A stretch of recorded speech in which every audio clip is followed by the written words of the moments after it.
legion. Alarmed at that, he abandoned his intention of submitting a motion to the Senate respecting Caesar.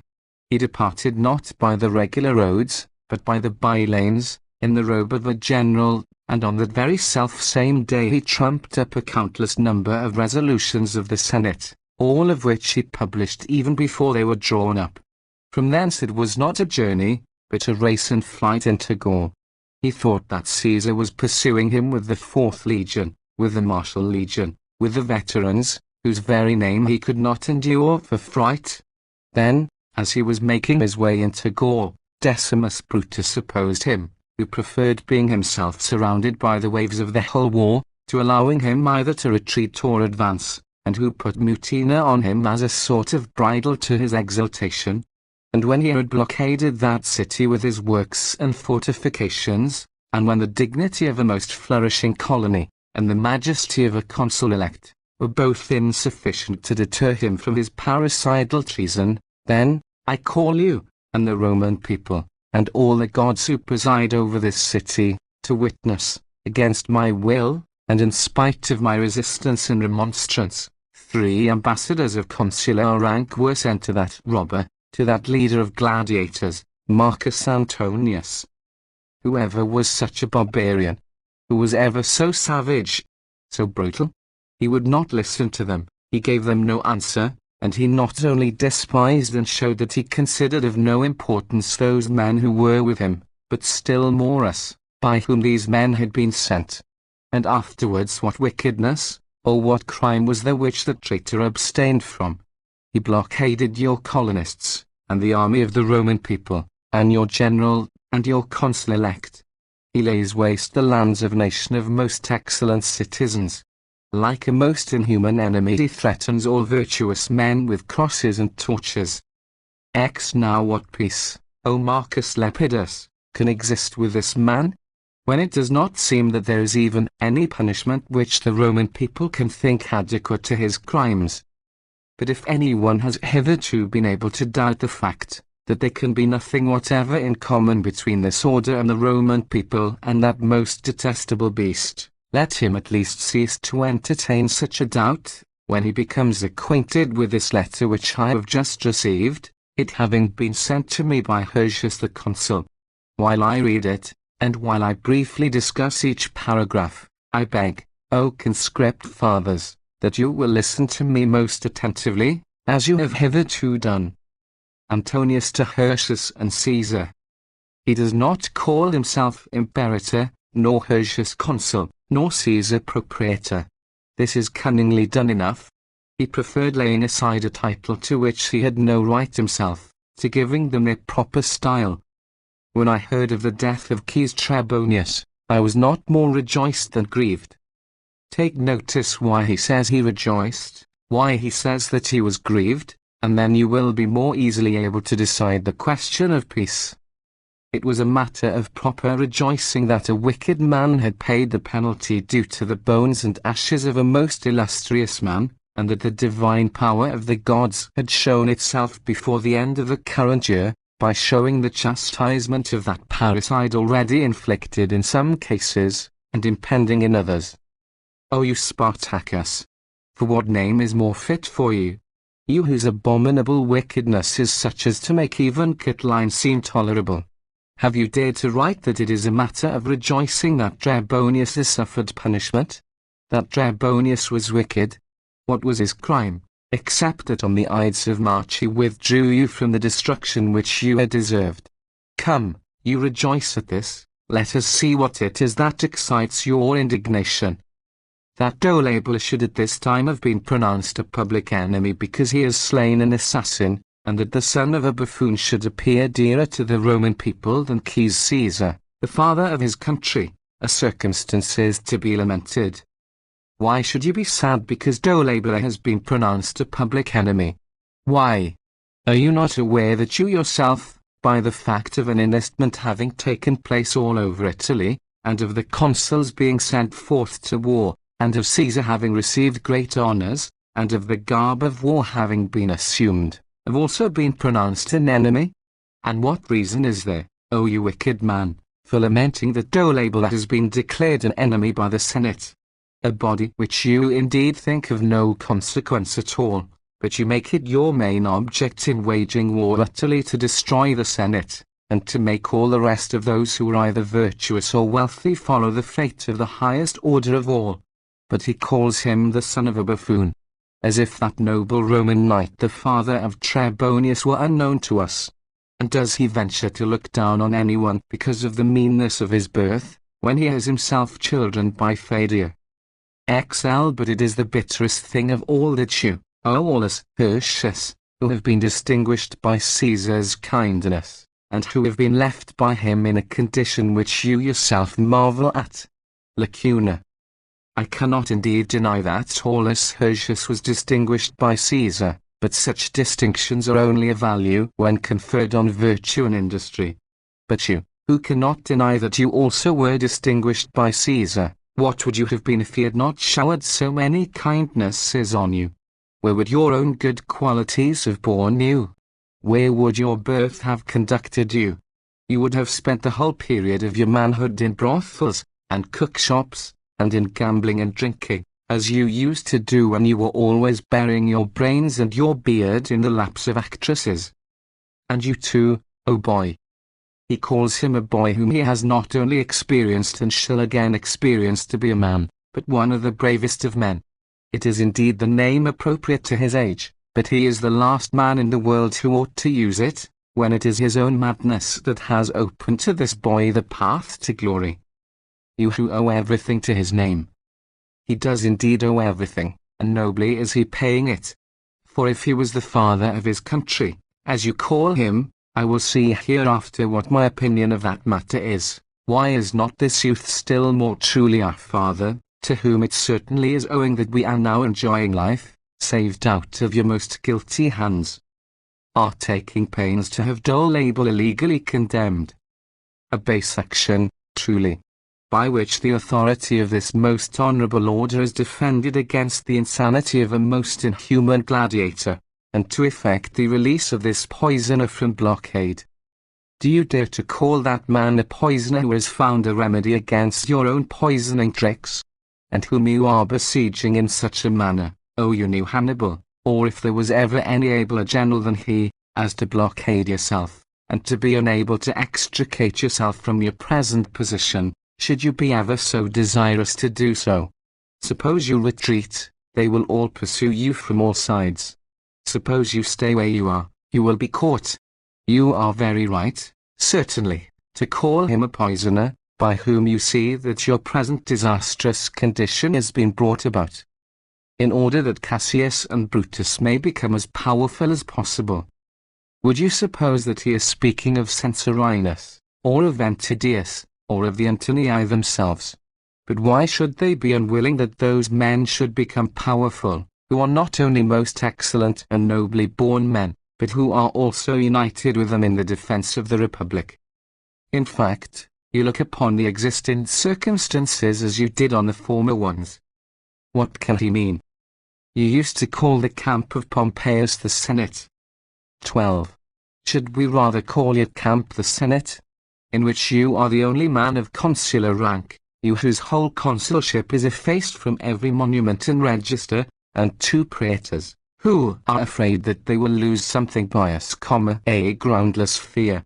For we are maintaining all the grants made by Caesar, and men of praetorian rank, Philadelphus Annius, and that innocent Gallius, and men of aedilician rank, he on whom I have spent so much of my lungs and voice, Bestia, and that patron of good faith and cheater of his creditors, Trebellius, and that bankrupt and ruined man Quintus Callius, and that support of the friends of Antonius Cotleverius, whom Antonius for his amusement caused at a banquet to be flogged with thongs by the public slaves. Men of septemviral rank, Lento and Nucula, and then the delight and darling of the Roman people, Lucius Antonius. And for tribunes, first of all 2 tribunes elect, Tullus Hostilius, who was so full of his privileges as to write up his name on the gate of Rome, and who, when he found himself unable to betray his general, deserted him. The other tribune elect is a man of the name of Isus. I know nothing about him, but I hear that he is, as they say, a bold robber, who, however, they say was once a bathing man at Pisorum, and a very good hand at mixing the water. Then there are others too, of tribunician rank, in the first place, Titus Plancus, a man who, if he had had any affection for the Senate, would never have burned the Senate house. Having been condemned for which wickedness, he returned to that city by force of arms from which he was driven by the power of the law. But, however, this is a case common to him and to many others who are very unlike him. But this is quite true, which men are in the habit of saying of this Plancus in a proverbial way, that it is quite impossible for him to die unless his legs are broken.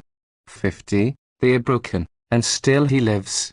But this, like many others, is a service that has been done us by Aquila. 13. There is also in that camp Decius, descended, as I believe, from the great Deciusmus. Accordingly he gained 51, the gifts of Caesar. And so after a long interval the recollection of the Decii is renewed by this illustrious man. And how can I pass over Saxa Decidius, a fellow imported from the most distant nations, in order that we might see that man tribune of the people whom we had never beheld as a citizen?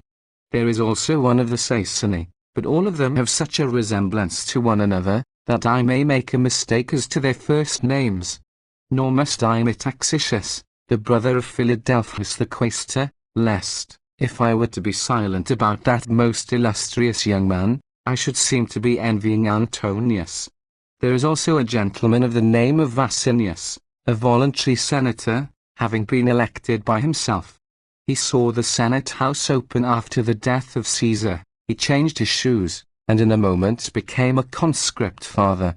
Sextus Albudius I do not know, but still I have not fallen in with anyone so fond of evil speaking, as to deny that he is worthy of a place in the Senate of Antonius. I dare say that I have passed over some names, but still I could not refrain from mentioning those who did occur to me. Relying then on this Senate, he looks down on the Senate which supported Pompeius, in which 10 of us were men of consular rank, and if they were all alive now this war would never have arisen at all. Audacity would have succumbed to authority. But what great protection there would have been in the rest may be understood from this, that I, when left alone of all that band, with your assistance crushed and broke the audacity of that triumphant robber. 14. But if fortune had not taken from us not only Servius Sulpicius, and before him, his colleague Marcus Masslus, what citizens? What men?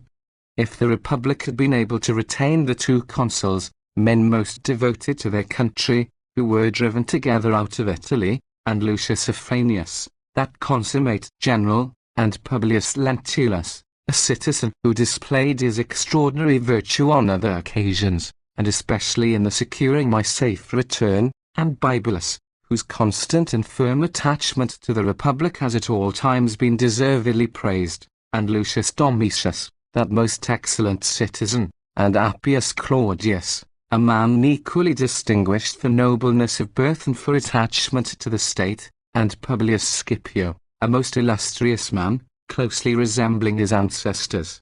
Certainly were these men of consular rank. 52. The Senate which supported Pompeius was not to be despised. Which, then, was more just, which was more advantageous for the Republic, that Cneius Pompeius, or that Antonius the brother who bought all Pompeius's property, should live? And then what men of praetorian rank were there with us? The chief of whom was Marcus Cato, being indeed the chief man of any nation in the world for virtue. Why need I speak of the other most illustrious men? You know them all. I am more afraid lest you should think me tedious for enumerating so many, than ungrateful for passing over any one. And what men of aedilician rank, and of tribunician rank, and of quaestorian rank? Why need I make a long story of it? So great was the dignity of the senators of our party, so great too were their numbers, that those men have need of some very valid excuse who did not join that camp. Now listen to the rest of the letter. 15. You have the defeated Cicero for your general. I am the more glad to hear that word general, because he certainly uses it against his will, For as for his saying defeated, I do not mind that, for it is my fate that I can neither be victorious nor defeated without a republic being so at the same time. You are fortifying Macedonia with armies. Yes, indeed, and we have wrested one from your brother, who does not in the least degenerate from you. You have entrusted Africa to Varus, who has been twice taken prisoner. Here he thinks that he is making out a case against his own brother. Lucius, you have sent Capius into Syria. Do you not see then, O Antonius, that the whole world is open to our party, but that you have no spot out of your own fortifications, where you can set your foot? You have allowed Casca to discharge the office of tribune. What then? Were we to remove a man, as if he had been Marulus, 53, or Cassius, to whom we own it, that this and many other things like this can never happen for the future? You have taken away from the Luperci the revenues which Julius Caesar assigned to them. Does he dare to make mention of the Luperci? Does he not shudder at the recollection of that day on which, smelling of wine, reeking with perfumes, and naked, he dared to exhort the indignant Roman people to embrace slavery? You, by a resolution of the Senate, have removed the colonies of the veterans which had been legally settled. Have we removed them, or have we rather ratified a law which was passed in the Comitia Centionata? See, rather, whether it is not you who have ruined these veterans, those at least who were ruined, and settled them in a place from which they themselves now feel that they shall never be able to make their escape. You are promising to restore to the people of Marseille what has been taken from them by the laws of war. I am not going to discuss the laws of war. It is a discussion far more easy to begin than necessary. But take notice of this, O conscript fathers, what a born enemy to the Republic Antonius is, who is so violent in his hatred of that city which he knows to have been at all times most firmly attached to this Republic. 16. Do you not know that no one of the party of Pompeius, who is still alive, can, by the Hirtian law, possess any rank? What, I should like to know, is the object of now making mention of the Hirtian law a law of which I believe the framer himself repents no less than those against whom it was passed. According to my opinion, it is utterly wrong to call it a law at all, and, even if it be a law, we ought not to think it a law of Hirtius. You have furnished Brutus with money belonging to Apuleius. Well, suppose the Republic had furnished that excellent man with all its treasures and resources, what good man would have disapproved of it? For without money he could not have supported an army, nor without an army could he have taken your brother prisoner. You have praised the execution of Petrus and Menedemus, men who had been presented with the freedom of the city, and who were united by ties of hospitality to Caesar. We do not praise what we have never even heard of. We were very likely, in such a state of confusion, and such a critical period of the Republic, to busy our minds about two worthless Greeklings. You took no notice of Theopompus having been stripped, and driven out by Trebonius, and compelled to flee to Alexandria. The Senate has indeed been very guilty. We have taken no notice of that great man Theopompus. Why, who on earth knows or cares where he is, or what he is doing, or, indeed, whether he is alive or dead? You endure the sight of Sergius Galba in your camp, armed with the same dagger with which he slew Caesar. I shall make you no reply at all about Galba, a most gallant and courageous citizen. He will meet you face to face, and he being present, and that dagger which you reproach him with, shall give you your answer. You have enlisted my soldiers, and many veterans, under the pretense of intending the destruction of those men who slew Caesar, and then, when they expected no such step, you have led them on to attack their quaestor, their general, and their former comrades. No doubt we deceived them, we humbugged them completely. No doubt the Martial Legion, the 4th Legion, and the veterans had no idea what was going on. They were not following the authority of the Senate, or the liberty of the Roman people. They were anxious to avenge the death of Caesar, which they all regarded as an act of destiny. No doubt you were the person whom they were anxious to see safe, and happy, and flourishing. 17. O miserable man, not only in fact, but also in the circumstance of not perceiving yourself how miserable you are. But listen to the most serious charge of all. In fact, what have you not sanctioned, what have you not done? What would be done if you were to come to life again? By whom? For I suppose he means to bring forward some instance of a very wicked man. Cnus Pompeius himself? Oh, how base must we be, if indeed we have been imitating Cnus Pompeius. Or his son, if he could be at home? He soon will be at home, believe me, for in a very few days he will enter on his home, and on his father's villas. Lastly, you declare that peace cannot be made unless I either allow Brutus to quit Mutina, or supply him with corn. It is others who say that, I say, that even if you were to do so, there never could be peace between this city and you. What? Is this the opinion of those veteran soldiers, to whom as yet either course is open? I do not see that there is any course so open to them, as now to begin and attack the general whom they previously were so zealous and unanimous in defending. 54. Since you yourselves have sold yourselves for flatteries and poisoned gifts, are those men depraved and corrupted, who have been persuaded to pursue a most detestable enemy with most righteous war? But you say, you are bringing assistance to troops who are hemmed in. I have no objection to their being saved, and departing wherever you wish, if they only allow that man to be put to death who has deserved it. How very kind of him. The soldiers, availing themselves of the liberality of Antonius, have deserted their general, and have fled in alarm to his enemy, and if it had not been for them, Dolabella, in offering the sacrifice which he did to the shade of his general, would not have been beforehand with Antonius in propitiating the spirit of his colleague by a similar offering. You write me word that there has been mention of peace made in the Senate, and that 5 ambassadors of consular rank have been appointed. It is hard to believe that those men, who drove me in haste from the city, when I offered the fairest conditions, and when I was even thinking of relaxing somewhat of them, should now think of acting with moderation or humanity. And it is hardly probable that those men who have pronounced Dolabella a public enemy for a most righteous action, should bring themselves to spare us who were influenced by the same sentiments as he. Does it appear a trifling matter, that he confesses himself a partner with Dolabella in all his atrocities? Do you not see that all these crimes flow from one source? He himself confesses, shrewdly and correctly enough, that those who have pronounced Dolabella a public enemy for a most righteous action, for so it appears to Antonius, cannot possibly spare him who agrees with Dolabella in opinion. 18.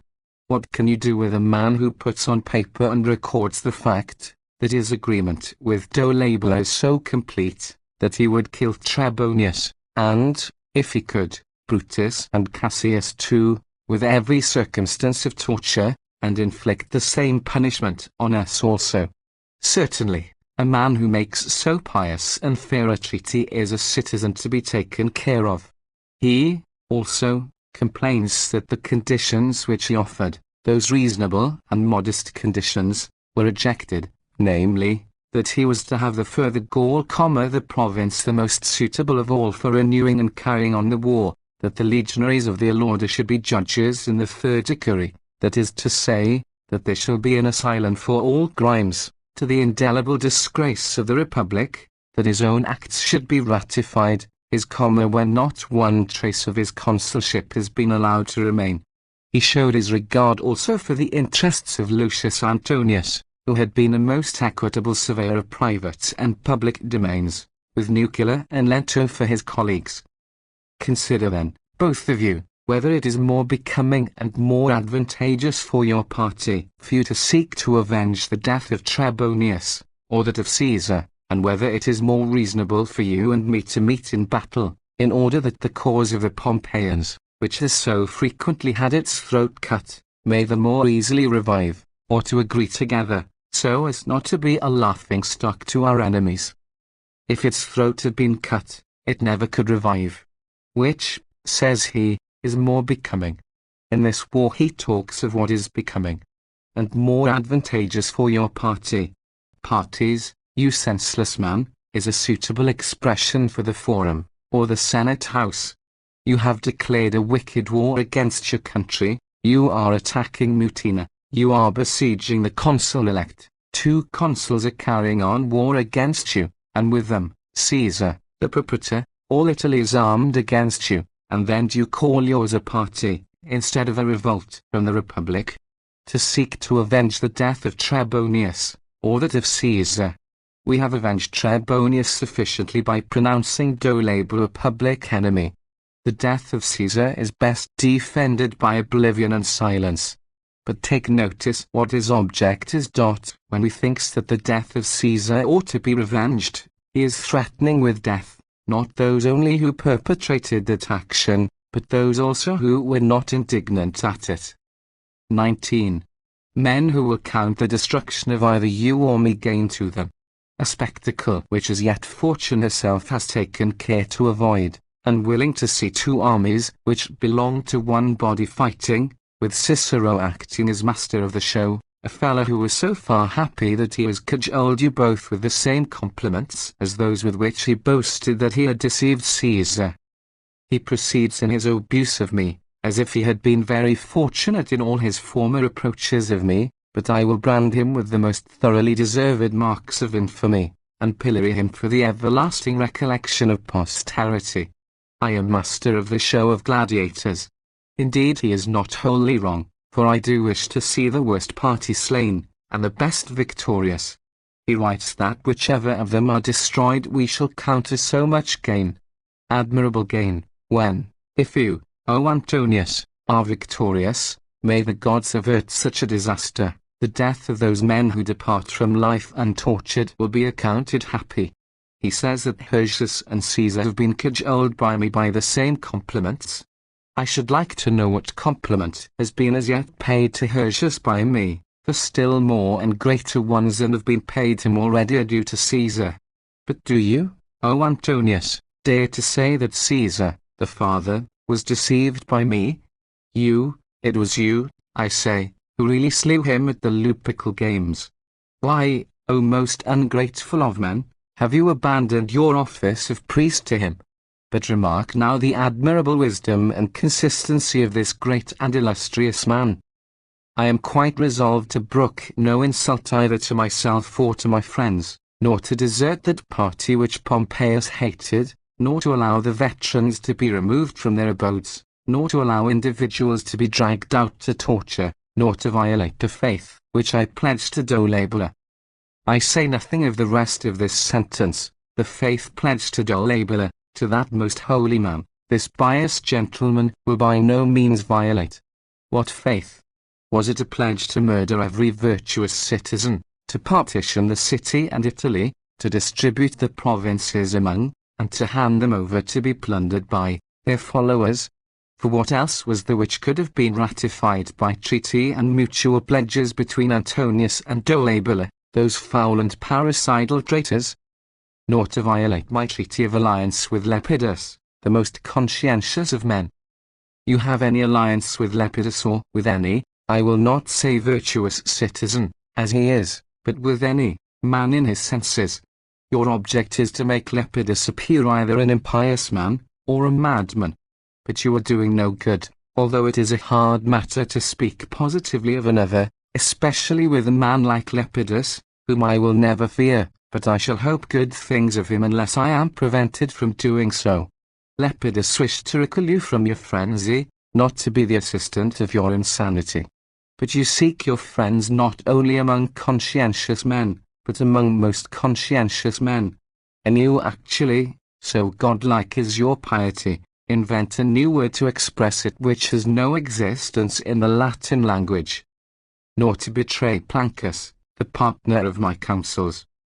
Plancus, the partner of your counsels, he, whose ever memorable and divine virtue brings a light to the Republic, unless, mayhap, you think that it is as a reinforcement to you that he has come with those most gallant legions, and with a numerous Gallic force of both cavalry and infantry, and who, if before his arrival you have not by your punishment made atonement to the Republic for your wickedness, will be chief leader in this war. For although the first succours that arrive are more useful to the Republic, yet the last are the more acceptable. 20. However, at last he recollects himself and begins to philosophize. If the immortal gods assist me, as I trust that they will, going on my way with proper feelings, I shall live happily, but if another fate awaits me, I have already a foretaste of joy in the certainty of your punishment. For if the Pompeians when defeated are so insolent, you will be sure to experience what they will be when victorious. You are very welcome to your foretaste of joy, for you are at war not only with the Pompeians, but with the entire Republic. Every one, gods and men, the highest rank, the middle class, the lowest dregs of the people, citizens and foreigners, men and women, free men and slaves, all hate you. We saw this the other day on some false news that came, but we shall soon see it from the way in which true news is received. And if you ponder these things with yourself a little, you will die with more equanimity, and greater comfort. Lastly, this is the sum of my opinion and determination: I will bear with the insults offered me by my friends, if they themselves are willing to forget that they have offered them, or if they are prepared to unite with me in avenging Caesar's death. Now that they know this resolution of Antonius, do you think that Aulus Hirtius and Caius Pansa, the consuls, can hesitate to pass over to Antonius, to besiege Brutus, to be eager to attack Mutina? Why do I say Hirtius and Pansa? Will Caesar, that young man of singular piety, be able to restrain himself from seeking to avenge the injuries of his father in the blood of Decimus Brutus? Therefore, as soon as they had read this letter, the course which they adopted was to approach nearer to the fortifications.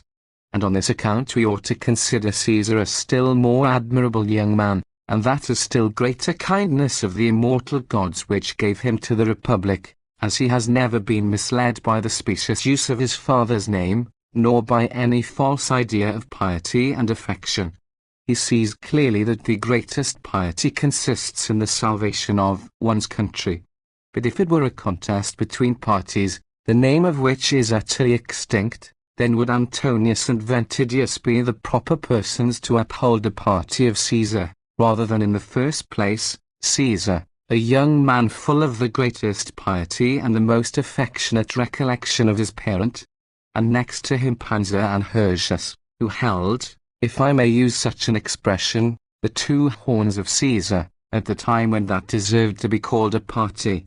But what parties are these, when no one proposes to itself to uphold the authority of the Senate, the liberty of the Roman people, and the safety of the Republic, while the other fixes its eyes on the slaughter of all good men, and on the partition of the city and of Italy? 21. Let us come at last to the end. I do not believe that ambassadors are coming. He knows me well. To a place where war exists. Especially with the example of Dolabella before our eyes. Ambassadors, I should think, will have privileges more respected than two consuls against whom he is bearing arms, or than Caesar, whose father's priest he is, or than the consul-elect, whom he is attacking, or than Mutina, which he is besieging, or than his country, which he is threatening with fire and sword. When they do come I shall see what they demand. Plagues and tortures seize you. Will any one come to you, unless you be a man like Ventidius?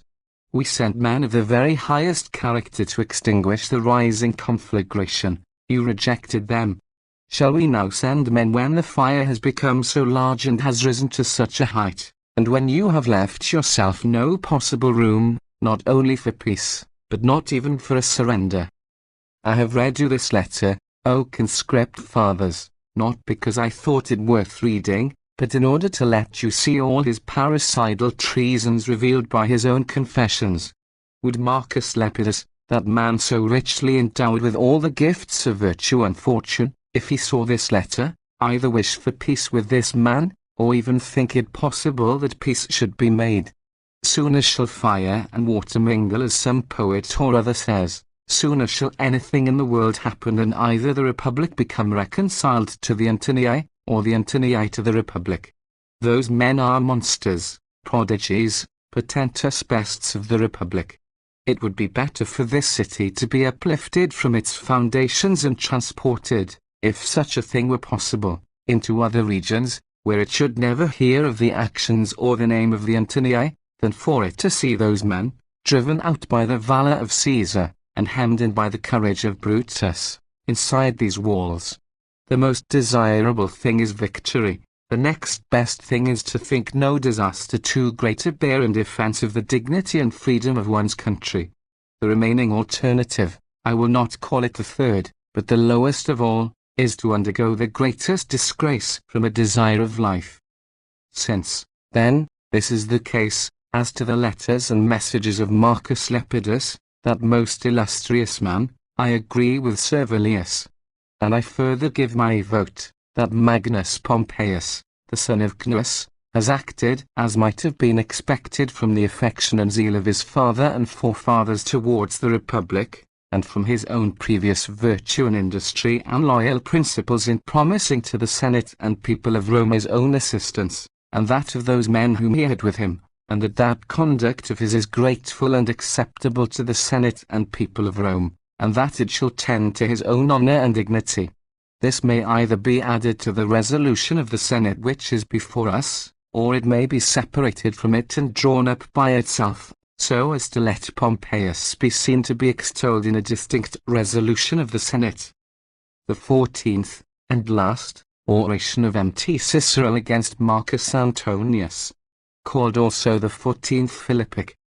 The argument. After the last speech was delivered, Brutus gained great advantages in Macedonia over Caius Antonius, and took him prisoner. He treated him with great lenity, so much so as to displease Cicero, who remonstrated with him strongly on his design of setting him at liberty.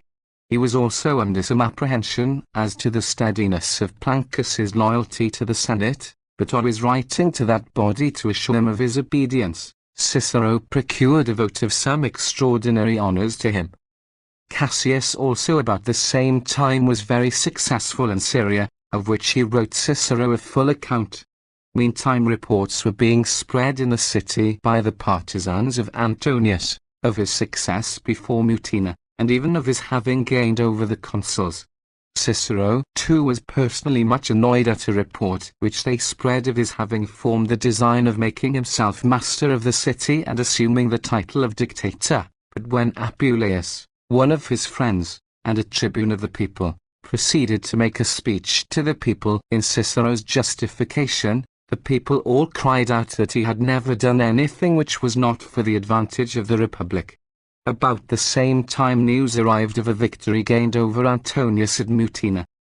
Pansa was now on the point of joining Hirtius with 4 new legions, and Antonius endeavored to surprise him on the road before he could effect a junction. A severe battle ensued, in which Hirtius came to Pansa's aid, and Antonius was defeated with great loss. On the receipt of the news the populace assembled about Cicero's house, and carried him in triumph to the capital. The next day Marcus Cornutus, the praetor, summoned the Senate to deliberate on the letters received from the consuls and Octavius, giving an account of the victory. Servilius declared his opinion that the citizens should relinquish the sigum, or robe of war, and that a supplication should be decreed in honor of the consuls and Octavius.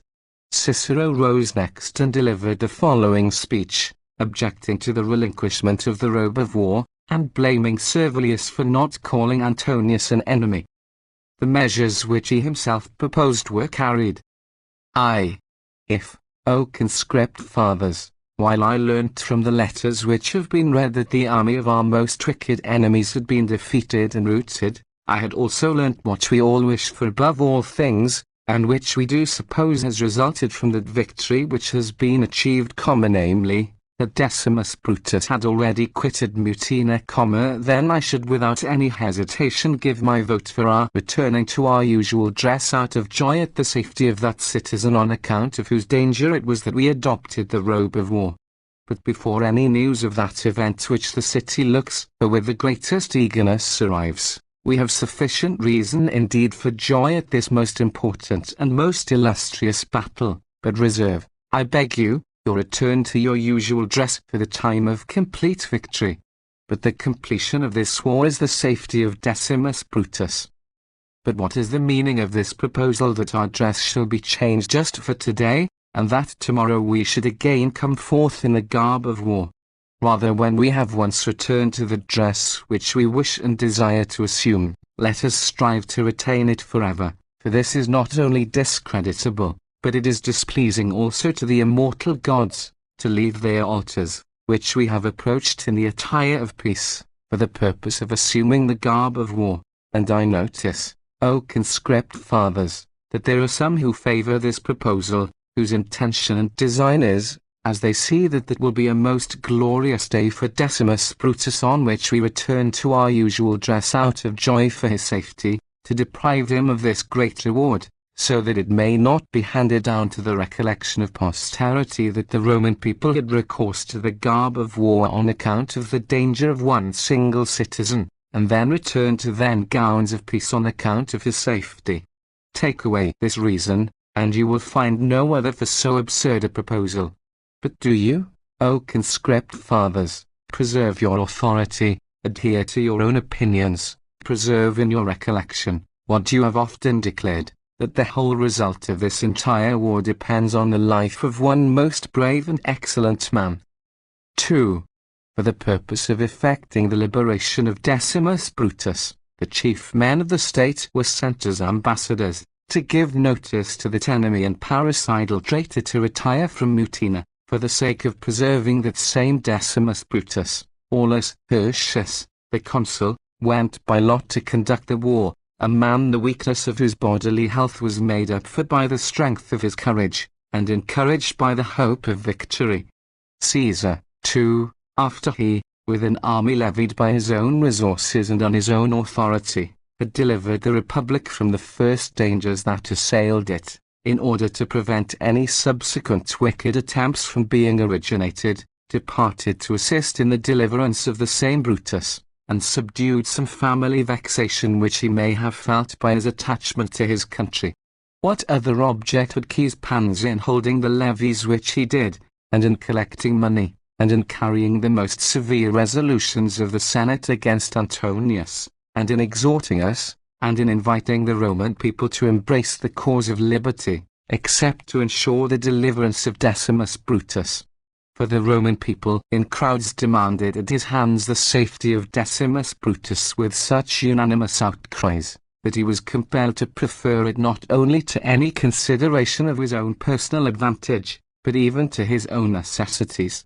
And that end we now, O conscript fathers, are entitled to hope is either at the point of being achieved, or is actually gained, but it is right for the reward of our hopes to be reserved for the issue and event of the business, lest we should appear either to have anticipated the kindness of the gods by our over-precipitation, or to have despised the bounty of fortune through our own folly. But since the manner of your behavior shows plainly enough what you think of this matter, I will come to the letters which have arrived from the consuls and the propraetor, after I have said a few words relating to the letters themselves. 3. The swords, O conscript fathers, of our legions and armies have been stained with, or rather, I should say, dipped deep in blood in 2 battles which have taken place under the consuls, and a third, which has been fought under the command of Caesar. If it was the blood of enemies, then great is the piety of the soldiers, but it is nefarious wickedness if it was the blood of citizens. How long, then, is that man, who has surpassed all enemies in wickedness, to be spared the name of enemy? Unless you wish to see the very swords of our soldiers trembling in their hands while they doubt whether they are piercing a citizen or an enemy. You vote to supplication, you do not call Antonius an enemy. Very pleasing indeed to the immortal gods will our thanksgivings be, very pleasing to the victims, after a multitude of our citizens has been slain. For the victory, says the proposer of the supplication, over wicked and audacious men. For that is what this most illustrious man calls them, expressions of blame suited to lawsuits carried on in the city, not denunciations of searing infamy such as deserved by internecine war. I suppose they are forging wills, or trespassing on their neighbours, or cheating some young men, for it is men implicated in these and similar practices that we are in the habit of terming wicked and audacious. One man, the foulest of all banditti, is waging an irreconcilable war against 4 consuls. He is at the same time carrying on war against the Senate and people of Rome.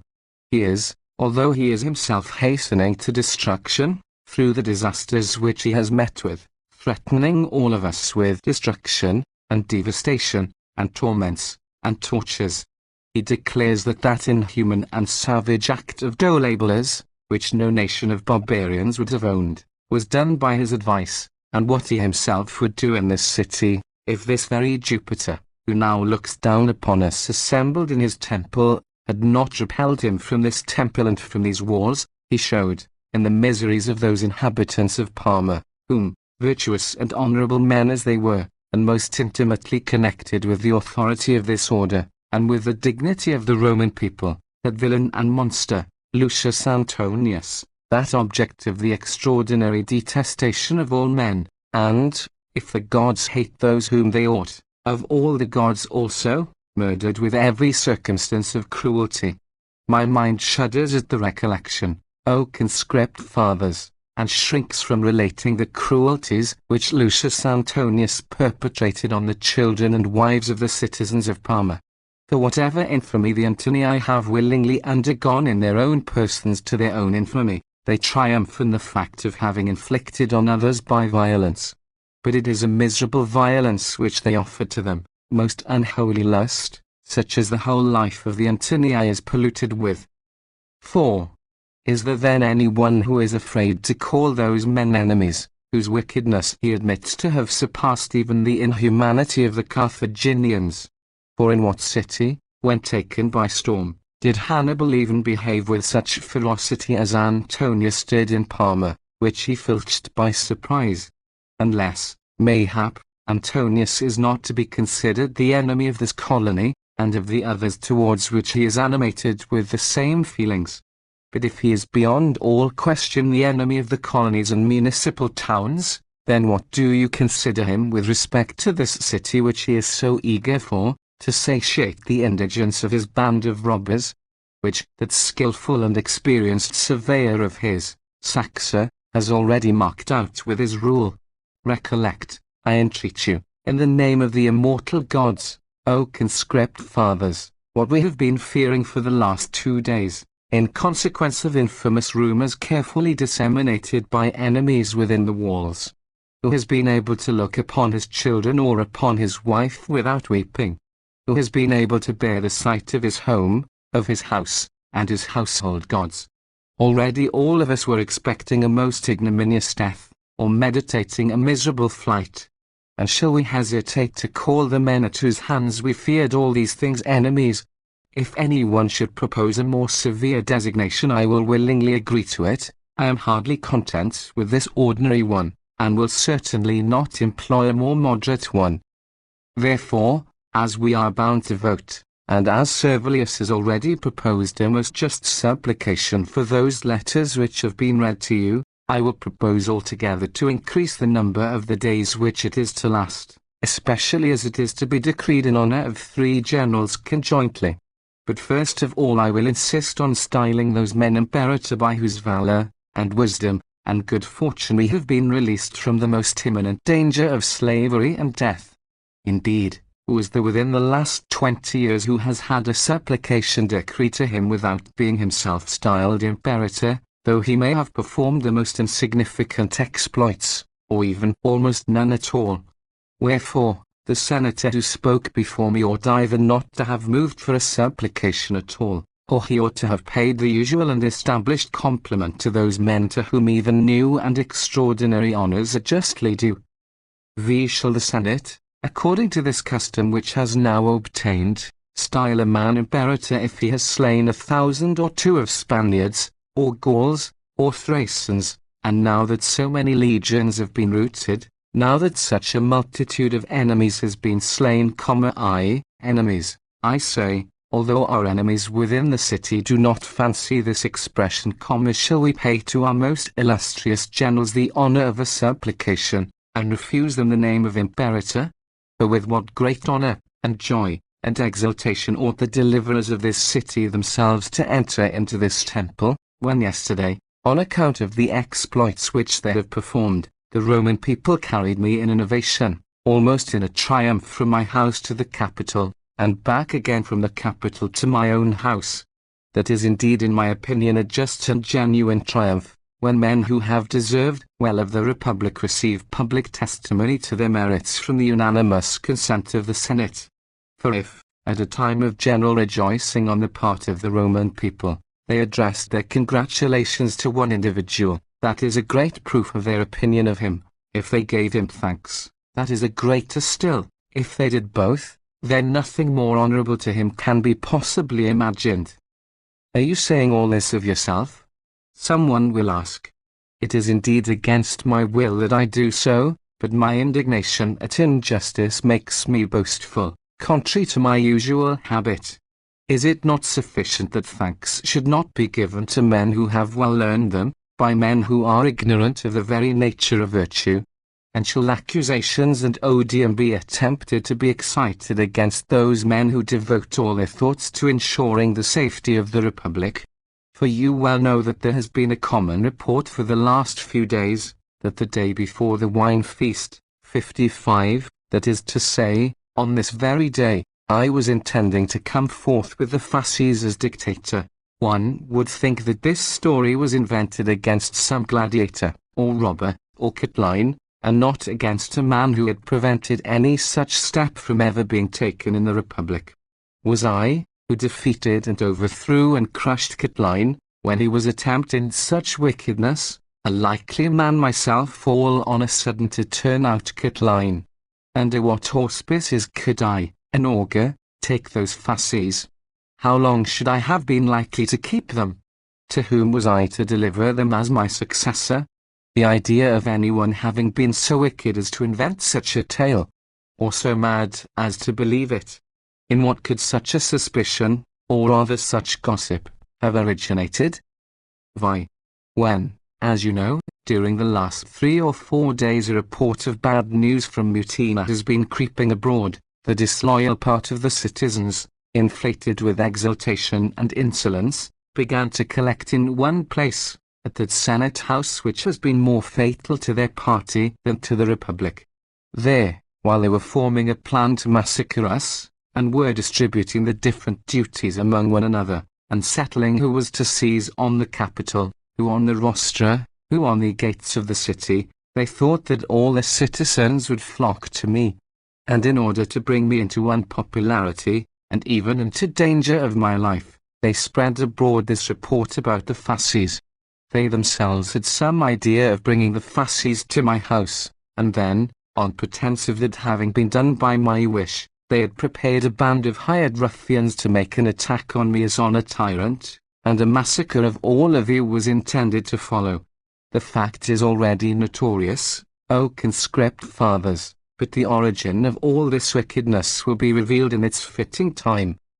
Therefore Publius Appuleius, a tribune of the people, who ever since my consulship has been the witness and partaker of, and my assistant in all my designs and all my dangers, could not endure grief of witnessing my indignation. He convened a numerous assembly, as the whole Roman people were animated with one feeling on the subject.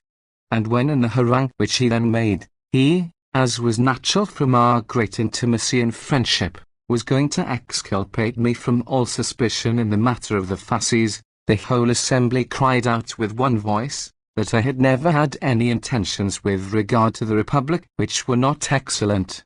After this assembly was over, within 2 or 3 hours, these most welcome messengers and letters arrived, so that the same day not only delivered me from a most unjust odium, but increased my credit by that most extraordinary act with which the Roman people distinguished me.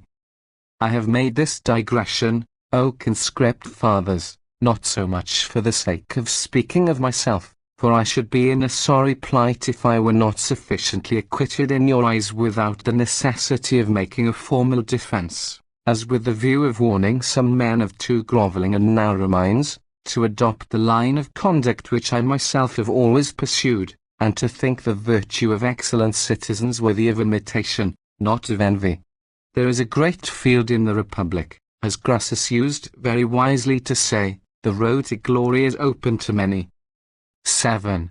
Would that those great men were still alive, who, after my consulship, when I myself was willing to yield to them, were themselves desirous to see me in the post of leader. But at the present moment, when there is such a dearth of wise and fearless men of consular rank, how great do you not suppose must be my grief and indignation, when I see some men absolutely disaffected to the Republic, others wholly indifferent to everything, others incapable of persevering with any firmness in the cause which they have espoused, and regulating their opinions not always by the advantage of the Republic, but sometimes by hope, and sometimes by fear. But if anyone is anxious and inclined to struggle for the leadership, though struggle there ought to be none, he acts very foolishly, if he proposes to combat virtue with vices. For as speed is only outstripped by speed, so among brave men virtue is only surpassed by virtue. Will you, if I am full of excellent sentiments with respect to the Republic, adopt the worst possible sentiments yourself for the purpose of excelling me? Or if you see a race taking place for the acquisition of honours, will you summon all the wicked men you can find to your banner? I should be sorry for you to do so, first of all, for the sake of the Republic, and secondly, for that of your own dignity. But if the leadership of the state were at stake, which I have never coveted, what could be more desirable for me than such conduct on your part? For it is impossible that I should be defeated by wicked sentiments and measures, by good ones perhaps I might be, and I willingly would be. Some people are vexed that the Roman people should see, and take notice of, and form their opinion on these matters. Was it possible for men not to form their opinion of each individual as he deserved? For as the Roman people forms a most correct judgment of the entire Senate, thinking that at no period in the history of the Republic was this order ever more firm or more courageous, so also they all inquire diligently concerning every individual among us, and especially in the case of those among us who deliver our sentiments at length in this place, they are anxious to know what those sentiments are, and in that way they judge of each one of us, as they think that he deserves. They recollect that on the 19th of December I was the main cause of recovering our freedom, that from the 1st of January to this hour I have never ceased watching over the Republic, that day and night my house and my ears have been open to the instruction and admonition of everyone, that it has been by my letters, and my messengers, and my exhortations, that all men in every part of the empire have been roused to the protection of our country, that it is owing to the open declaration of my opinion ever since the 1st of January, that no ambassadors have been ever sent to Antonius, that I have always called him a public enemy, and this a war, so that I, who on every occasion have been the adviser of genuine peace, have been a determined enemy to this pretence of fatal peace. Have not I also at all times pronounced Ventidius an enemy, when others wished to call him a tribune of the people? If the consuls had chosen to divide the Senate on my opinion, their arms would long since have been wrested from the hands of all those robbers by the positive authority of the Senate. 8. But what could not be done then, O conscript fathers, at present not only can be, but even must be done. I mean, those men who are in reality enemies must be branded in plain language, must be declared enemies by our formal resolution. Formerly, when I used the words war or enemy, men more than once objected to record my proposition among the other propositions. But that cannot be done on the present occasion. For in consequence of the letters of Caius Pansa and Aulus Hirtius, the consuls, and of Caius Caesar, Propator, we have all voted that honours be paid to the immortal gods. The very man who lately proposed and carried a vote for a supplication, without intending it, pronounced those men enemies, for a supplication has never been decreed for success in civil war. Decreed, do I say? It has never even been asked for in the letters of the conqueror. Sylla as consul carried on a civil war. He led his legions into the city and expelled whomsoever he chose. He slew those whom he had in his power. There was no mention made of any supplication. The violent war with Octavius followed. Cinna the conqueror had no supplication voted to him. Sylla as imperator avenged the victory of Cinna. Still no supplication was decreed by the Senate.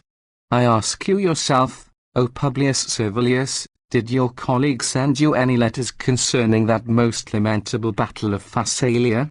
Did he wish you to make any motion about a supplication? Certainly not.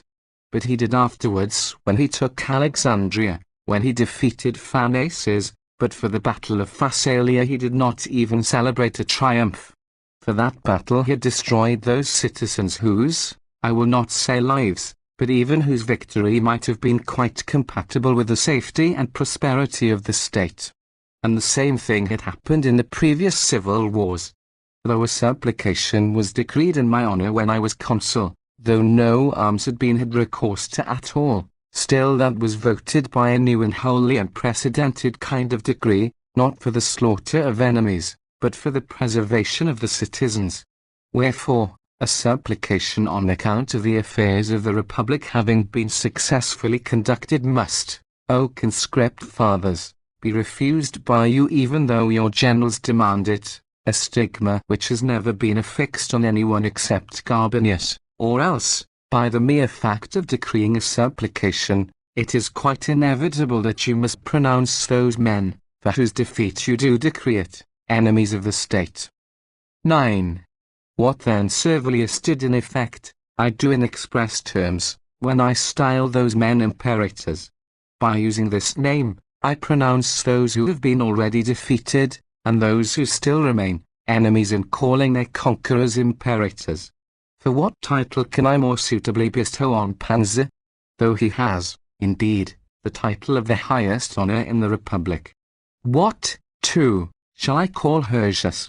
He, indeed, is consul, but this latter title is indicative of the kindness of the Roman people, the other of valor and victory. What? Shall I hesitate to call Caesar imperator, a man born for the Republic by the express kindness of the gods? He who was the first man who turned aside the savage and disgraceful cruelty of Antonius, not only from our throats, but from our limbs and bowels? What numerous and what important virtues, O ye immortal gods, were displayed on that single day, for Pansa was the leader of all in engaging in battle and in combating with Antonius, O general worthy of the martial legion, legion worthy of its general. Indeed, if he had been able to restrain its irresistible impetuosity, the whole war would have been terminated by that one battle. But as the legion, eager for liberty, had rushed with too much precipitation against the enemy's line of battle, and as Pansa himself was fighting in the front ranks, he received 2 dangerous wounds, and was borne out of the battle, to preserve his life for the Republic. But I pronounce him not only imperator, but a most illustrious imperator, who, as he had pledged himself to discharge his duty to the Republic either by death or by victory, has fulfilled one half of his promise. May the immortal gods prevent the fulfillment of the other half. Why need I speak of Hirtius, who, the moment he heard of what was going on, with incredible promptness and courage led forth 2 legions out of the camp, that noble 4th legion, which, having deserted Antonius, formally united itself to the martial legion, and the 7th, which, consisting wholly of veterans, gave proof in that battle that the name of the Senate and people of Rome was dear to those soldiers who preserved the recollection of the kindness of Caesar. With these 20 cohorts, with no cavalry, while Hirtius himself was bearing the eagle of the 4th legion, and we never heard of a more noble office being assumed by any general, he fought with the 3 legions of Antonius and with his cavalry, and overthrew, and routed, and put to the sword those impious men who were the real enemies to this temple of the all-good and all-powerful Jupiter, and to the rest of the temples of the immortal gods, and the houses of the city, and the freedom of the Roman people, and our lives and actual existence. so that that chief and leader of robbers fled away with a very few followers, concealed by the darkness of night, and frightened out of all his senses. Oh, what a most blessed day was that, which, while the carcasses of those parricidal traitors were strewed about everywhere, beheld Antonius flying with a few followers, before he reached his place of concealment. But will any one hesitate to call Caesar Imperator? Most certainly his age will not deter anyone from agreeing to this proposition, since he has gone beyond his age in virtue. And to me, indeed, the services of Caesar have always appeared the more thankworthy, in proportion as they were less to have been expected from a man of his age. For when we conferred military command on him, we were in fact encouraging the hope with which his name inspired us, and now that he has fulfilled those hopes, he has sanctioned the authority of our decree by his exploits. This young man of great mind, as Hirtius most truly calls him in his letters, with a few cohorts defended the camp of many legions, and fought a successful battle. And in this manner the Republic has on one day been preserved in many places by the valor, and wisdom, and good fortune of 3 imperators of the Roman people. 11. I therefore propose supplications of 50 days in the joint names of the 3. The reasons I will embrace in the words of the resolution, using the most honourable language that I can devise. But it becomes our good faith and our piety to show plainly to our most gallant soldiers how mindful of their services and how grateful for them we are, and accordingly I give my vote that our promises, and those pledges to which we promised to bestow on the legions when the war was finished, be repeated in the resolution which we are going to pass this day. For it is quite fair that the honour of the soldiers, especially of such soldiers as those, should be united with that of their commanders. And I wish, O conscript fathers, that it was lawful for us to dispense rewards to all the citizens, although we will give those which we have promised with the most careful usury. But that remains, as I well hope, to the conquerors, to whom the faith of the Senate is pledged, and, as they have adhered to it at a most critical period of the Republic, we are bound to take care that they never have cause to repent of their conduct. But it is easy for us to deal fairly by those men whose very services, though mute, appear to demand our liberality. This is a much more praiseworthy and more important duty, to pay a proper tribute of grateful recollection to the valor of those men who have shed their blood in the cause of their country. And I wish more suggestions could occur to me in the way of doing honor to those men.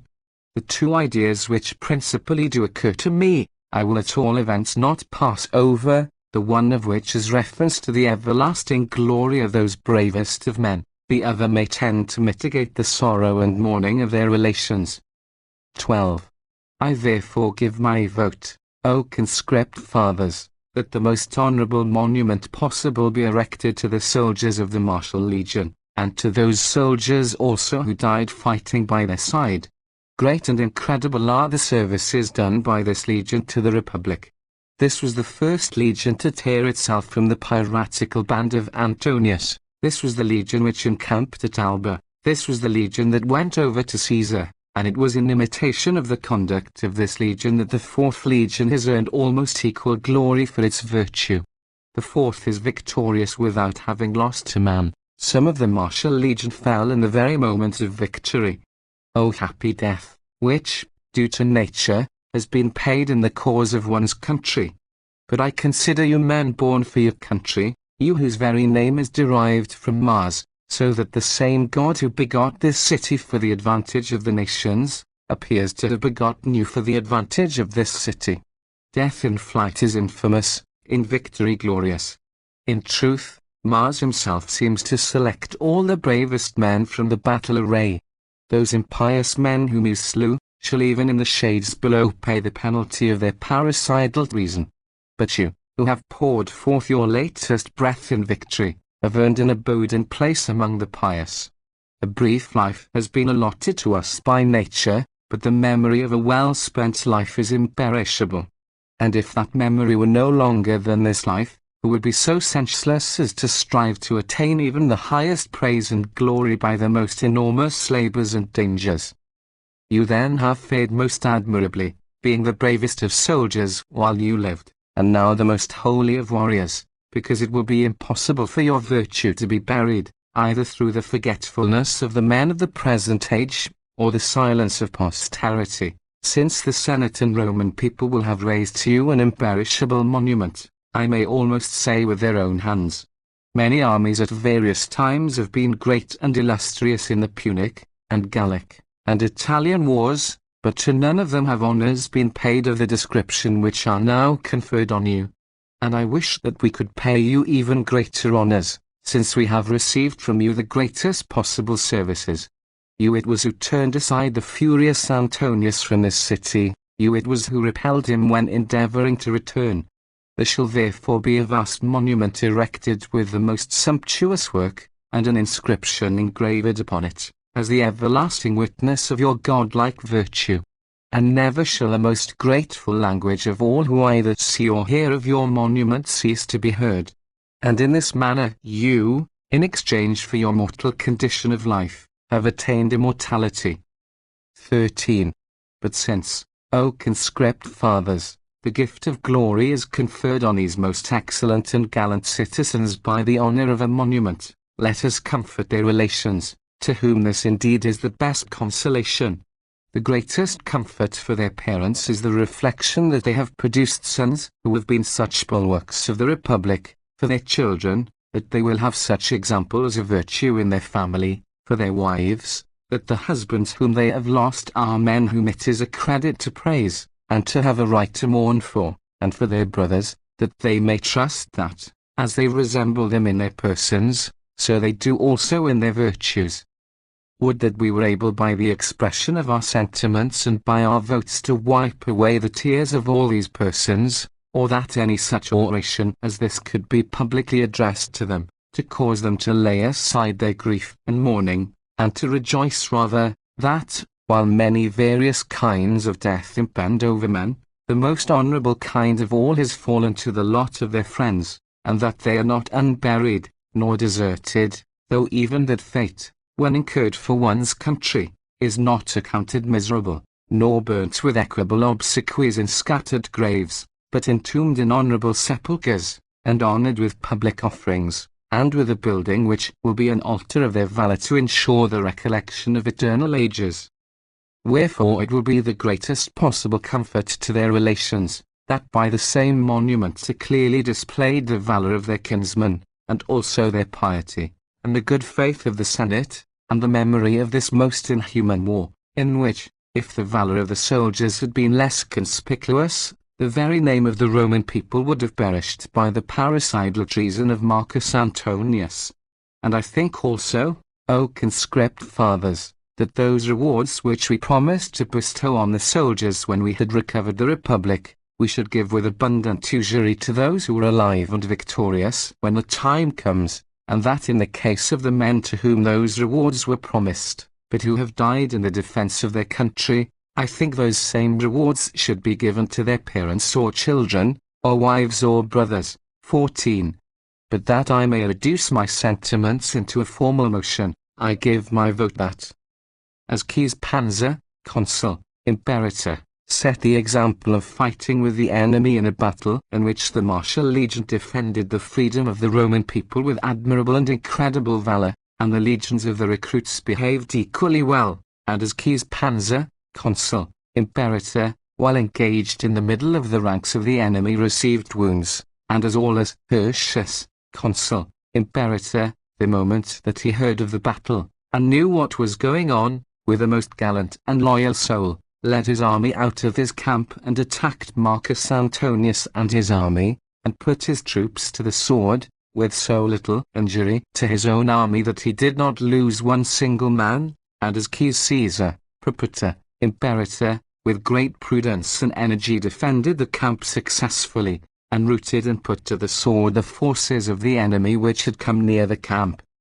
On these accounts the Senate thinks and declares that the Roman people has been released from the most disgraceful and cruel slavery by the valor, and military skill, and prudence, and firmness, and perseverance, and greatness of mind and good fortune of these their generals, and decrees that, as they have preserved the Republic, the city, the temples of the immortal gods, the property and fortunes and families of all the citizens, by their own exertions in battle, and at the risk of their own lives, on account of these virtuous and gallant and successful achievements, Pius Panzer and Aulus Hirtius, the consuls, imperators, one or both of them, or, in their absence, Marcus Cornutus, the city praetor, shall appoint a supplication at all the altars for 50 days. And as the valor of the legions has shown itself worthy of their most illustrious generals, the Senate will with great eagerness, now that the Republic is recovered, bestow on our legions and armies all the rewards which it formerly promised them. And as the Martial Legion was the first to engage with the enemy, and fought in such a manner against superior numbers as to slay many and take some prisoners, and as they shed their blood for their country without any shrinking, and as the soldiers of the other legions encountered death with similar valor in defense of the safety and freedom of the Roman people, the Senate does decree that Pius Panzer and Aulus Hirtius, the consuls, imperators, one or both of them if it seems good to them, shall see to the issuing of a contract for, and to the erecting, the most honorable possible monument to those men who shed their blood for the lives and liberties and fortunes of the Roman people, and for the city and temples of the immortal gods, that for that purpose they shall order the city quaestors to furnish and pay money, in order that it may be a witness for the everlasting recollection of posterity of the wickedness of our most cruel enemies, and the godlike valor of our soldiers,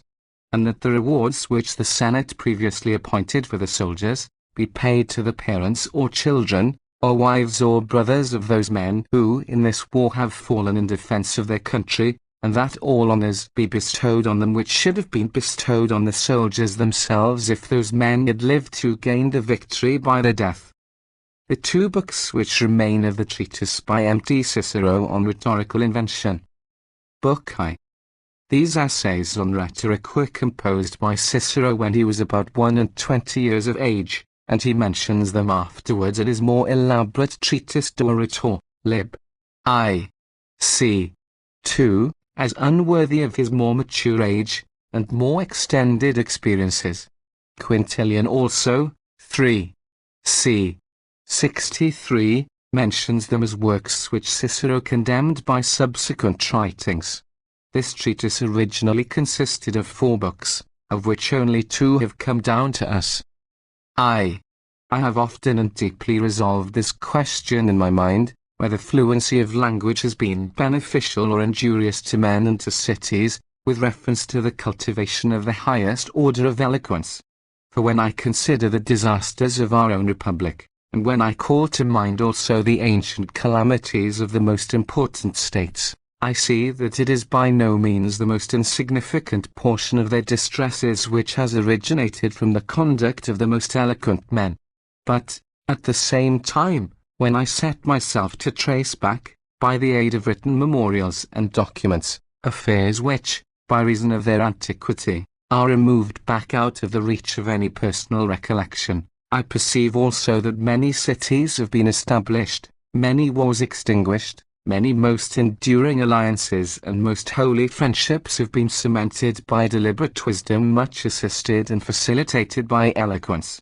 And as I have been, as I say, considering all this for some time, reason itself especially induces me to think that wisdom without eloquence is but of little advantage to states, but that eloquence without wisdom is often most mischievous, and is never advantageous to them.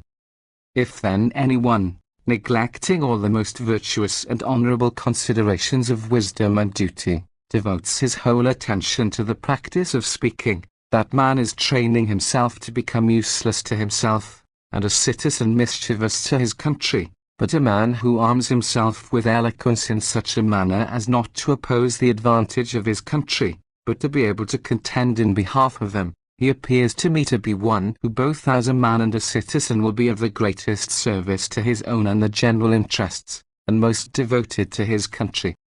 And if we are inclined to consider the origin of this thing which is called eloquence, whether it be a study, or an art, or some peculiar sort of training, or some faculty given us by nature, we shall find that it has arisen from most honorable causes, and that it proceeds on the most excellent principles.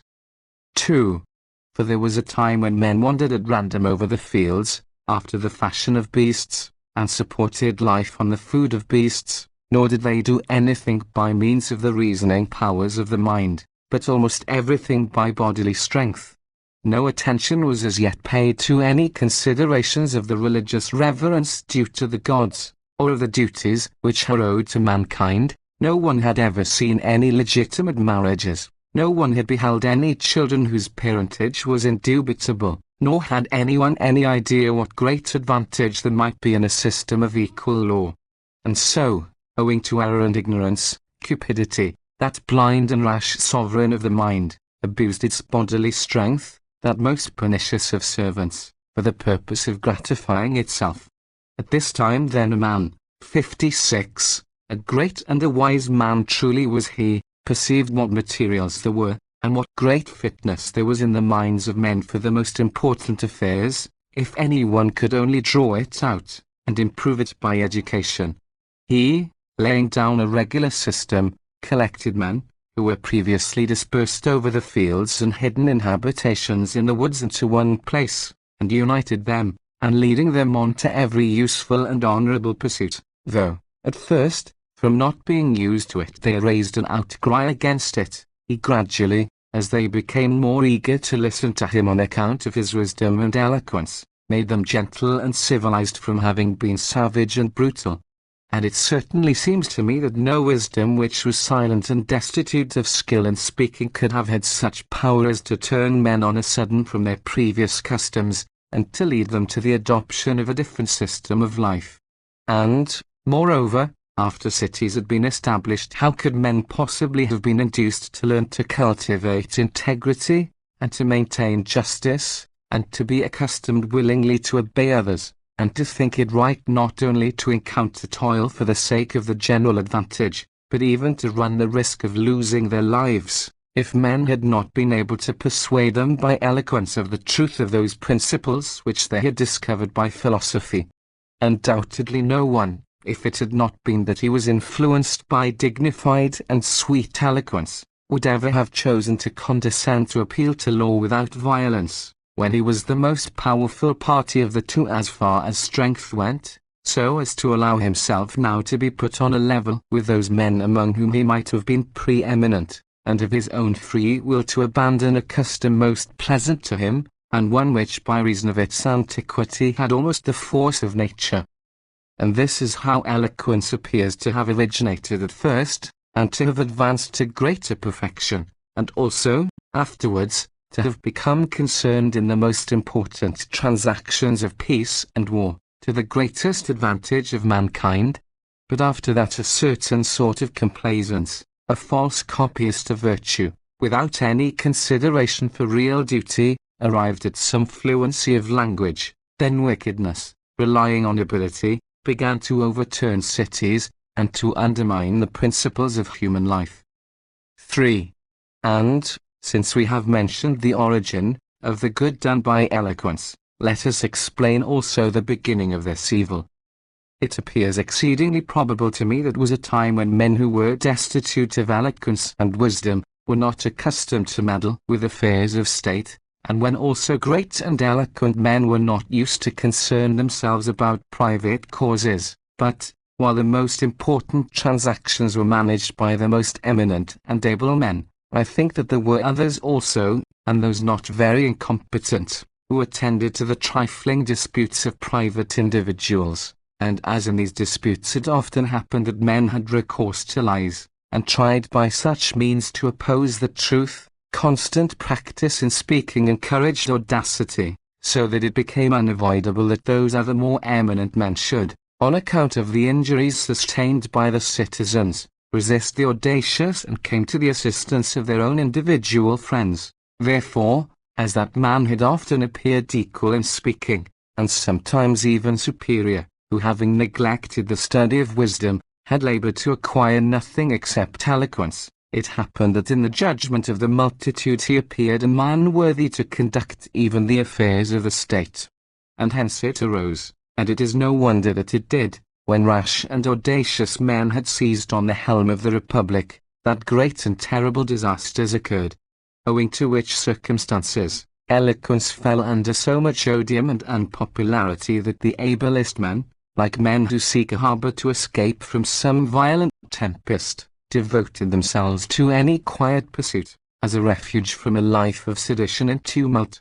So that other virtuous and honourable pursuits appear to me to have become popular subsequently, from having been cultivated in tranquillity by excellent men, but that this pursuit having been abandoned by most of them, grew out of fashion and obsolete at the very time when it should have been more eagerly retained and more anxiously encouraged and strengthened. For the more scandalously the temerity and audacity of foolish and worthless men was violating a most honourable and virtuous system, to the excessive injury of the Republic, the more studiously did it become others to resist them, and to consult the welfare of the Republic. 4. And this principle which I have just laid down did not escape the notice of Cato, nor of Lellus, nor of their pupil, as I may fairly call him, Africanus, nor of the Gracchi the grandson of Africanus, men in whom there was consummate virtue and authority increased by their consummate virtue and eloquence, which might serve as an ornament to these qualities, and as a protection to the Republic. Wherefore, in my opinion at least, men ought not the less to devote themselves to eloquence, although some men both in private and public affairs misuse it in a perverse manner, but I think rather that they should apply themselves to it with the more eagerness, in order to prevent wicked men from getting the greatest power to the exceeding injury of the good, and the common calamity of all men, especially as this is the only thing which is of the greatest influence on all affairs both public and private, and as it is by this same quality that life is rendered safe, and honourable, and illustrious, and pleasant. For it is from this source that the most numerous advantages accrue to the Republic, if only it be accompanied by wisdom, that governor of all human affairs. From this source it is that praise and honour and dignity flow towards all those who have acquired it. From this source it is that the most certain and the safest defence is provided for their friends. And, indeed, it appears to me, that it is on this particular that men, who in many points are weaker and lower than the beasts, are especially superior to them, namely, in being able to speak. Wherefore, that man appears to me to have acquired an excellent endowment, who is superior to other men in that very thing in which men are superior to beasts. And if this art is acquired not by nature only, not by mere practice, but also by a sort of regular system of education, it appears to me not foreign to our purpose to consider what those men say who have left us some precepts on the subject of the attainment of it.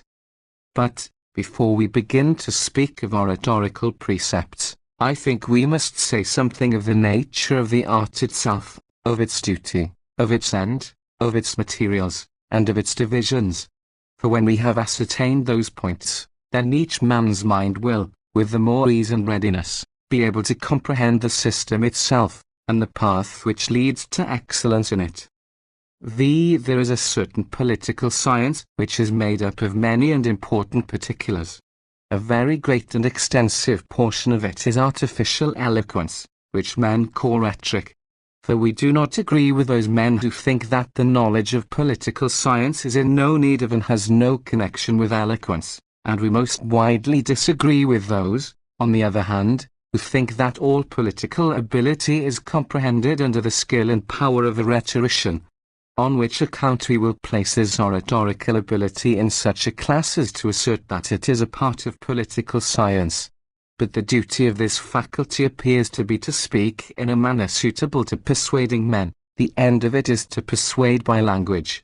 And there is difference between the duty of this faculty and its end, that with respect to the duty we consider what ought to be done, with respect to the end we consider what is suitable to the duty. Just as we say, that it is the duty of a physician to prescribe for a patient in a way calculated to cure him, and that his end is to cure him by his prescriptions. And so we shall understand what we are to call the duty of an orator, and also what we are to call his end, since we shall call that his duty which he ought to do, and we shall term that his end for the sake of which he is bound to do his duty. We shall call that the material of the art, on which the whole art, and all that ability which is derived from art, turns. Just as if we were to call diseases and wounds the material of medicine, because it is about them that all medical science is concerned. And in like manner, we call those subjects with which oratorical science and ability is conversant the materials of the art of rhetoric. And these subjects some have considered more numerous, and others less so. For Gorgias the Leontine, who is almost the oldest of all rhetoricians, considered that an orator was able to speak in the most excellent manner of all men on every subject. And when he says this, he seems to be supplying an infinite and boundless stock of materials to this art. But Aristotle, who of all men has supplied the greatest number of aids and ornaments to this art, thought that the duty of the rhetorician was conversant with three kinds of subjects, with the demonstrative, and the deliberative, and the judicial. The demonstrative is that which concerns itself with the praise or blame of some particular individual. The deliberative is that which, having its place in discussion and in political debate, comprises a deliberate statement of one's opinion. The judicial is that which, having its place in judicial proceedings, comprehends the topics of accusation and defense, or of demand and refusal. And, as our own opinion at least inclines, the art and ability of the orator must be understood to be conversant with these tripartite materials. Why, for Hermogenes, indeed, appears neither to attend to what he is saying, nor to understand what he is promising, for he divides the materials of an orator into the cause, and the examination. The cause he defines to be a thing which is in itself a controversy of language united with the interposition of certain characters. And that part, we too say, is assigned to the orator, for we give him those three parts which we have already mentioned, commonly judicial, the deliberative, and the demonstrative. But the examination he defines to be that thing which is in itself a controversy of language, without the interposition of any particular characters, in this way, whether there is anything good besides honesty, whether the senses may be trusted, what is the shape of the world, what is the size of the sun. But I imagine that all men can easily see that all such questions are far removed from the business of an orator, for it appears the excess of insanity to attribute those subjects, in which we know that the most sublime genius of philosophers has been exhausted with infinite labour, as if they were inconsiderable matters, to a rhetorician or an orator. But if Hermogenes himself had had any great acquaintance with these subjects, acquired with long study and training, then it would be supposed that he, from relying on his own knowledge, had laid down some false principles respecting the duty of an orator, and had explained not what his art could effect, but what he himself could do.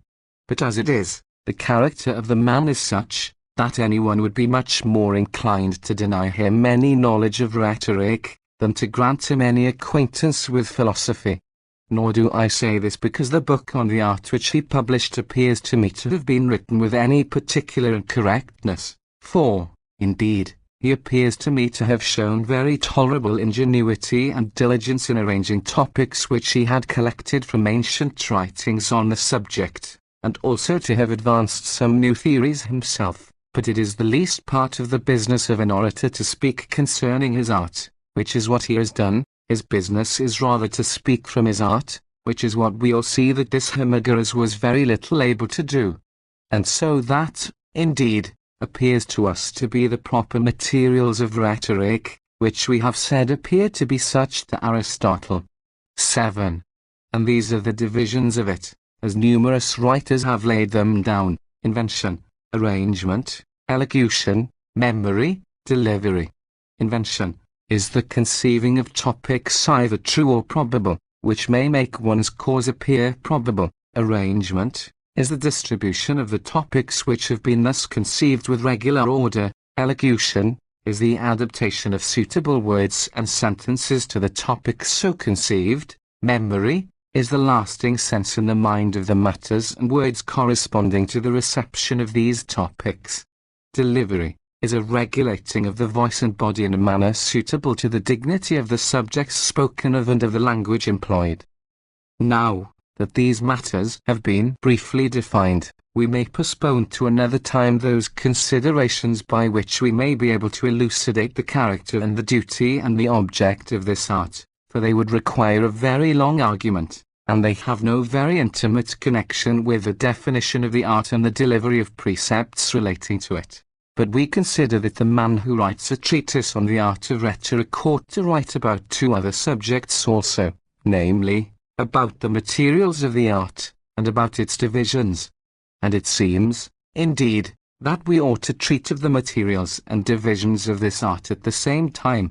Wherefore, let us first consider what sort of quality invention ought to be, which is the most important of all the divisions, and which applies to every description of cause in which an orator can be engaged.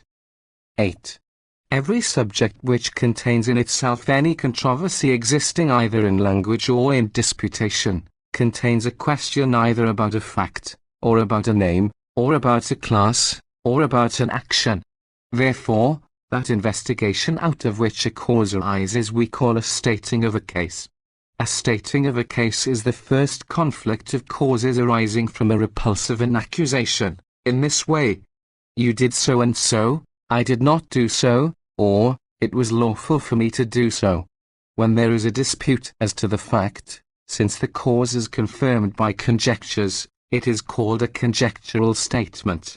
But when it is a dispute as to a name, because the force of a name is to be defined by words, it is then styled a definitive statement. But when the thing which is sought to be ascertained is what is the character of the matter under consideration, because it is a dispute about violence, and about the character of the affair, it is called a general statement.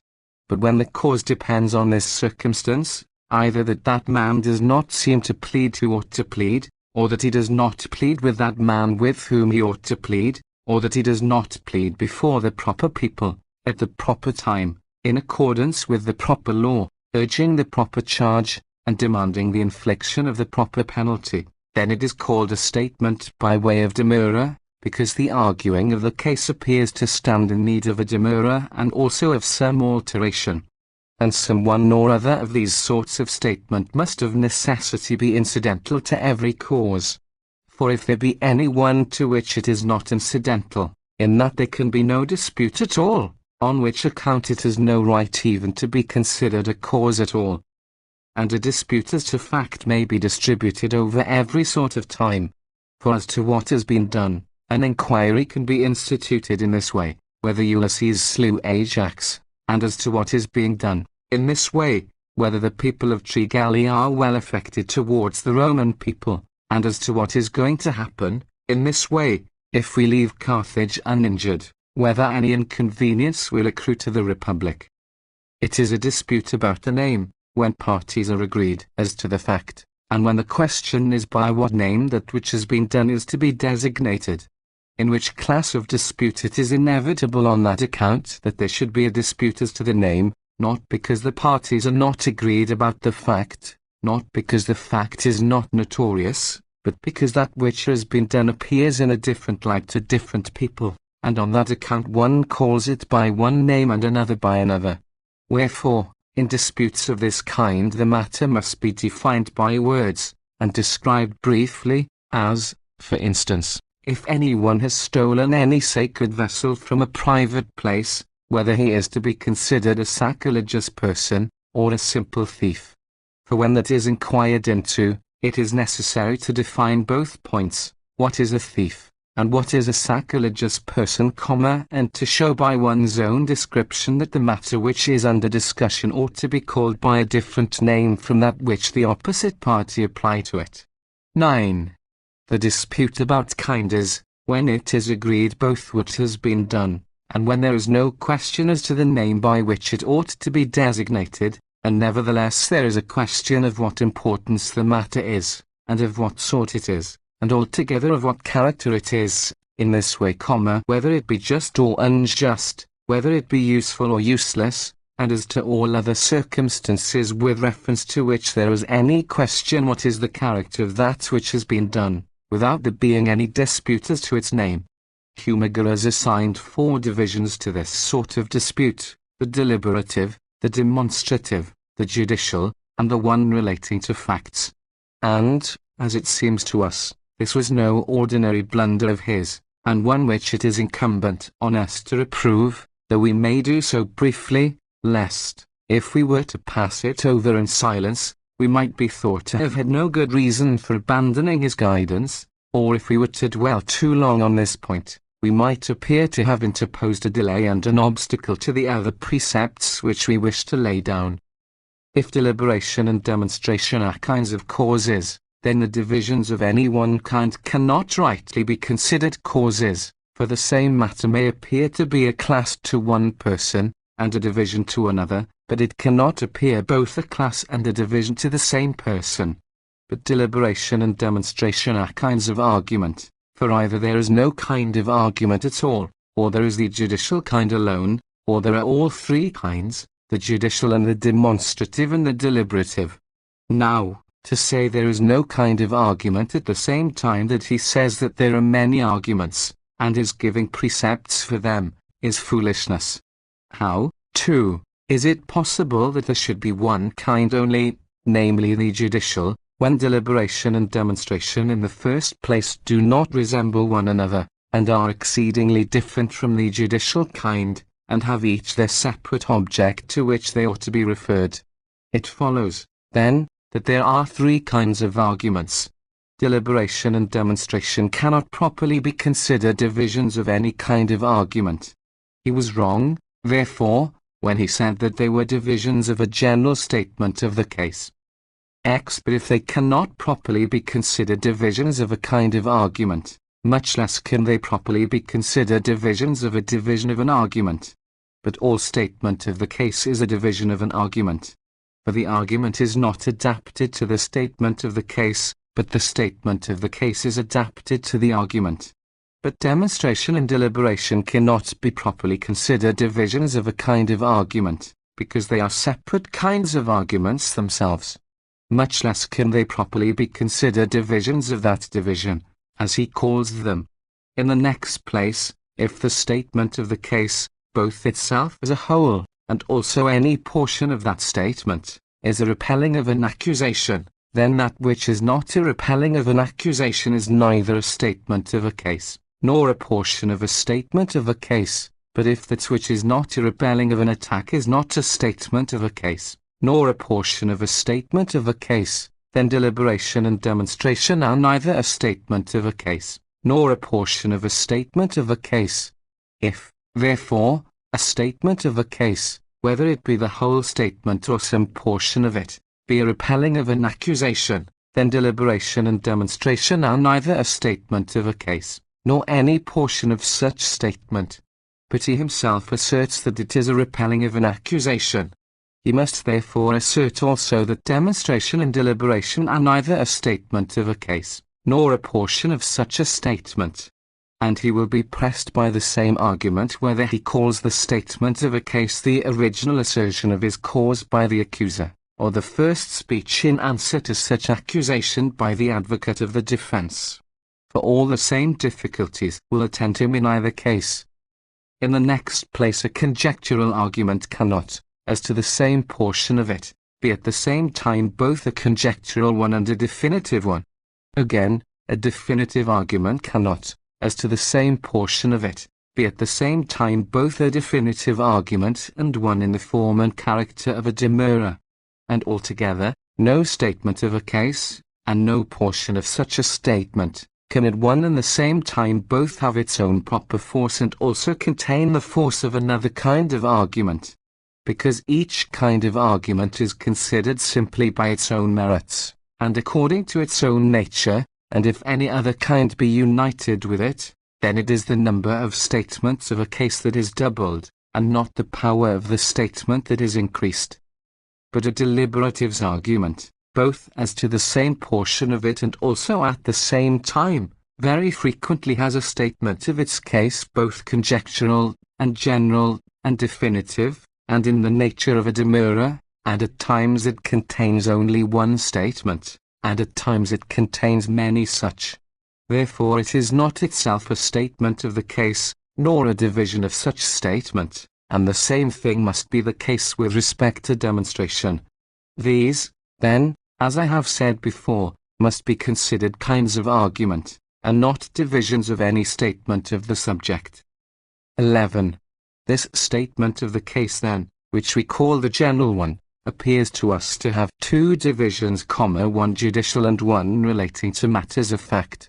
The judicial one is that in which the nature of right and wrong, or the principles of reward and punishment, are inquired into. The one relating to matters of fact is that in which the thing taken into consideration is what is the law according to civil precedent, and according to equity, and that is the department in which lawyers are considered by us to be especially concerned. And the judicial kind is itself also distributed under two divisions, one absolute, and one which takes in something besides as an addition, and which may be called assumptive. The absolute division is that which of itself contains in itself an inquiry into right and wrong. The assumptive one is that which of itself supplies no firm ground for objection, but which takes to itself some topics for defense derived from extraneous circumstances, and its divisions are concession, removal of the accusation from oneself, a retorting of the accusation, and comparison. Concession, when the person on his trial does not defend the deed that has been done, but entreats to be pardoned for it, and this again is divided into two parts, purgation and deprecation. Purgation is when the fact is admitted, but when the guilt of the fact is sought to be done away. And this may be on three grounds, of ignorance, of accident, or of necessity. Deprecation is when the person on his trial confesses that he has done wrong, and that he has done wrong on purpose, and nevertheless entreats to be pardoned. But this kind of address can be used but very rarely. Removal of the accusation from oneself is when the person on his trial endeavors by force of argument and by influence to remove the charge which is brought against him from himself to another, so that it may not vex him himself with any guilt at all. And that can be done in two ways, if either the cause of the deed, or the deed itself, is attributed to another. The cause is attributed to another when it is said that the deed was done in consequence of the power and influence of another, but the deed itself is attributed to another when it is said that another either might have done it, or ought to have done it. The retorting of an accusation takes place when what is done is said to have been lawfully done because another had previously provoked the doer wrongfully. Comparison is when it is argued that some other action has been a right or an advantageous one, and then it is contended that this deed which is now impeached was committed in order to facilitate the accomplishment of that useful action. In the fourth kind of statement of a case, which we call the one which assumes the character of a demurrer, that sort of statement contains a dispute, in which an inquiry is opened who ought to be the accuser or pleader, or against whom, or in what manner, or before whom, or under what law, or at what time the accusation ought to be brought forward, or when something is urged generally tending to alter the nature of, or to invalidate the whole accusation. Of this kind of statement of a case Hermogenes is considered the inventor, not that many of the ancient orators have not frequently employed it, but because former writers on the subject have not taken any notice of it, and have not entered it among the number of statements of cases. But since it has been thus invented by Hermogenes, many people have found fault with it, whom we considered not so much to be deceived by ignorance, for indeed the matter is plain enough, as to be hindered from admitting the truth by some envy or fondness for detraction. 12. We have now then mentioned the different kinds of statements of cases, and their several divisions. But we think that we shall be able more conveniently to give instances of each kind, when we are furnishing a store of arguments for each kind. For so the system of arguing will be more clear, when it can be at once applied both to the general classification and to the particular instance. When the statement of the case is once ascertained, then it is proper at once to consider whether the argument be a simple or a complex one, and if it be a complex one, whether it is made up of many subjects of inquiry, or of some comparison. That is a simple statement which contains in itself one plain question, in this way, shall we declare war against the Corinthians, or not? That is a complex statement consisting of several questions in which many inquiries are made, in this way, whether Carthage shall be destroyed, or whether it shall be restored to the Carthaginians, or whether a colony shall be led thither. Comparison is a statement in which inquiry is raised in the way of contest, which course is more preferable, or which is the most preferable course of all, in this way, whether we had better send an army into Macedonia against Philip, to serve as an assistance to our allies, or whether we had better retain it in Italy, in order that we may have as numerous forces as possible to oppose to Hannibal. In the next place, we must consider whether the dispute turns on general reasoning, or on written documents. For a controversy with respect to written documents is one which arises out of the nature of the writing. 13. And of that there are 5 kinds which have been separated from statements of cases. For when the language of the writing appears to be at variance with the intention of the writer, then 2 laws or more seem to differ from one another, and then, 2. That which has been written appears to signify 2 things or more. Then also, from that which is written, something else appears to be discovered also, which is not written, and also the effect of the expressions used is inquired into, as if it were in the definitive statement of the case, in which it has been placed. Wherefore, the first kind is that concerning the written document and the intention of it, the second arises from the laws which are contrary to one another, the third is ambiguous, the fourth is argumentative, the fifth we call definitive. But reason applies when the whole of the inquiry does not turn on the writing, but on some arguing concerning the writing. But, then, when the kind of argument has been duly considered, and when the statement of the case has been fully understood, when you have become aware whether it is simple or complex, and when you have ascertained whether the question turns on the letter of the writing or on general reasoning, then it is necessary to see what is the question, what is the reasoning, what is the system of examining into the excuses alleged, what means there are of establishing one's own allegations, and all these topics must be derived from the original statement of the case. What I call a question is the dispute which arises from the conflict of the 2 statements in this way. You have not done this lawfully, I have done it lawfully. And this is the conflict of arguments, and on this the statement of the case hinges. It arises, therefore, from that kind of dispute which we call the question, in this way, whether he did so and so lawfully. The reasoning is that which embraces the whole cause, and if that be taken away, then there is no dispute remaining behind in the cause. In this way, in order that for the sake of explaining myself more clearly, I may content myself with an easy and often quoted instance. If Orestes be accused of matricide, unless he says this, I did it rightfully, for she had murdered my father, he has no defence at all.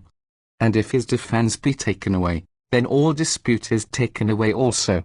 The principle of his argument then is that she murdered Agamemnon. The examination of this defence is then a dispute which arises out of the attempts to invalidate or to establish this argument. For the argument itself may be considered sufficiently explained, since we dwelt upon it a little while ago. For she, says he, had murdered my father. But, says the adversary, for all that it was not right for your mother to be put to death by you who were her son, for her act might have been punished without your being guilty of wickedness. 14. From this mode of bringing forward evidence, arises at last kind of dispute which we call the judication, or examination of the excuses alleged. And that is of this kind, whether it was right that his mother should be put to death by Orestes, because she had put to death Orestes his father.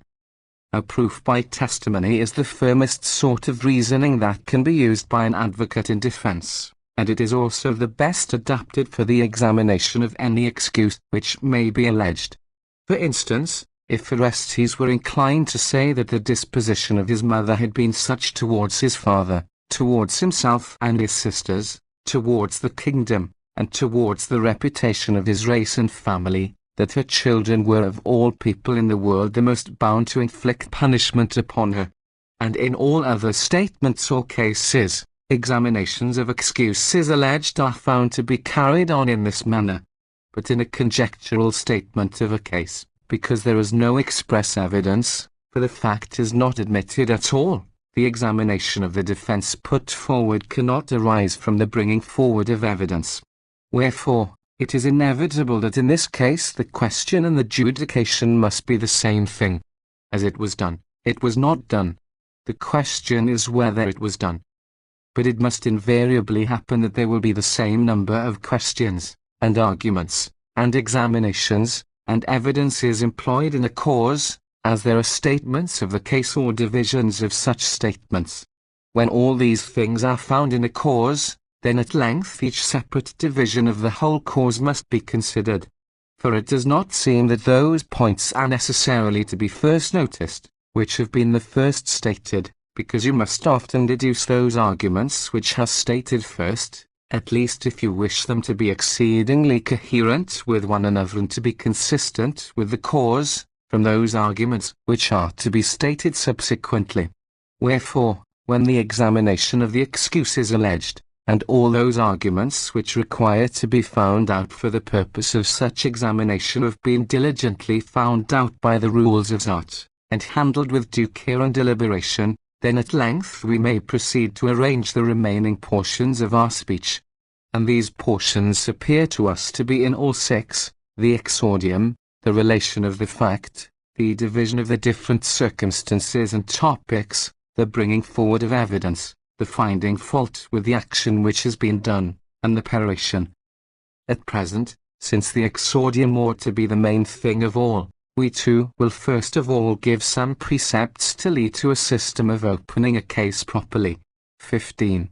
An exordium is an address bringing the mind of the hearer into a suitable state to receive the rest of the speech, and that will be effected if it has rendered him well disposed towards the speaker, attentive, and willing to receive information. Wherefore, a man who is desirous to open a cause well, must of necessity be beforehand thoroughly acquainted with the nature and kind of cause which he has to conduct. Now the kinds of causes are 5, 1 honourable, 1 astonishing, 1 low, 1 doubtful, 1 obscure. The kind of cause which is called honourable, is such an one as the disposition of the hearer favours at once, without waiting to hear our speech. The kind that is astonishing, is that from which the mind of those who are about to hear us has been alienated. The kind which is low, is one which is disregarded by the hearer, or which does not seem likely to be carefully attended to. The kind which is doubtful, is that in which either the examination into the excuse is alleged as doubtful, or the cause itself, being partly honourable and partly discreditable, so as to produce partly goodwill and partly disinclination. The kind which is obscure, is that in which either the hearers are slow, or in which the cause itself is entangled in a multitude of circumstances hard to be thoroughly acquainted with. Wherefore, since there are so many kinds of causes, it is necessary to open one's case on a very different system in each separate kind. Therefore, the exordium is divided into 2 portions, first of all a beginning, and secondly language calculated to enable the orator to work his way into the good graces of his hearers. The beginning is an address, in plain words, immediately rendering the hearer well disposed towards one, or inclined to receive information, or attentive. The language calculated to enable the orator to work his way into the good graces of his hearers, is an address which employs a certain dissimulation, and which by a circuitous route, as it were, obscurely creeps into the affections of the hearer. In the kind of cause which we have called astonishing, if the hearers be not positively hostile, it will be allowable by the beginning of the speech to endeavour to secure goodwill. But if they be excessively alienated from one, then it will be necessary to have recourse to endeavours to insinuate oneself into their good graces. For if peace and goodwill be openly sought for from those who are enemies to one, they not only are not obtained, but the hatred which they bear one is even inflamed and increased. But in the kind of cause which I have called low, for the sake of removing his contempt it will be indispensable to render the hearer attentive. The kind of cause which has been styled doubtful, if it embraces an examination into the excuses alleged, which is also doubtful, must derive its exordium from that very examination, but if it have some things in it of a creditable nature, and some of a discreditable character, then it will be expedient to try and secure the goodwill of the hearer, so that the cause may change its appearance, and seem to be an honourable one.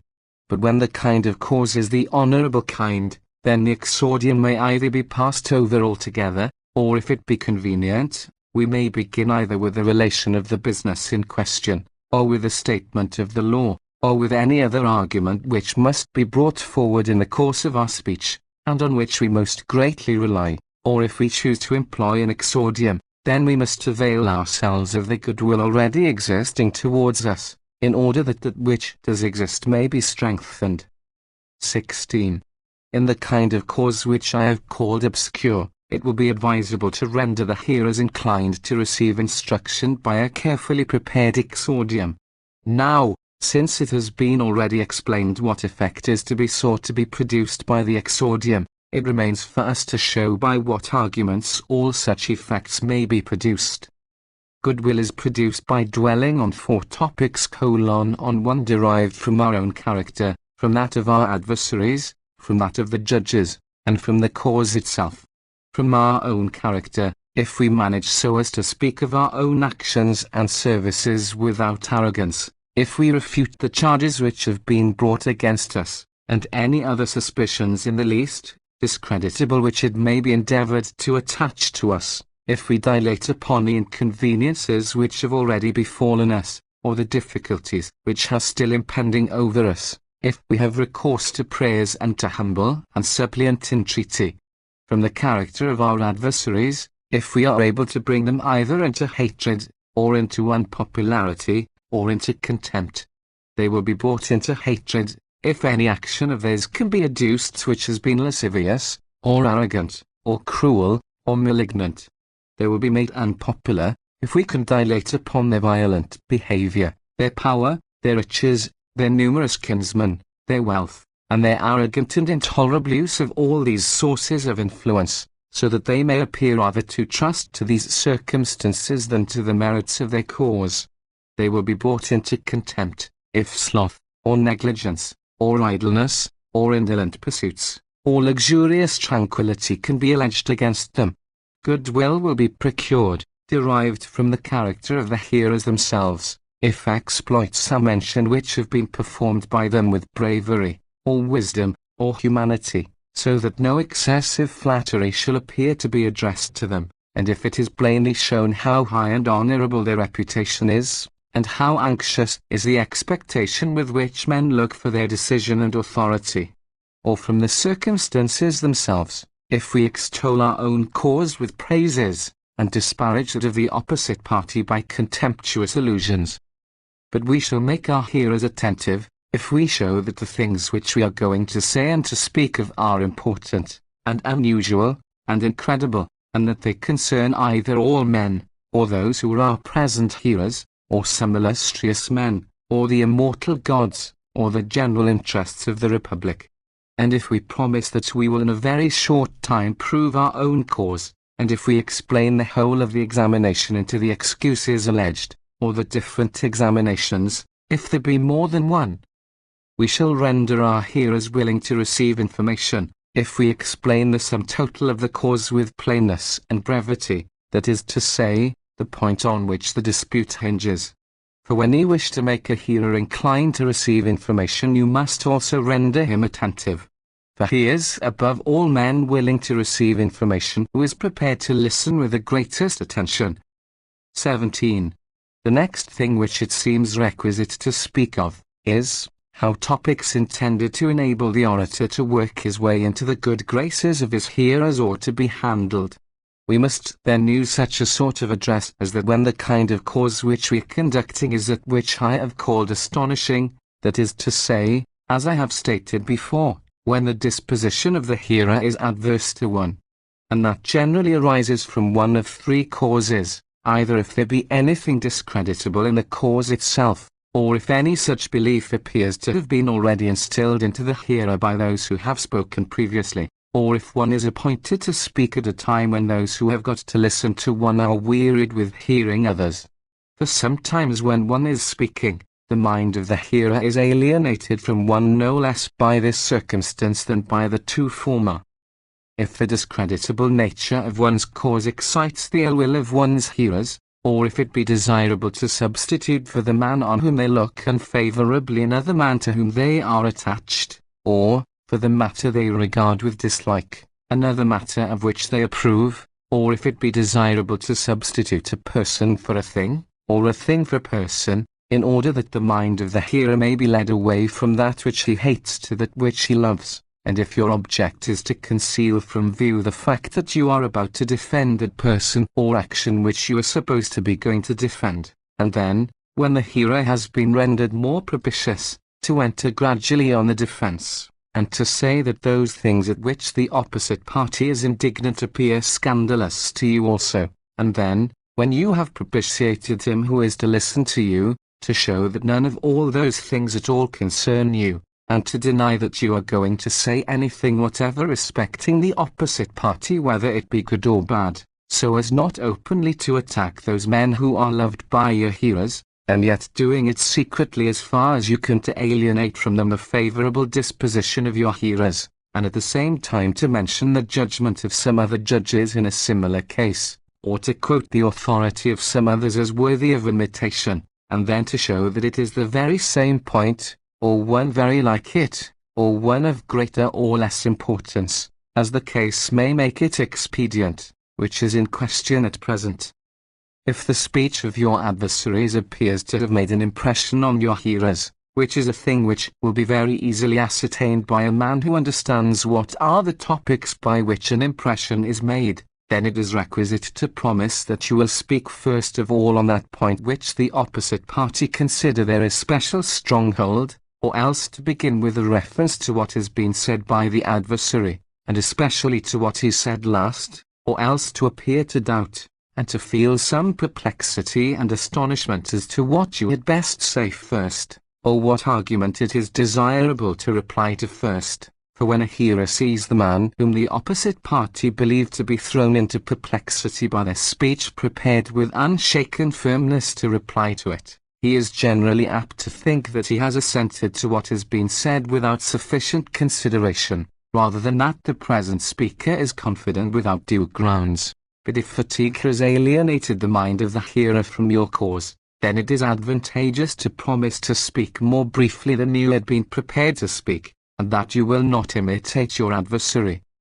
If the case admit of it, it is not disadvantageous to begin with some new topic, or with someone which may excite laughter, or with some argument which has arisen from the present moment, of which kind are any sudden noise or exclamation, or with something which you have already prepared, which may embrace some apologue, or fable, or other laughable circumstance. Or, if the dignity of the subject shall seem inconsistent with jesting, in that case it is not disadvantageous to throw in something sad, or novel, or terrible. For as satiety of food and disgust is either relieved by some rather bitter taste, or is at times appeased by a sweet taste, so a mind weary with listening is either reinstated in its strength by astonishment, or else is refreshed by laughter. 18. And these are pretty nearly the main things which it appeared desirable to say separately concerning the exordium of a speech, and the topics which an orator should use for the purpose of insinuating himself into the good grace of his hearers. And now it seems desirable to lay down some brief rules which may apply to both in common.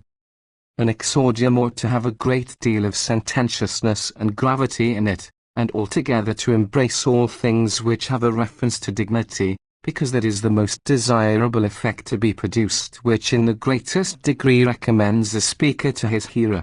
It should contain very little brilliancy, or wit, or elegance of expression, because from these qualities there always arises a suspicion of preparation and artificial diligence, and that is an idea which, above all others, takes away credit from a speech, and authority from a speaker. But the following are the most ordinary faults to be found in an exordium, and those it is above all things desirable to avoid. It must not be vulgar, common, easily changed, long, unconnected, borrowed, nor must it violate received rules. What I mean by vulgar, is one which may be so adapted to numerous causes as to appear to suit them all. That is common, which appears to be able to be adapted no less to one side of the argument than to the other. That is easily changed, which with a slight alteration may be advanced by the adversary on the other side of the question. That is long, which is spun out by superfluity of words or sentences far beyond what is necessary. That is unconnected, which is not derived from the cause itself, and is not joined to the whole speech as a limb is to the body.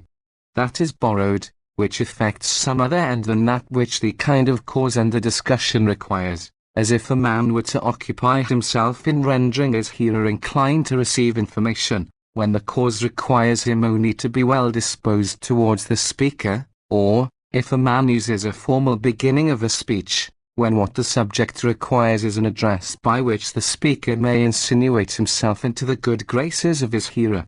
That is contrary to received rules, which affects no one of those objects for the sake of which the rules concerning exordiums have been handed down.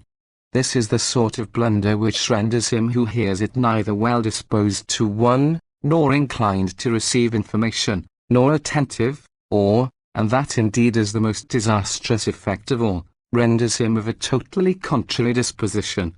And now we have said enough about the exordium. 19. Narration is an explanation of acts that have been done, or of acts as if they have been done. There are three kinds of narration. One kind is that in which the cause itself and the whole principle of the dispute is contained. Another is that in which some digression, unconnected with the immediate argument, is interposed, either for the sake of criminating another, or of instituting a comparison, or of provoking some mirth not altogether unsuitable to the business under discussion, or else for the sake of amplification. The third kind is altogether foreign to civil causes, and is uttered or written for the sake of entertainment, combined with its giving practice, which is not altogether useless. Of this last there are two divisions, the one of which is chiefly conversant about things, and the other about persons. That which is concerned in the discussion and explanation of things has three parts: fable, history, and argument. Fable is that in which statements are expressed which are neither true nor probable, as is this: huge winged snakes, joined by one common yoke. History is an account of exploits which have been performed, removed from the recollection of our own age, of which sort is the statement: Appius declared war against the Carthaginians. Argument is an imaginary case, which still might have happened. Such is this in Terence. For after Socia became a man. But that sort of narration which is conversant about persons, is of such a sort that in it not only the facts themselves, but also the conversations of the persons concerned and their very minds can be thoroughly seen, in this way. And oft he came to me with mournful voice. What is your aim, your conduct what? Oh why? Do you this youth with these sad arts destroy? Why does he fall in love? Why seeks he wine? And why do you from time to time supply the means for such excess? You study dress and folly of all kinds, while he, if left to his own natural bent, is stern and strict, almost beyond the claims of virtue. In this kind of narration there ought to be a great deal of cheerfulness wrought up out of the variety of circumstances, out of the dissimilarity of dispositions, out of gravity, lenity, hope, fear, suspicion, regret, dissimulation, error, pity, the changes of fortune, unexpected disaster, sudden joy, and happy results. But these embellishments may be derived from the precepts which will hereafter be laid down about allocution. At present it seems best to speak of that kind of narration which contains an explanation of the cause under discussion. 20. It is desirable then that it should have three qualities, that it should be brief, open, and probable. It will be brief, if the beginning of it is derived from the quarter from which it ought to be, and if it is not endeavoured to be extracted from what has been last said, and if the speaker forbears to enumerate all the parts of a subject of which it is quite sufficient to state the total result, for it is often sufficient to say what has been done, and there is no necessity for his relating how it was done, and if the speaker does not in his narration go on at a greater length than there is any occasion for, as far as the mere imparting of knowledge is concerned, and if he does not make a digression to any other topic, and if he states his case in such a way, that sometimes that which has not been said may be understood from that which has been said, and if he passes over not only such topics as may be injurious, but those too which are neither injurious nor profitable, and if he repeats nothing more than once, and if he does not at once begin with that topic which was last mentioned, and the imitation of brevity takes in many people, so that, when they think that they are being brief, they are exceedingly prolix, while they are taking pains to say many things with brevity, not absolutely to say but few things and no more than unnecessary. For to many men a man appears to speak with brevity who says, I went to the house, I called out the servant, he answered me, I asked for his master, he said that he was not at home.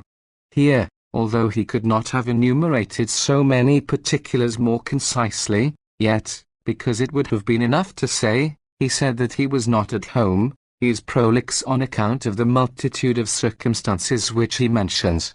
Wherefore, in this kind of narration also it is necessary to avoid the imitation of brevity, and we must no less carefully avoid a heap of unnecessary circumstances than a multitude of words. But a narration will be able to be open, if those actions are explained first which have been done first, and if the order of transactions and times is preserved, so that the things are related as they have been done, or as it shall seem that they may have been done. And in framing this narration it will be proper to take care that nothing be said in a confused or distorted manner, that no digression be made to any other subject, that the affair may not be traced too far back, nor carried too far forward, that nothing be passed over which is connected with the business in hand, and altogether the precepts which have been laid down about brevity must be attended to in this particular also. For it often happens that the truth is but little understood, more by reason of the prolixity of the speaker, than of the obscurity of the statement. And it is desirable to use clear language, which is a point to be dwelt upon when we come to precepts for elocution. 21. A narration will be probable, if in it those characteristics are visible which are usually apparent in truth, if the dignity of the persons mentioned is preserved, if the causes of the actions performed are made plain, if it shall appear that there were facilities for performing them, if the time was suitable, if there was plenty of room, if the place is shown to have been suitable for the transaction which is the subject of the narration, if the whole business, in short, be adapted to the nature of those who plead, and to the reports bruited about among the common people, and to the preconceived opinions of those who hear. And if these principles be observed, the narration will appear like the truth. But besides all this, it will be necessary to take care that such a narration be not introduced when it will be a hindrance, or when it will be of no advantage, and that it be not related in an unseasonable place, or in a manner which the cause does not require. It is a hindrance, when the very narration of what has been done comes at a time that the hearer has conceived great displeasure at something, which it will be expedient to mitigate by argument, and by pleading the whole cause carefully. And when this is the case, it will be desirable rather to scatter the different portions of the transactions limb by limb as it were over the cause, and, as promptly as may be, to adapt them to each separate argument, in order that there may be a remedy at hand for the wound, and that the defense advanced may at once mitigate the hatred which has arisen. Again, a narration is of no advantage when, after our case has once been set forth by the opposite party, it is of no importance to relate it a second time or in another manner, or when the whole affair is so clearly comprehended by the hearers, as they believe at least that it can do us no good to give them information respecting it in another fashion. And when this is the case, it is best to abstain from any narration altogether. It is uttered in an unseasonable place, when it is not arranged in that part of the speech in which the case requires it, and concerning this kind of blunder we will speak when we come to mention the arrangement of the speech. for it is the general arrangement of the whole that this affects. It is not related in the manner which the cause requires, when either that point which is advantageous to the opposite party is explained in a clear and elegant manner, or when that which may be of benefit to the speaker is stated in an obscure or careless way. Wherefore, in order that this fault may be avoided, everything ought to be converted by the speaker to the advantage of his own cause by passing over all things which make against it which can be passed over, by touching lightly on those points which are beneficial to the adversary, and by relating those which are advantageous to himself carefully and clearly. And now we seem to have said enough about narration. Let us now pass on in regular order to the arrangement of the different topics. 22. An arrangement of the subjects to be mentioned in an argument, when properly made, renders the whole oration clear and intelligible. There are two parts in such a division, each of which is especially connected with the opening of the cause, and with the arrangement of the whole discussion. One part is that which points out what are the particulars as to which one is in agreement with the opposite party, and also what remains in dispute, and from this there is a certain definite thing pointed out to the hearer, as that to which he should direct his attention. The other part is that in which the explanation of those matters on which we are about to speak, is briefly arranged and pointed out. And this causes the hearer to retain certain things in his mind, so as to understand that when they have been discussed the speech will be ended. At present it seems desirable to mention briefly how it is proper to use each kind of arrangement. And this arrangement points out what is suitable and what is not suitable. Its duty is to turn that which is suitable to the advantage of its own side. In this way, I agree with the opposite party as to the fact that a mother has been put to death by her son.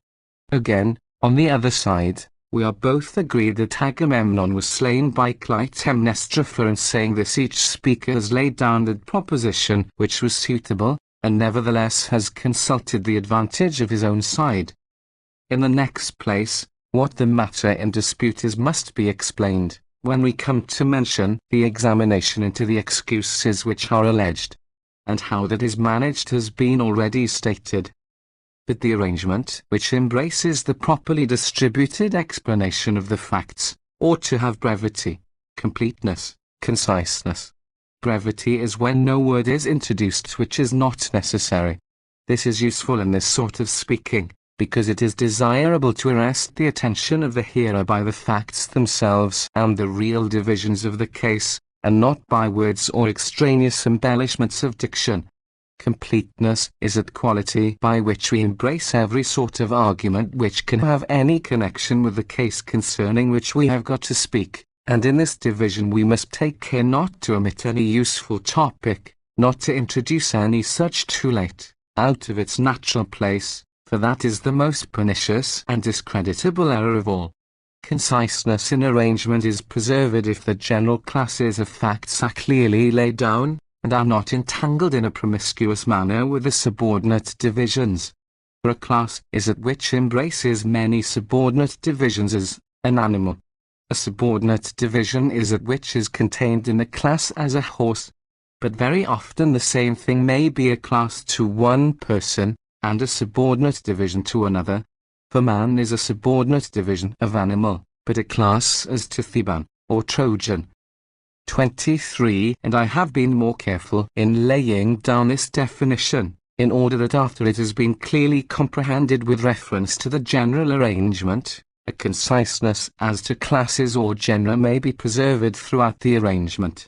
For he who arranges his oration in this manner, I will prove that by means of the covetousness and audacity and avarice of our adversaries, all sorts of evils have fallen on the Republic, fails to perceive that in this arrangement of his, when he intended to mention only classes, he has joined also a mention of a subordinate division.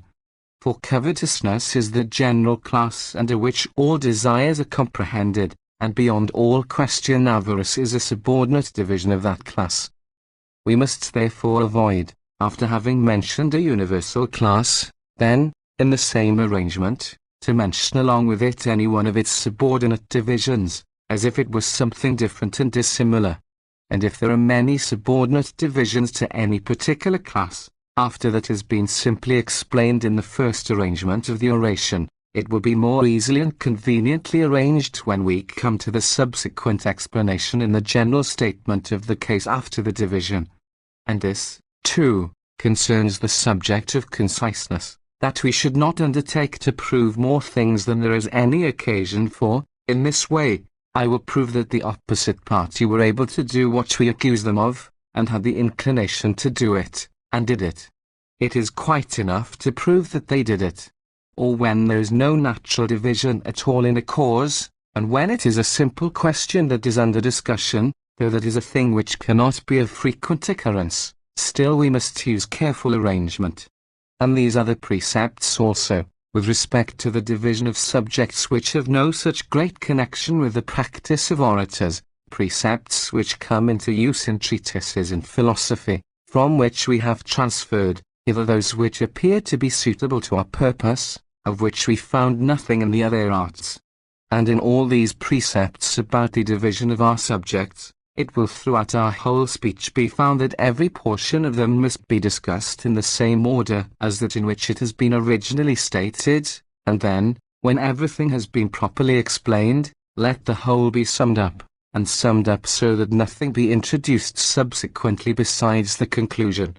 The old man in the Andria of Terence arranges briefly and conveniently the subjects with which he wishes his freedman to become acquainted.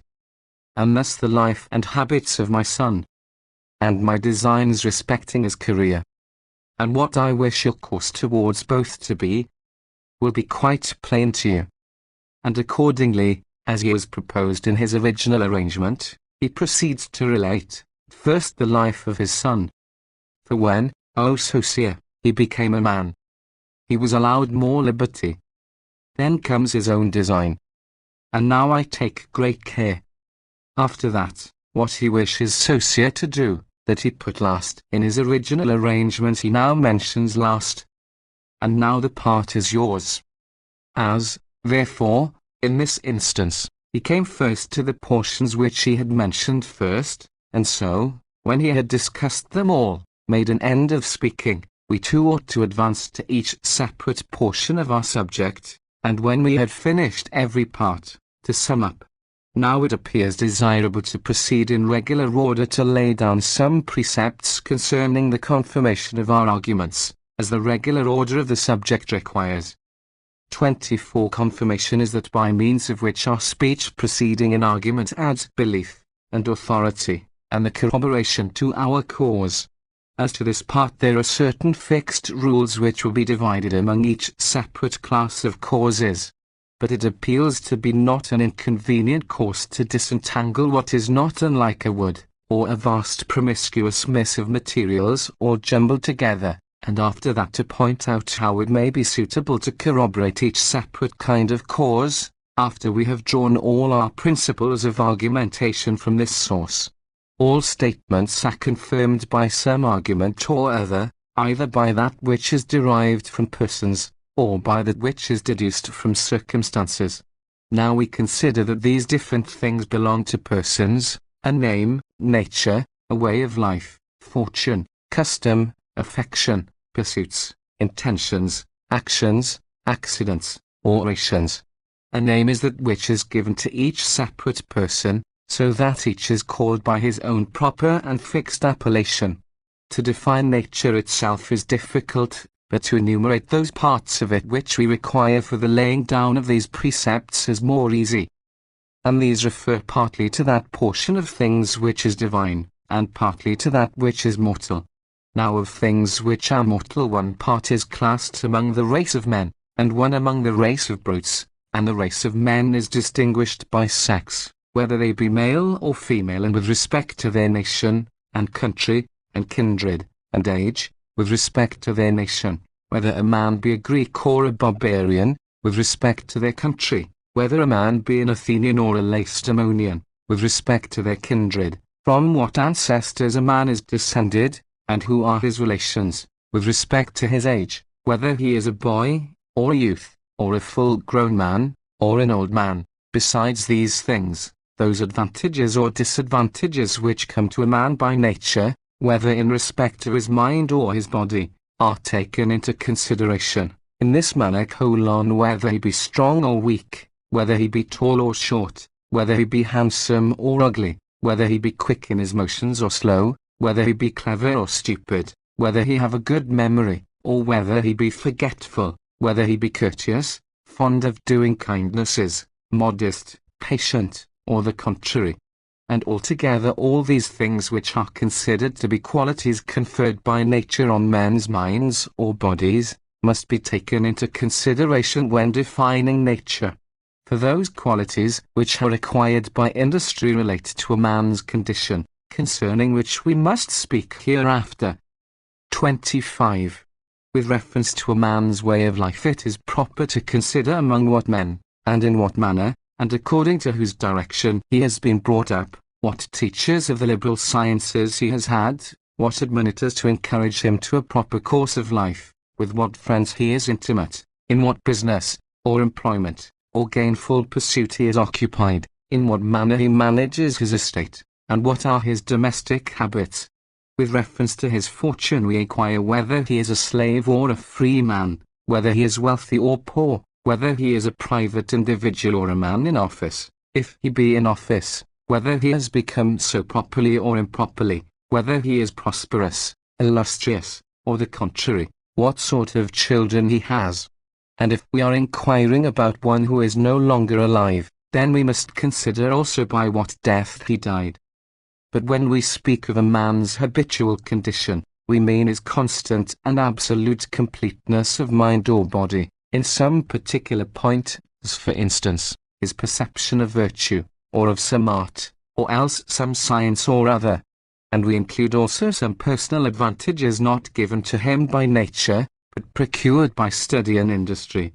By affection, we mean a sudden alteration of mind or body, arising from some particular cause, as joy, desire, fear, annoyance, illness, weakness, and other things which are found under the same class. But study is the assiduous and earnest application of the mind, applied to some particular object with great goodwill, as to philosophy, poetry, geometry, or literature. By counsel, we mean a carefully considered resolution to do or not to do something. But actions, and accidents, and speeches will be considered with reference to three different times: what a man has done, what has happened to him, or what he has said, or what he is doing, or what is happening to him, or what he is saying, or what he is going to do, what is about to happen to him, or what speech he is about to deliver. And all these things appear to be attributable to persons. 26. But of the considerations which belong to things, some are connected with the thing itself, which is the subject of discussion, some are considered in the performance of the thing, some are united with the thing itself, some follow in the accomplishment of the thing. Those things are connected with the thing itself which appear always to be attached to the thing and which cannot be separated from it. The first of such things is a brief exposition of the whole business, which contains the sum of the entire matter, in this way: the slaying of a parent, the betrayal of a country. Then comes the cause of this general fact, and we inquire by what means, and in what manner, and with what view such and such a thing has been done. After that we inquire what was done before this action and a consideration was done, and all the steps which preceded this action. After that, what was done in the very execution of this action. And last of all, what has been done since. But with reference to the performance of an action, which was the second topic of those which were attributed to things, the place, and the time, and the manner, and the opportunity, and the facilities will be inquired into. The place is taken into consideration in which the thing was done, with reference to the opportunity which the doer seems to have had of executing the business, and that opportunity is measured by the importance of the action, by the interval which has elapsed, by the distance, by the nearness, by the solitude of the place, or by the frequented character of it, by the nature of the spot itself, and by the neighborhood of the whole region. And it is estimated also, with reference to these characteristics, whether the place be sacred or not, public or private, whether it belongs or has belonged to someone else, or to the man whose conduct is under consideration. but the time is that, I mean, which we are speaking of at the present moment, for it is difficult to define it in a general view of it with any exactness, a certain portion of eternity with some fixed limitation of annual or monthly, or daily or nightly space.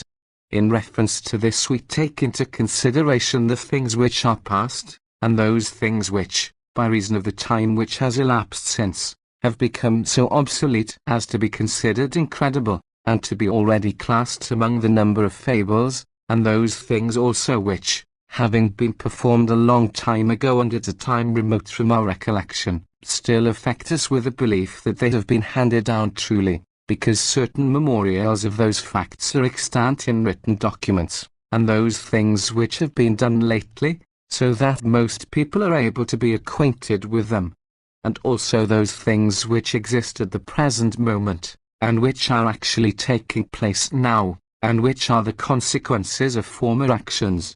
And with reference to those things it is open to us to consider which will happen sooner, and which later.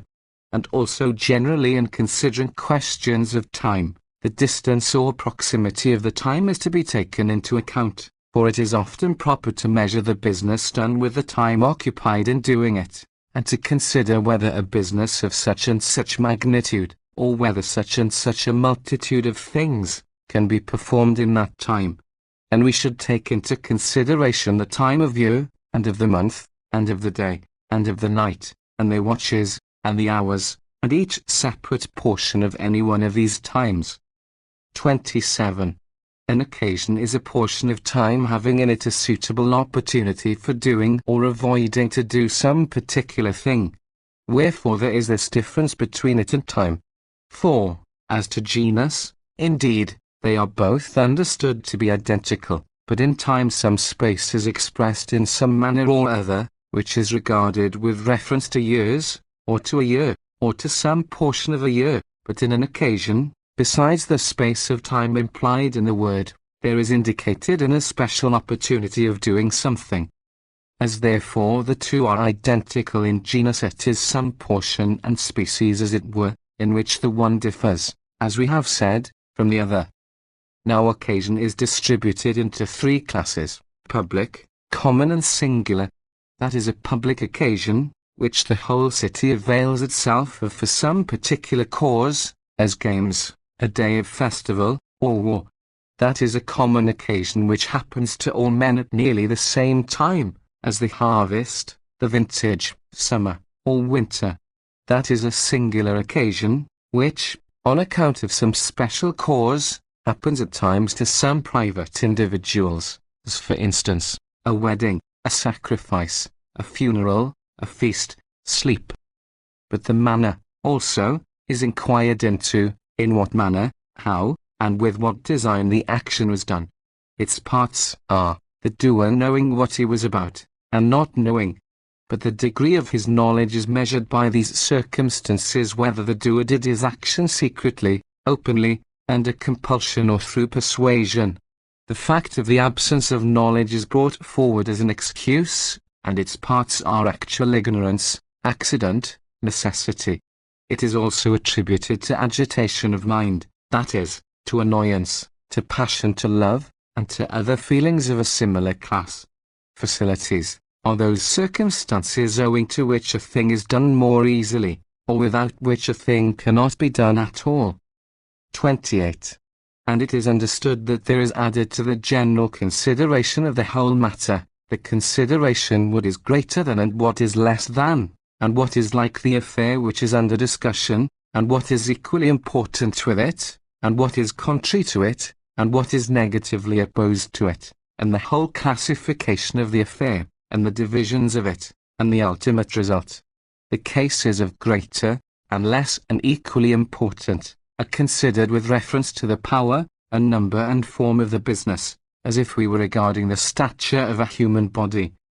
Now what is similar arises out of a species admitting of comparisons. Now what admits of comparisons is estimated by a nature which may be compared with it, and likened to it. What is contrary, is what is placed in a different class and is as distant as possible from the thing to which it is called contrary, as cold is from heat and death from life. but that is negatively opposed to a thing which is separated from the thing by an opposition which is limited to a denial of the quality. In this way, to be wise, and not to be wise. That is a genus which embraces several species, as cupidity. That is a species which is subordinate to a genus, as love, avarice. The result is the ultimate termination of any business, in which it is a common inquiry, what has resulted from each separate fact, what is resulting from it, what is likely to result from it. Wherefore, in order that that which is likely to happen may be more conveniently comprehended in the mind with respect to this genus, we ought first to consider what is accustomed to result from every separate circumstance. In this manner from arrogance, hatred usually results, and from insolence, arrogance. The fourth division is a natural consequence from those qualities, which we said were usually attributed to things in distinction from persons. And with respect to this, those circumstances are sought for which ensue from a thing being done. In the first place, by what name it is proper that that which has been done should be called. In the next place, who have been the chief agents in, or originators of that action, and last of all, who have been the approvers and the imitators of that precedent and of that discovery.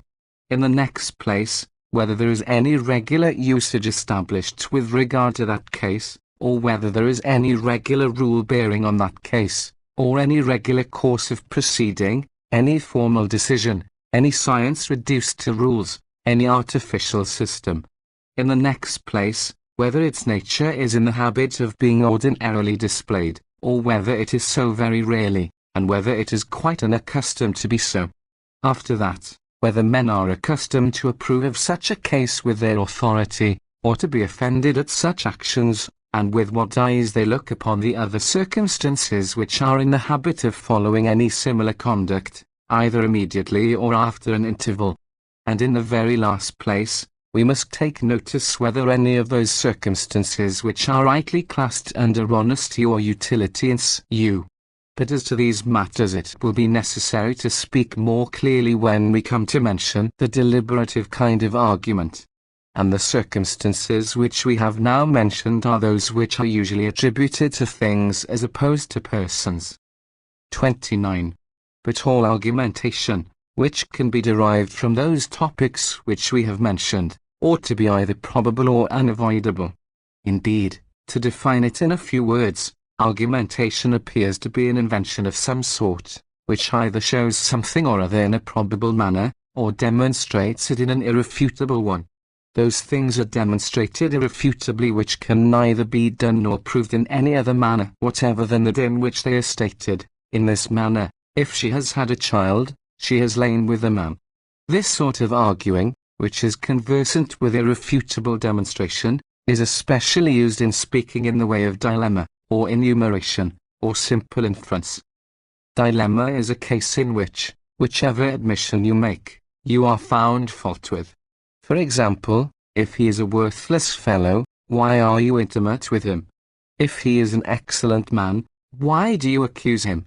Enumeration is a statement in which, when many matters have been stated and all other arguments invalidated, the one which remains is inevitably proved. In this manner, it is quite plain that he was slain by this man, either because of his enmity to him, or some fear, or hope, which he had conceived, or in order to gratify some friend of his, or, if none of these alternatives are true, then that he was not slain by him at all, for a great crime cannot be undertaken without a motive. But he had no quarrel with him, nor fear of him, nor hope of any advantage to be gained by his death, nor did his death in the least concern any friend of his. It remains, therefore, that he was not slain by him at all. But a simple inference is declared from a necessary consequence. In this way, if you say that I did that at that time I was beyond the sea, it follows, that I not only did not do what you say I did, but that it was not even possible for me to have done it. And it will be desirable to look to this very carefully, in order that this sort of inference may not be refuted in any manner, so that the proof may not only have some sort of argument in it, and some resemblance to an unavoidable conclusion, but that the very argument itself may proceed on irrefutable reasons. But that is probable which is accustomed generally to take place, or which depends upon the opinion of men, or which contains some resemblance to these properties, whether it be false or true. In that description of subject the most usual probable argument is something of this sort: if she is his mother, she loves her son. If he is an avaricious man, he neglects his oath. But in the case which depends mainly on opinion, probable arguments are such as this, that there are punishments prepared in the shades below for impious men, that those men who give their attention to philosophy do not think that there are gods. 30. But resemblance is chiefly seen in things which are contrary to one another, or equal to one another, and in those things which fall under the same principle. In things contrary to one another, in this manner: for if it is right that those men should be pardoned who have injured me unintentionally, it is also fitting that one should feel no gratitude towards those who have benefited me because they could not help it. In things equal to one another, in this way: for as a place without a harbour cannot be safe for ships, so a mind without integrity cannot be trustworthy for a man's friends.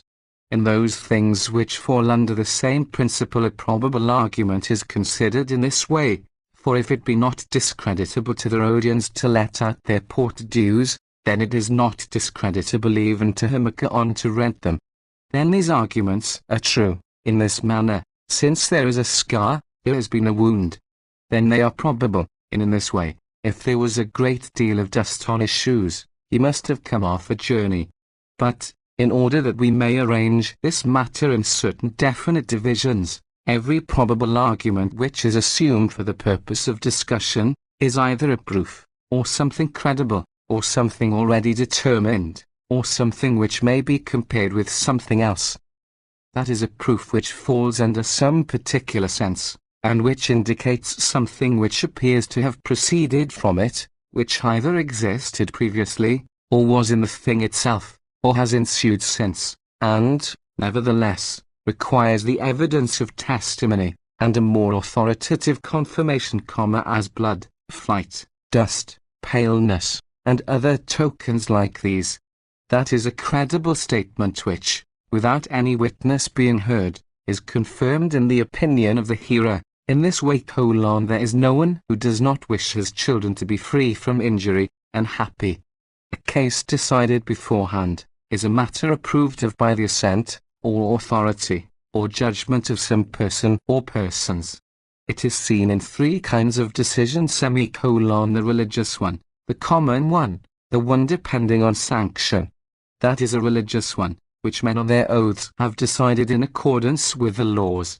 That is a common one, which all men have almost in a body approved of and adopted, in this manner: that all men should rise up on the appearance of their elders, that all men should pity suppliants. That depends on sanction, which, as it was a doubtful point what ought to be considered its character, men have established of their own authority, as, for instance, the conduct of the father of Gracchus, whom the Roman people made consul after his censorship, because he had done nothing in his censorship without the knowledge of his colleague. But that is a decision admitting of comparisons, which in a multitude of different circumstances contains some principle which is alike in all. Its parts are three: representation, collation, example. A representation is a statement demonstrating some resemblance of bodies or natures. Collation is a statement comparing one thing with another, because of their likeness to one another. Example is that which confirms or invalidates a case by some authority, or by what has happened to some man, or under some especial circumstances. Instances of these things, and descriptions of them, will be given amid the precepts for oratory. And the source of all confirmations has been already explained as occasion offered, and has been demonstrated no less clearly than the nature of the case required. But how each separate statement, and each part of a statement, and every dispute ought to be handled, whether we refer to verbal discussion or to writings, and what arguments are suitable for each kind of discussion, we will mention, speaking separately of each kind, in the second book. At present we have only dropped hints about the numbers, and moods, and parts of arguing in an irregular and promiscuous manner. Hereafter we will digest, making careful distinctions between and selections from each kind of cause, what is suitable for each kind of discussion, culling it out of this abundance which we have already displayed. And indeed every sort of argument can be discovered from among these topics, and that, when discovered, it should be embellished, and separated in certain divisions, is very agreeable, and highly necessary, and is also a thing which has been greatly neglected by writers on this art.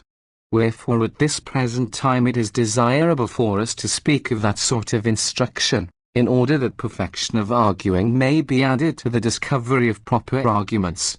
And all this topic requires to be considered with great care and diligence, because there is not only great usefulness in this matter, but there is also extreme difficulty in giving precepts. 31. All argumentation, therefore, is to be carried on either by induction, or by ratiocination.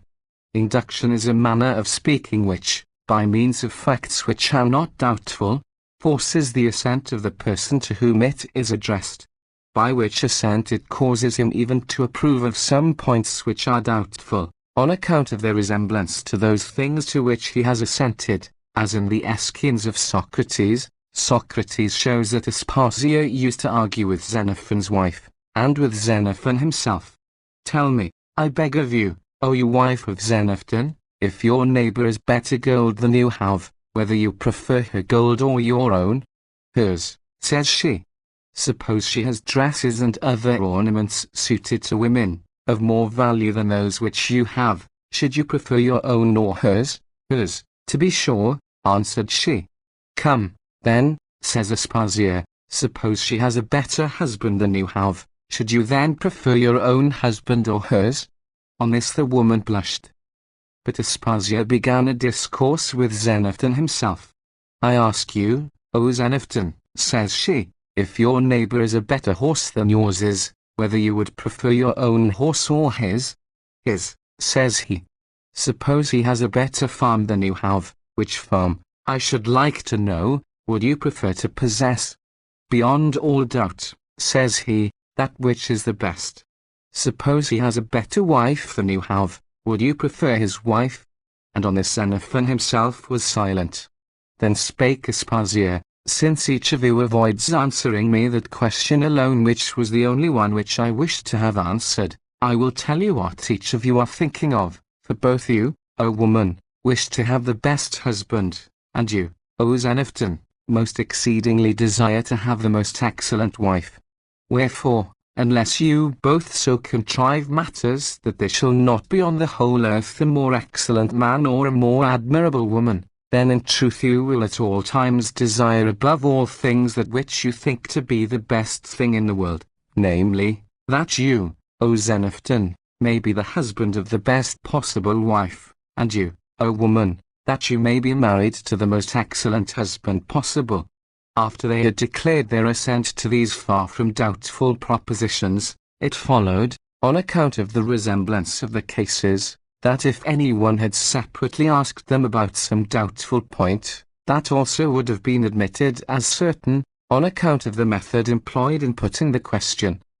This was a method of instruction which Socrates used to a great extent, because he himself preferred bringing forward no arguments for the purpose of persuasion, but wished rather that the person with whom he was disputing should form his own conclusions from arguments with which he had furnished himself, and which he was unavoidably compelled to approve of from the grounds which he had already assented to. 32. And with reference to this kind of persuasion, it appears to me desirable to lay down a rule, in the first place, that the argument which we bring forward by way of simile, should be such that it is impossible to avoid admitting it. For the premise on account of which we intend to demand that that point which is doubtful shall be conceded to us, ought not to be doubtful itself.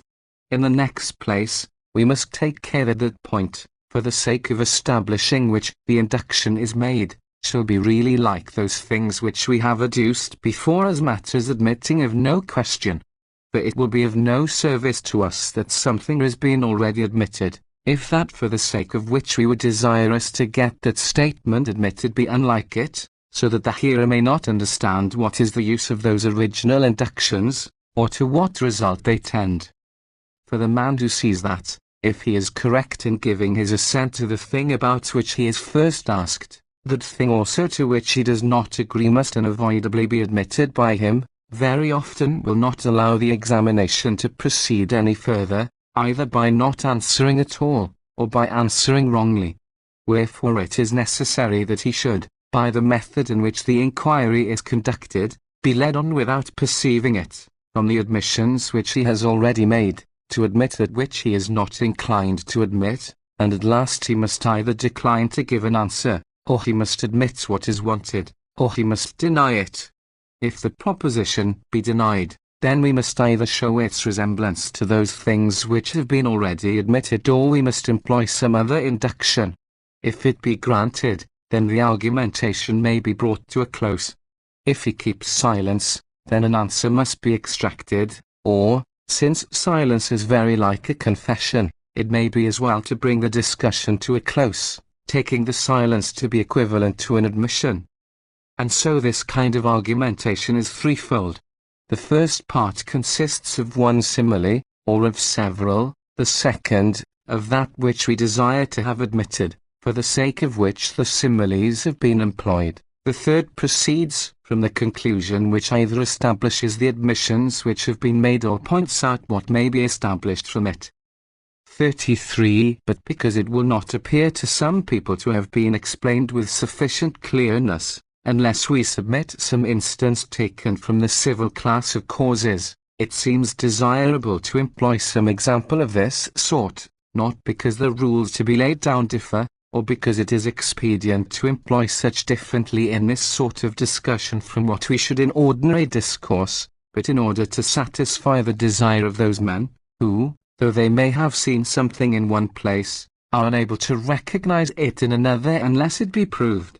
Therefore in this cause, which is very notorious among the Greeks, that of Epaminondas, the general of the Thebans, who did not give up his army to the magistrate who succeeded him in due course of law, and when he himself had retained his army a few days contrary to law, he utterly defeated the Lacedaemonians, the accuser might employ an argumentation by means of induction, while defending the letter of the law in opposition to its spirit, in this way: if, O judges, the framer of the law had added to his law what Epaminondas says that he intended, and had subjoined the exception except where anyone has omitted to deliver up his army for the advantage of the Republic, would you have endured it? I think not. And if you yourselves, though such a proceeding is very far from your religious habits and from your wisdom, for the sake of doing honor to this man, were to order the same exception to be subjoined to the law, would the Theban people endure that such a thing should be done? Beyond all question it would not endure it. Can it possibly then appear to you that that which would be scandalous if it were added to a law, should be proper to be done just as if it had been added to the law? I know your acuteness well. It cannot seem so to you, O judges. But if the intention of the framer of the law cannot be altered as to its expressions either by him or by you, then beware lest it should be a much more scandalous thing that should be altered in fact, and by your decision, which cannot be altered in one single word. And we seem now to have said enough for the present respecting induction. Next, let us consider the power and nature of ratiocination. 34. Ratiocination is a sort of speaking, eliciting something probable from the fact under consideration itself, which being explained and known of itself, confirms itself by its own power and principles. Those who have thought it profitable to pay diligent attention to this kind of reasoning, have differed a little in the manner in which they have laid down rules, though they were aiming at the same end as far as the practice of speaking went. Some of them have said that there are 5 divisions of it, and some have thought that it had no more parts than could be arranged under 3 divisions. And it would seem not useless to explain the dispute which exists between these parties, with the reasons which each allege for it is a short one, and not such that either party appears to be talking nonsense. And this topic also appears to us to be one that it is not at all right to omit in speaking. Those who think that it ought to be arranged in 5 divisions, say that first of all it is desirable to explain the sum of the discussion. In this way those things are better managed which are done on some deliberate plan, than those which are conducted without any steady design. This they call the first division. And then they think it right that it should be further proved by various arguments, and by as copious statements as possible, in this way, that house which is governed by reason is better appointed in all things, and more completely furnished, than that which is conducted at random, and on no settled plan that army which is commanded by a wise and skillful general, is governed more suitably in all particulars than that which is managed by the folly and rashness of any one. The same principle prevails with respect to sailing, for that ship performs its voyage best which has the most experienced pilot. When the proposition has been proved in this manner, and when 2 parts of the ratiocination have proceeded, they say in the 3rd part, that it is desirable to assume, from the mere intrinsic force of the proposition, what you wish to prove, in this way, but none of all those things is managed better than the entire world. In the 4th division they adduce besides another argument in proof of this assumption, in this manner, for both the rising and setting of the stars preserve some definite order, and their annual commutations do not only always take place in the same manner by some express necessity, but they are also adapted to the service of everything, and their daily and nightly changes have never injured anything in any particular from being altered capriciously. And all these things are a token that the nature of the world has been arranged by no ordinary wisdom. In the 5th division they bring forward that sort of statement, which either adduces that sort of fact alone which is compelled in every possible manner. In this way, the world, therefore, is governed on some settled plan, or else, when it has briefly united both the proposition and the assumption, it adds this which is derived from both of them together, in this way. But if those things are managed better which are conducted on a settled plan, than those which are conducted without such settled plan, and if nothing whatever is managed better than the entire world, therefore it follows that the world is managed on a settled plan, and in this way they think that such argumentation has 5 divisions. 35. But those who affirm that it has only 3 divisions, do not think that the argumentation ought to be conducted in any other way, but they find fault with this arrangement of the divisions. For they say that neither the proposition nor the assumption ought to be separated from their proofs, and that a proposition does not appear to be complete, nor an assumption perfect, which is not corroborated by proof. Therefore, they say that what those other men divide into 2 parts, proposition and proof, appears to them 1 part only, namely proposition. For if it be not proved, the proposition has no business to make part of the argumentation. In the same way they say that that which those other men call the assumption, and the proof of the assumption, appears to them to be assumption only. And the result is, that the whole argumentation being treated in the same way, appears to some susceptible of 5 divisions, and to others of only 3, so that the difference does not so much affect the practice of speaking, as the principles on which the rules are to be laid down. But to us that arrangement appears to be more convenient which divides it under 5 heads, and that is the one which all those who come from the school of Aristotle, or of Theophrastus, have chiefly followed. For as it is chiefly Socrates and the disciples of Socrates who have employed that former sort of argumentation which goes on induction, so this which is wrought up by ratiocination has been exceedingly practiced by Aristotle, and the Peripatetics, and Theophrastus, and after them by those rhetoricians who were accounted the most elegant and the most skillful. And it seems desirable to explain why that arrangement is more approved of by us, that we may not appear to have adopted it capriciously. At the same time, we must be brief in the explanation, that we may not appear to dwell on such subjects longer than the general manner of laying down rules requires. 36. If in any sort of argumentation it is sufficient to use a proposition by itself, and if it is not requisite to add proof to the proposition, but if in any sort of argumentation a proposition is of no power unless proof be added to it, then proof is something distinct from the proposition. For that which can be joined to a thing or separated from it, cannot possibly be the same thing with that to which it is joined or from which it is separated. But there is a certain kind of argumentation in which the proposition does not require confirmatory proof, and also another kind in which it is of no use at all without such proof, as we shall show. Proof, then, is a thing different from a proposition. And we will demonstrate that point which we have promised to show in this way: the proposition which contains in itself something manifest, because it is unavoidable that that should be admitted by all men, has no necessity for our desiring to prove and corroborate it. It is a sort of statement like this: if on the day on which that murder was committed at Rome, I was at Athens, I could not have been present at that murder.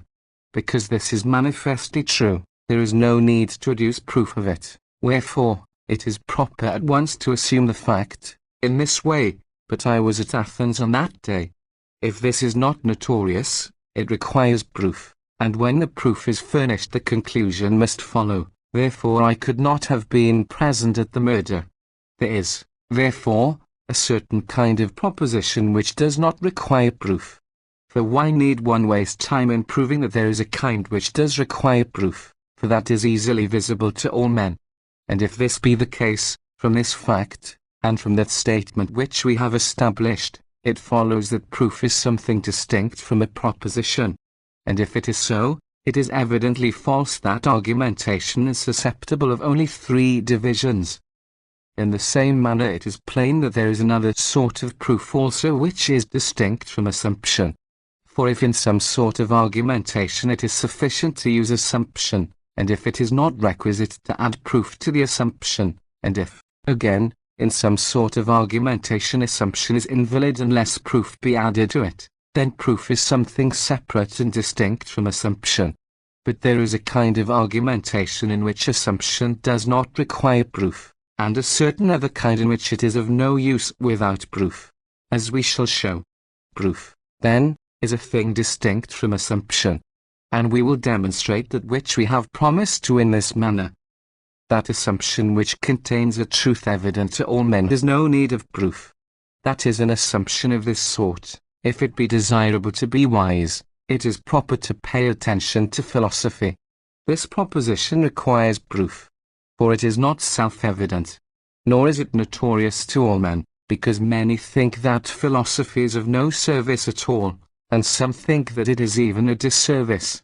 A self-evident assumption is such as this: but it is desirable to be wise. And because this is of itself evident from the simple fact, and is at once perceived to be true, there is no need that it be proved. Wherefore, the argumentation may be at once terminated, therefore it is proper to pay attention to philosophy. There is, therefore, a certain kind of assumption which does not stand in need of proof, for it is evident that is a kind which does. Therefore, it is false that argumentation is susceptible of only a 3-fold division. 37. And from these considerations that also is evident, that there is a certain kind of argumentation in which neither proposition nor assumption stands in need of proof, of this sort, that we may adduce something undoubted and concise, for the sake of example. If wisdom is above all things to be desired, then folly is above all things to be avoided, but wisdom is to be desired above all things, therefore folly is above all things to be avoided. Here both the assumption and the proposition are self-evident, on which account neither of them stands in need of proof. And from all these facts it is manifest that proof is at times added, and at times is not added. From which it is palpable that proof is not contained in a proposition, nor in an assumption, but that each being placed in its proper place, has its own peculiar force fixed and belonging to itself. And if that is the case, then those men have made a convenient arrangement who have divided argumentation into 5 parts. Are the 5 parts of that argumentation which is carried on by ratiocination?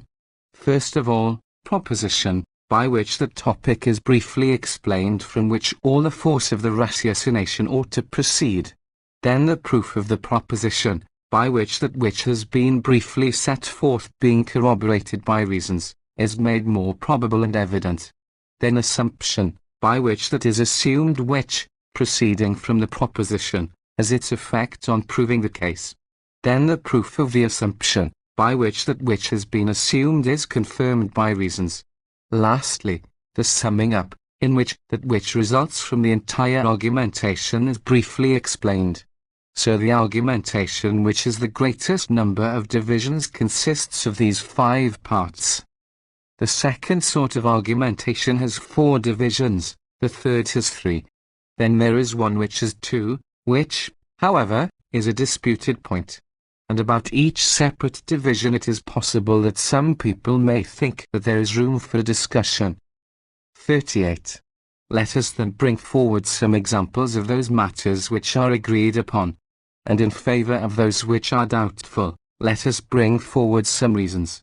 Now the argumentation which is divided into 5 divisions is of this sort: it is desirable, O judges, to refer all laws to the advantage of the Republic, and to interpret them with reference to the general advantage, and according to the strict wording according to which they are drawn up.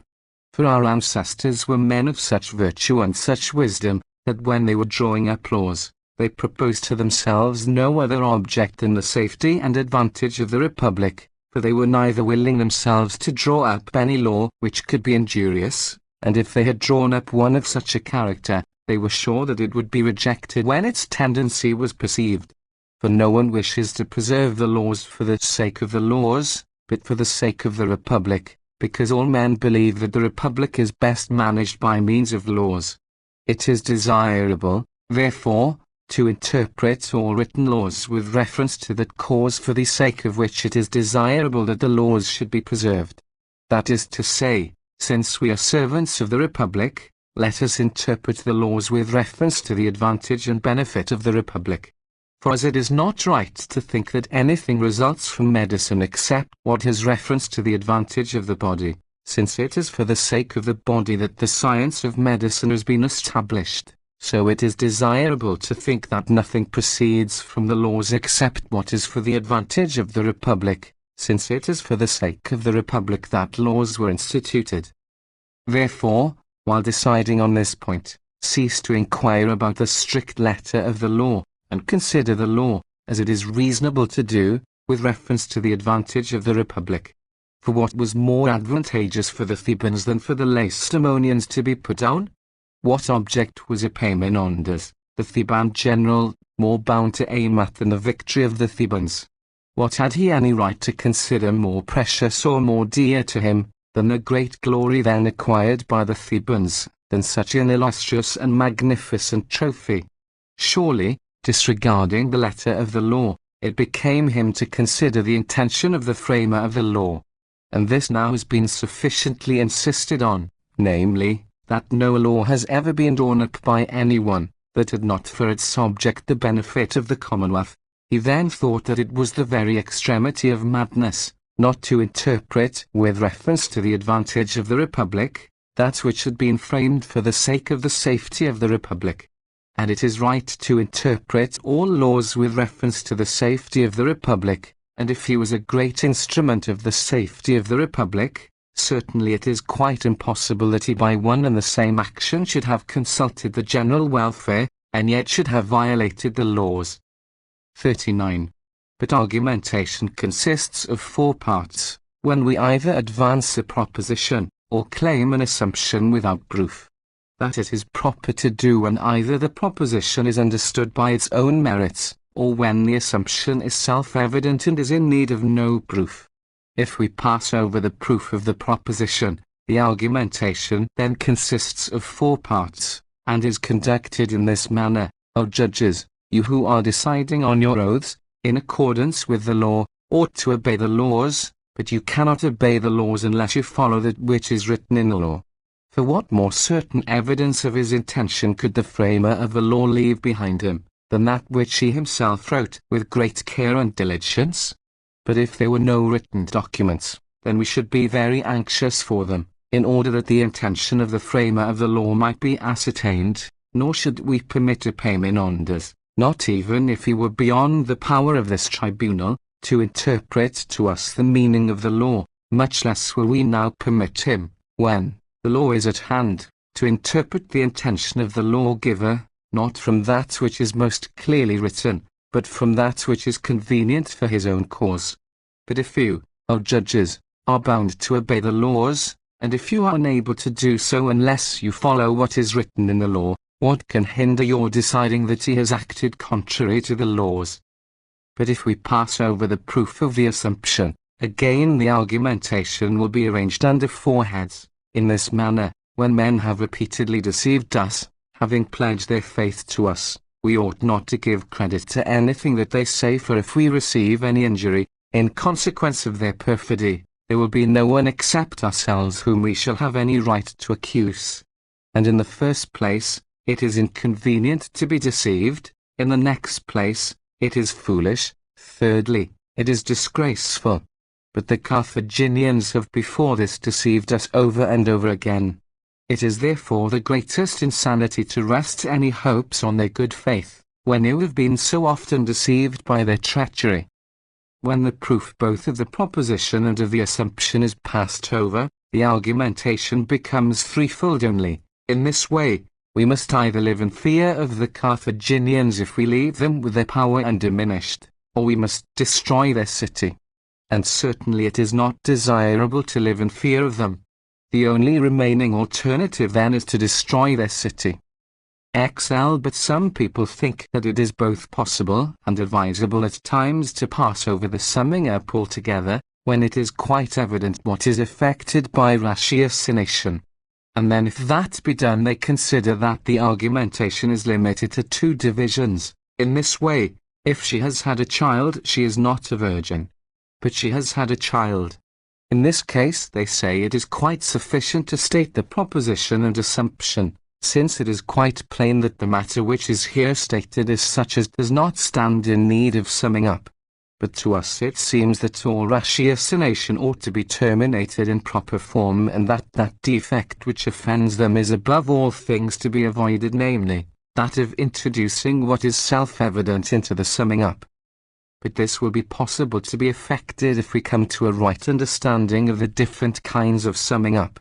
For we shall either sum up in such a way as to unite together the proposition and the assumption, in this way. But if it is right for all laws to be referred to the general advantage of the Republic, and if this man ensured the safety of the Republic, undoubtedly he cannot by one and the same action have consulted the general safety and yet have violated the laws, or thus, in order that the opinion we advocate may be established by arguments drawn from contraries, in this manner, it is then the very greatest madness to build hopes on the good faith of those men by whose treachery you have been so repeatedly deceived, or so that that inference alone be drawn which is already announced. In this manner, let us then destroy their city, or so that the conclusion which is desired must necessarily follow from the assertion which has been established. In this way, if she has had a child, she has laid with a man.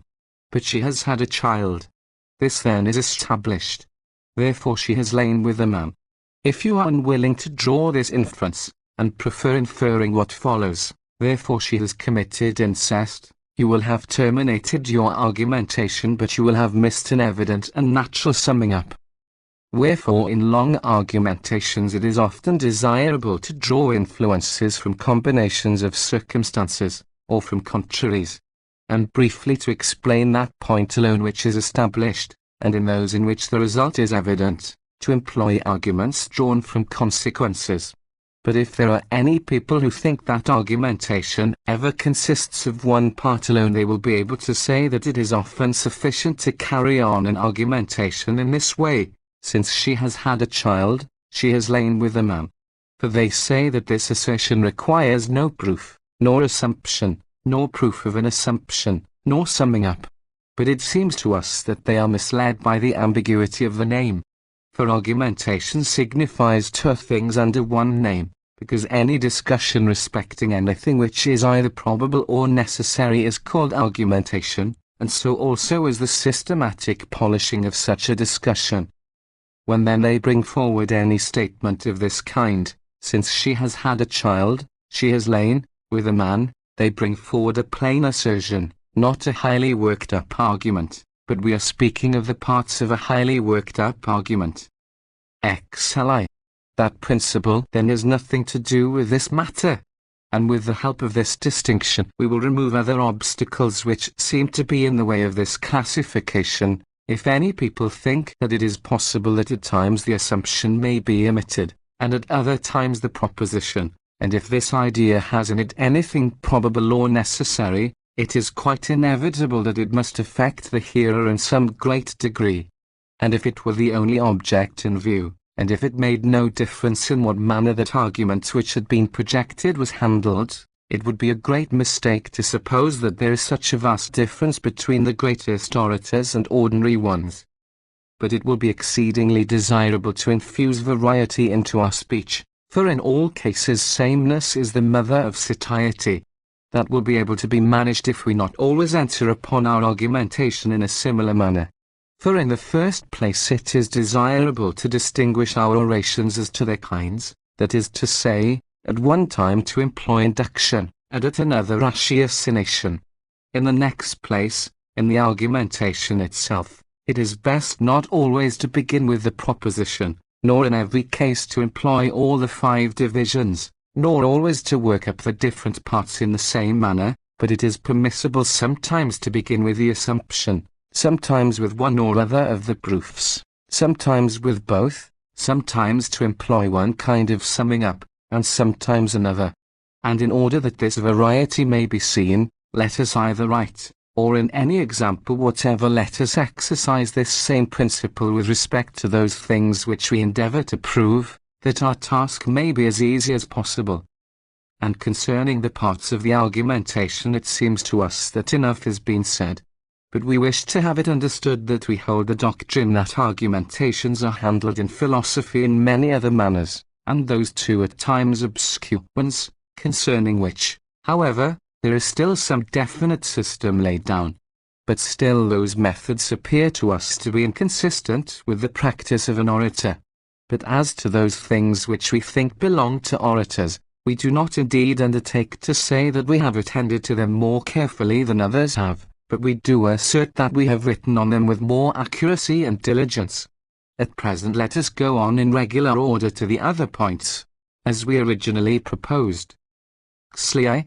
Reprehension is that by means of which the proof adduced by the opposite party is invalidated by arguing, or is disparaged, or is reduced to nothing.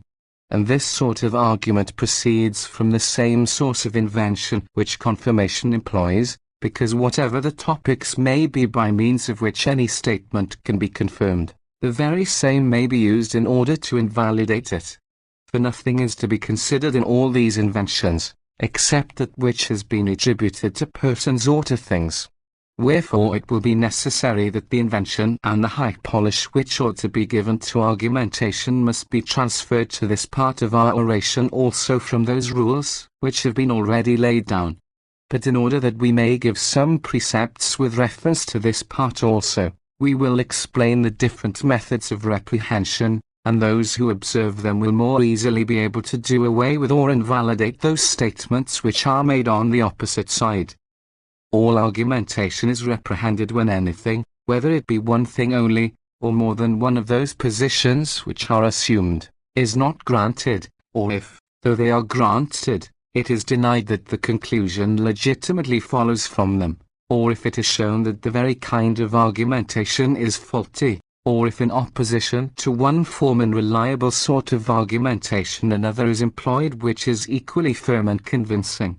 Something of those positions which have been assumed is not granted when either that thing which the opposite party says is credible is denied to be such, or when what they think admits of a comparison with the present case is shown to be unlike it, or when what has been already decided is either turned aside as referring to something else, or is impeached as having been erroneously decided, or when that which the opposite party have called a proof is denied to be such, or if the summing up is denied in some one point or in every particular, or if it is shown that the enumeration of matters stated and proved is incorrect, or if the simple conclusion is proved to contain something false.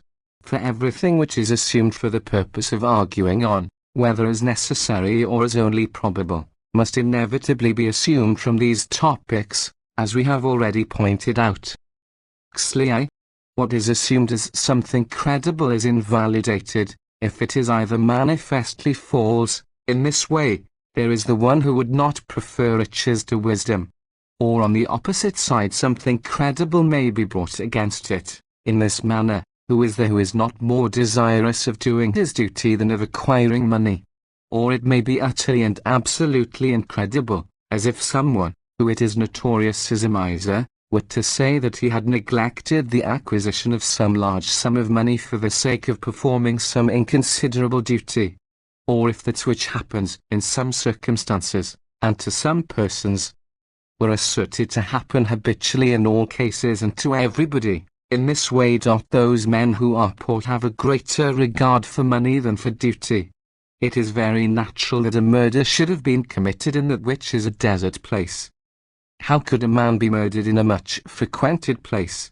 Or if a thing which is done seldom is asserted never to be done at all, as Curius asserts in a speech on behalf of Fulvius, where he says, no one can fall in love at a single glance, or as he is passing by.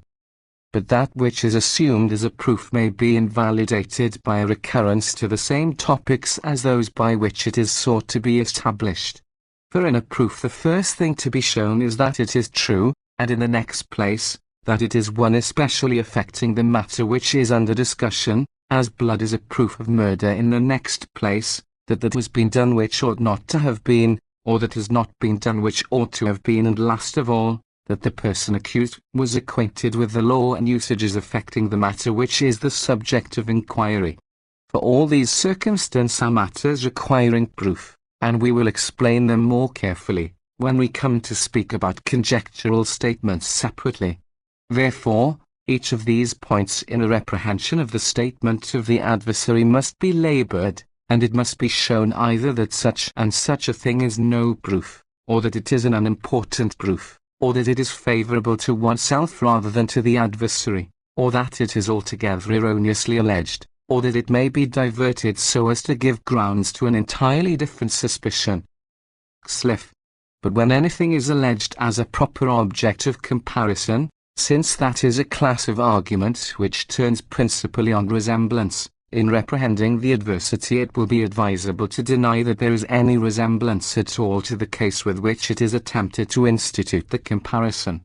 And that may be done if it be proved to be different in genus or in nature, or in power, or in magnitude, or in time or place, or with reference to the person affected, or to the opinions generally entertained of it.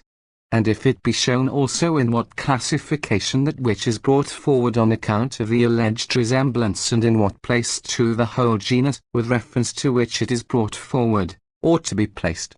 After that it will be pointed out how the one thing differs from the other, from which we shall proceed to show that a different opinion ought to be entertained of that which is brought forward by way of comparison, and of that to which it is sought to be compared. And this sort of argument we especially require when that particular argumentation which is carried on by means of induction is to be reprehended. If any previous decision be alleged, since these are the topics by which it is principally established, the praise of those who have delivered such decision, the resemblance of the matter which is at present under discussion to that which has already been the subject of the decision referred to, that not only the decision is not found fault with because it is mentioned, but that it is approved of by everyone, and by showing too, that the case which has been already decided is a more difficult and a more important one than that which is under consideration now. It will be desirable also to invalidate it by arguments drawn from the contrary topics, if either truth or probability will allow us to do so. And it will be necessary to take care and notice whether the matter which has been decided has any real connection with that which is the present subject of discussion, and we must also take care that no case is adduced in which any error has been committed, so that it should seem that we are passing judgment on the man himself who has delivered the decision referred to. It is desirable further to take care that they do not bring forward some solitary or unusual decision when there have been many decisions given the other way. For by such means as this the authority of the decision alleged can be best invalidated. And it is desirable that those arguments which are assumed as probable should be handled in this way. XLV. But those which are brought forward as necessary, if they are only imitations of a necessary kind of argumentation and are not so in reality, may be reprehended in this manner. In the first place, the summing up, which ought to take away the force of the admissions you have made if it be a correct one, will never be reprehended. If it be an incorrect one, it may be attacked by two methods, either by conversion or by the invalidating one portion of it. By conversion, in this way. For if the man be modest, why should you attack so good a man? And if his heart and face be seats of shameless impudence, then what avails your accusation of one who views all fame with careless eye? In this case, whether you say that he is a modest man or that he is not, he thinks that the unavoidable inference is that you should not accuse him. But that may be reprehended by conversion thus. But indeed, he ought to be accused, for if he be modest, accuse him, for he will not treat your imputations against him lightly, but if he has a shameless disposition of mind, still accuse him, for in that case he is not a respectable man. And again, the argument may be reprehended by an invalidating of the other part of it, but if he is a modest man, when he has been corrected by your accusation he will abandon his error.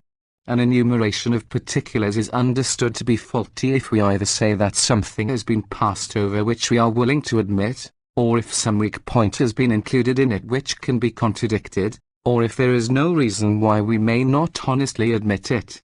Something is passed over in such an enumeration as this: since you have that horse, you must either have bought it, or have acquired it by inheritance, or have received it as a gift, or he must have been born on your estate. Or, if none of these alternatives of the case, you must have stolen it.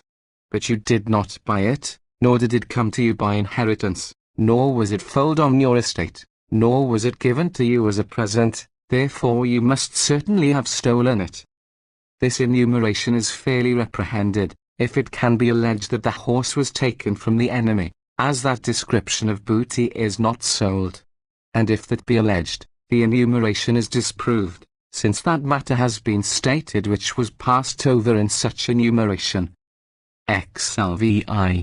But it will also be reprehended in another manner, if any contradictory statement is advanced, that is to say, just by way of example, if, to continue arguing from the previous case, it can be shown that the horse did come to one by inheritance, or if it should not be discreditable to admit the last alternative, as if a person, when his adversaries said, you were either laying an ambush against the owner, or you were influenced by a friend, or you were carried away by covetousness, were to confess that he was complying with the entreaties of his friend.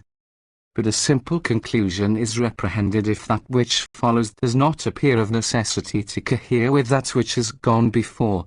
For this very proposition, if he breathes, he is alive, if it is day, it is light, is a proposition of such a nature that the latter statement appears of necessity to cohere with the preceding one.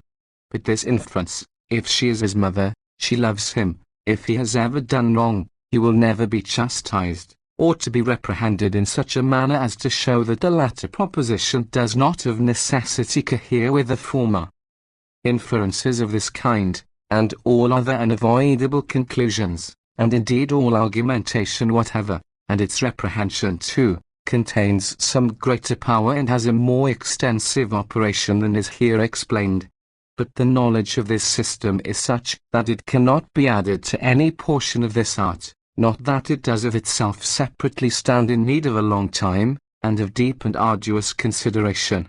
Wherefore those things shall be explained by us at another time, and when we are dealing with another subject, if opportunity be afforded us. At present we ought to be contented with these precepts of the rhetoricians given for the use of orators. When, therefore, any one of these points which are assumed is not granted, the whole statement is invalidated by these means. But when, though these things are admitted, a conclusion is not derived from them, we must consider these points too, whether any other conclusion is obtained, or whether anything else is meant. In this way cometh, when anyone says that he is gone to the army, and anyone chooses to use this mode of arguing against him. If you had come to the army you would have been seen by the military tribunes, but you were not seen by them, therefore you did not go to the army. On this case, when you have admitted the proposition, and the assumption, you have got to invalidate the conclusion, for some other inference has been drawn, and not the one which was inevitable. And at present, indeed, in order that the case might be more easily understood, we have brought forward an example pregnant with a manifest and an enormous error, but it often happens that an error when stated obscurely is taken for a truth, when either you do not recollect exactly what admissions you have made, or perhaps you have granted something as certain which is extremely doubtful. If you have granted something which is doubtful on that side of the question which you yourself understand, then if the adversary should wish to adapt that part to the other part by means of inference, it will be desirable to show, not from the admission which you have made, but from what he was assumed, that an inference is really established. In this manner, if you are in need of money, you have not got money. If you have not got money, you are poor. But you are in need of money, for if it were not so you would not pay attention to commerce, therefore you are poor. This is refuted in this way. When you said, if you are in need of money you have not got money, I understood you to mean, if you are in need of money from poverty, then you have not got money, and therefore I admitted the argument. But when you assumed, but you are in need of money, I understood you to mean, but you wish to have more money. But from these admissions this results, therefore you are poor, does not follow. But it would follow if I had made this admission to you in the first instance, that anyone who wished to have more money, had no money at all. But many often think that you have forgotten what admissions you made, and therefore an inference which does not follow legitimately is introduced into the summing up as if it did follow. In this way, if the inheritance came to him, it is probable that he was murdered by him. Then they prove this at considerable length. Afterwards they assume, but the inheritance did came to him. Then the inference is deduced, therefore he did murder him. But that does not necessarily follow from what they had assumed. Wherefore it is necessary to take great care to notice both what is assumed, and what necessarily follows from those assumptions. But the whole description of argumentation will be proved to be faulty on these accounts, if either there is any defect in the argumentation itself, or if it is not adapted to the original intention. And there will be a defect in the argumentation itself, if the whole of it is entirely false, or common, or ordinary, or trifling, or made up of remote suppositions, if the definition contained in it be faulty, if it be controverted, if it be too evident, if it be one which is not admitted, or discreditable, or objected to, or contrary, or inconstant, or adverse to one's object. That is false in which there is evidently a lie, in this manner, that man cannot be wise who neglects money. But Socrates neglected money, therefore he was not wise. That is common which does not make more in favour of our adversaries than of ourselves. In this manner, therefore, O judges, I have summed up in a few words, because I had truth on my side. That is ordinary which, if the admission be now made, can be transferred also to some other case which is not easily proved. In this manner, if he had not truth on his side, O judges, he would never have risked committing himself to your decision. That is trifling which is either uttered after the proposition. In this way, if it had occurred to him, he would not have done so, or if a man wishes to conceal a matter manifestly disgraceful under a trifling defence, in this manner, then when all sought your favour, when your hand wielded a mighty sceptre, I forsook you. But now when all fly from you, I prepare, alone, despising danger, to restore you. That is remote which is sought to a superfluous extent. In this manner, But if Publius Scipio had not given his daughter Cornelia in marriage to Tiberius Gracchus, and if he had not had the 2 Gracchi by her, such terrible seditions would never have arisen. So that all this distress appears attributable to Scipio. And like this is that celebrated complaint. Oh, that the woodman's axe had spared the pine, that long on Pelion's lofty summit grew. 57. For the cause is sought further back than is at all necessary. That is a bad definition, when it either describes common things in this manner, he is seditious who is a bad and useless citizen, for this does not describe the character of the seditious man more than of an ambitious one, of a calumniator, than of any wicked man whatever, in short. Or when it says anything which is false, in this manner, wisdom is a knowledge how to acquire money. Or when it contains something which is neither dignified nor important, in this way, folly is a desire of inordinate glory. That, indeed, is one folly, but this is defining folly by a species, not by its whole genus. It is controvertible when a doubtful cause is alleged, for the sake of proving a doubtful point, in this manner. See how the gods who rule the realms above, and shades below, and all their motions sway, themselves are all in tranquil concord found. That is self-evident, about which there is no dispute at all. As if anyone, while accusing Orestes, were to make it quite plain that his mother had been put to death by him. That is a disputable definition, when the very thing which we are amplifying is a matter in dispute. As if anyone, while accusing Ulysses, were to dwell on this point particularly, that it is a scandalous thing that the bravest of men, Ajax, should have been slain by a most inactive man. That is discreditable, which either with respect to the place in which it is spoken, or to the man who utters it, or to the time at which it is uttered, or to those who hear it, or to the matter which is the subject of discussion, appears scandalous on account of the subject being a discreditable one. That is an offensive one, which offends the inclinations of those who hear it, as if anyone were to praise the judiciary law of Scipio before the Roman knights, who are themselves desirous of acting as judges. It is a contrary definition, which is laid down in opposition to the actions which those who are the hearers of the speech have done, as if anyone were to be speaking before Alexander the Great against some stormer of a city, and were to say that nothing was more inhuman than to destroy cities, when Alexander himself had destroyed Thebes.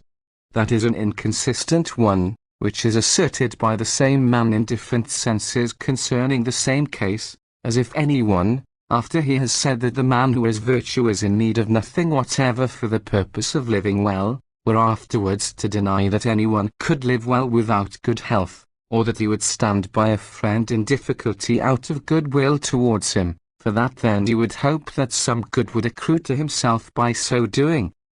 That is an adverse definition, which in some particular is an actual injury to one's own cause, as if anyone were to extol the power, and resources, and prosperity of the enemy, while encouraging his own soldiers to fight.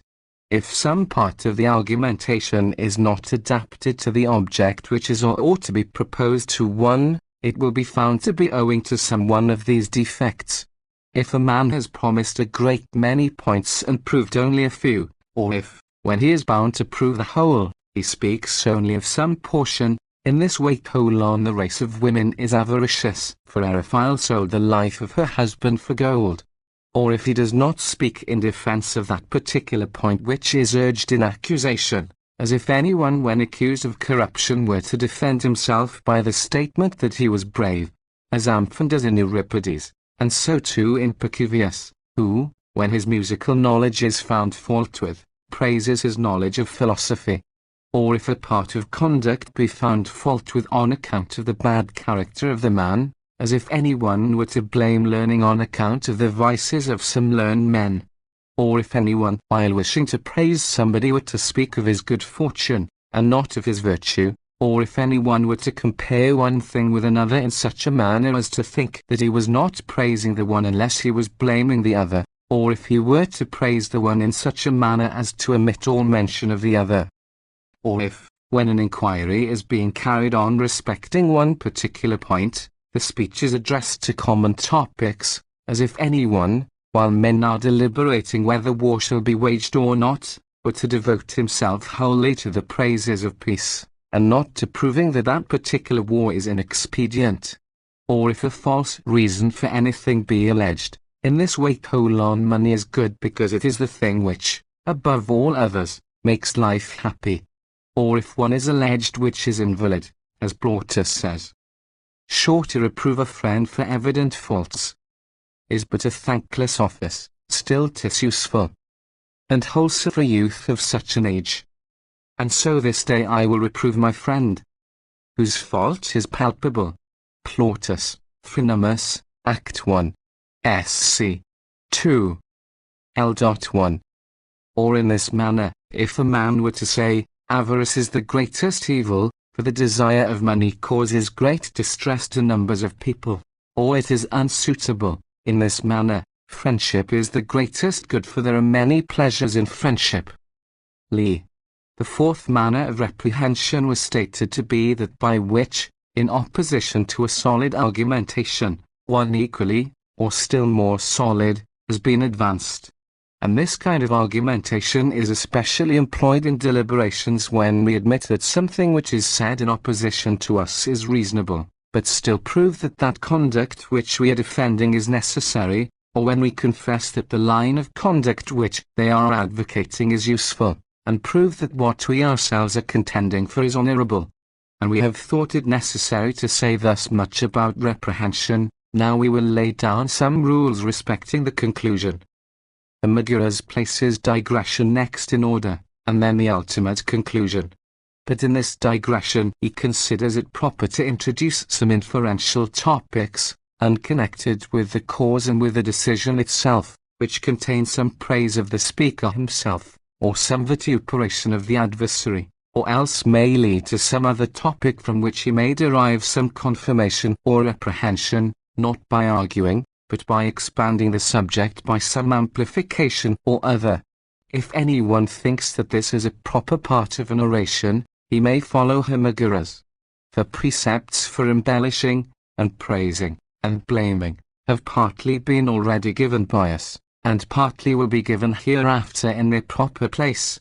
But we do not think it right that this part should be classed among the regular divisions of a speech, because it appears improper that there should be digressions, except to some common topics, concerning which subjects we must speak subsequently.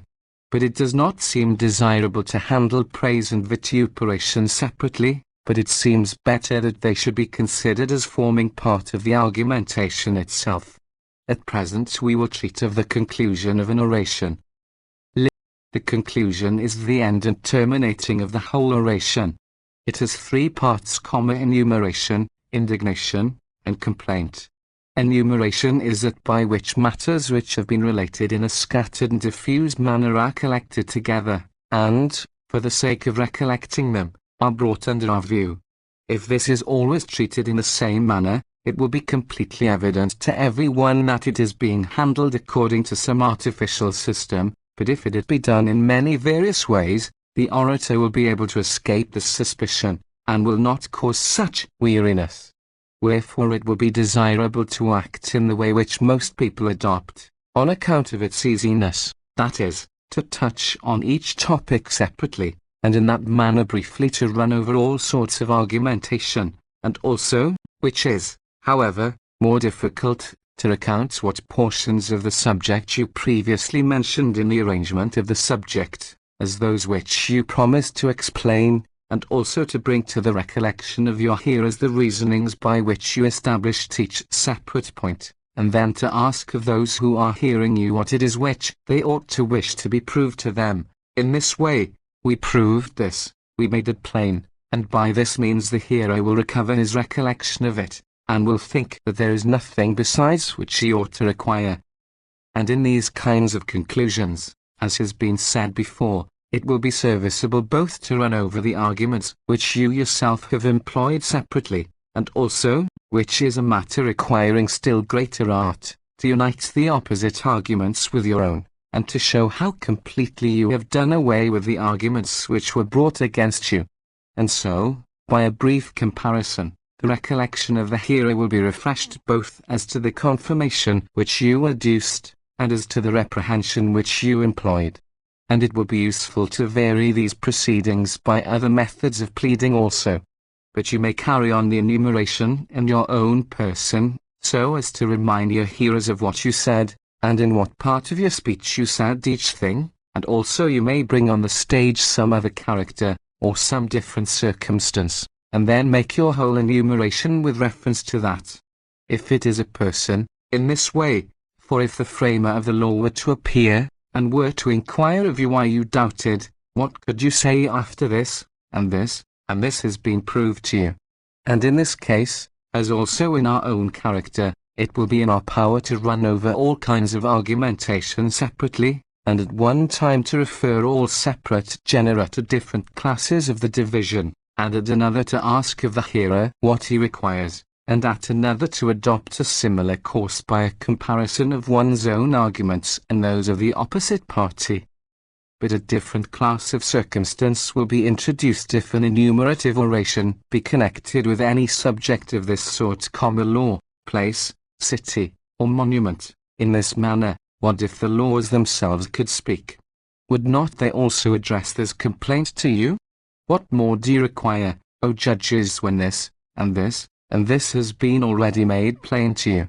And in this kind of argument it is allowable to use all these same methods. But this is given as a common precept to guide one in framing an enumeration, that out of every part of the argument, since the whole cannot be repeated over again, that is to be selected which is of the greatest weight, and that each point is to be run over as briefly as possible, so that it shall appear to be only a refreshing of the recollection of the hearers, not a repetition of the speech. Li. Indignation is a kind of speech by which the effect produced is, that great hatred is excited against a man, or great dislike of some proceeding is originated. In an address of this kind we wish to have this understood first, that it is possible to give vent to indignation from all those topics which we have suggested in laying down precepts for the confirmation of a speech. For any amplifications whatever, and every sort of indignation may be expressed, derived from those circumstances which are attributed to persons and to things, but still we had better consider those precepts which can be laid down separately with respect to indignation. The first topic is derived from authority, when we relate what a great subject of anxiety that affair has been to the immortal gods, or to those whose authority ought to carry the greatest weight with it. And that topic will be derived from prophecies, from oracles, from prophets, from tokens, from prodigies, from answers, and from other things like these. Also from our ancestors, from kings, from states, from nations, from the wisest men, from the Senate, the people, the framers of laws. The second topic is that by which it is shown with amplification, by means of indignation, whom that affair concerns, whether it concerns all men or the greater part of men, which is a most serious business, or whether it concerns the higher classes, such as those men are on whose authority the indignation which we are professing is grounded, which is most scandalous, or whether it affects those men who are one's equals in courage, and fortune, and personal advantages, which is most iniquitous, or whether it affects our inferiors, which is most arrogant.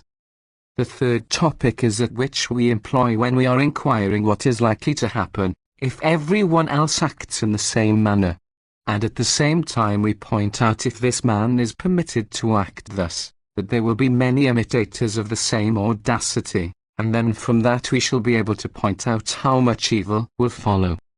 The fourth topic is one by the use of which we show that many men are eagerly looking out to see what is decided, in order that they may be able to see by the precedent of what is allowed to one, what will be allowed to themselves also in similar circumstances.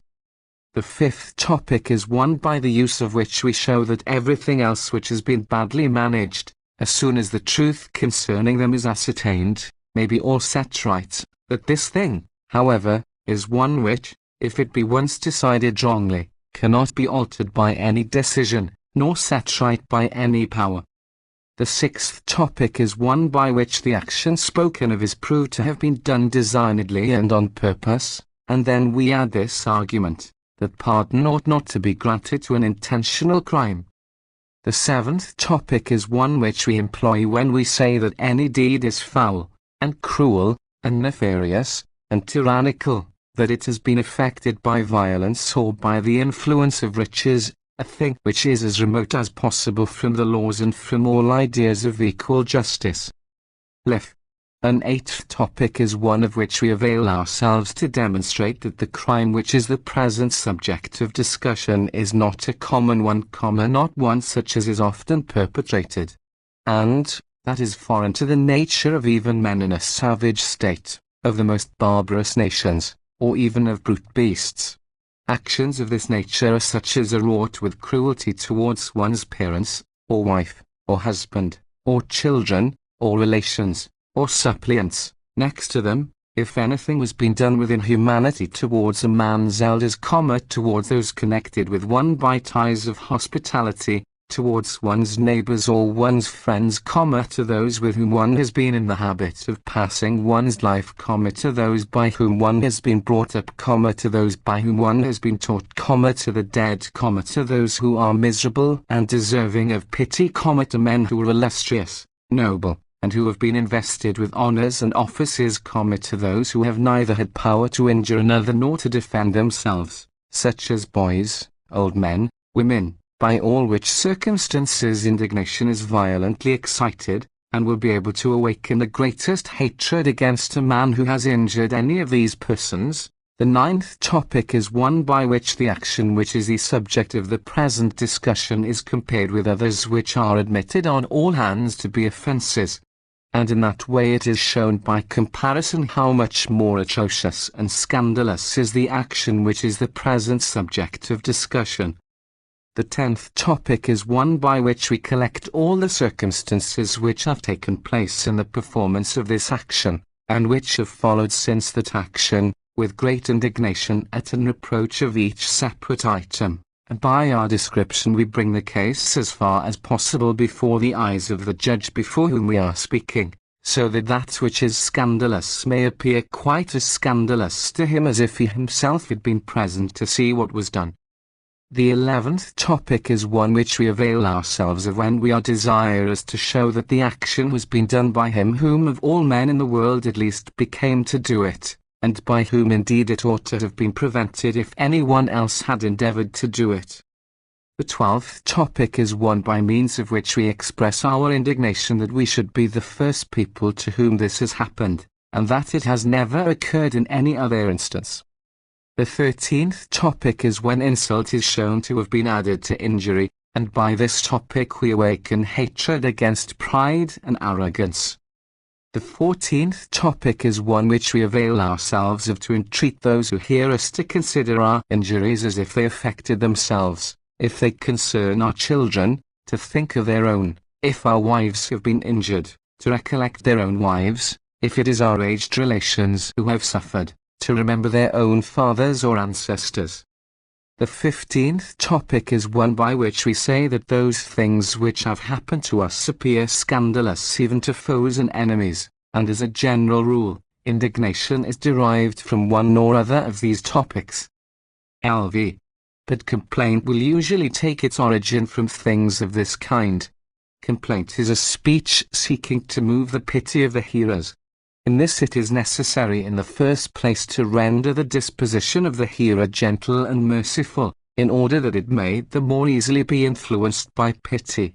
And it will be desirable to produce that effect by common topics, such as those by which the power of fortune over all men is shown, and the weakness of men too is displayed, and if such an argument is argued with dignity and with impressive language, then the minds of men are greatly softened, and prepared to feel pity, while they consider their own weakness in the contemplation of the misfortunes of another. Then the first topic to raise pity is that by which we show how great the prosperity of our clients was, and how great their present misery is. The second is one which is divided according to different periods, according to which it is shown in what miseries they have been, and still are, and are likely to be hereafter. The third topic is that by which each separate inconvenience is deplored, as, for instance, in speaking of the death of a man's son, the delight which the father took in his childhood, his love for him, his hope of him, the comfort he derived from him, the pains he took in his bringing up, and all other instances of the same sort, may be mentioned so as to exaggerate the complaint.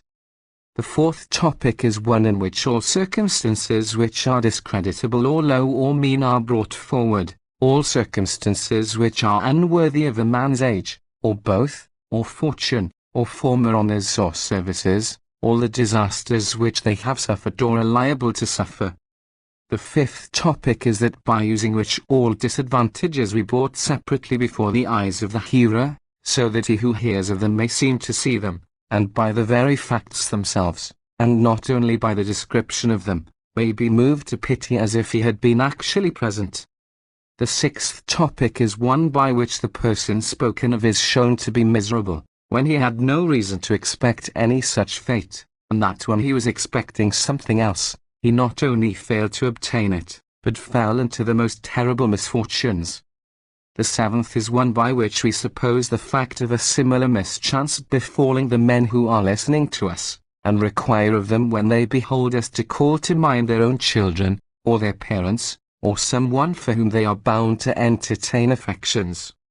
The eighth is one by which something is said to have been done which ought not to have been done, or not to have been done which ought to have been. In this manner, I was not present, I did not see him, I did not hear his last words, I did not receive his last breath. Moreover, he died amid his enemies, he lay shamefully and buried in an enemy's country, being torn to pieces by wild beasts, and was deprived in death of even that honour which is the due of all men. The ninth is one by which our speech is made to refer to things which are void both of language and sense, as if you were to adapt your discourse to a horse, a house, or a garment, by which topics the minds of those who are hearing, and who have been attached to any one, are greatly moved. The 10th is one by which want, or weakness, or the desolate condition of anyone is pointed out. The 11th is one in which is contained a recommendation to bury one's children, or one's parents, or one's own body, or to do any other such thing. The 12th is one in which a separation is lamented when you are separated from anyone with whom you have lived most pleasantly, as from a parent, a son, a brother, an intimate friend. The 13th is one used when we complain with great indignation that we are ill-treated by those by whom above all others we least ought to be so, as by our relations, or by friends whom we have served, and whom we have expected to be assistants to us, or by whom it is a shameful thing to be ill-treated, as by slaves, or freedmen, or clients, or suppliants.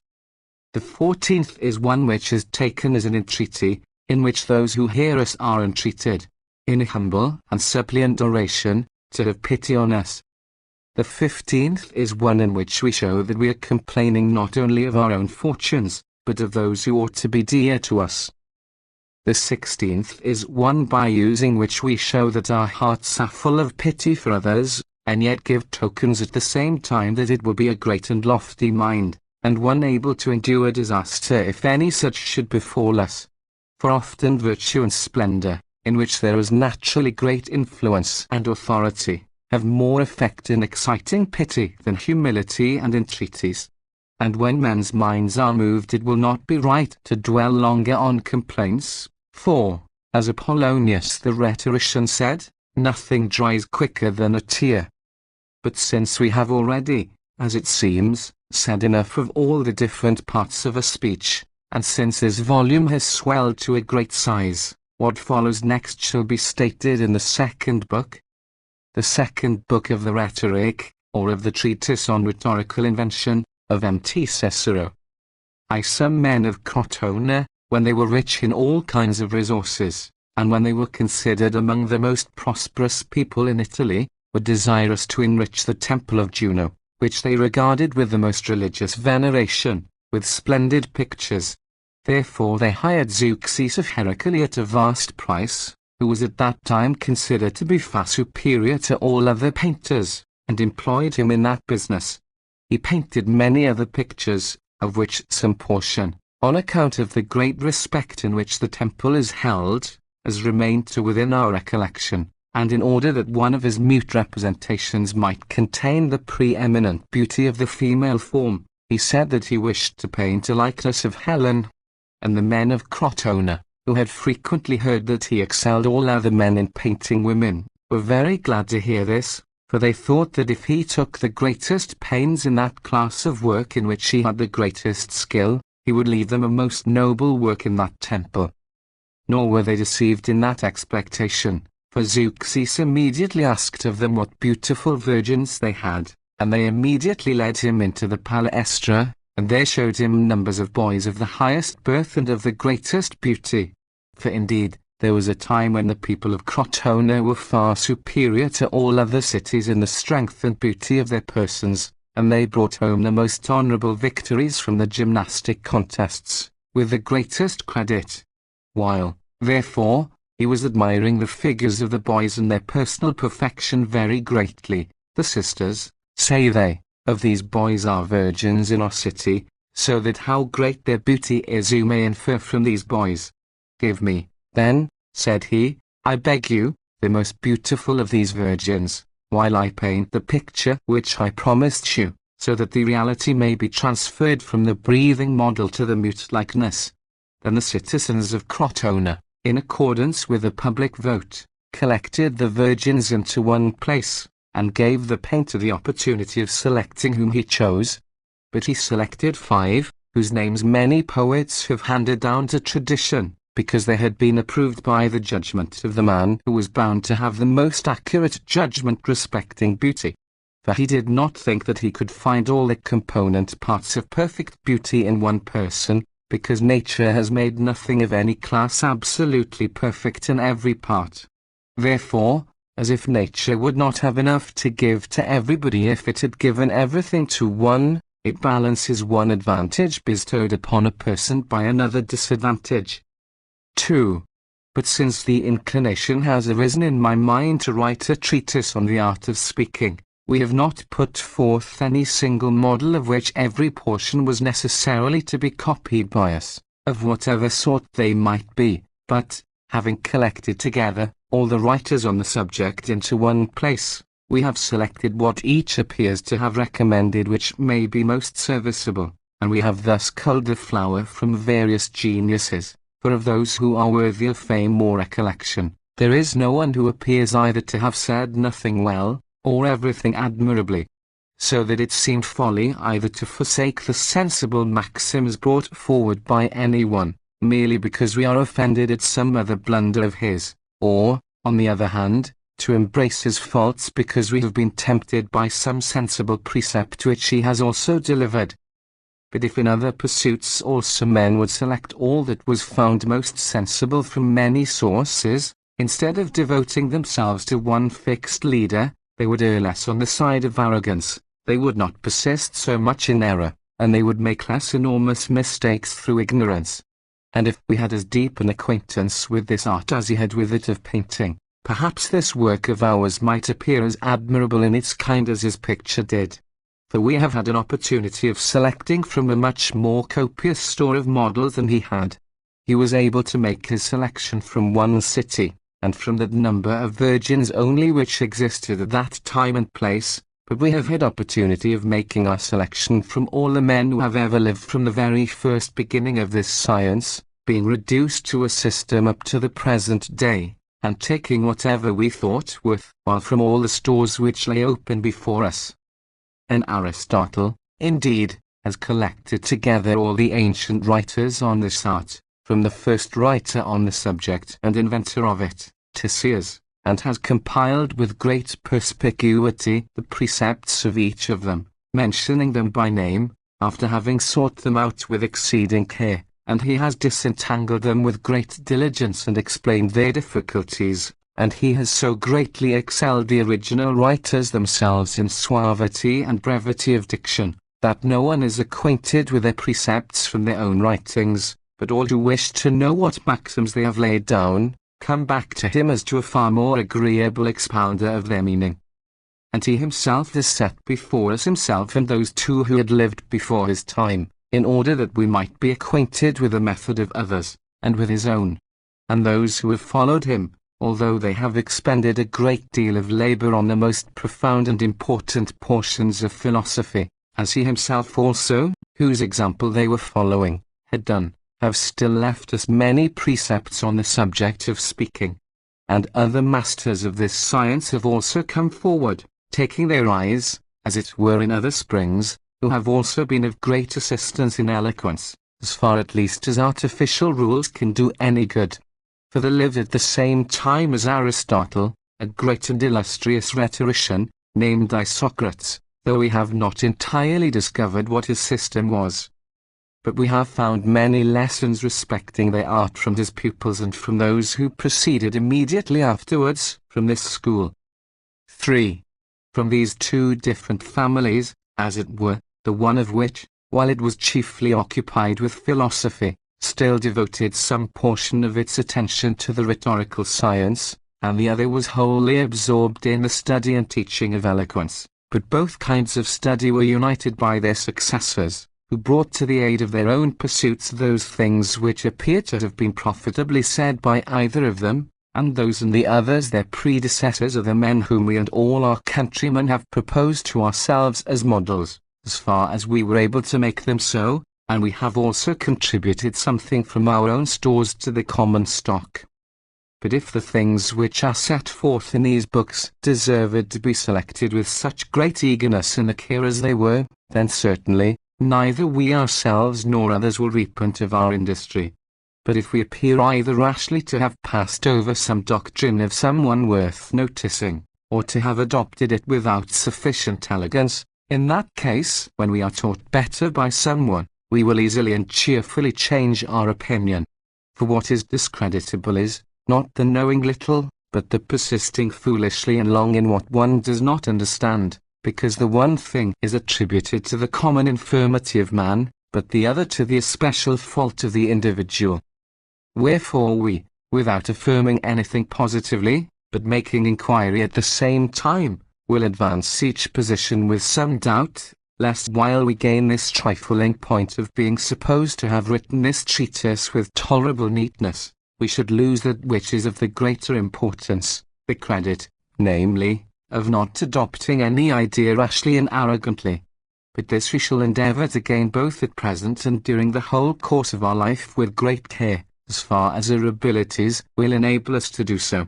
But at present, lest we should appear to be too prolix, we will speak of the other points which it seems desirable to insist on. Therefore, while we were explaining the proper classification of this art, and its duties, and its object, and its subject matter, and its divisions, the first book contained an account of the different kinds of disputes, and inventions, and statements of cases, and decisions. After that, the parts of a speech are described, and all necessary precepts for all of them were laid down, so that we not only discussed other topics in that book with tolerable distinctness, we spoke at the same time in a more scattered manner of the topics of confirmation and reprehension, and at present we think it best to give certain topics for confirming and reprehending, suited to every class of causes.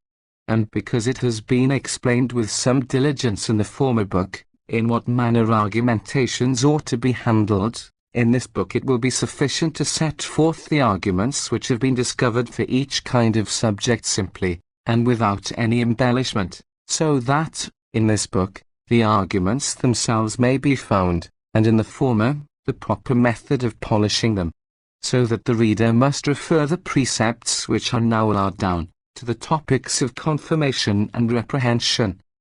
4. Every discussion, whether demonstrative, or deliberative, or judicial, must be conversant with some kind or other of statement of the case which has been explained in the former book, sometimes with one, sometimes with several. And though this is the case, still as some things can be laid down in a general way respecting everything, there are also other rules and different methods separately laid down for each particular kind of discussion. For praise, or blame, or the statement of an opinion, or accusation, or denial, ought all to effect different ends. In judicial investigations the object of inquiry is, what is just. In demonstrative discussion the question is what is honorable. In deliberations, in our opinion, what we inquire is, what is honorable and at the same time expedient. For the other writers on this subject have thought it right to limit the consideration of expediency to speeches directed to persuasion or dissuasion. Those kinds of discussions then whose objects and results are different, cannot be governed by the same precepts. Not that we are saying now that the same statement of the case is not admissible in all of them, but some kinds of speech arise from the object and kind of a discussion, if it refers to the demonstration of some kind of life, or to the delivery of some opinion. Wherefore now, in explaining controversies, we shall have to deal with causes and precepts of a judicial kind, from which many precepts also which concern similar disputes will be transferred to other kinds of causes without much difficulty. But hereafter we will speak separately of each kind. At present we will begin with the conjectural statement of a case of which this example may be sufficient to be given. A man overtook another on his journey as he was going on some commercial expedition, and carrying a sum of money with him, he, as men often do, entered into conversation with him on the way, the result of which was, that they both proceeded together with some degree of friendship, so that when they had arrived at the same inn, they proposed to sup together and to sleep in the same apartment. Having supped, they retired to rest in the same place. But when the innkeeper, for that is what is said to have been discovered since, after the man had been detected in another crime, had taken notice of one of them, that is to say, of him who had the money, he came by night, after he had ascertained that they were both sound asleep, as men usually are when tired, and took from its sheath the sword of the one who had not the money, and which sword he had lying by his side, and slew the other man with it, and took away his money, and replaced the bloody sword in the sheath, and returned himself to his bed. But the man with whose sword the murder had been committed, rose long before dawn and called over and over again on his companion. He thought that he did not answer because he was overcome with sleep, and so he took his sword and the rest of the things which he had with him, and departed on his journey alone. The innkeeper not long afterwards raised an outcry that the man was murdered, and in company with some of his lodgers pursued the man who had gone away. They arrest him on his journey, draw his sword out of its sheath, and find it bloody. The man is brought back to the city by them, and put on his trial. On this comes the allegation of the crime, "You murdered him," and the denial, "I did not murder him," and from this is collected the statement of the case. The question in the conjectural examination is the same as that submitted to the judges: did he murder him, or not? Now we will set forth the topics, one portion of which applies to all conjectural discussion. But it will be desirable to take notice of this in the exposition of these topics and of all the others, and to observe that they do not all apply to every discussion, for as every man's name is made up of some letters, and not of every letter, so it is not every store of arguments which applies to every argumentation, but some portion which is necessary applies to each. All conjecture, then, must be derived either from the cause of an action, or from the person, or from the case itself. The cause of an action is divided into impulsion and ratiocination. Impulsion is that which without thought encourages a man to act in such and such a manner, by means of producing some affection of the mind, as love, anger, melancholy, fondness for wine, or indeed anything by which the mind appears to be so affected as to be unable to examine anything with deliberation and care, and to do what it does owing to some impulse of the mind, rather than in consequence of any deliberate purpose. But ratiocination is a diligent and careful consideration of whether we shall do anything or not do it. And it is said to have been in operation, when the mind appears for some particular definite reason to have avoided something which ought not to have been done, or to have adopted something which ought to have been done, so that if anything is said to have been done for the sake of friendship, or of chastising an enemy, or under the influence of fear, or of a desire for glory or for money, or in short, to comprise everything under one brief general head, for the sake of retaining, or increasing, or obtaining any advantage, or, on the other hand, for the purpose of repelling, or diminishing, or avoiding any disadvantage. For those former things must fall under one or other of those heads, if either any inconvenience is submitted to for the purpose of avoiding any greater inconvenience, or of obtaining any more important advantage, or if any advantage is passed by for the sake of obtaining some other still greater advantage, or of avoiding some more important disadvantage. This topic is as it were a sort of foundation of this statement of the case, for nothing that is done is approved of by anyone unless some reason be shown why it has been done.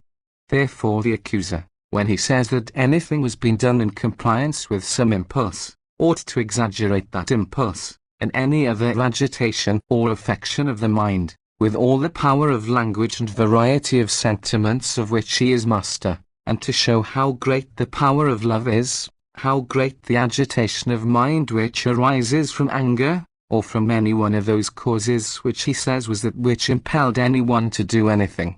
And here we must take care, by an enumeration of examples of men who have done anything under the influence of similar impulse, and by a collation of similar cases, and by an explanation of the way in which the mind itself is affected, to hinder its appearing marvelous if the mind of a man has been instigated by such influence to some pernicious or criminal action. Why? But when the orator says that anyone has done such and such an action, not through impulse, but in consequence of deliberate reasoning, he will then point out what advantage he has aimed at, or what inconvenience he has avoided, and he will exaggerate the influence of those motives as much as he can, so that as far as possible the cause which led the person spoken of to do wrong, may appear to have been an adequate one. If it was for the sake of glory that he did so and so, then he will point out what glory he thought would result from it. Again, if he was influenced by desire of power, or riches, or by friendship, or by enmity, and altogether whatever the motive was, which he says was his inducement to the action, he will exaggerate as much as possible. And he is bound to give great attention to this point, not only what the effect would have been in reality, but still more what it would have been in the opinion of the man whom he is accusing. For it makes no difference that there really was or was not any advantage or disadvantage, if the man who is accused believed that there would or would not be such. For opinion deceives men in two ways, when either the matter itself is of a different kind from that which it is believed to be, or when the result is not such as they thought it would be. The matter itself is of a different sort when they think that which is good bad, or, on the other hand, when they think that good which is bad, or when they think that good or bad which is neither good nor bad, or when they think that which is good or bad neither bad nor good. Now that this is understood, if anyone denies that there is any money more precious or sweeter to a man than his brother's or his friend's life, or even than his own duty, the accuser is not to deny that, for then the blame and the chief part of the hatred will be transferred to him who denies that which is said so truly and so piously. But what he ought to say is, that the man did not think so, and that assertion must be derived from those topics which relate to the person, concerning whom we must speak hereafter. 7. But the result deceives a person, when a thing has a different result from that which the persons who are accused are said to have thought it would have.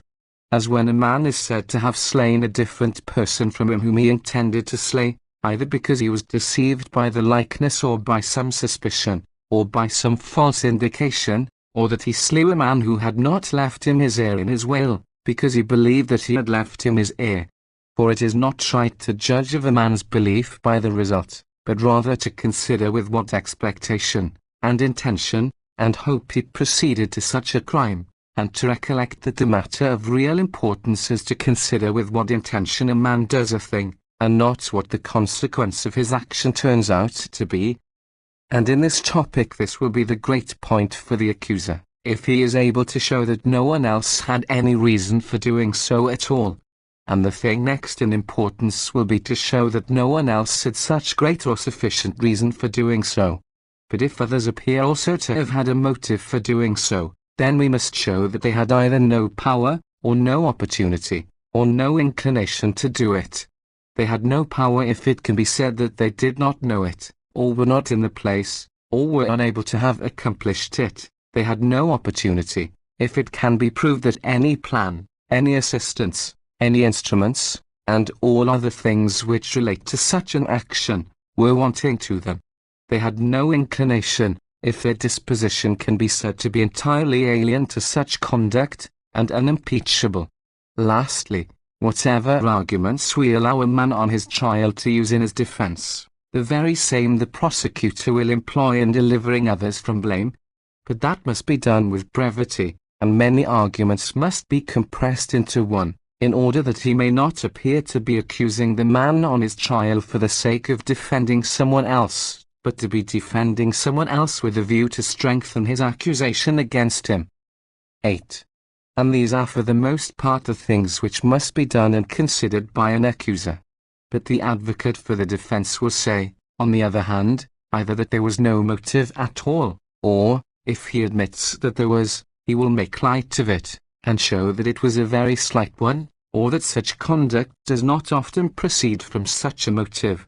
And with reference to this topic it will be necessary to point out what is the power and character of that motive, by which the person on his trial is said to have been induced to commit any action, and in doing this it is requisite to adduce instances and examples of similar cases, and the actual nature of such a motive is to be explained as gently as possible, so that the circumstance which is the subject of the discussion may be explained away, and instead of being considered as a cruel and disorderly act, may be represented as something more mild and considerate, and still the speech itself may be adapted to the mind of the hearer, and to a sort of inner feeling, as it were, in his mind.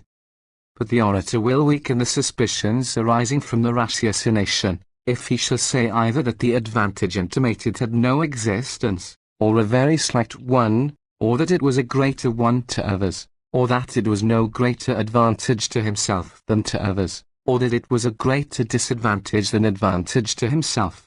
So that the magnitude of the advantage which is said to have been desired, was not to be compared with the disadvantage which was really sustained, or with the danger which was incurred. And all those topics will be handled in the same manner in speaking of the avoiding of disadvantage. But if the prosecutor has said that the man on his trial was pursuing what appeared to him to be an advantage, or was avoiding that which appeared to him to be a disadvantage, even though he was mistaken in that opinion, then the advocate for the defense must show that no one can be so foolish as to be ignorant of the truth in such an affair. And if that be granted, then the other position cannot be granted, that the man ever doubted at all what the case was, but that he, without the least hesitation, considered what was false as false, and what was true as true.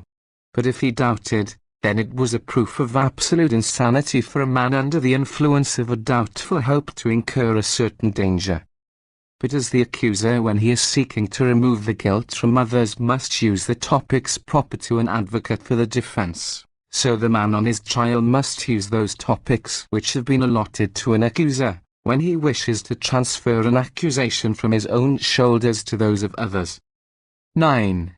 But conjectures will be derived from the person, if those things which have been attributed to persons are diligently considered, all of which we have mentioned in the first book, for sometimes some suspicion arises from the name, but when we say the name, we mean also the surname, for the question is about the particular and peculiar name of a man, as if we were to say that a man is called Caldus because he is a man of a hasty and sudden disposition, or that ignorant Greeks have been deceived by men being called Clodius, or Cassilius, or Marcus. And we may also derive some suspicious circumstances from nature, for all these questions, whether it is a man or a woman, whether he is of this state or that one, of what ancestors a man is descended, who are his relations, what is his age, what is his disposition, what bodily strength, or figure, or constitution he has, which are all portions of a man's nature, have much influence in leading men to form conjectures. Many suspicions also are engendered by men's way of life, when the inquiry is how, and by whom, and among whom a man was brought up and educated, and with whom he associates, and what system and habits of domestic life he is devoted to. Moreover, argumentation often arises from fortune, when we consider whether a man is a slave or a free man, rich or poor, noble or ignoble, prosperous or unfortunate, whether he now is, or has been, or is likely to be a private individual or a magistrate, or, in fact, when any one of those circumstances is sought to be ascertained which are attributable to fortune. But as habit consists in some perfect and consistent formation of mind or body, of which kind are virtue, knowledge, and their contraries, the fact itself, when the whole circumstances are stated, will show whether this topic affords any ground for suspicion. For the consideration of the state of a man's mind is apt to give good grounds for conjecture, as of his affectionate or passionate disposition, or of any annoyance to which he has been exposed, because the power of all such feelings and circumstances is well understood, and what results ensue after any one of them is very easy to be known. But since study is an assiduous and earnest application of the mind to any particular object with intense desire, that argument which the case itself requires will easily be deduced from it. And again, some suspicion will be able to be inferred from the intention, for intention is a deliberate determination of doing or not doing something. And after this it will be easy to see with respect to facts, and events, and speeches, which are divided into 3 separate times, whether they contribute anything to confirming the conjectures already formed in the way of suspicion. X and those things indeed are attributed to persons, which when they are all collected together in one place, it will be the business of the accuser to use them as inducing a disapprobation of the person, for the fact itself has but little force unless the disposition of the man who is accused can be brought under such suspicion as to appear not to be inconsistent with such a fault. For although there is no great advantage in expressing disapprobation of anyone's disposition, when there is no cause why he should have done wrong, still it is but a trifling thing that there should be a motive for an offence, if the man's disposition is proved to be inclined to no line of conduct which is at all discreditable. Therefore the accuser ought to bring into discredit the life of the man whom he is accusing, by reference to his previous actions, and to show whether he has ever been previously convicted of a similar offence. And if he cannot show that, he must show whether he has ever incurred the suspicion of any similar guilt, and especially, if possible, that he has committed some offence or other of some kind under the influence of some similar motive to this which is in existence here, in some similar case, or in an equally important case, or in one more important, or in one less important.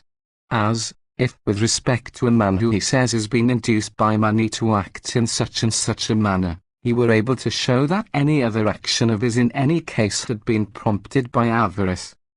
And again it will be desirable in every cause to mention the nature, or the manner of life, or the pursuits, or the fortune, or some one of those circumstances which are attributed to persons, in connection with that cause which the speaker says was the motive which induced the man on his trial to do wrong, and also, if one cannot impute anything to him in respect of an exactly corresponding class of faults, to bring the disposition of one's adversary into discredit by reference to some very dissimilar class.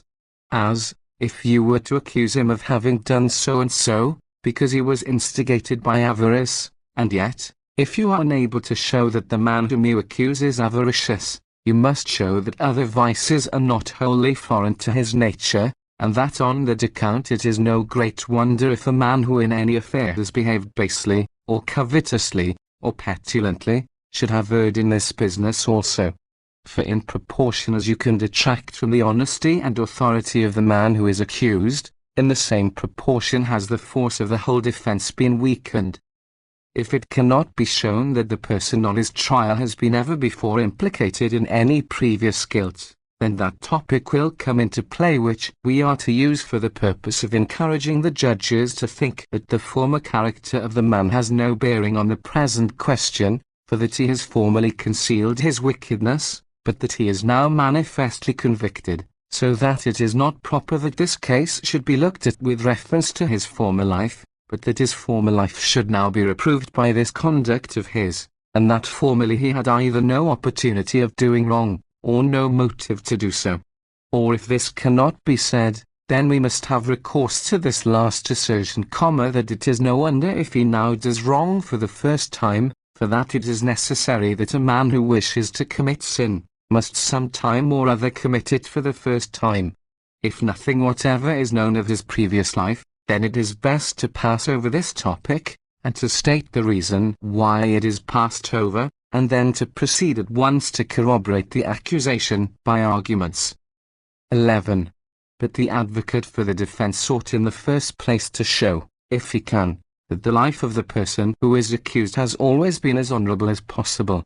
And he will do this best by recounting any well-known services which he has rendered to the state in general, or any that he has done to his parents, or relations, or friends, or kinsmen, or associates, or even any which are more remarkable or more unusual, especially if they have been done with any extraordinary labor, or danger, or both, or when there was no absolute necessity, purely because it was his duty, or if he has done any great benefit to the Republic, or to his parents, or to any other of the people whom I have just mentioned, and if, too, he can show that he has never been so influenced by any covetousness as to abandon his duty, or to commit any error of any description.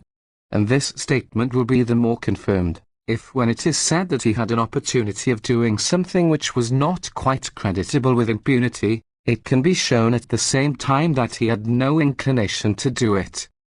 But this very kind of argument will be all the stronger if the person on whose trial can be shown to have been unimpeachable previously in that particular sort of conduct of which he is now accused, as, for instance, if he be accused of having done so and so for the sake of avarice, and can be proved to have been all his life utterly indifferent to the acquisition of money. On this indignation may be expressed with great weight, united with the complaint that it is a most miserable thing, and it may be argued that it is a most scandalous thing, to think that that was the man's motive, when his disposition during the whole of his life has been as unlike it as possible. Such a motive often hurries audacious men into guilt, but it has no power to impel an upright man to sin. It is unjust, moreover, and injurious to every virtuous man, that a previously well-spent life should not be of the greatest possible advantage to a man at such a time, but that a decision should be come to with reference only to a sudden accusation which can be got up in a hurry, and with no reference to a man's previous course of life, which cannot be extemporized to suit an occasion, and which cannot be altered by any means.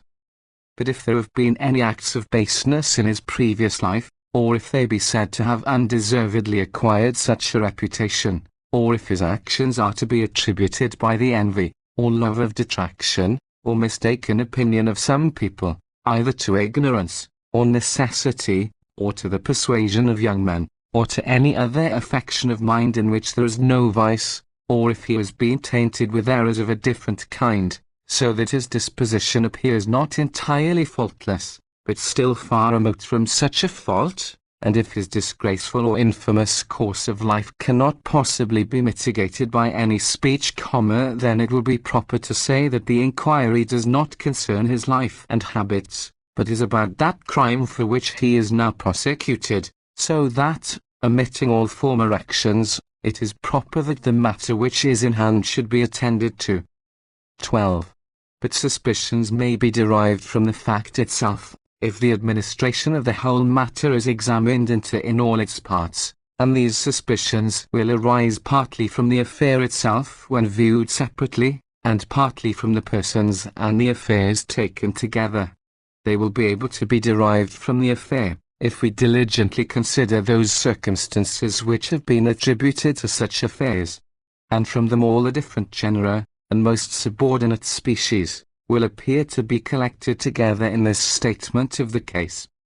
It will therefore be desirable to consider in the first place what circumstances there are which are united to the affair itself, that is to say, which cannot be separated from it, and with reference to this topic it will be sufficient to consider what was done before the affair in question took place, from which a hope arose of accomplishing it, and an opportunity was sought of doing it, what happened with respect to the affair itself, and what ensued afterwards.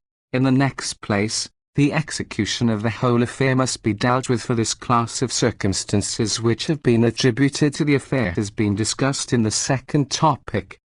So with reference to this class of circumstances we must have a regard to time, place, occasion, and opportunity, the force of each particular of which has been already carefully explained when we were laying down precepts for the confirmation of an argument. Wherefore, that we may not appear to have given no rules respecting these things, and that we may not, on the other hand, appear to have repeated the same things twice over, we will briefly point out what it is proper should be considered in each part. In reference to place, then, opportunity is to be considered, and in reference to time, remoteness, and in reference to occasion, the convenience suitable for doing anything, and with reference to facility, the store and abundance of those things by means of which anything is done more easily, or without which it cannot be done at all. In the next place we must consider what is added to the affair, that is to say, what is greater, what is less, what is equally great, what is similar. And from these topics some conjecture is derived, if proper consideration is given to the question how affairs of greater importance, or of less, or of equal magnitude, or of similar character, are usually transacted. And in this class of subjects the result also ought to be examined into. That is to say, what usually ensues as the consequence of every action must be carefully considered, as, for instance, fear, joy, trepidation. But the fourth part was a necessary consequence from those circumstances which we said were attendant on affairs. In it those things are examined which follow the accomplishment of an affair, either immediately or after an interval. And in this examination we shall see whether there is any custom, any action, any system, or practice, or habit, any general approval or disapproval in the part of mankind in general, from which circumstance some suspicion at times arises. 13. But there are some suspicions which are derived from the circumstances which are attributed to persons and things taken together. For many circumstances arising from fortune, and from nature, and from the way of a man's life, and from his pursuits and actions, and from chance, or from speeches, or from a person's designs, or from his usual habit of mind or body, have reference to the same things which render a statement credible or incredible, and which are combined with a suspicion of the fact. For it is above all things desirable that inquiry should be made in this way, of stating the case first of all, whether anything could be done, in the next place, whether it could have been done by anyone else, then we consider the opportunity, on which we have spoken before, then whether what has been done is a crime which one is bound to repent of, we must inquire too whether he had any hope of concealing it, then whether there was any necessity for his doing so, and as to this we must inquire both whether it was necessary that the thing should be done at all, or that it should be done in that manner. And some portion of these considerations refer to the design, which has been already spoken of as what is attributed to persons, as in the instance of that cause which we have mentioned. These circumstances will be spoken of as before the affair, the facts, I mean, of his having joined himself to him so intimately on a march, of his having sought occasion to speak with him, of his having lodged with him, and supped with him. These circumstances were a part of the affair, night, and sleep. These came after the affair, the fact of his having departed by himself, of his having left his intimate companion with such indifference, of his having a bloody sword. Part of these things refer to the design. For the question is asked, whether the plan of executing this deed appears to have been one carefully devised and considered, or whether it was adopted so hastily that it is not likely that anyone should have gone on to crime so rashly. And in this inquiry we ask also whether the deed could have been done with equal ease in any other manner, or whether it could have happened by chance. For very often if there has been a want of money, or means, or assistance, there would not appear to have been any opportunity of doing such a deed. If we take careful notice in this way, we shall see that all these circumstances which are attributed to things, and those too which are attributed to persons, fit one another. In this case it is neither easy nor necessary, as it is in the former divisions, to draw distinctions as to how the accuser and how the advocate for the defense ought to handle each topic. It is not necessary, because, when the case is once stated, the circumstances themselves will teach those men, who do not expect to find everything imaginable in this treatise, what is suitable for each case, and they will apply a reasonable degree of understanding to the rules which are here laid down, in the way of comparing them with the systems of others. And it is not easy, because it would be an endless business to enter into a separate explanation with respect to every portion of every case, and besides, these circumstances are adapted to each part of the case in different manners on different occasions. 14. Wherefore it will be desirable to consider what we have now set forth, and our mind will approach invention with more ease, if it often and carefully goes over both its own relation and that of the opposite party, of what has been done, and if, eliciting what suspicions each part gives rise to, it considers why, and with what intention, and with what hopes and plans, each thing was done. Why it was done in this manner rather than in that, why by this man rather than by that, why it was done without any assistant, or why with this one, why no one was privy to it, or why somebody was, or why this particular person was, why this was done before, why this was not done before, why it was done in this particular instance, why it was done afterwards, what was done designedly, or what came as a consequence of the original action, whether the speech is consistent with the facts or with itself, whether this is a token of this thing, or of that thing, or of both this and that, and which it is a token of most, what has been done which ought not to have been done, or what has not been done which ought to have been done. When the mind considers every portion of the whole business with this intention, then the topics which have been reserved will come into use, which we have already spoken of, and certain arguments will be derived from them both separately and unitedly. Part of which arguments will depend on what is probable, part on what is necessary. There will be added also to conjecture questions, testimony, reports. All of which things each party ought to endeavour by a similar use of these rules to turn to the advantage of his own cause. For it will be desirable to suggest suspicions from questions, from evidence, and from some report or other, in the same manner as they have been derived from the cause, or the person, or the action. Wherefore those men appear to us to be mistaken who think that this kind of suspicion does not need any regular system, and so do those who think that it is better to give rules in a different manner about the whole method of conjectural argument. For all conjecture must be derived from the same topics, for both the cause of every rumour and the truth of it will be found to arise from the things attributed to him who in his inquiry has made any particular statement, and to him who has done so in his evidence. But in every cause a part of the arguments is joined to that cause alone which is expressed, and it is derived from it in such a manner that it cannot be very conveniently transferred from it to all other causes of the same kind, but part of it is more ambling, and adapted either to all causes of the same kind, or at all events to most of them. 15. These arguments then which can be transferred to many causes, we call common topics.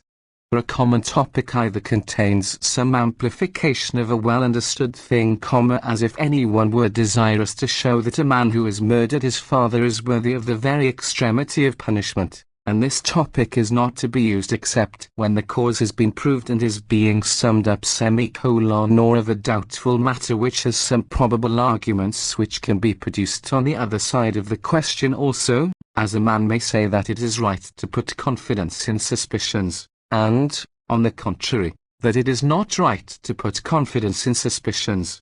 And a portion of the common topics is employed in indignation or in complaint, concerning which we have spoken already. A part is used in urging any probable reason on either side. But an oration is chiefly distinguished and made plain by a sparing introduction of common topics, and by giving the hearers actual information by some topics, and by confirming previously used arguments in the same way. For it is allowable to say something common when any topic peculiar to the cause is introduced with care, and when the mind of the hearer is refreshed so as to be inclined to attend to what follows, or is reawakened by everything which has been already said. For all the embellishments of elocution, in which there is a great deal both of sweetness and gravity, and all things, too, which have any dignity in the invention of words or sentences, are bestowed upon common topics. Wherefore there are not as many common topics for orators as there are for lawyers.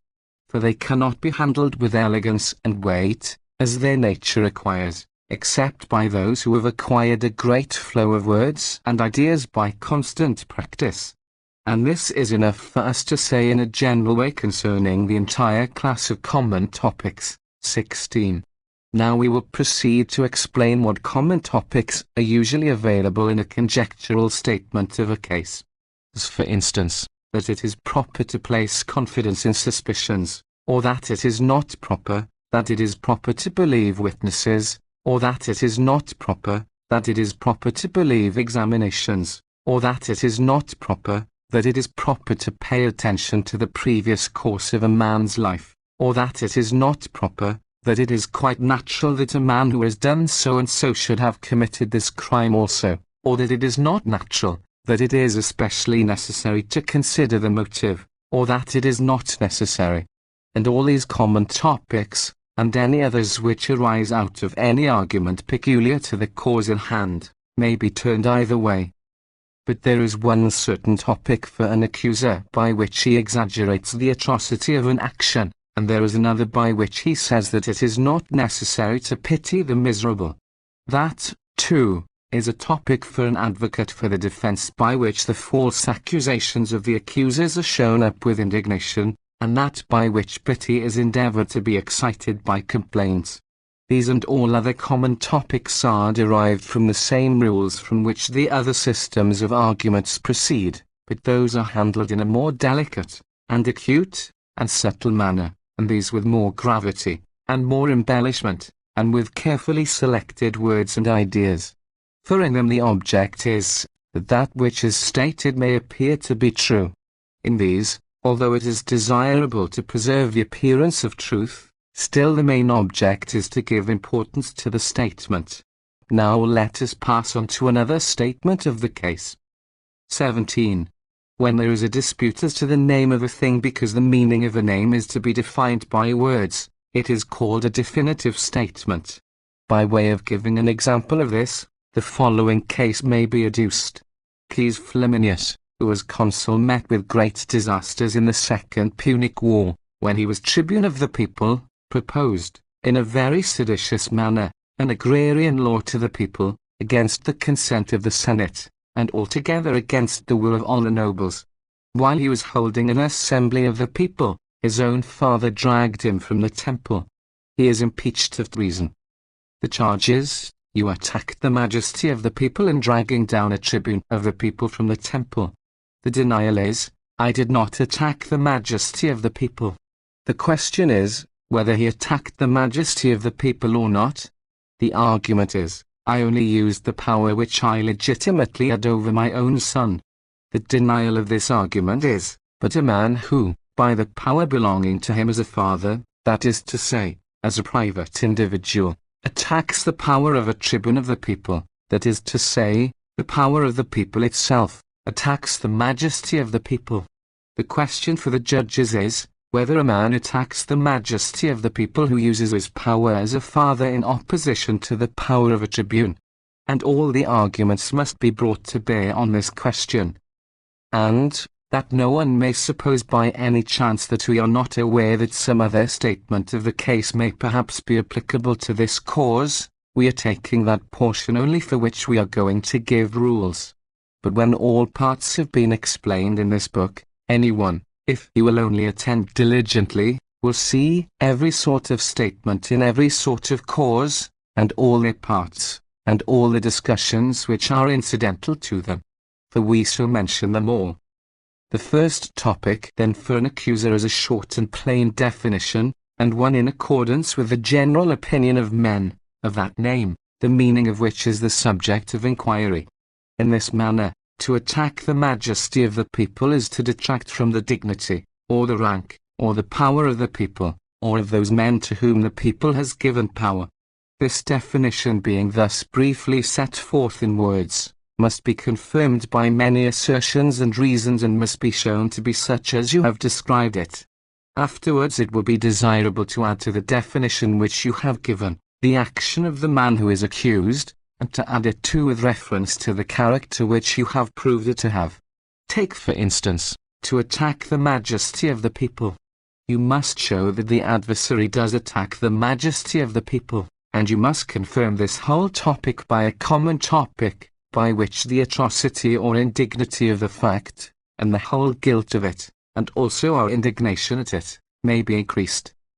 After that it will be desirable to invalidate the definition of the adversaries, but that will be invalidated if it be proved to be false. This proof must be deduced from the belief of men concerning it, when we consider in what manner and under what circumstances men are accustomed to use that expression in their ordinary writing or talking. It will also be invalidated if the proof of that description be shown to be discreditable or useless, and if it be shown what disadvantages will ensue if that position be once admitted. And it will be derived from the divisions of honor and usefulness, concerning which we will give rules when we lay down a system of deliberations. And if we compare the definition given by our adversaries with our own definition, and prove our own to be true, and honorable, and useful, and theirs to be entirely different. But we shall seek out things like them in an affair of either greater, or less, or equal importance, from which our description will be proved. 18 Now, if there be more matters to be defined, as for instance, if we inquire whether he is a thief or a sacrilegious person who has stolen sacred vessels from a private house, we shall have to employ many definitions, and then the whole cause will have to be dealt with on a similar principle. But it is a common topic to dwell on the wickedness of that man who endeavors to wrest to his own purposes not only the effect of things, but also the meaning of words, in order both to do as he pleases, and to call what he does by whatever name he likes. Then the first topic to be used by an advocate for the defense, is also a brief and plain definition of a name, adopted in accordance with the opinion of men. In this way, to diminish the majesty of the people is to usurp some of the public powers when you are not invested with any office. And then the confirmation of this definition is derived from similar instances and similar principles. Afterwards comes the separation of one's own action from the definition. Then comes the common topic by which the expediency or honesty of the action is increased. Then comes the reprehension of the definition of the opposite party, which is also derived from all the same topics as those which we have prescribed to the accuser. And afterwards other arguments will be adduced besides the common topic. But that will be a common topic for the advocate of the defense to use, by which he will express indignation that the accuser not only alters facts in order to bring him into danger, but that he attempts also to alter words. For those common topics which are assumed either for the purpose of demonstrating the falsehood of the accusations of the prosecutor, or for exciting pity, or for expressing indignation at an action, or for the purpose of deterring people from showing pity, are derived from the magnitude of the danger, not from the nature of the cause. Wherefore they are incidental not to every cause, but to every description of cause. We have made mention of them in speaking of the conjectural statement of a case, but we shall use induction when the cause requires. 19 But when the pleading appears to require some translation, or to need any alteration, either because he is not pleading who ought to do so, or he is not pleading with the man he ought, or before the men whom he ought to have for hearers, or in accordance with the proper law, or under liability to the proper punishment, or in reference to the proper accusation, or at the proper time, it is then called a transferable statement of the case. We should require many examples of this if we were to inquire into every sort of translation, but because the principle on which the rules proceed is similar, we have no need of a superfluity of instances. And in our usual practice it happens from many causes that such translations occur but seldom. The many actions are prevented by the exceptions allowed by the praetors, and we have the civil law established in such a way that that man is sure to lose his cause who does not conduct it as he ought. So that those actions greatly depend on the state of the law. For the exceptions are demanded, and an opportunity is allowed of conducting the cause in some manner, and every formula of private actions is arranged. But in actual trials they occur less frequently, and yet, if they ever do occur at all, they are such that by themselves they have less strength, but they are confirmed by the assumption of some other statement in addition to them. As in a certain trial which took place when a certain person had been prosecuted for poisoning, and, because he was also accused of parricide, the trial was ordered to proceed out of its regular order, when in the accusation some charges were corroborated by witnesses and arguments, but the parricide was barely mentioned. It was proper for the advocate for the defense to dwell much and long on this circumstance, as nothing whatsoever was proved respecting the death of the accused person's parent, and therefore that it was a scandalous thing to inflict the punishment on him which is inflicted on parricides, but that must inevitably be the case if he were convicted, since that it is added as one of the counts of the indictment, and since it is on that account that the trial has been ordered to be taken out of its regular order. Therefore if it is not right that the punishment should be inflicted on the criminal, it is also not right that he should be convicted, since that punishment must inevitably follow a conviction. Here the advocate for the defense, by bringing the commutation of the punishment into his speech, according to the transferable class of topics, will invalidate the whole accusation. But he will also confirm the alteration by a conjectural statement of the case when employed in defending his client on the other charges. 20. But we may give an example of translation in a cause, in this way, when certain armed men had come for the purpose of committing violence, and armed men were also prepared on the other side, and when one of the armed men with his sword cut off the hand of a certain Roman knight who resisted his violence, the man whose hand had been cut off brings an action for the injury. The man against whom the action is brought pleads a demurrer before the praetor, without there being any prejudice to a man on trial for his life. The man who brings the action demands a trial on the simple fact. The man against whom the action is brought says that a demurrer ought to be added.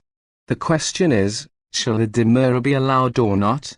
The reason is, no, for it is not desirable in an action for damages that there should be any prejudged decision of a crime, such as is the subject of inquiry when assassins are on their trial.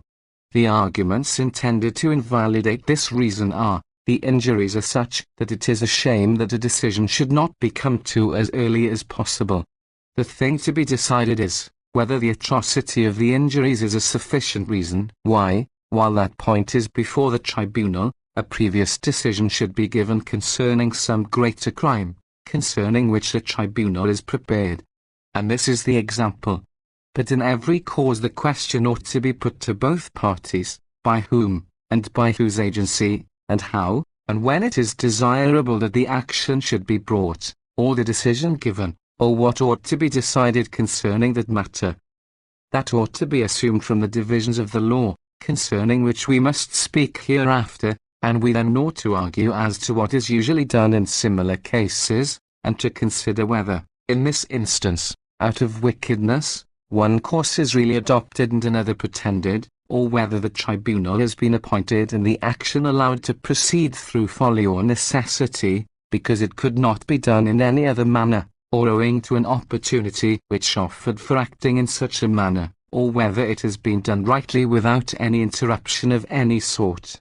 But it is a common topic to urge against the man who seeks to avail himself of a demurrer to an action, that he is fleeing from a decision and from punishment, because he has no confidence in the justice of his cause, and that, owing to the demurrer, everything will be in confusion, if matters are not conducted and brought into court as they ought to be, that is to say, if it is either pleaded against a man it ought not, or with an improper penalty, or with an improper charge, or at an improper time, and this principle applies to any confusion of every sort of tribunal.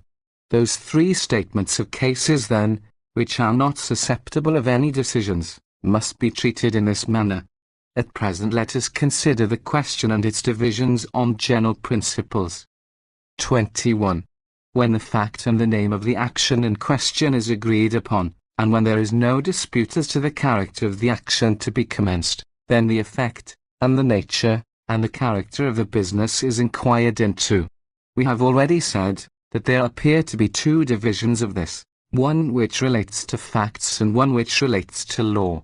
It is like this: a certain person made a minor his heir, but the minor died before he had come into the property which was under the care of guardians.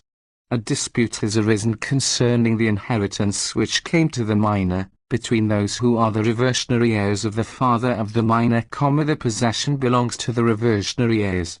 The first statement is that of the next of kin, that money, concerning which he, whose next of kin we are, said nothing in his will, belongs to us. The reply is, no, it belongs to us who are the reversionary heirs according to the will of his father. The thing to be inquired into is, to whom does it rightfully belong?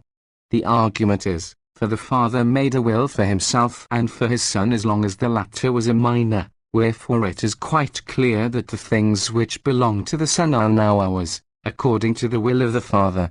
The argument to upset this is, the father made his own will, and appointed you as reversionary heir, not to his son, but himself.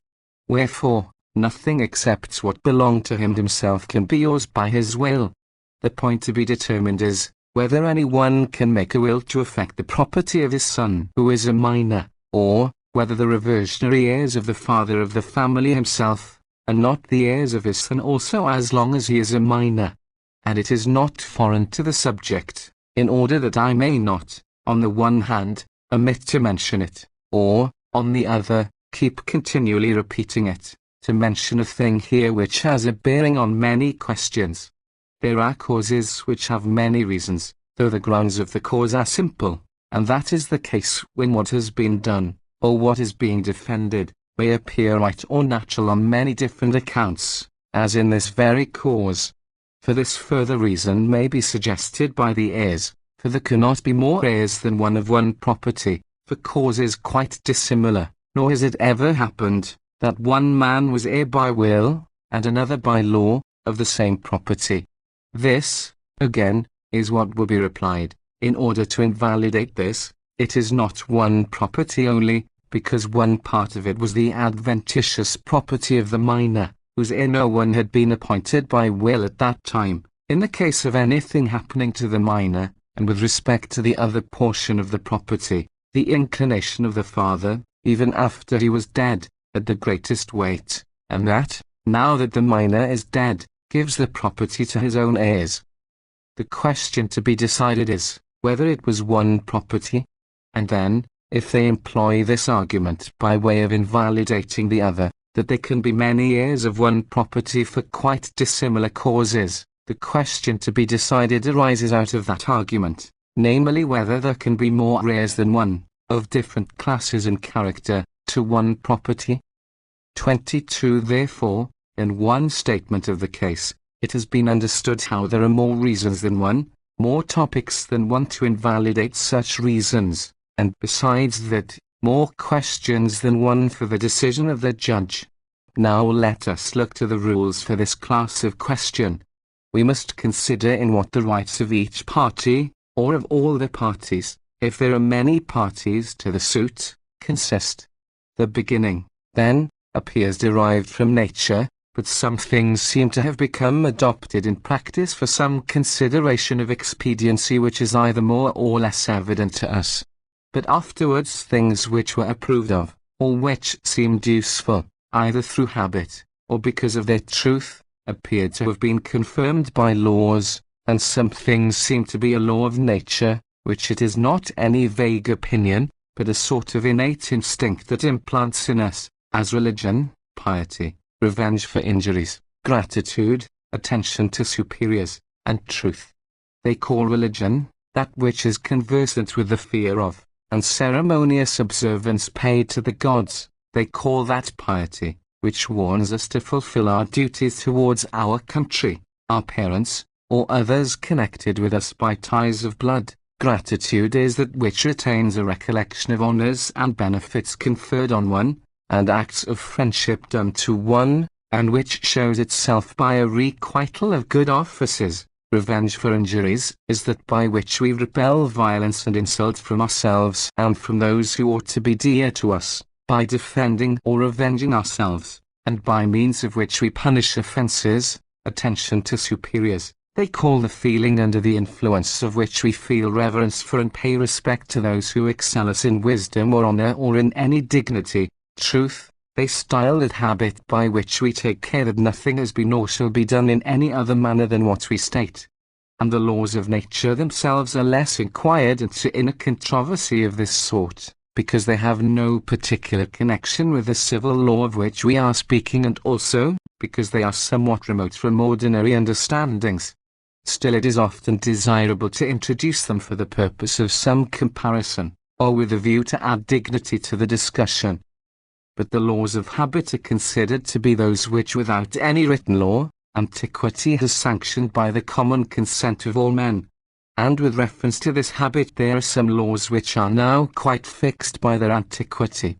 Of which sort there are many other laws also, and among them far the greatest part of those laws which the praetors are in the habit of including in their edicts. But some kinds of law have already been established by certain custom, such as those relating to covenants, equity, formal decisions. A covenant is that which is agreed upon between two parties, because it is considered to be so just that it is said to be enforced by justice. Equity is that which is equal to all men. A formal decision is that by which something has been established by the declared opinion of some person or persons authorized to pronounce one. As for regular laws, they can only be ascertained from the laws.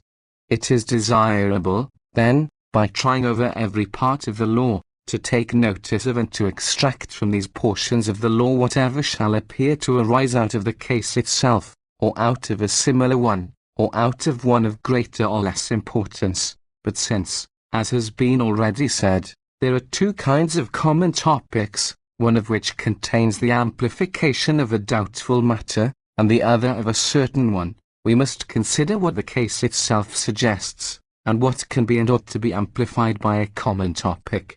For certain topics to suit every possible case cannot be laid down, and perhaps in most of them it will be necessary at times to rely on the authority of the lawyers, and at times to speak against it.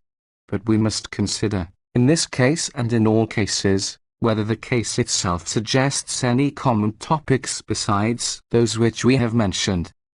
Now let us consider the juridical kind of inquiry and its different divisions.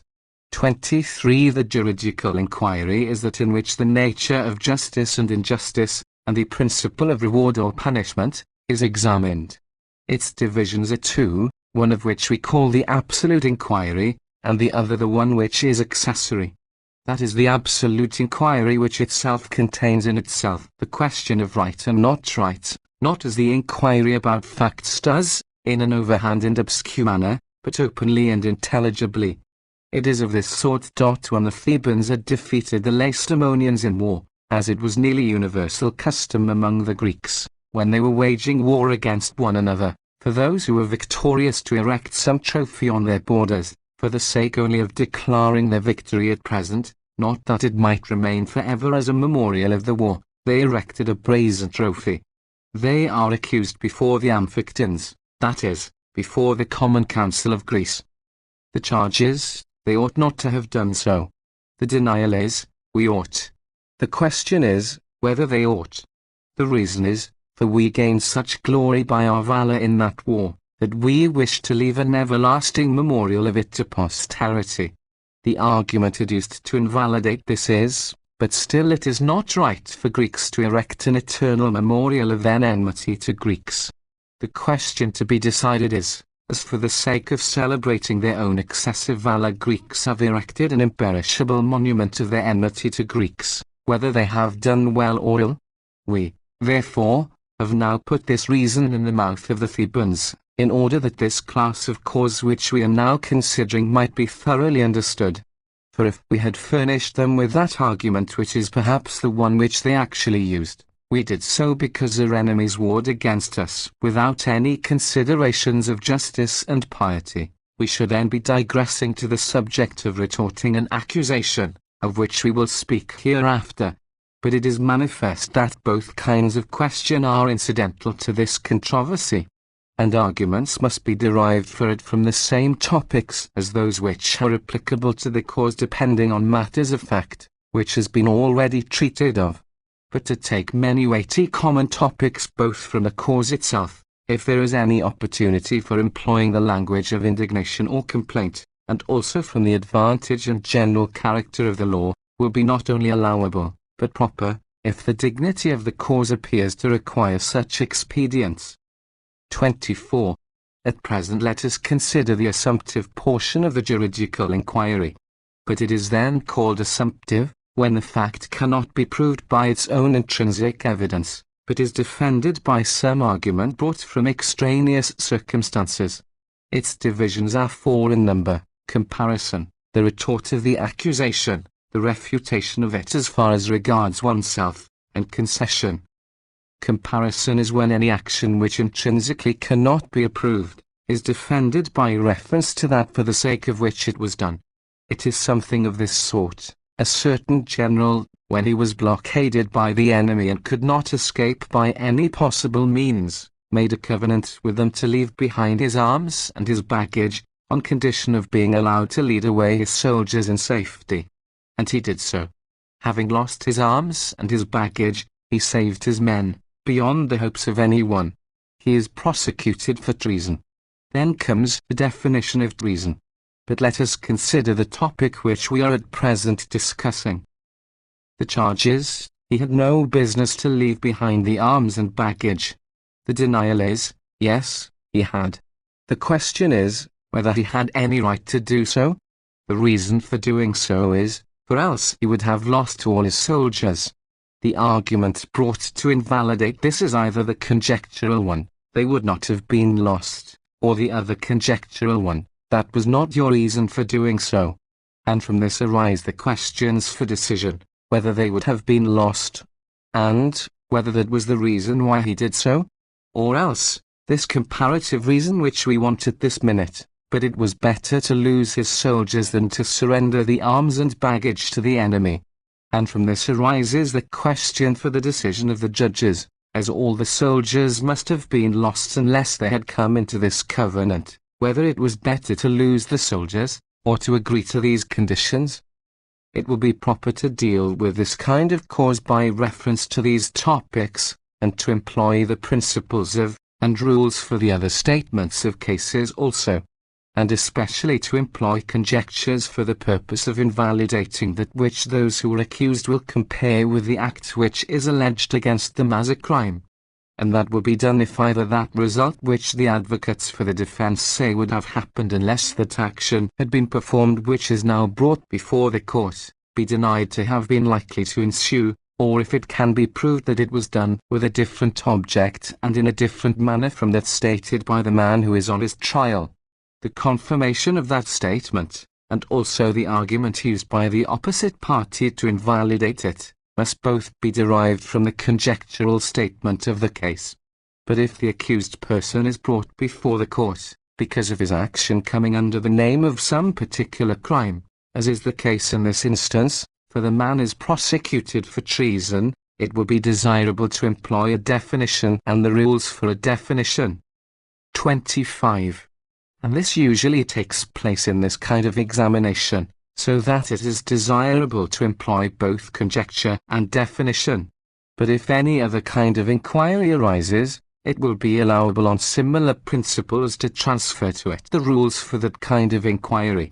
For the accuser must of all things take pains to invalidate, by as many reasons as possible, the very fact on account of which the person on his trial thinks that it is granted to him that he was right. And it is easy to do so, if he attempts to overturn that argument by as many statements of the case as he can employ. But comparison itself, when separated from the other kinds of discussion, will be considered according to its own intrinsic power, if that which is mentioned in the comparison is shown, either not to have been honorable, or not to have been useful, or not to have been necessary, or not so greatly useful, or not so very honorable, or not so exceedingly necessary. In the next place, it is desirable for the accuser to separate the action which he himself is accusing, from that which the advocate for the defense compares with it. And he will do that if he shows that it is not usually done in such a manner, and that it ought not to be done so, and that there is no reason why this thing should be done on this account. For instance, that those things which have been provided for the sake of safety, should be surrendered to the enemy for the sake of safety. Afterwards it will be desirable to compare the injury with the benefit, and altogether to compare the action which is impeached with that which is praised by the advocate for the defense, or which is attempted to be proved as what must inevitably have ensued, and then, by disparaging the one at the same time, to exaggerate the importance of the mischief caused by the other. That will be effected if it be shown that that which the person on his trial avoided was more honorable, more advantageous, and more necessary than that which he did. But the influence and character of what is honorable, and useful, and necessary, will be ascertained in the rules given for deliberation. In the next place, it will be desirable to explain that comparative kind of judicial decision as if it were a deliberative cause, and then afterwards to discuss it by the light thrown on it by rules for deliberation. For let this be the question for judicial decision which we have already mentioned, as all the soldiers would have been lost if they had not come to this agreement. Was it better for the soldiers to be lost, or to come to this agreement? It will be desirable that this should be dealt with reference to the topics concerning deliberation, as if the matter were to come to some consultation. 26. But the advocate for the defense will take the topics in accordance with which other statements of the case are made by the accuser, and will prepare his own defense from those topics with reference to the same statements. But all other topics which belong to the comparison, he will deal with in the contrary manner. The common topics will be these, the accuser will press his charges against the man who confesses some discreditable or pernicious action, or both, but still seeks to make some defense, and will allege the mischievous or discreditable nature of his conduct with great indignation. The advocate for the defense will insist upon it, that no action ought to be considered pernicious or discreditable, or, on the other hand, advantageous or creditable, unless it is ascertained with what intention, at what time, and on what account it was done. And this topic is so common, that if it is well handled in this cause it is likely to be of great weight in convincing the hearers. And there is another topic, by means of which the magnitude of the service done is demonstrated with very great amplification, by reference to the usefulness, or honorableness, or necessity of the action. And there is a third topic, by means of which the matter which is expressed in words is placed before the eyes of those men who are the hearers, so that they think that they themselves also would have done the same things, if the same circumstances and the same cause for doing so had happened to them at the same time. The retorting of a charge takes place, when the accused person, having confessed that of which he is accused, says that he did it justifiably, being induced by the sin committed against him by the other party. As in this case, Horatius, when he had slain the 3 Curiatii and lost his 2 brothers, returned home victorious.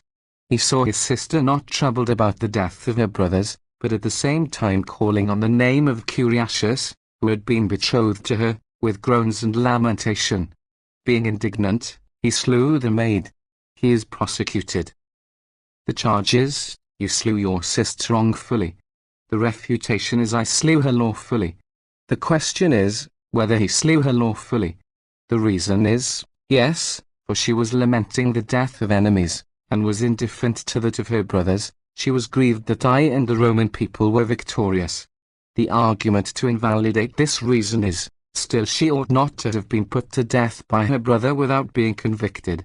On this the question for the decision of the judges is, whether when Horatia was showing her indifference to the death of her brothers, and lamenting that of the enemy, and not rejoicing at the victory of her brother and of the Roman people, she deserved to be put to death by her brother without being condemned. 27. For this kind of cause, in the first place, whatever is given out of the other statements of cases ought to be taken, as has been already enjoined when speaking of comparison. After that, if there is any opportunity of doing so, some statement of the case ought to be employed by which he to whom the crime is imputed may be defended.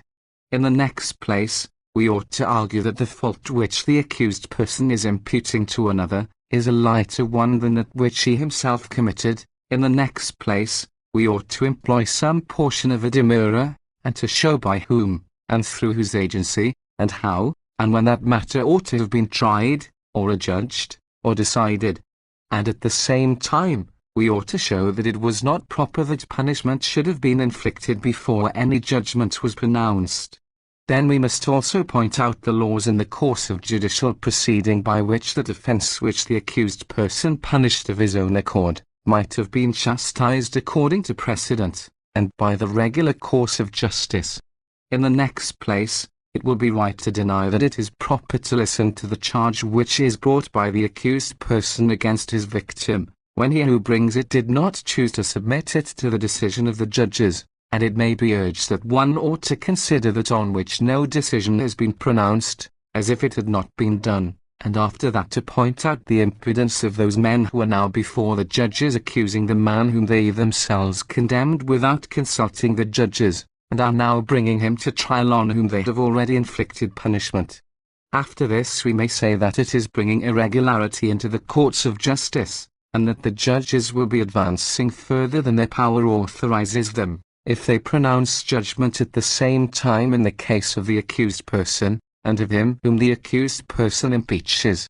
And in the next place, we may point out if this rule is established, and if men avenge one offence by another offence, and one injury by another injury, what vast inconvenience will ensue from such conduct, and that if the person who is now the prosecutor had chosen to do so too, there would have been no need of this trial at all, and that if every one else were to do so, there would be an end of all courts of justice.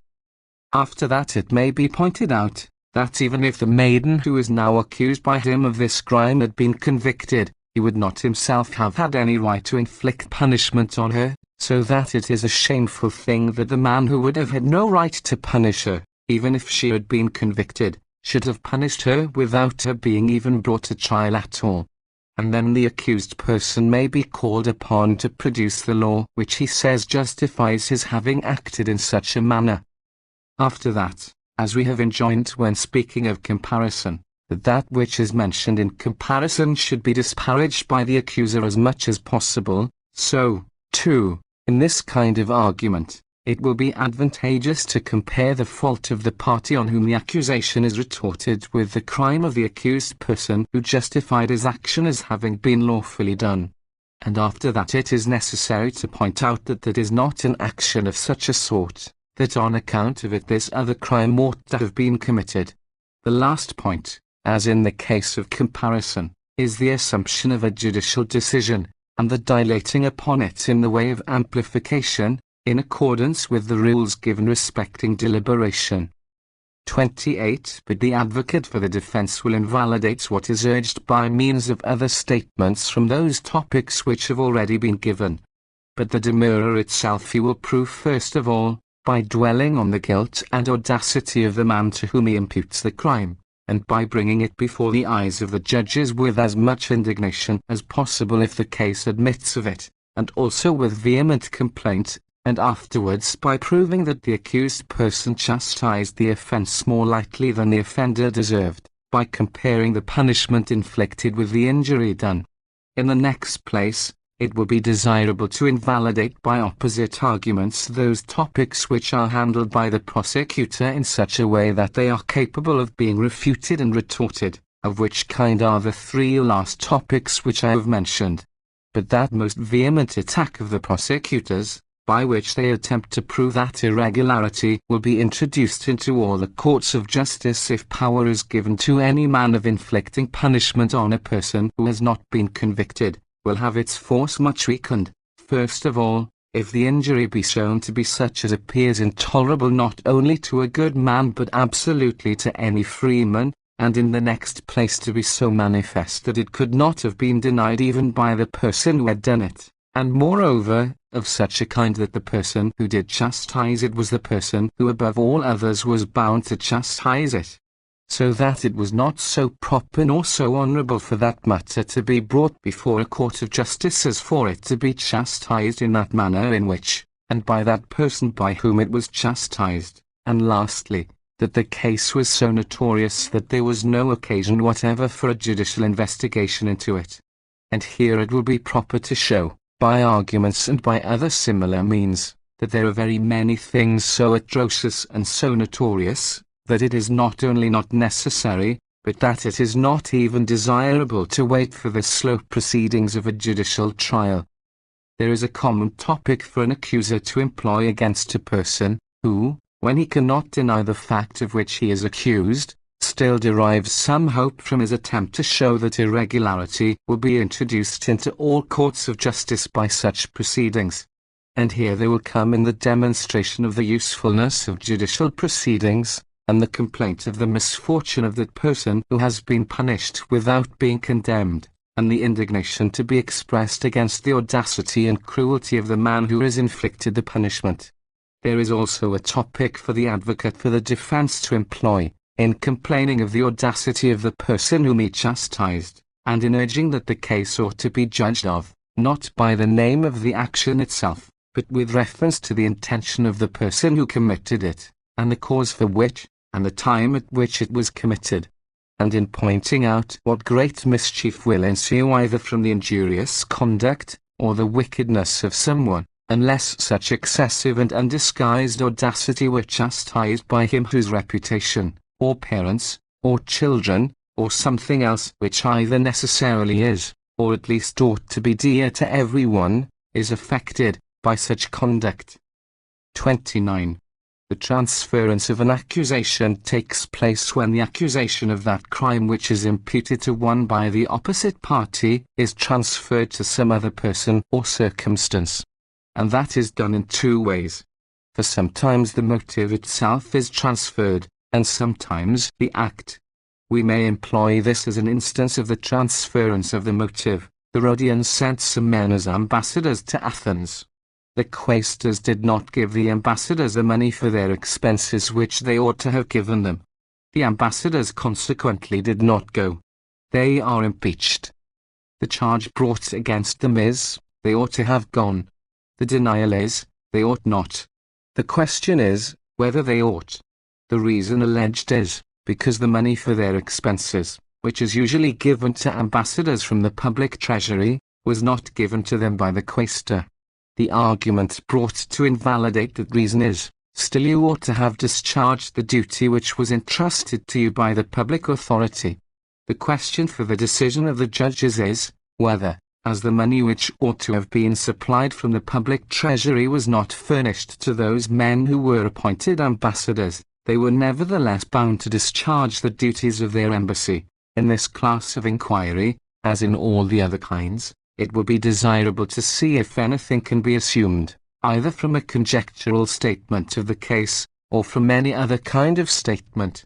And after that, many arguments can be brought to bear on this question, both from comparison, and from the transference of the guilt to other parties. But the prosecutor will, in the first place, if he can, defend the man through whose fault the accused person says that that action was done, and if he cannot, he will declare that the fault of the other party has nothing to do with this trial, but only the fault of this man whom he himself is accusing. Afterwards he will say that it is proper for everyone to consider only what is his own duty, and that if the one party did wrong, that was no reason for the other doing wrong too. And in the next place, that if the other man has committed a fault, he ought to be accused separately as this man is, and that the accusation of the one is not to be mixed up with the defense of the other. But when the advocate for the defense has dealt with the other arguments, if any arise out of other statements of the case, he will argue in this way with reference to the transference of the charge to other parties.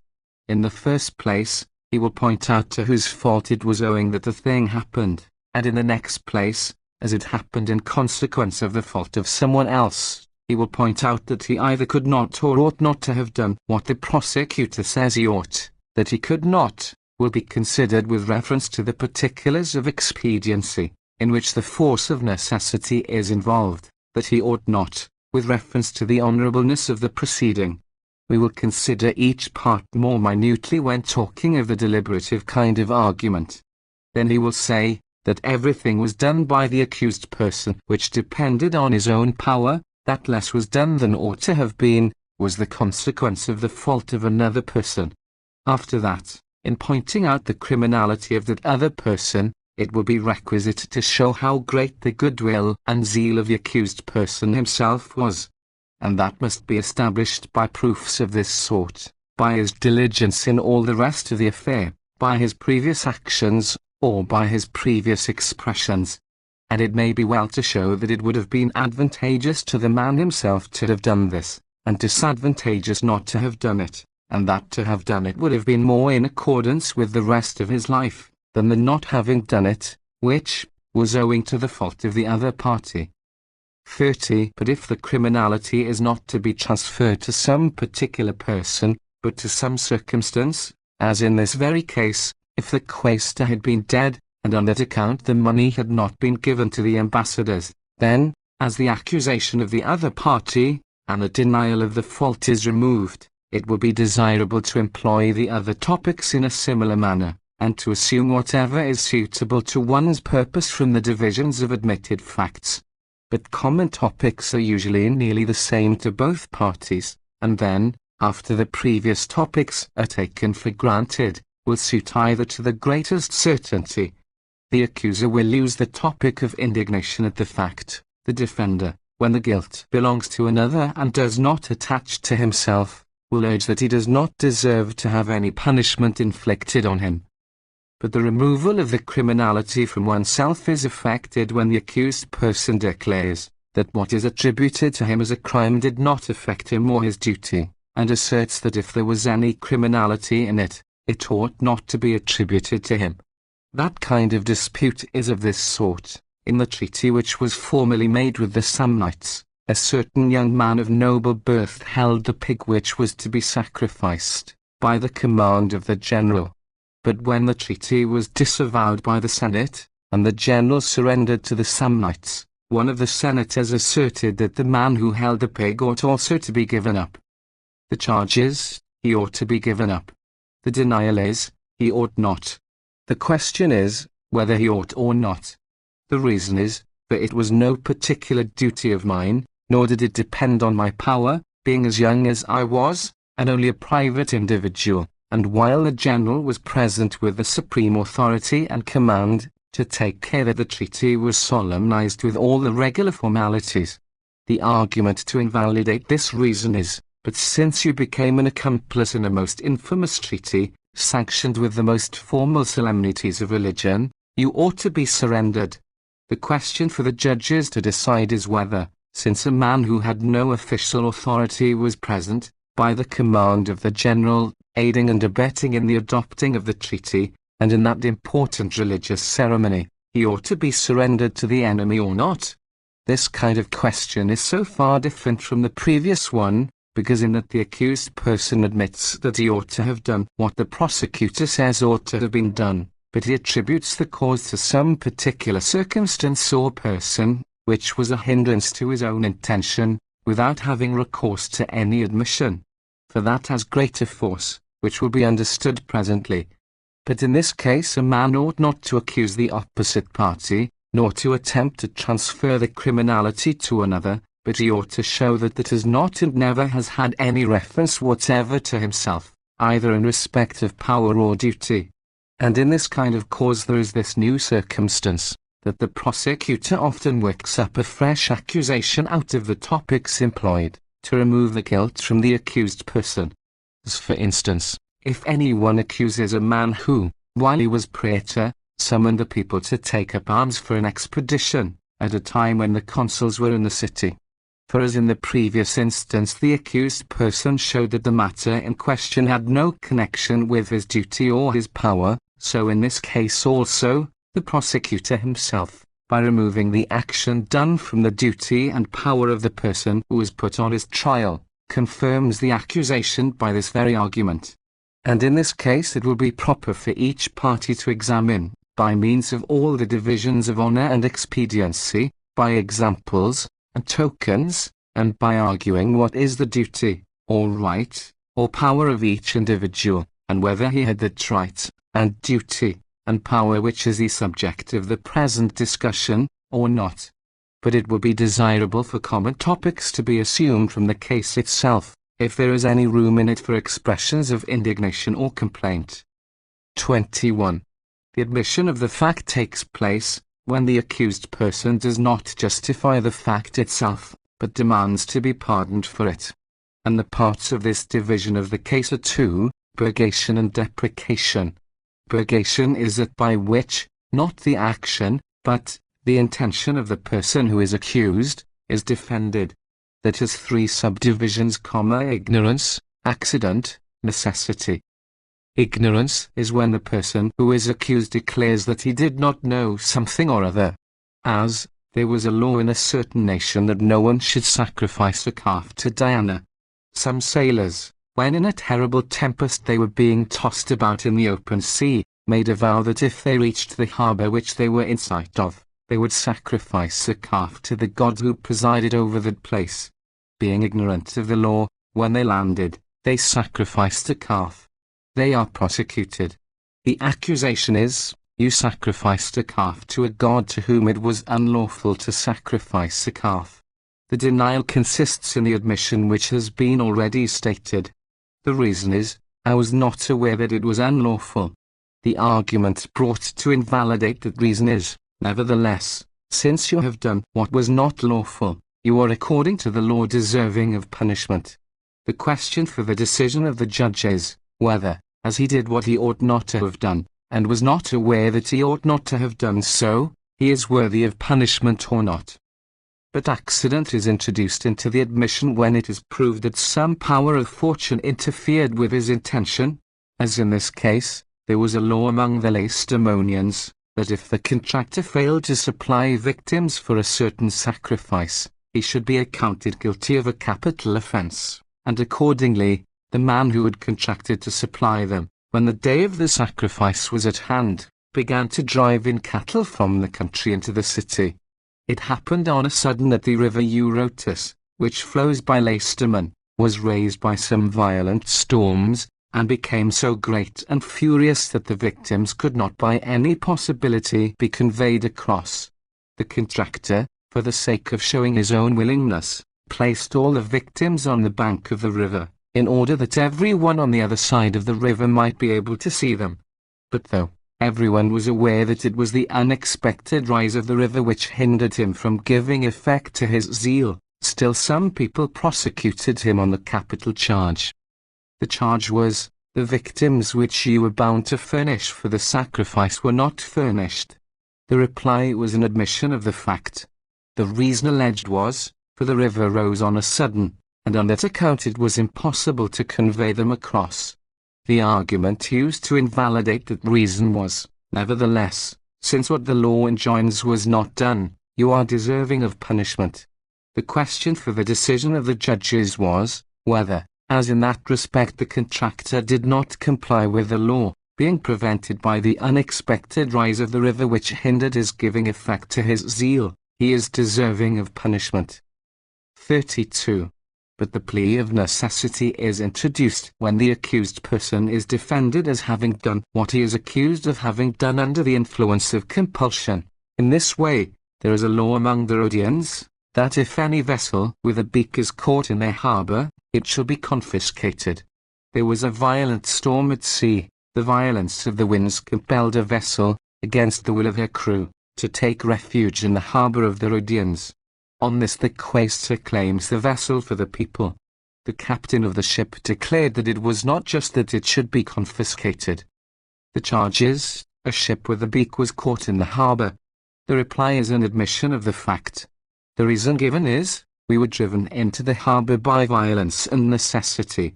The argument brought to invalidate that reason is, nevertheless, according to the law, that ship ought to become the property of the people. The question for the decision of the judge is, whether, as the law confiscates every ship with a beak which is found in the harbour, and as this ship, in spite of the endeavours of her crew, was driven into the harbour by the violence of the tempest, it ought to be confiscated. We have collected these examples of these three kinds of cases into one place, because a similar rule for the arguments required for these prevails in all of them. For in all of them, in the first place, it is desirable, if the case itself affords any opportunity of doing so, that a conjecture should be introduced by the accuser, in order that that which it will be stated was not done intentionally, may be demonstrated by some suspicious circumstances to have been done intentionally. In the next place, it will be well to introduce a definition of necessity, or of accident, or of ignorance, and to add instances to that definition, in which ignorance, or accident, or necessity appear to have operated, and to distinguish between such instances and the allegations put forward by the accused person, that is to say, to show that there is no resemblance between them, because this was a lighter or an easier matter, or one which did not admit of anyone's being ignorant respecting it, or one which gave no room for accident or necessity. After that, it must be shown that it might have been avoided, and that the accused person might have prevented it if he had done this thing, or that he might have guarded against being forced to act in such a manner.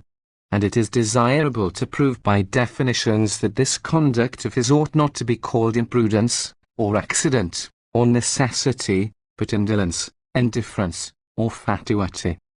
And if any necessity alleged appears to have in it anything discreditable, it will be desirable for the opponent, by a chain of common topics, to prove that it would have been better to suffer anything, or even to die, rather than to submit to a necessity of this sort. And then, from these topics, which have been already discussed when we spoke of the question of fact, it will be desirable to inquire into the nature of law and equity, and, as if we were dealing with an absolute juridical question, to consider this point by itself separately from all other points. And in this place, if there should be an opportunity, it will be desirable to employ instances in which there can be no room for any similar excuse, and also to institute a comparison, showing that there would have been more reason to allow it in them, and by reference to the divisions of deliberation, it may be shown that it is admitted that that action which was committed by the adversary is confessed to have been discreditable and useless, that it is a matter of great importance, and one likely to cause great mischief, if such conduct is overlooked by those who have authority to punish it. 33. But the advocate for the defense will be able to convert all these arguments, and then to use them for his own purposes. And he will especially dwell on the defense of his intentions, and in exaggerating the importance of that which was an obstacle to his intentions, and he will show that he could not have done more than he did do, and he will urge that in all things the will of the doer ought to be regarded, and that it is quite impossible that he should be justly convicted of not being free from guilt, and that under his name the common powerlessness of mankind is sought to be convicted. Then, too, he will say that nothing can be more scandalous than for a man who is free from guilt, not also to be free from punishment. But the common topics for the prosecutor to employ are these, one resting on the confession of the accused person, and the other pointing out what great license for the violation of the law will follow, if it is once laid down that the thing to be inquired into is not the action but the cause of the action. The common topics for the advocate for the defense to employ are, a complaint of that calamity which has taken place by no fault of his, but in consequence of some overruling power, and a complaint also of the power of fortune and the powerless state of men, and an entreaty that the judges should consider his intentions, and not the result. And in the employment of all these topics it will be desirable that there should be inserted a complaint of his own unhappy condition, and indignation at the cruelty of his adversaries. And no one ought to marvel, if in these or other instances he sees a dispute concerning the letter of the law added to the rest of the discussion, and we shall have hereafter to speak of this subject separately, because some kinds of causes will have to be considered by themselves, and with reference to their own independent merits, and some connect with themselves some other kind of question also. Wherefore, when everything is cleared up, it will not be difficult to transfer to each cause whatever is suitable to the particular kind of inquiry, as in all these instances of admission of the fact, there is involved the dispute as to the law, which is called the question as to the letter and spirit of the law. But as we were speaking of the admission of the fact, we gave rules for it. But in another place we will discuss the letter and the spirit of the law. At present we will limit our consideration to the other division of the admission of the fact. 34.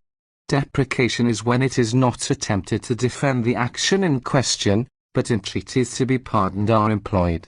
This kind of topic can hardly be approved of in a court of justice, because, when the offence is admitted, it is difficult to prevail on the man who is bound to be the chastiser of offences to pardon it. So that it is allowable to employ that kind of address only when you do not rest the whole cause on it. As for instance, if you were speaking in behalf of some illustrious or gallant man, who has done great services to the Republic, you might, without appearing to have recourse to deprecation, still employ it in this manner. But if, O judges, this man, in return for the services which he has done you, and the zeal which he has displayed in your cause at all times, when he himself is in such peril, to entreat you, in consideration of his many good actions, to pardon this one error, it would only be what is due both to your own character for clemency, and to his virtue, O judges, for you to grant him this indulgence at his request. Then it would be allowable to dwell upon the services which he has done, and by the use of some common topic to lead the judges to feel an inclination to pardon him. Wherefore, although this kind of address has no proper place in judicial proceedings, except to a certain limited extent, still, because both the portion which is allowable must be employed at times, and because it is often to be employed in all its force in the Senate or in the Council, we will give rules for it also. For there was a long deliberation in the Senate and in the Council about Syphax, and there was a long discussion before Lucius Opimius and his bench of assessors respecting Quintus Numitorius Pullus, and in this case the entreaty for pardon had more influence than the strict inquiry into the case. For he did not find it so easy to prove that he had always been well affected towards the Roman people, by employing the statement of the case founded on conjecture, as to show that it was reasonable to pardon him on account of his subsequent services, when he added the topics of deprecation to the rest of his defense. 35. It would be desirable, therefore, for the man who entreats to be pardoned for what he admits that he has done, to enumerate whatever services of his he is able to, and, if possible, to show that they are greater than those offences which he has committed, so that it may appear that more good than evil has proceeded from him, and then to put forward also the services done by his ancestors, if there are any such, and also to show that he did what he did, not out of hatred, or out of cruelty, but either through folly, or owing to the instigation of someone, or for some other honourable or probable cause, and after that to promise and undertake that he has been taught by this error of his, and confirmed in his resolution also by the kindness of those who pardon him, to avoid all such conduct in future. And besides this, he may hold out a hope that he will hereafter be able, in some respect or other, to be of great use to those who pardon him now. He will find it serviceable to point out that he is either related to the judges, or that he has been as far back as possible an hereditary friend of theirs, and to express to them the earnestness of his goodwill towards them, and the nobility of the blood and dignity of those men who are anxious for his safety, and all other qualities and circumstances which, when attributable to persons, confer honour and dignity on them. He, using no complaint, and avoiding all arrogance, will point out as existing in himself, so that he may appear to deserve some honour rather than any kind of punishment, and after that it will be wise of him to mention other men who have been pardoned for greater offences, and he will do himself a great deal of good if he shows that he himself, when in power, was merciful and inclined to pardon others. and the offence of which he is now accused must be extenuated and made to appear as trifling as possible, and it must be shown to be discreditable, or at all events inexpedient, to punish such a man as he is. After that it will be advisable to seek to move pity by use of common topics, according to those rules which have been laid down in the first book. 36. But the adversary will exaggerate the offences. He will say that nothing was done ignorantly, but that everything was the result of deliberate wickedness and cruelty. He will show that the accused person has been pitiless, arrogant, and, if he possibly can, at all times disaffected, and that he cannot by any possibility be rendered friendly.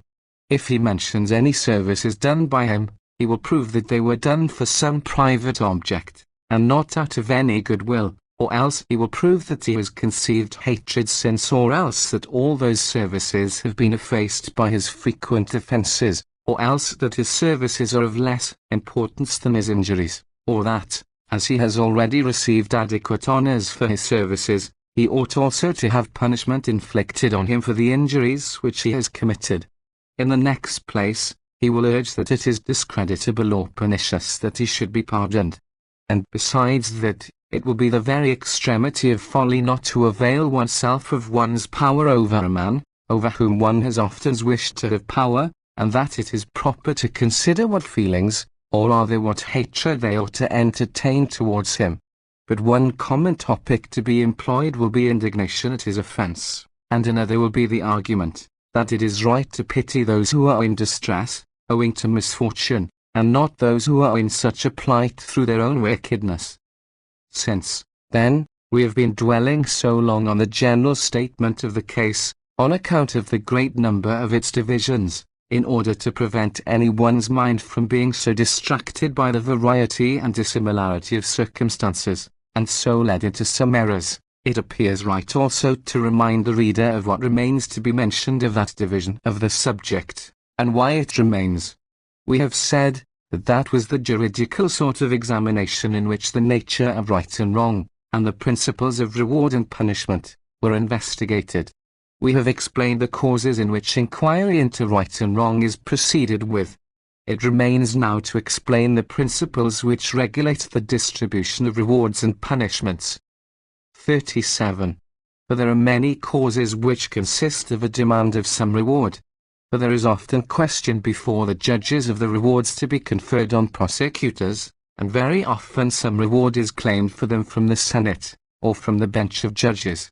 And it is not advisable that anyone should think that, when we are adducing some instance which is under discussion in the Senate, we by so doing are abandoning the class of judicial examples. For whatever is said with reference to approving or disapproving of a person, when the consideration of the opinions of the judges is adapted to that form of expression, that, even although it is treated with reference to the language in which the opinion is couched, is a deliberative argument, still, because it has a special reference to some person, it is to be accounted also judicial. And altogether, a man who has diligently investigated the meaning and nature of all causes will perceive that they differ both in character and in form, but in the other divisions he will see them all consistent with each other, and every one connected with the other. At present, let us consider the question of rewards. Lucius Licinius Crassus, the consul, pursued and destroyed a band of people in the province of the Near Gaul, who were collected together under no known or regular leader, and who had no name or number of sufficient importance to be entitled enemies of the Roman people, but still they made the province unsafe by their constant sallies and piratical outbreaks. He returns to Rome. He demands a triumph. Here, as also in the case of the employment of deprecation, it does not at all concern us to supply reasons to establish and to invalidate such a claim, and so to come before the judges, because, unless some other statement of the case is also put forth, or some portion of such statement, the matter for the decision of the judges will be a simple one, and will be contained in the question itself. In the case of the employment of deprecation, in this manner, whether so-and-so ought to be punished. In this instance, in such a manner, whether he ought to be rewarded. Now we will furnish some topics suitable for the investigation into the principles of rewards. 38. The principle, then, on which rewards are conferred is distributable into 4 divisions, as to the services done, the person who has done them, the kind of reward which is to be conferred, and the means of conferring it. The services done will be considered with reference to their own intrinsic merits, and to the time, and to the disposition of the man who did them, and to their attendant circumstances. They will be examined with reference to their own intrinsic merits, in this manner: whether they are important or unimportant, whether they were difficult or easy, whether they are of a common or extraordinary nature, whether they are considered honorable on true or false principles, and with reference to the time at which they were done: if they were done at a time when we had need of them, when other men could or would not help them, if they were done when all other hope had failed, with reference to the disposition of the man who did them: if he did not do them with a view to any advantage of his own, but if he did everything else for the express purpose of being able to do this afterwards, and with reference to the attendant circumstances: if what was done appears not to have been done by chance, but in consequence of some deliberate design, or if chance appears to have hindered the design. But, with respect to the man who did the service in question, it will be requisite to consider in what manner he has lived, and what expense or labor he has devoted to that object, whether he has at any time done any other similar action, whether he is claiming a reward for himself for what is in reality the result of another person's exertions, or of the kindness of the gods, whether he has ever, in the case of anyone else, pronounced that he ought not to be rewarded for such a reason, or whether he has already had sufficient honor paid to him for what he has done, or whether what has been done is an action of such a sort that, if he had not done it, he would have been deserving of punishment, but that he does not deserve reward for having done it, or whether he is premature in his demand for a reward, and is proposing to sell an uncertain hope for a certain reward, or whether he claims the reward in order to avoid some punishment, by its appearing as if the case had already been decided in his favor. 39. But as to the question of the reward, it will be necessary to consider what reward, how great a reward is claimed, and why it is claimed, and also, to what reward, and to how great a reward, the conduct in question is entitled. And in the next place, it will be requisite to inquire what men had such honours paid them in the time of our ancestors, and for what causes those honours were paid. And, in the next place, it will be urged that they ought not to be made too common. And this will be one common topic for anyone who speaks in opposition to a person who claims a reward: that rewards for virtue and eminent services ought to be considered serious and holy things, and that they ought not to be conferred on worthless men, or to be made common by being bestowed on men of no particular eminence. And another will be, to urge that men will become less eager to practice virtue when the reward of virtue has been made common, for those things which are scarce and difficult of attainment appear honourable and acceptable to men. And a third topic is, to put the question, whether, if there are any instances of men who, in the times of our ancestors, were thought worthy of such honours on account of their eminent virtue, they will not be likely to think it some diminution of their own glory, when they see that such men as these have such rewards conferred on them. And then comes the enumeration of those men, and the comparison of them with those against whom the orator is speaking.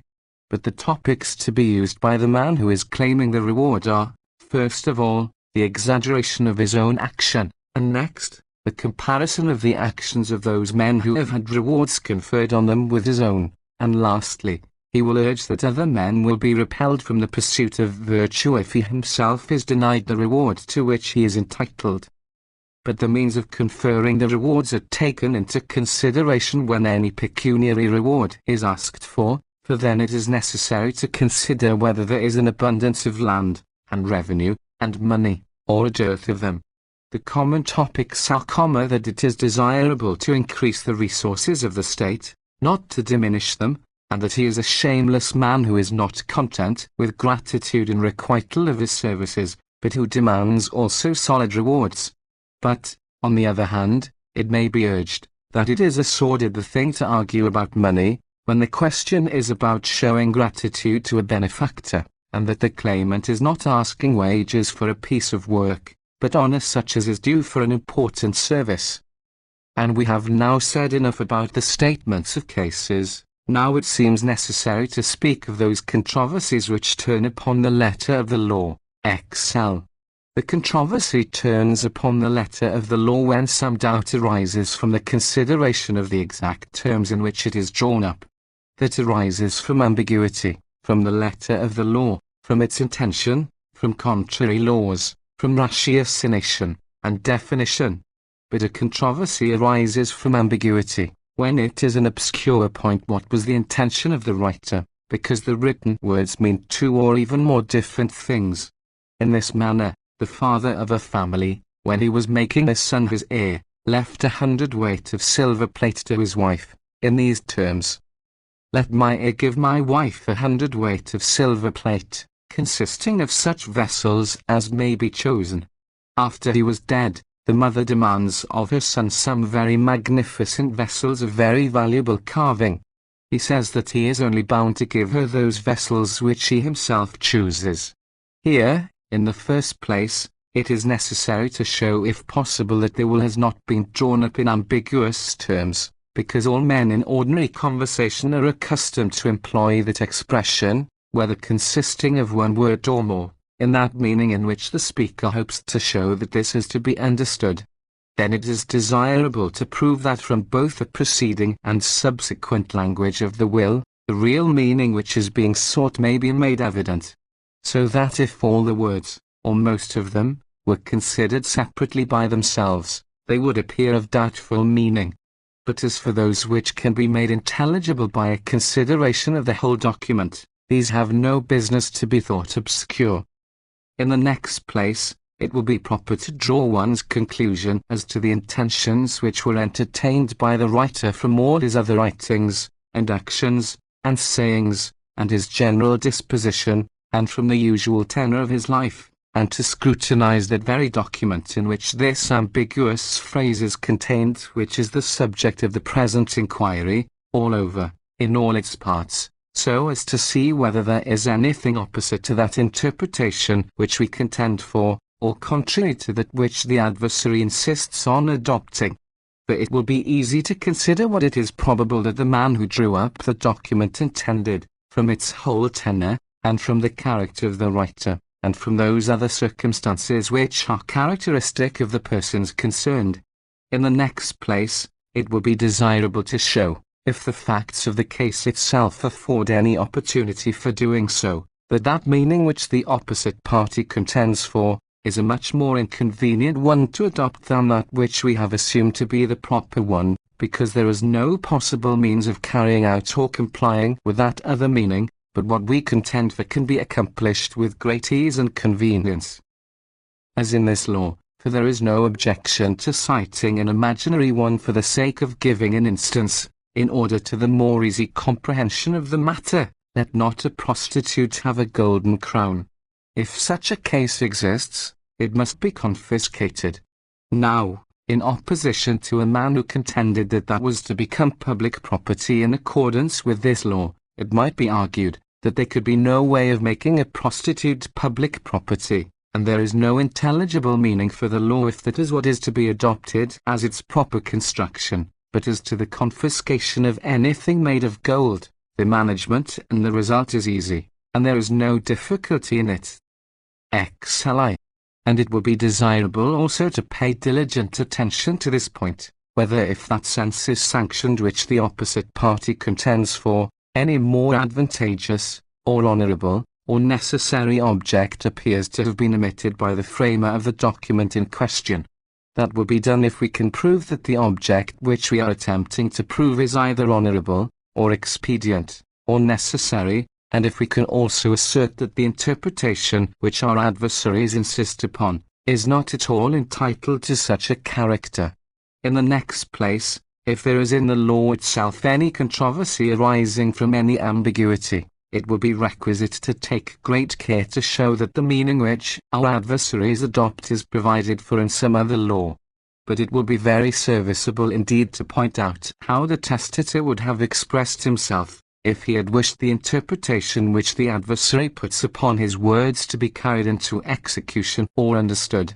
As for instance, in this cause, the one, I mean, in which the question is about the silver plate, the woman might argue that there was no use in adding the words as may be chosen, if the matter was left to the selection of the heir, for if no such words had been inserted, there could have been no doubt at all that the heir might have given whatever he himself chose, so that it was downright madness, if he wished to take precautions in favour of his heir, to add words which might have been wholly left out without such omission prejudicing his heir's welfare.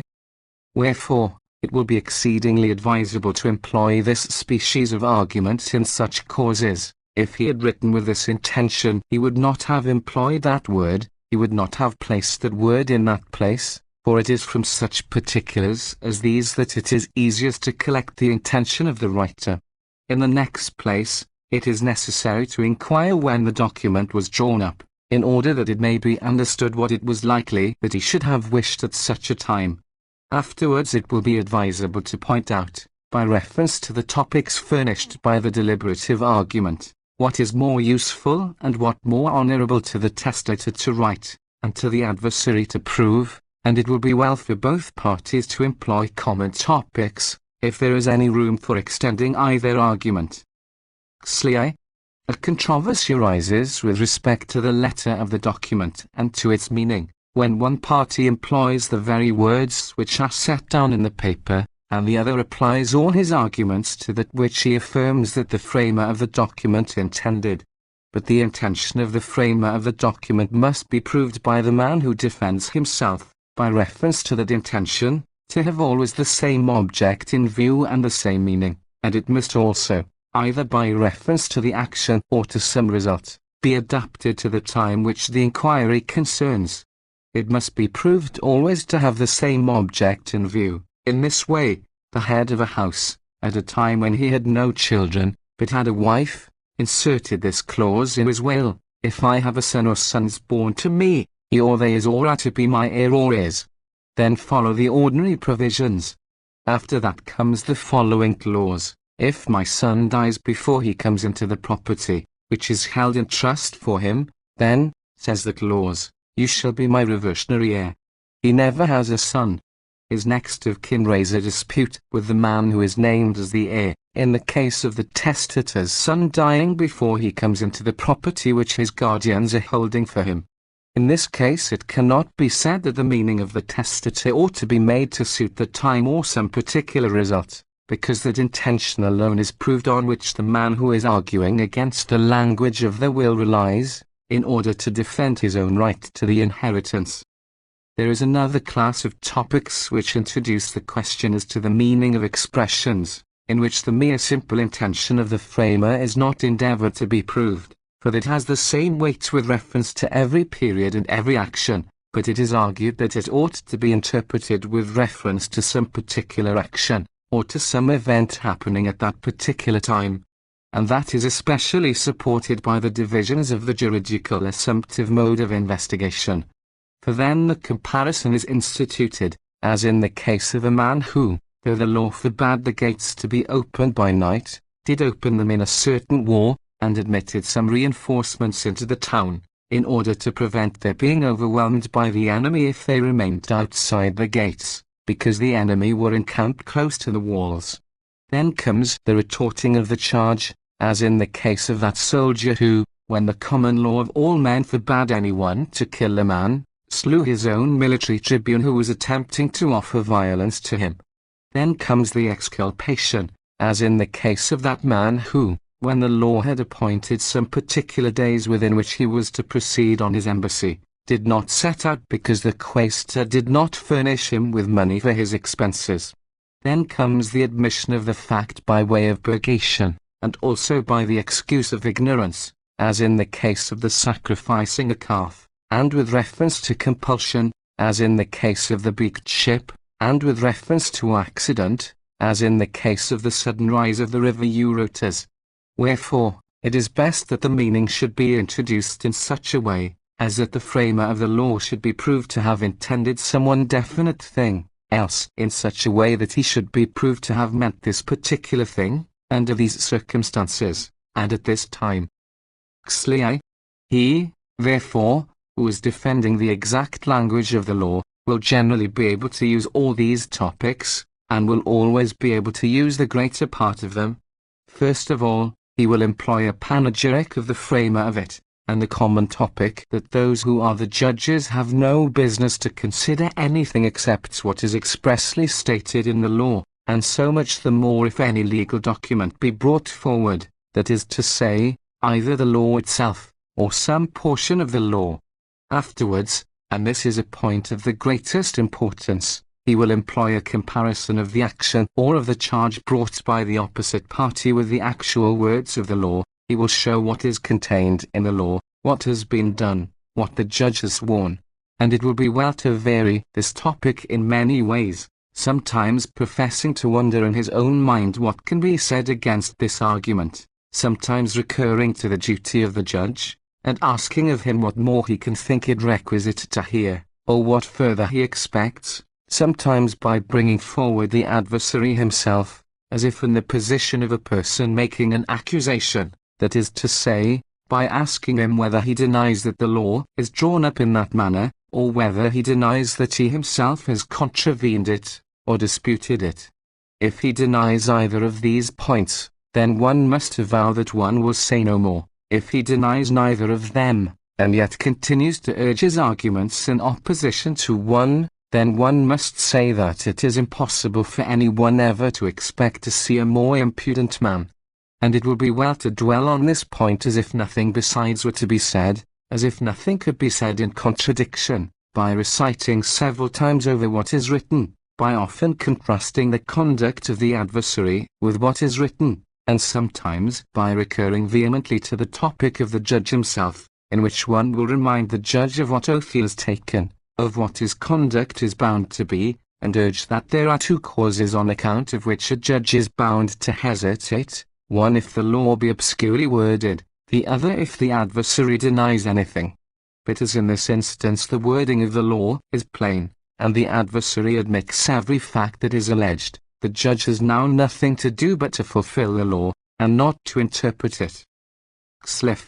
When this point has been sufficiently insisted on, then it will be advisable to do away with the effect of those things which the adversary has been able to urge by way of objection.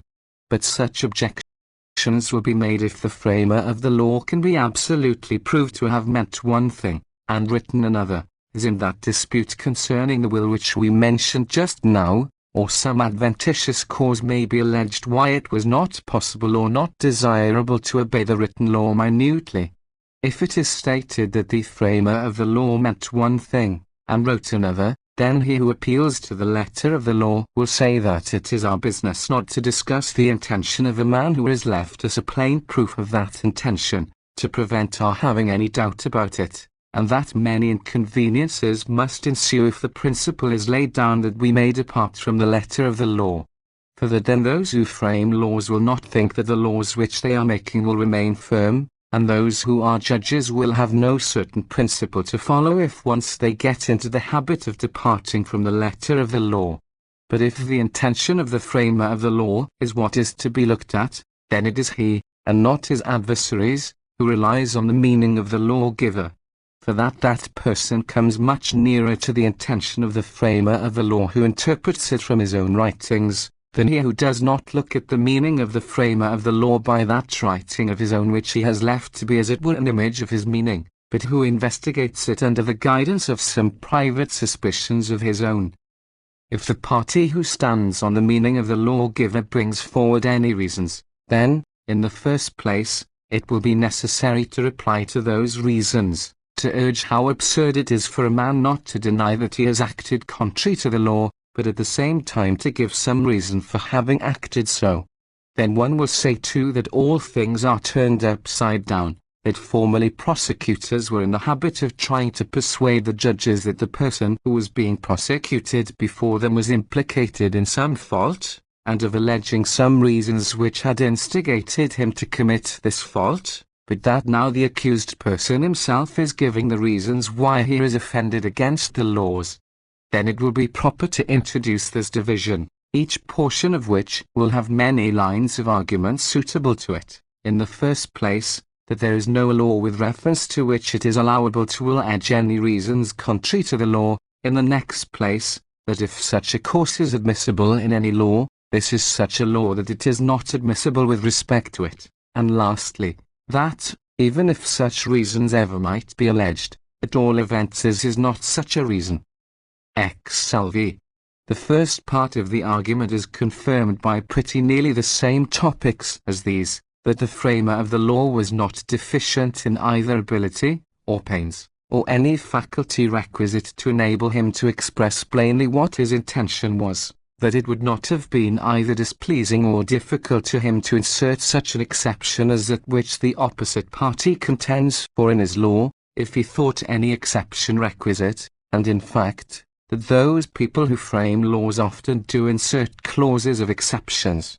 After that, it is well to enumerate some of the laws which have exceptional clauses attached to them, and to take especial care to see whether in the law itself which is under discussion there is any exception made in any chapter, or whether the same man who framed this law has made exceptions in other laws, so that it may be more naturally inferred that he would have made exceptions in this one, if he had thought exceptions requisite. And it will be well also to show that to admit of a reason for violating the law is the same thing as abrogating the law, because when once such a reason is taken into consideration it is no use to consider it with reference to the law, inasmuch as it is not stated in the law.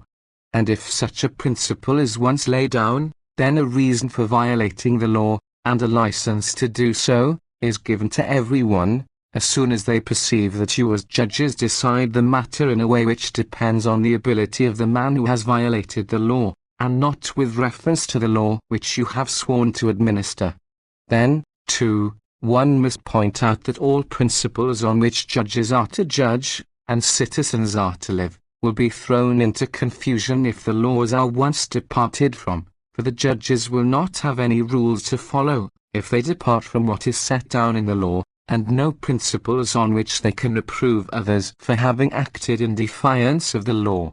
And that all the rest of the citizens will be ignorant what they are to do, if each of them regulates all his actions according to his own ideas, and to whatever whim or fancy comes into his head, and not according to the common statute law of the state.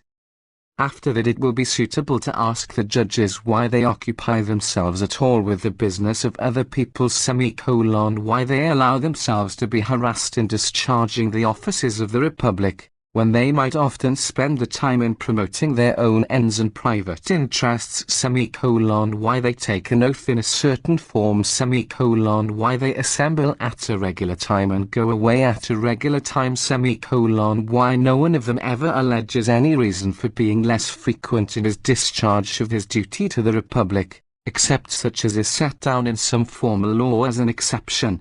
And one may ask, whether they think it right that they should be bound down and exposed to so much inconvenience by the laws, and at the same time allow our adversaries to disregard the laws. After that, it will be natural to put the question to the judges whether, when the party accused himself endeavors to set down in the law, as an exception, that particular case in which he admits that he has violated the law, they will consent to it. And to ask also, whether what he has actually done is more scandalous and more shameless than the exception which he wishes to insert in the law, what indeed can be more shameless. Even if the judges were inclined to make such an addition to the law, would the people permit it?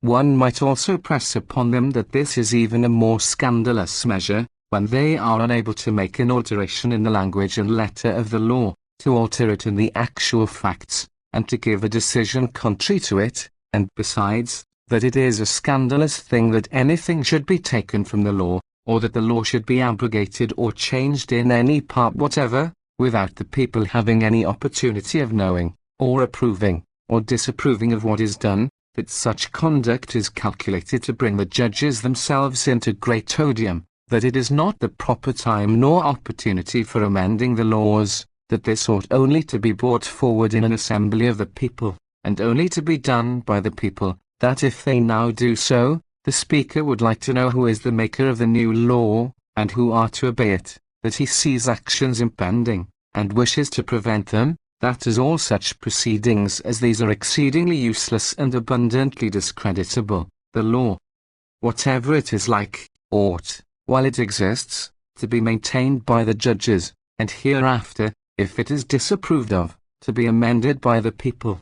Besides this, if there were no written law, we should take great trouble to find one, and we should not place any confidence in that man, not even if he were in no personal danger himself. But now, when there is a written law, it is downright insanity to attend to what that man says who has violated the law, rather than to the language of the law itself. By these and similar arguments it is proved that it is not right to admit any excuse which is contrary to the letter of the law. XLVI. The second part is that in which it is desirable to prove that if such a proceeding is right with respect to other laws, it is not advisable with respect to this one. This will be shown if the law appears to refer to matters of the greatest importance, and usefulness, and honorableness, and sanctity, so that it is disadvantageous, or discreditable, or impious not to obey the law as carefully as possible in such a matter. Or the law may be proved to have been drawn up so carefully, and such great diligence may be shown to have been exercised in framing each separate provision of it, and in making every exception that was allowable, that it is not at all probable that anything proper to be inserted has been omitted in so carefully considered a document. The third topic is one exceedingly necessary for a man who is arguing in defense of the letter of the law, by which it may be urged, that even if it is decent for an excuse to be admitted contrary to the letter of the law, still that excuse which is alleged by his adversaries is of all others the least proper to be so alleged. And this topic is necessary for him on this account, because the man who is arguing against the letter of the law ought always to have some point of equity to allege on his side. For it is the greatest possible impudence for a man who wishes to establish some point in opposition to the exact letter of the law, not to attempt to fortify himself in so doing, with the assistance of the law. If therefore the accuser in any respect weakens the defense by this topic, he will appear in every respect to have more justice and probability in favor of his accusation. For all the former part of his speech has had this object, that the judges should feel it impossible, even if they wished it, to avoid condemning the accused person, but this part has for its object the making them wish to give such a decision, even if it were not inevitable. And that result will be obtained, if we use those topics by which guilt may be proved not to be in the man who defends himself, by using the topic of comparison, or by getting rid of the accusation, or by recrimination, or by some species of confession, concerning all which topics we have already written with all the precision of which we were capable. And if we take those which the case will admit of for the purpose of throwing discredit on the argument of our adversary, or if reasons and arguments are adduced to show why or with what design those expressions were inserted in the law or will in question, so that our side of the question may appear established by the meaning and intention of the writer, and not only by the language which he has employed. Or the fact may be proved by other statements and arguments. But anyone who speaks against the letter of the law will first of all introduce that topic by which the equity of the excuse is proved, or he will point out with what feelings, with what design, and on what account he did the action in question. And whatever excuse he alleges he will defend according to some of the rules which I have already given with respect to assumptions. And when he has dwelt on this topic for some time, and set forth the principles of his conduct and the equity of his cause in the most specious manner he can, he will also add, in opposition to the arguments of his adversaries, that it is from these topics for the most part that excuses which are admissible ought to be drawn. He will urge that there is no law which sanctions the doing of any disadvantageous or unjust action, that all punishments which are enacted by the laws have been enacted for the sake of chastising guilt and wickedness, that the very framer of the laws, if he were alive, would approve of this conduct, and would have done the very same thing himself if he had been in similar circumstances. And that it is on this account that the framer of the law appointed judges of a certain rank and age, in order that there might be men, not capable merely of reading out what he had written, which any boy might do, but able also to understand his thoughts and to interpret his intentions. He will add, that framer of the law, if he had been entrusting the laws which he was drawing up to foolish men and illiterate judges, would have set down everything with the most scrupulous diligence. But, as it is, because he was aware what sort of men were to be the judges, he did not put down many things which appeared to him to be evident, and he expected that you would be not mere readers of his writings, but interpreters of his intentions. Afterwards he will proceed to ask his adversaries, "What would you say if I had done so and so? What would you think if so and so had happened?" Suppose any one of those things had happened which would have had a most unfailing excuse, or a most undeniable necessity, would you then have prosecuted me? But the law has nowhere made any such exception. It follows, therefore, that it is not every possible circumstance which is mentioned in the written law, but that some things which are self-evident are guarded against by unexpressed exceptions. Then he will urge, that nothing could be carried on properly either by the laws or by any written document whatever, or even in daily conversation, or in the commands given in a private household, if every one chose to keep his eyes on the exact language of the order, and not to take into consideration the intentions of him who uttered the order. After that he will be able, by reference to the divisions of usefulness and honor, to point out how inexpedient or how dishonorable it would have been which the opposite party say ought to have been done, or to be done now. And on the other hand, how expedient and how honorable it is which we have done, or demand should be done. In the next place, he will urge that we set a value on our laws not on account of their wording, which is a slight and often obscure indication of their intention, but on account of the usefulness of those things concerning which they are written, and the wisdom and diligence of those men who wrote them. Afterwards he will proceed to describe what the law is, so that it shall appear to consist of meanings, not of words, and that the judge may appear to be obedient to the law, who follows its meaning and not its strict words. After that he will urge how scandalous it is that he should have the same punishment inflicted on him who has violated the law out of some mere wickedness and audacity, as on the man who, on account of some honorable or unavoidable reason, has departed not from the spirit of the law, but from its letter. And by these and similar arguments he will endeavor to prove that the excuse is admissible, and is admissible in this law, and that the excuse which he himself is alleging ought to be admitted.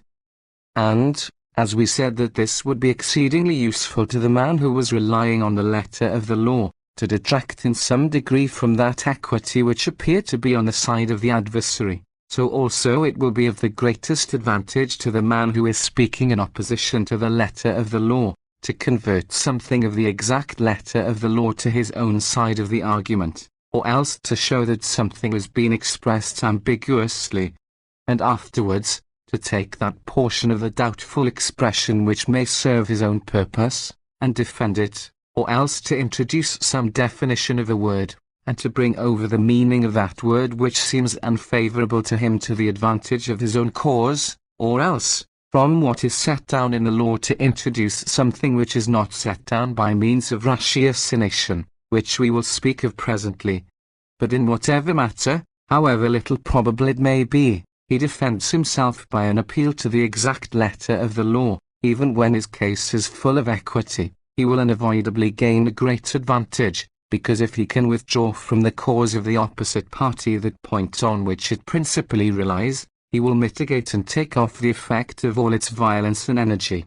But all the rest of the common topics taken from the divisions of assumptive's argument will suit each side of the question.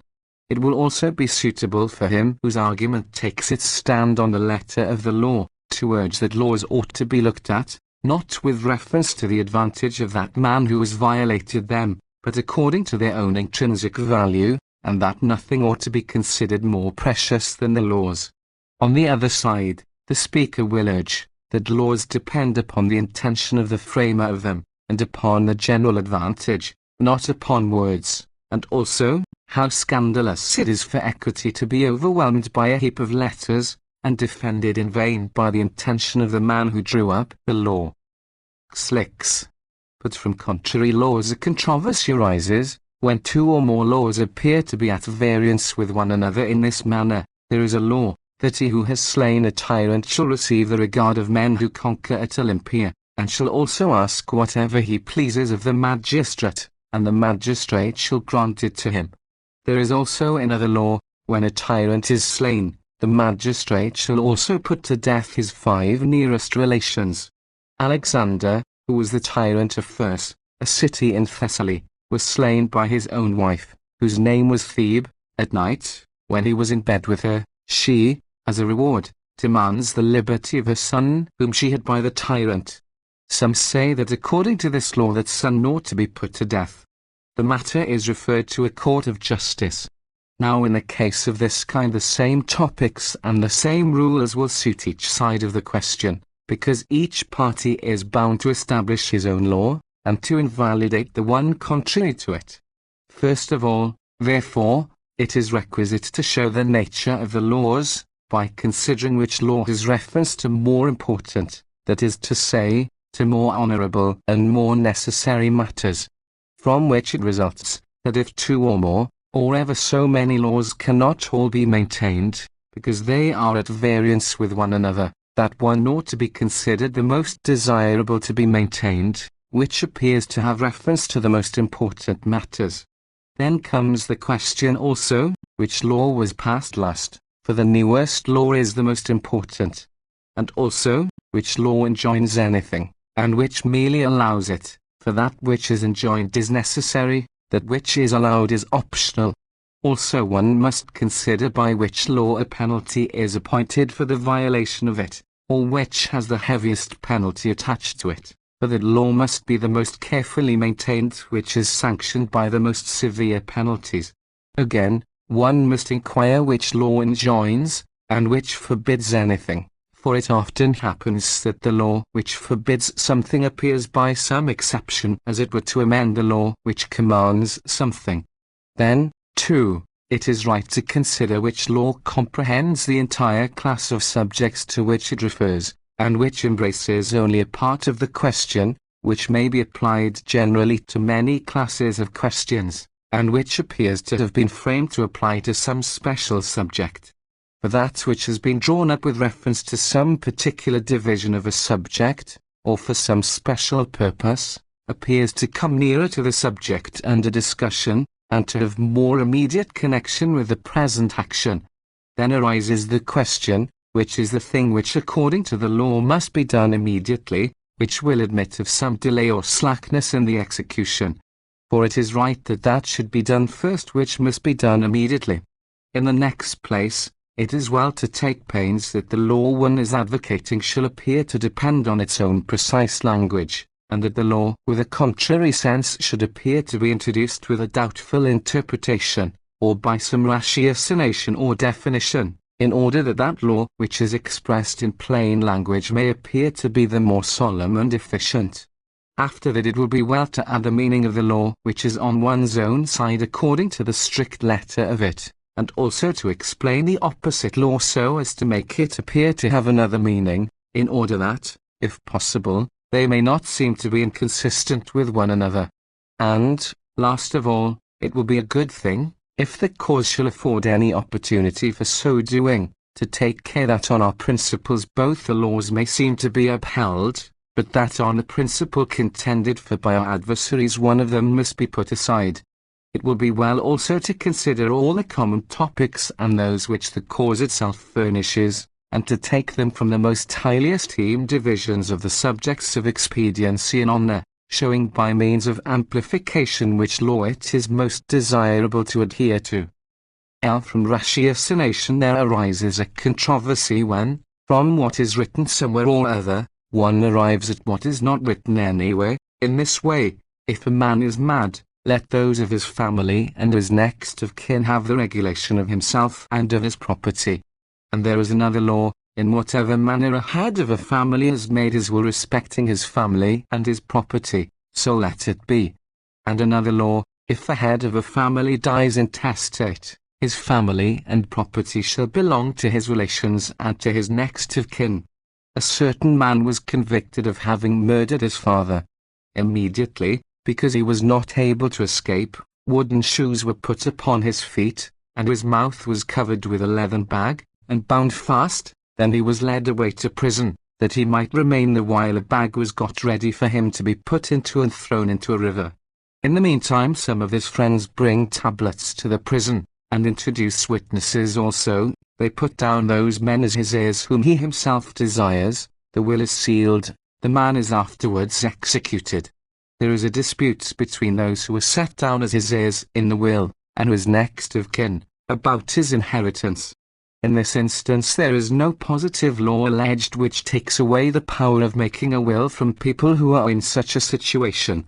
But from other laws, both those which inflict a punishment of this character on a man guilty of such a crime, and those, too, which relate to a man's power of making a will, it is possible to come by means of ratiocination to a conclusion of this sort, that it is proper to inquire whether he had the power of making a will. But we think that these and such as these are the common topics suitable to an argument of this description. In the first place, a panegyric upon, and a confirmation of the writing which you are producing. Then a comparison of the matter which is the subject of discussion, with that which is a settled case, in such a manner that the case which is under investigation may appear to resemble that about which there are settled and notorious rules. After that, one will express admiration, by way of comparison, how it can happen that a man who admits that this is fair, can deny that other thing, which is either more equitable still, or which rests on exactly similar principles. Then, too, one will contend that the reason why there is no precise law drawn up for such a case, is because, as there was one in existence applicable to the other case, the framer of that law thought that no one could possibly entertain a doubt in this case, and afterwards it will be well to urge that there are many cases not provided for in many laws, which beyond all question were passed over merely because the rule as to them could be so easily collected out of the other cases which were provided for. And last of all, it is necessary to point out what the equity of the case requires, as is done in a plain judicial case. But the speaker who is arguing on the other side is bound to try and invalidate the comparison instituted, which he will do if he can show that that which is compared is different from that with which it is compared in kind, in nature, in effect, in importance, in time, in situation, in character, in the opinion entertained of it. If it is shown also in what class that which is adduced by way of comparison ought to stand, and in what rank that also ought to be considered, for the sake of which the other thing is mentioned. After that, it will be well to point out how one case differs from the other, so that it does not seem that anyone ought to have the same opinion of both of them. And if he himself also is able to have recourse to ratiocination, he must use the same ratiocination which has been already spoken of. If he cannot, then he will declare that it is not proper to consider anything except what is written, that all laws are put in danger if comparisons are once allowed to be instituted, that there is hardly anything which does not seem somewhat like something else, that when there are many circumstances wholly dissimilar, still there are separate laws for each individual case, and that all things can be proved to be like or unlike to each other. The common topics derived from ratiocination ought to arrive by conjecture from that which is written to that which is not written, and one may urge that no one can embrace every imaginable case in a written law, but that he frames a law best who takes care to make one thing understood from another. One may urge, too, that in opposition to a ratiocination of this sort, conjecture is no better than a divination, and that it would be a sign of a very stupid framer of laws not to be able to provide for everything which he wished to. Lee. Definition is when a word is set down in a written document, whose exact meaning is inquired into. In this manner there is a law, whoever in a severe tempest desert their ship shall be deprived of all their property, the ship and the cargo shall belong to those men who remained by the ship. 2 men, when they were sailing on the open sea, and when the ship belonged to one of them and the cargo to another, noticed a shipwrecked man swimming and holding out his hands to them. Being moved with pity, they directed the ship towards him, and took the man into their vessel. A little afterwards the storm began to toss them also about very violently, to such a degree that the owner of the ship, who was also the pilot, got into a little boat, and from that he guided the ship as well as he could by the rope by which the boat was fastened to the ship, and so towed along. But the man to whom the cargo belonged threw himself on his sword in despair. On this the shipwrecked man took the helm and assisted the ship as far as he could. But after the waves went down and the tempest abated, the ship arrived in harbour. But the man who had fallen on his sword turned out to be but slightly wounded, and easily recovered of his wound. And then every one of these three men claimed the ship and cargo for his own. Every one of them relies on the letter of the law to support their claim, and a dispute arises as to the meaning of the words. For they seek to ascertain by definitions what is the meaning of the expressions to abandon the ship, to stand by the ship, and even what the ship itself is. And the question must be dealt with reference to all the same topics as are employed in a statement of the case which turns upon a definition. Now, having explained all those argumentations which are adapted to the judicial class of causes, we will proceed in regular order to give topics and rules for the deliberative and demonstrative class of arguments, not that there is any cause which is not at all times conversant with some statement of the case or other, but because there are nevertheless some topics peculiar to these causes, not separated from the statement of the case, but adapted to the objects which are more especially kept in view by these kinds of argumentation. For it seems desirable that in the judicial kind the proper end is equity, that is to say, some division of honesty. But in the deliberative kind Aristotle thinks that the proper object is expediency, we ourselves, that it is expediency and honesty combined. In the demonstrative kind it is honesty only.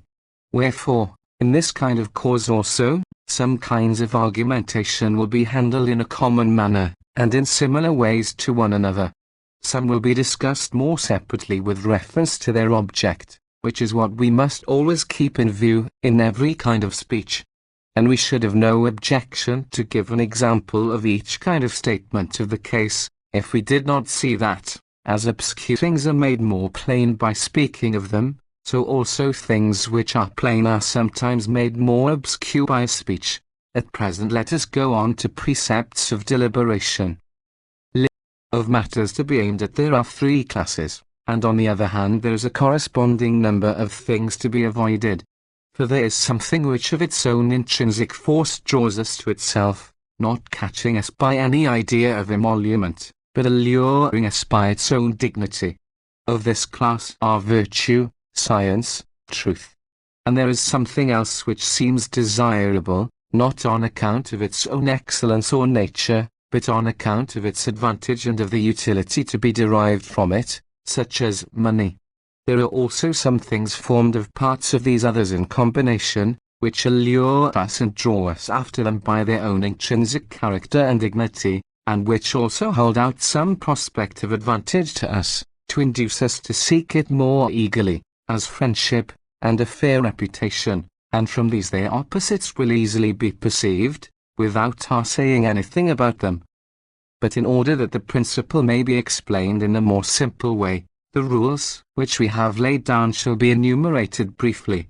For those which belong to the first kind of discussion are called honourable things, those which belong to the second are called useful things, but this third thing, because it contains some portion of what is honourable, and because the power of what is honourable is the more important part, is perceived to be altogether a compound kind, made up of a twofold division, still it derives its name from its better part, and is called honourable.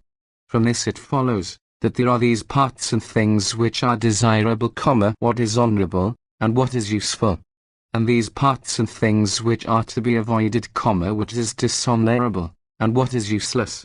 Now to these two things there are two other important circumstances to be added, necessity and affection, the one of which is considered with reference to force, the other with reference to circumstances and persons. Hereafter we will write more explicitly about each separately. At present we will explain first the principles of what is honourable. I. That which either wholly or in some considerable portion of it is sought for its own sake, we call honourable, and as there are two divisions of it, one of which is simple and the other twofold, let us consider the simple one first. In that kind, then, virtue has embraced all things under one meaning and one name, for virtue is a habit of the mind, consistent with nature, and moderation, and reason. Wherefore, when we have become acquainted with all its divisions, it will be proper to consider the whole force of simple honesty. It has then 4 divisions: prudence, justice, fortitude, and temperance. Prudence is the knowledge of things which are good, or bad, or neither good nor bad. Its parts are memory, intelligence, and foresight. Memory is that faculty by which the mind recovers the knowledge of things which have been. Intelligence is that by which it perceives what exists at present. Foresight is that by which anything is seen to be about to happen, before it does happen. Justice is a habit of the mind which attributes its proper dignity to everything, preserving a due regard to the general welfare. Its first principles proceed from nature. Subsequently some practices became established by universal custom, from a consideration of their utility. Afterwards the fear of the laws and religion sanctioned proceedings which originated in nature, and had been approved of by custom.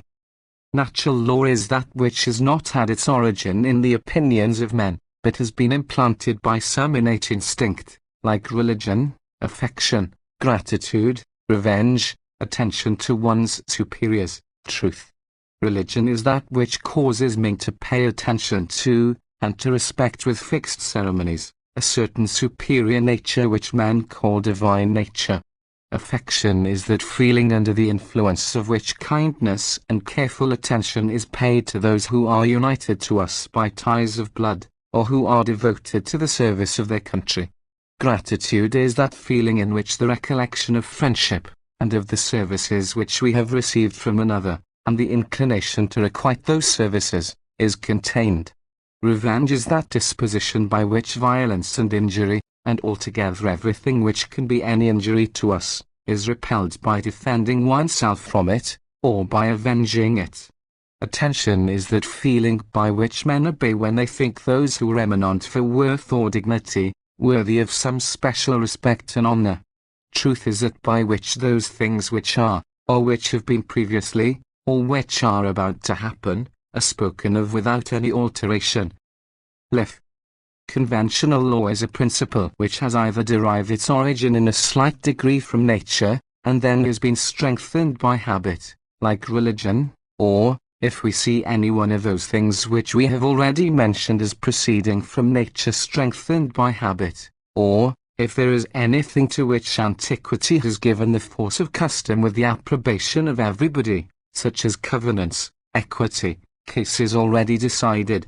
A covenant is that which is agreed upon between two parties, equity is that which is equally just for every one, a case previously decided is one which has been settled by the authoritative decision of some person or persons entitled to pronounce it. Legal right is that which is contained in that written form which is delivered to the people to be observed by them. Fortitude is a deliberate encountering of danger and enduring of labor. Its parts are magnificence, confidence, patience, and perseverance. Magnificence is the consideration and management of important and sublime matters with a certain wider seeing and splendid determination of mind. Confidence is that feeling by which the mind embarks in great and honorable courses with a sure hope and trust in itself. Patience is a voluntary and sustained endurance, for the sake of what is honorable or advantageous, of difficult and painful labors. Perseverance is a steady and lasting persistence in a well-considered principle.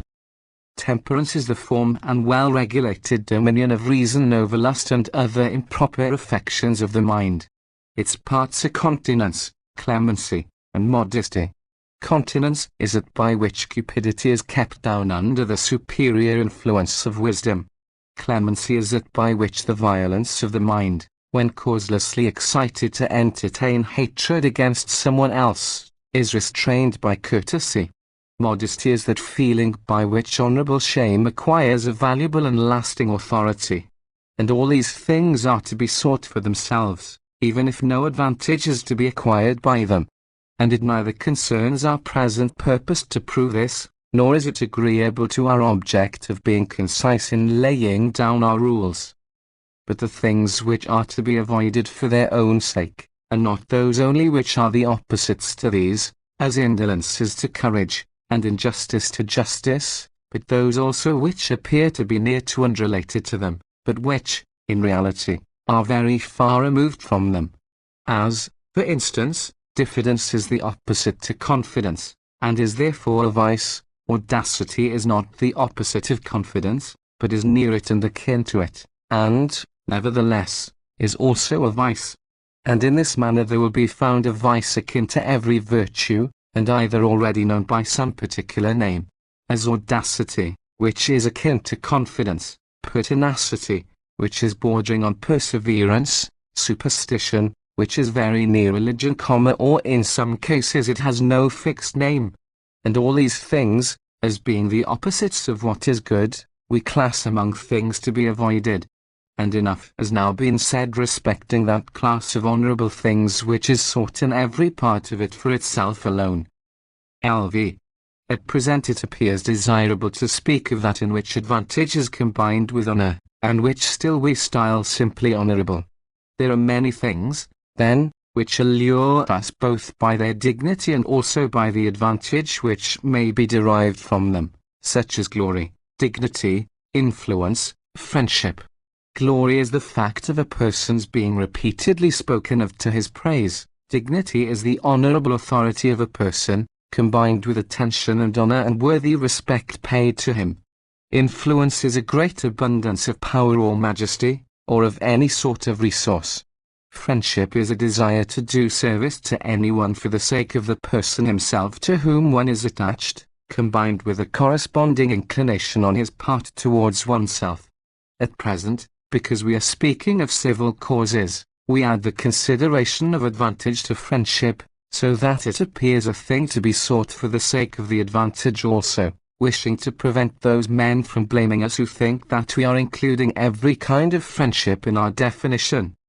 But although there are some people who think that friendship is only to be desired on account of the advantage to be derived from it, some think it is to be desired for itself alone, and some, that it is to be desired both for its own sake and for the sake of the advantage to be derived from it. And which of these statements is the most true, there will be another time for considering. At present it may be laid down, as far as the orator is concerned, that friendship is a thing to be desired on both accounts. But the consideration of the different kinds of friendship, since they are partly formed on religious considerations, and partly not, and because some friendships are old, and some new, and because some originated in kindness shown by our friends to us, and some in kindness shown by ourselves to them, and because some are more advantageous, and others less, must have reference partly to the dignity of the causes in which it originates, partly to the occasion when it arises, and also to the services done, the religious motives entertained, and its antiquity. LVI.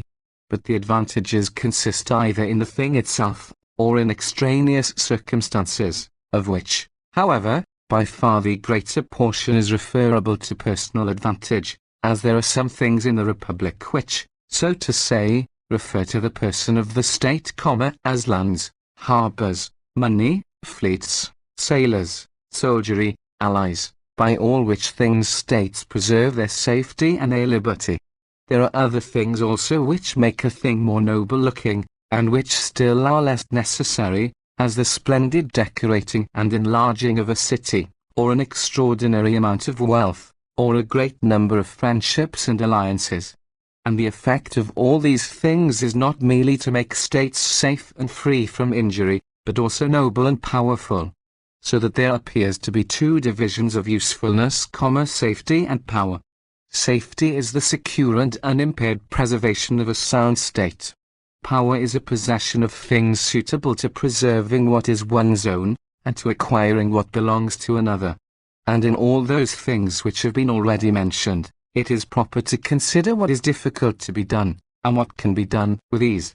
We call that a thing easy to be done, which can be done without great labor, or expense, or annoyance, or perhaps without any labor, expense, or annoyance at all, and in the shortest possible time.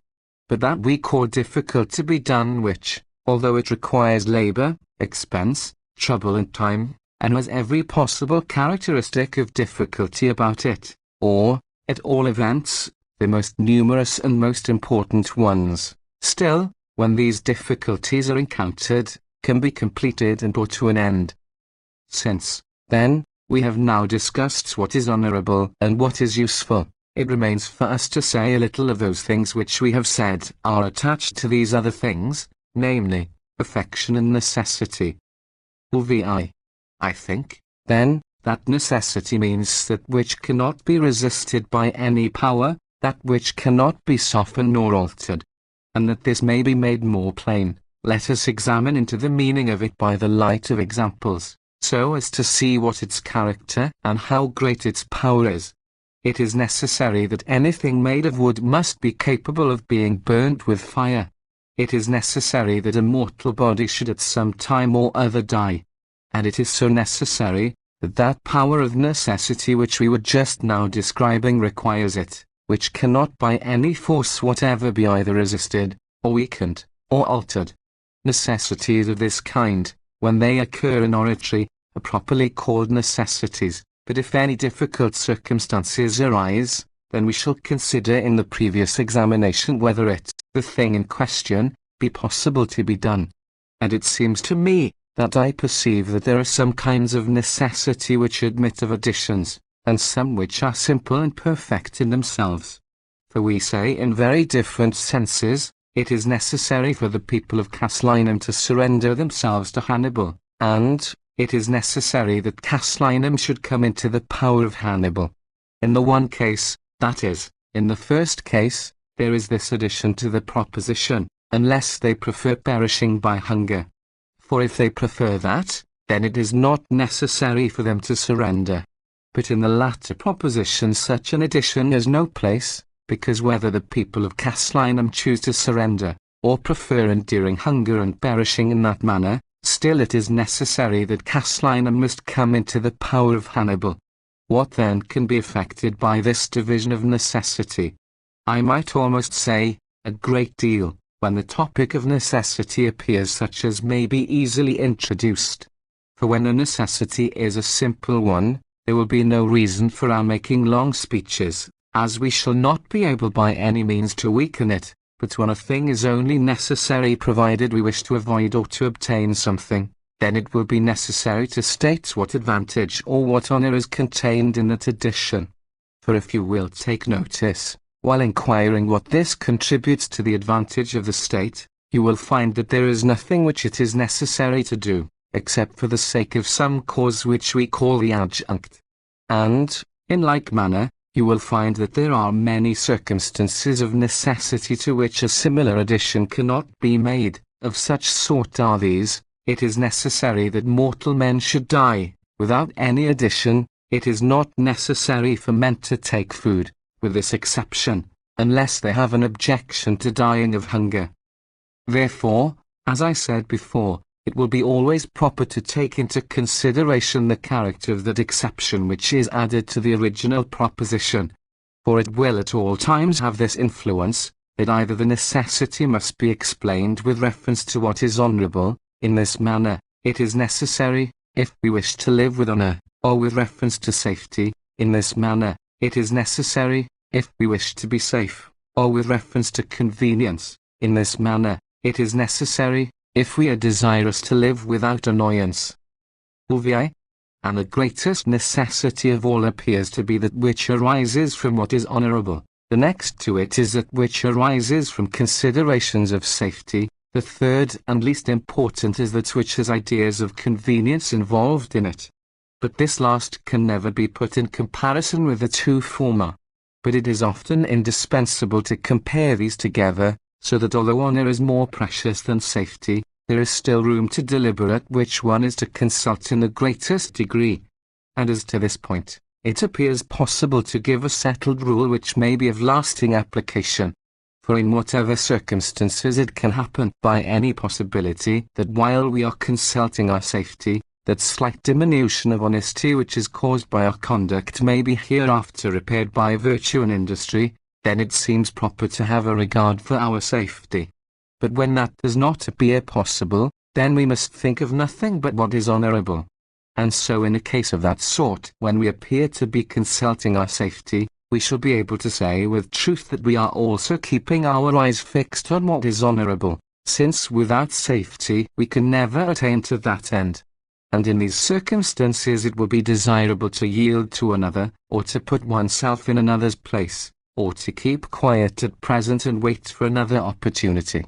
But when we are considering convenience, it is necessary to consider this point also, whether the cause, as far as it has reference to usefulness, appears of sufficient importance to justify us in taking anything from splendor or honor. And while speaking on this topic, that appears to me to be the main thing, that we should inquire what that is which, whether we are desirous of obtaining or avoiding it, is something necessary, that is to say, what is the character of the addition, in order that, according as the matter is found to be, so we may exert ourselves, and consider the most important circumstances as being also the most necessary. Affection is a certain way of looking at circumstances either with reference to the time, or to the result, or management of affairs, or to the desires of men, so that they no longer appear to be such as they were considered previously, or as they are generally in the habit of being considered. It appears a base thing to go over to the enemy, but not with the view which Ulysses had when he went over. And it is a useless act to throw money into the sea, but not with the design which Aristippus had when he did so. There are, therefore, some circumstances which may be estimated with reference to the time at which and the intention with which they are done, and not according to their own intrinsic nature. In all which cases we must consider what the times require, or what is worthy of the persons concerned, and we must not think merely what is done, but with what intention, with what companions, and at what time, it is done. And from these divisions of the subject, we think that topics ought to be taken for delivering one's opinion. Licks. But praise and blame must be derived from those topics which can be employed with respect to persons, and which we have already discussed. But if anyone wishes to consider them in a more separate manner, he may divide them into the intention, and the person of the doer, and extraneous circumstances. The virtue of the mind is that concerning the parts of which we have lately spoken, the virtues of the body are health, dignity, strength, swiftness. Extraneous circumstances are honor, money, relationship, family, friends, country, power, and other things which are understood to be of a similar kind. And in all these, that which is of universal validity ought to prevail here, and the opposites will be easily understood as to their description and character. But in praising and blaming, it will be desirable to consider not so much the personal character of, or the extraneous circumstances affecting the person of whom one is speaking, as how he has availed himself of his advantages. For to praise his good fortune is folly, and to blame it is arrogance, but the praise of a man's natural disposition is honourable, and the blame of it is a serious thing. Now, since the principles of argumentation in every kind of cause have been set forth, it appears that enough has been said about invention, which is the first and most important part of rhetoric. Wherefore, since one portion of my work has been brought down to its end from the former book, and since this book has already run to a great length, what remains shall be discussed in subsequent books. The two remaining books are lost. The Orator of Mt. Cicero, addressed to Marcus Brutus. This work was composed by Cicero soon after the Battle of Pharsalia, and it was intended by him to contain the plan of what he himself considered to be the most perfect style of eloquence, in his epistles to his friends, vi. 18, He tells Lepta that he firmly believed that he had condensed all his knowledge of the art of oratory in what he had set forth in this book. I have, O Brutus, hesitated a long time and often as to whether it was a more difficult and arduous business to refuse you, when constantly requesting the same favor, or to do what you desired me to do. For to refuse a man to whom I was attached above all men, and whom I knew also to be most entirely devoted to me, especially when he was only asking what was reasonable, and desiring what was honorable to me, appeared to me to be very harsh conduct, and to undertake a matter of such importance as was not only difficult for any man to have the ability to execute in an adequate manner, but hard even to think of in a way suited to its importance, appeared to me to be scarcely consistent with the character of a man who stood in awe of the reproof of wise and learned men. For what is the more important than, when the dissimilarity between good orators is so great, to decide which is the best sort and as it were the best form of eloquence? However, since you repeat your entreaties, I will attempt the task, not so much from any hope that I entertain of accomplishing it, as from my willingness to attempt it. For I had rather that you should find fault with my prudence in thus complying with your eager desire, than with my friendship in refusing to attempt it. You ask me then, and indeed you are constantly asking me, what kind of eloquence I approve of in the highest degree, and which sort of oratory I consider that to which nothing can be added, and which I therefore think the highest and most perfect kind. And in answering this question I am afraid lest, if I do what you wish, and give you an idea of the orator whom you are asking for, I may check the zeal of many, who, being discouraged by despair, will not make an attempt at what they have no hope of succeeding in. But it is good for all men to try everything, who have ever desired to attain any objects which are of importance and greatly to be desired. But if there be any one who feels that he is deficient either in natural power, or in any eminent force of natural genius, or that he is but inadequately instructed in a knowledge of important sciences, still let him hold on his course as far as he can. For if a man aims at the highest place, it is very honorable to arrive at the second or even the third rank. For in the poets there is room not only for Homer, to confine myself to the Greeks, or for Archilochus, or Sophocles, or Pindar, but there is room also for those who are second to them, or even below the second. Nor, indeed, did the nobleness of Plato in philosophical studies deter Aristotle from writing, nor did Aristotle himself, by his admirable knowledge and eloquence, extinguish the zeal in those pursuits of all other men. 2. And it is not only the case that eminent men have not been deterred by such circumstances from the highest class of studies, but even those artists have not renounced their art who have been unable to equal the beauty of the Talesus 58, which we have seen at Rhodes, or of the cone Venus.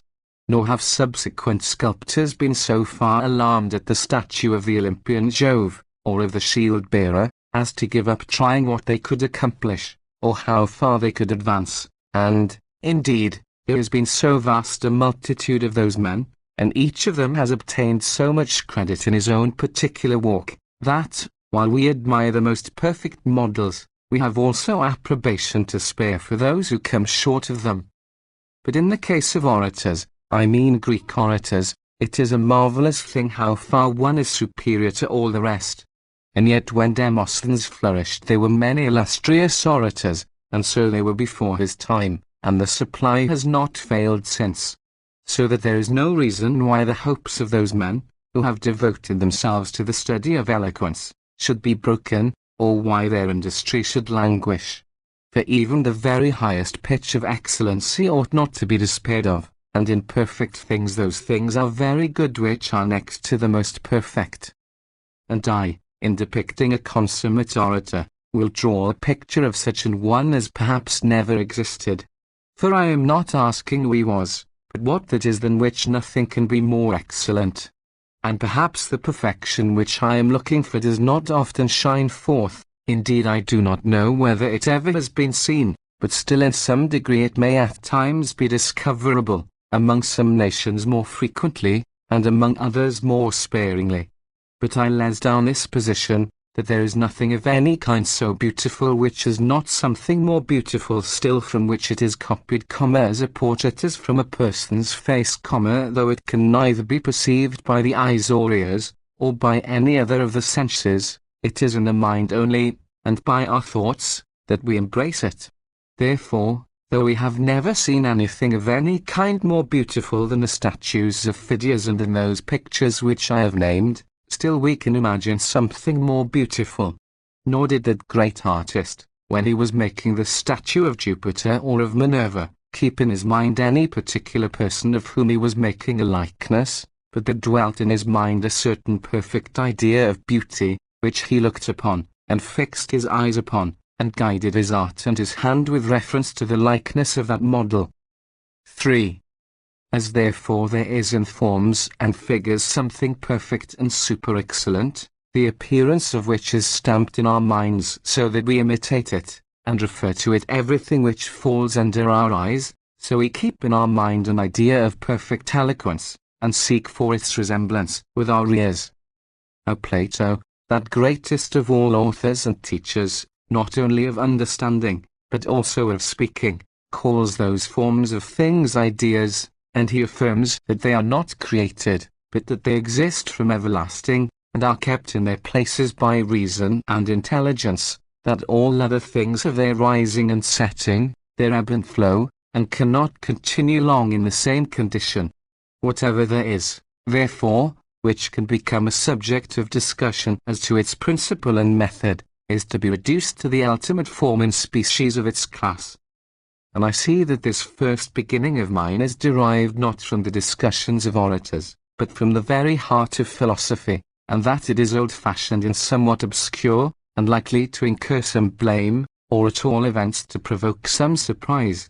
For men will either wonder what all this has to do with it which is the subject of our inquiry, and they will be satisfied with understanding the nature of the facts, so that it may not seem to be without reason that we have traced their origin so far back, or else they will blame us for hunting out for unaccustomed paths, and abandoning those in ordinary use. But I am aware that I often appear to say things which are novel, when I am in reality saying what is very old, only not generally known. And I confess that I have been made an orator, if indeed I am one at all, or such as I am, not by the workshops of the rhetoricians, but by the walks of the academy. For that is the school of manifold and various discourses, in which first of all there are imprinted the footsteps of Plato. But the orator is to a great extent trained and assisted by his discussions and those of other philosophers. For all that copiousness, and forest, as it were, of eloquence, is derived from those men, and yet is not sufficient for forensic business, which, as these men themselves used to say, they left to more rustic muses. Accordingly this forensic eloquence, being despised and repudiated by philosophy, has lost many great and substantial helps, but still, as it is embellished with flowery language and well-turned periods, it has had some popularity among the people, and has had no reason to fear the judgment or prejudice of a few. And so popular eloquence has been lost to learned men, and elegant learning to eloquent ones. 4. Let this then be laid down among the first principles, and it will be better understood presently, that the eloquent man whom we are looking for cannot be rendered such without philosophy. Not indeed that there is everything necessary in philosophy, but that it is of assistance to an orator as the wrestling school is to an actor, for small things are often compared with great ones. For no one can express wide views, or speak fluently on many and various subjects, without philosophy. Since also, in the Phaedrus of Plato, Socrates says that this is what Pericles was superior to all other orators in, that he had been a pupil of Anaxagoras the natural philosopher. And it was owing to him, in his opinion, though he had learnt also many other splendid and admirable accomplishments, that he was so copious and imaginative, and so thoroughly aware, which is the main thing in eloquence, by what kinds of speeches the different parts of men's minds are moved. And we may draw the same conclusion from the case of Demosthenes, from whose letters it may be gathered what a constant pupil of Plato's he was. Nor, indeed, without having studied in the schools of philosophers, can we discern the genus and species of everything, nor explain them by proper definitions, nor distribute them into their proper divisions, nor decide what is true and what is false, nor discern consequences, perceive inconsistencies, and distinguish what is doubtful. Why should I speak of the nature of things, the knowledge of which supplies such abundance of topics to oratory? Or of life, and duty, and virtue, and manners? For what of all these things can be either spoken of or understood without a long study of those matters? To these numerous and important things there are to be added innumerable ornaments, which at that time were only to be derived from those men who were accounted teachers of oratory. The consequence is, that no one applies himself to that genuine and perfect eloquence, because the study requisite for understanding those matters is different from that which enables me to speak of them, and because it is necessary to go to one class of teachers to understand the things, and to another to learn the proper language for them. Therefore Marcus Antonius, who in the time of our fathers was considered to be the most eminent of all men alive for eloquence, a manly nature very acute and eloquent, in that one treatise which he has left behind him, says that he has seen many fluent speakers, but not one eloquent orator. In truth, he had in his mind a model of eloquence which in his mind he saw, though he could not behold it with his eyes. But he, being a man of the most acute genius, as indeed he was, and feeling the want of many things both in himself and other men, saw absolutely no one who had fairly a right to be called eloquent. But if he did not think either himself or Lucius Crassus eloquent, then he certainly must have had in his mind some perfect model of eloquence, and as it had nothing wanting, he felt himself unable to include those who had anything or many things wanting in that class. Let us then, O Brutus, if we can, investigate the nature of this man whom Antonius never beheld, or who perhaps has never even existed, and if we cannot imitate and copy him exactly, which indeed Antonius said was scarcely possible for a god to do, still we may perhaps be able to explain what he ought to be like. Why, there are altogether 3 different kinds of speaking, in each of which there have been some eminent men, but very few, though that is what we are now looking for, who have been equally eminent in all. For some have been grandiloquent men, if I may use such an expression, with an abundant dignity of sentiments and majesty of language, vehement, various, copious, authoritative, well adapted and prepared to make an impression on and effect a change in men's feelings, an effect which some have endeavored to produce by a rough, morose, uncivilized sort of speaking, not elaborated or wrought up with any care, and others employ a smooth, carefully prepared, and well-rounded off style.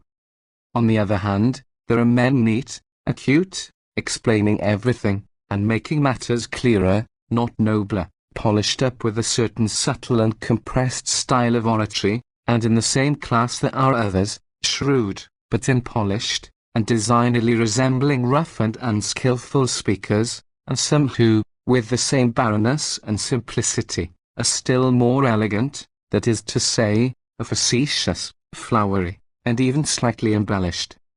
But there is another class, halfway between these two, and as it were compounded of both of them, endowed neither with the acuteness of the last-mentioned orators, nor with the thunder of the former, as a sort of mixture of both, excelling in neither style, partaking of both, or rather indeed, if we would adhere to the exact truth, destitute of all the qualifications of either. Those men go on, as they say, in one uniform tenor of speaking, bringing nothing except their facility and equalness of language, or else they add something, like reliefs on a pedestal, and so they embellish their whole oration, with trifling ornaments of words and ideas. 7. Now, whoever have by themselves arrived at any power in each of these styles of oratory, have gained a great name among orators, but we must inquire whether they have sufficiently effected what we want. For we see that there have been some men who have been ornate and dignified speakers, being at the same time shrewd and subtle arguers. And I wish that we were able to find a model of such an orator among the Latins. it would be a fine thing not to be forced to have recourse to foreign instances, but to be content with those of our own country.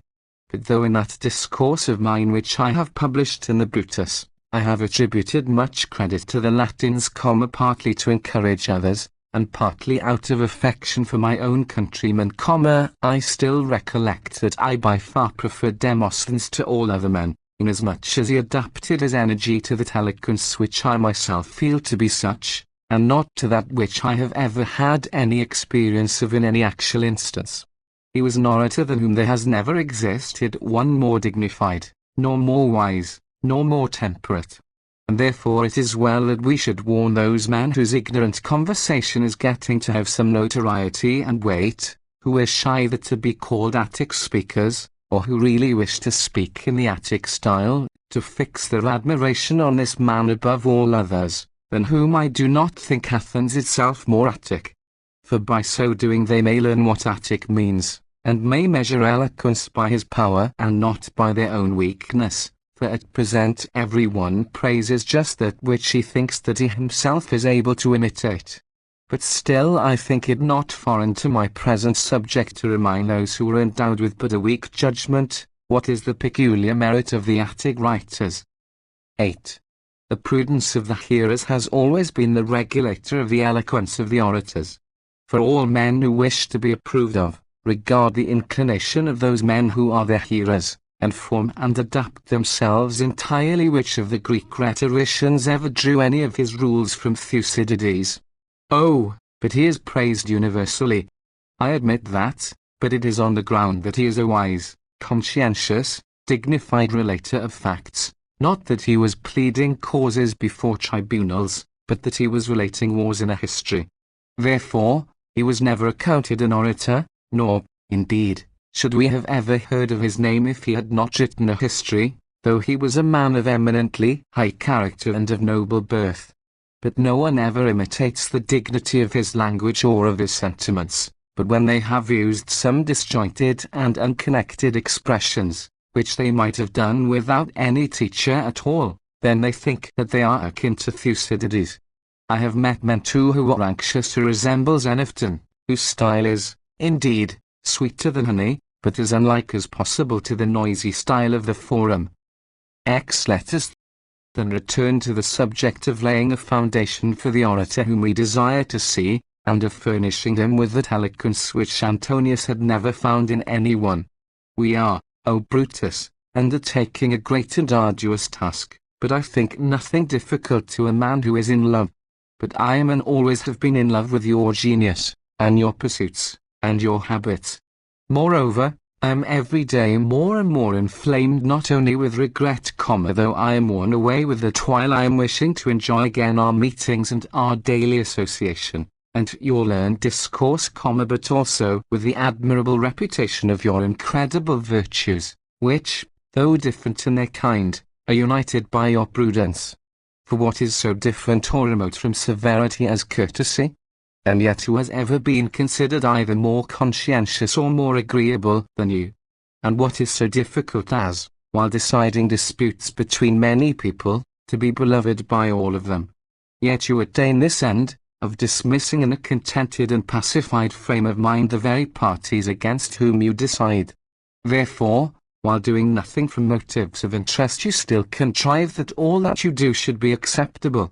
And therefore, of all the countries on earth, Gaul 59 is now the only one which is not affected by the general conflagration, while you yourself enjoy your own virtues in peace, knowing that your conduct is appreciated in this bright Italy, and surrounded as you are by the flower and strength of the citizens. And what an exploit is that, never, amid all your important occupations, to interrupt your study of philosophy. You are always either writing something yourself or inviting me to write something. Therefore, I began this work as soon as I had finished my Cato, which I should never have meddled with, being alarmed at the aspect of the times, so hostile to virtue, if I had not thought it wicked not to comply with your wishes, when you were exhorting me and awaking in me the recollection of that man who was so dear to me, and I call you to witness that I have only ventured to undertake this subject after many entreaties on your part, and many refusals on mine.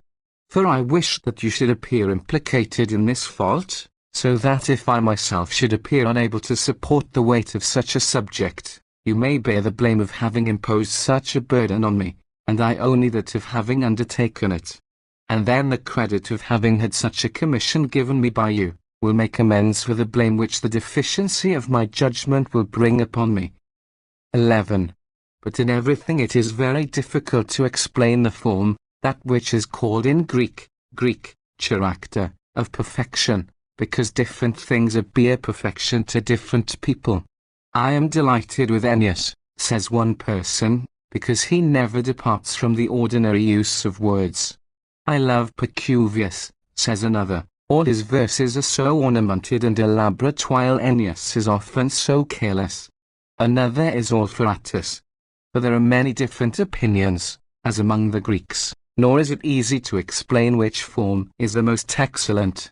In pictures one man is delighted with what is rough, harsh-looking, obscure, and dark, others care only for what is neat, cheerful, and brilliant.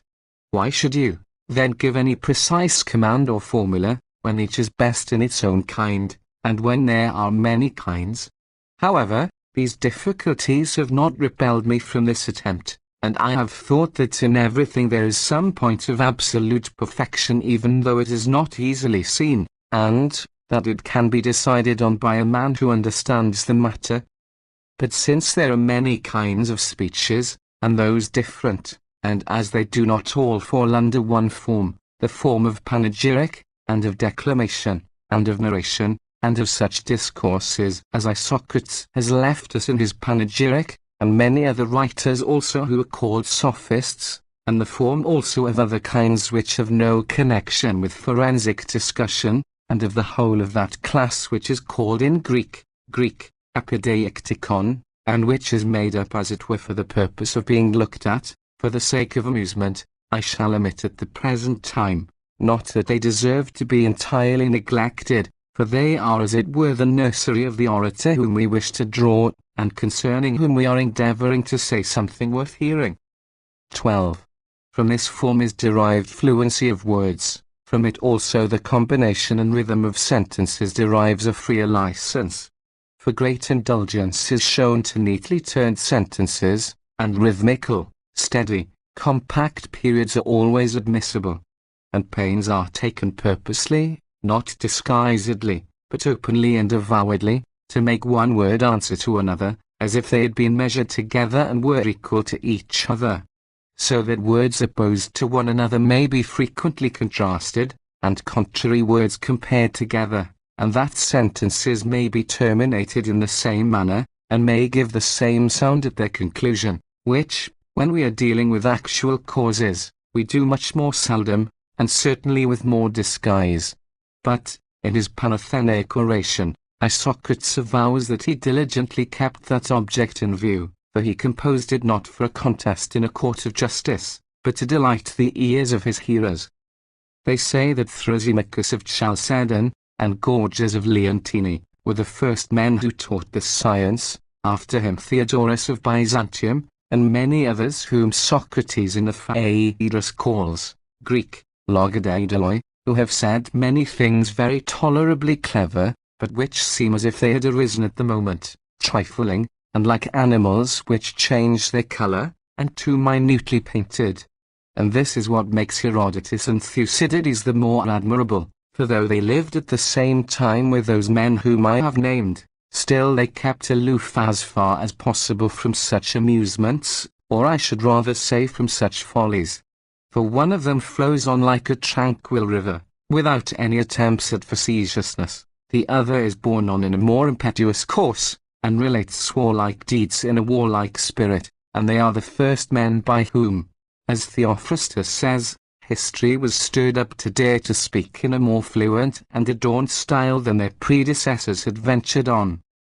13. Isocrates lived in the age next to theirs, who was at all times praised by us above all other orators of his class, even though you, O Brutus, sometimes object in a jesting though not in an unlearned spirit. but you will very likely agree with me when you know why I praise him. For as Thrasymachus appeared to him to be too concise with his closely measured rhythm, and Gorgias also, though they are the first who are said to have laid down any rules at all for the harmony of sentences, and as Thucydides was somewhat too abrupt and not sufficiently round, if I may use such an expression, he was the first who adopted a system of dilating his ideas with words, and filling them up with better-sounding sentences, and as by his own practice he formed those men who were afterwards accounted the most eminent men in speaking and writing, his house got to be reckoned a perfect school of eloquence. Therefore, as I, when I was praised by our friend Cato, could easily bear to be blamed by the rest, so Isocrates appears to have a right to despise the judgment of other men, while he has the testimony of Plato to pride himself on. For, as you know, Socrates is introduced in almost the last page of the Phaedrus, speaking in these words, "At present, O Phaedrus, Isocrates is quite a young man, but still I delight in telling the expectations which I have of him." "What are they?" says he. "He appears to me to be a man of too lofty a genius to be compared to Lysias and his orations. Besides, he has a greater natural disposition for virtue, so that it will not be at all strange if, when he has advanced in age, he will either surpass all his contemporaries who turn their attention to eloquence, and in this kind of oratory, to the study of which he is at present devoted, as if they were only boys, or, if he is not content with such a victory, he will then feel some sort of divine inspiration prompting him to desire greater things. For there is a deep philosophy implanted by nature in this man's mind. This was the augury which Socrates forms of him while a young man. But Plato writes it of him when he is become an old man, and when he is his contemporary, and a sort of attacker of all the rhetoricians. And Isocrates is the only one whom he admires. And let those men who are not fond of Isocrates allow me to remain in error in the company of Socrates and Plato. That then is a delightful kind of oratory, free, fluent, shrewd in its sentiments, sweet-sounding in its periods, which is found in that demonstrative kind of speaking which we have mentioned.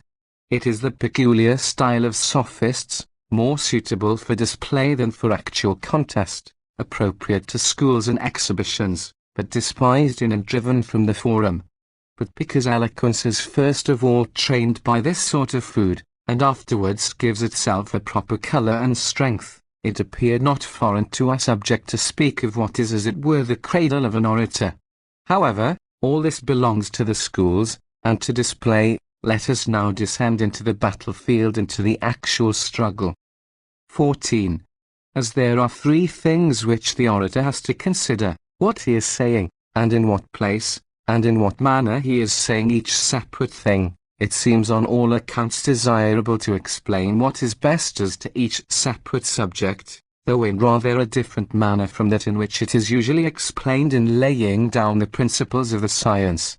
We will give no regular rules, for that task we have not undertaken, but we will present an outline and sketch of perfect eloquence, nor will we occupy ourselves in explaining by what means it is acquired, but only what sort of thing it appears to us to be. And let us discuss the two first divisions very briefly, for it is not so much that they have not an important reference to the highest perfection, as that they are indispensable, and almost common to other studies also. For to plan and decide on what you will say are important points, and are as it were the mind in the body. Still they are parts of prudence rather than of eloquence, and yet what matter is there in which prudence is not necessary? This orator, then, whom we wish to describe as a perfect one, must know all the topics suited to arguments and reasons of this class. For since whatever can possibly be the subject of any contest or controversy, gives rise to the inquiry whether it exists, and what it is, and what sort of thing it is, while we endeavour to ascertain whether it exists, by tokens, what it is, by definitions, what sort of thing it is, by divisions of right and wrong, and in order to be able to avail himself of these topics the orator, I do not mean any ordinary one, but the excellent one whom I am endeavouring to depict, always, if he can, diverts the controversy from any individual person or occasion. For it is in his power to argue on wider grounds concerning a genus than concerning a part, as, whatever is proved in the universal, must inevitably be proved with respect to a part. This inquiry, then, when diverted from individual persons and occasions to a discussion of a universal genus, is called a thesis. This is what Aristotle trained young men in, not after the fashion of ordinary philosophers, by subtle dissertations, but in the way of rhetoricians, making them argue on each side, in order that it might be discussed with more elegance and more copiousness, and he also gave them topics, for that is what he called them, as heads of arguments, from which every sort of oration might be applied to either side of the question. 15. This orator of ours then, for what we are looking for is not some declaimer out of a school, or some pettifogger from the forum, but a most accomplished and perfect orator, since certain topics are given to him, will run through all of them. He will use those which are suitable to his purpose according to their class. He will learn also from what source those topics proceed which are called common. Nor will he make an imprudent use of his resources, but he will weigh everything, and make a selection. For the same arguments have not equal weight at all times, or in all causes. He will, therefore, exercise his judgment, and he will not only devise what he is to say, but he will also weigh its force. For there is nothing more fertile than genius, especially of the sort which has been cultivated by study. But as fertile and productive cornfields bear not only corn, but weeds which are most unfriendly to corn, so sometimes from those topics there are produced arguments which are either trifling, or foreign to the subject, or useless, and the judgment of the orator has great room to exert itself in making a selection from them. Otherwise how will he be able to stop and make a stand on those arguments which are good and suited to his purpose? Or how to soften what is harsh, and to conceal what cannot be denied, and, if it be possible, entirely to get rid of all such topics? Or how will he be able to lead men's minds away from the objects on which they are fixed, or to adduce any other argument which, when opposed to that of his adversaries, may be more probable than that which is brought against him? And with what diligence will he marshal the arguments with which he has provided himself? Since that is the second of his three objects. He will make all the vestibule, if I may so say, and the approach to his cause brilliant, and when he has got possession of the minds of his hearers by his first onset, he will then invalidate and exclude all contrary arguments, and of his own strongest arguments some he will place in the van, some he will employ to bring up the rear, and the weaker ones he will place in the centre. And thus we have described in a brief and summary manner what this perfect orator should be like in the two first parts of speaking. But, as has been said before, in these parts, although they are weighty and important, there is less skill and labour than in the others. 16. But when he has found out what to say, and in what place he is to say it, then comes that which is by far the most important division of the three, the consideration of the manner in which he is to say it. For that is a well-known saying which our friend Carneades used to repeat, that Clitomachus said the same things, but that Charmides said the same things in the same manner. But if it is of so much consequence in philosophy even, how you say a thing, when it is the matter which is looked at rather than the language, what can we think must be the case in causes in which the elocution is all in all? And I, O Brutus, knew from your letters that you do not ask what sort of artist I think a consummate orator ought to be, as far as devising and arranging his arguments, but you appear to me to be asking rather what kind of eloquence I considered the best. A very difficult matter, and, indeed, by the immortal gods, the most difficult of all matters. For as language is a thing soft and tender, and so flexible that it follows wherever you turn it, so also the various natures and inclinations of men have given rise to very different kinds of speaking. Some men love a stream of words and great volubility, placing all eloquence in rapidity of speech. Others are fond of distinct and broadly marked intervals, and delays, and taking of breath. What can be more different? Yet in each kind there is something excellent. Some labor to attain a gentle and equable style, and a pure and transparent kind of eloquence. Others aim at a certain harshness and severity in their language, a sort of melancholy in their speech, and as we have just before divided men, so that some wish to appear weighty, some are light, some moderate, so there are as many different kinds of orators as we have already said that there are styles of oratory. 17. And since I have now begun to perform this duty in a more ample manner than you did require it of me, for though the question which you put to me has reference only to the kind of oration, I have also in my answer given you a brief account of the invention and arrangement of arguments. Even now I will not speak solely of the manner of making a speech, but I will touch also on the manner of conducting an action. And so no part whatever will be omitted, since nothing need be said in this place of memory, for that is common to many arts. But the way in which it is said depends on two things, on action and on elocution. For action is a sort of eloquence of the body, consisting as it does of voice and motion. Now there are as many changes of voice as there are of minds, which are above all things influenced by the voice. Therefore, that perfect orator which our oration has just been describing, will employ a certain tone of voice regulated by the way in which he wishes to appear affected himself, and by the manner also in which he desires the mind of his hearer to be influenced. And concerning this I would say more if this was the proper time for laying down rules concerning it, or if this was what you were inquiring about. I would speak also of gesture, with which expression of countenance is combined. And it is hardly possible to express of what importance these things are, and what use the orator makes of them. For even people without speaking, by the mere dignity of their action, have often produced all the effect of eloquence, and many really eloquent men, by their ungainly delivery have been thought ineloquent.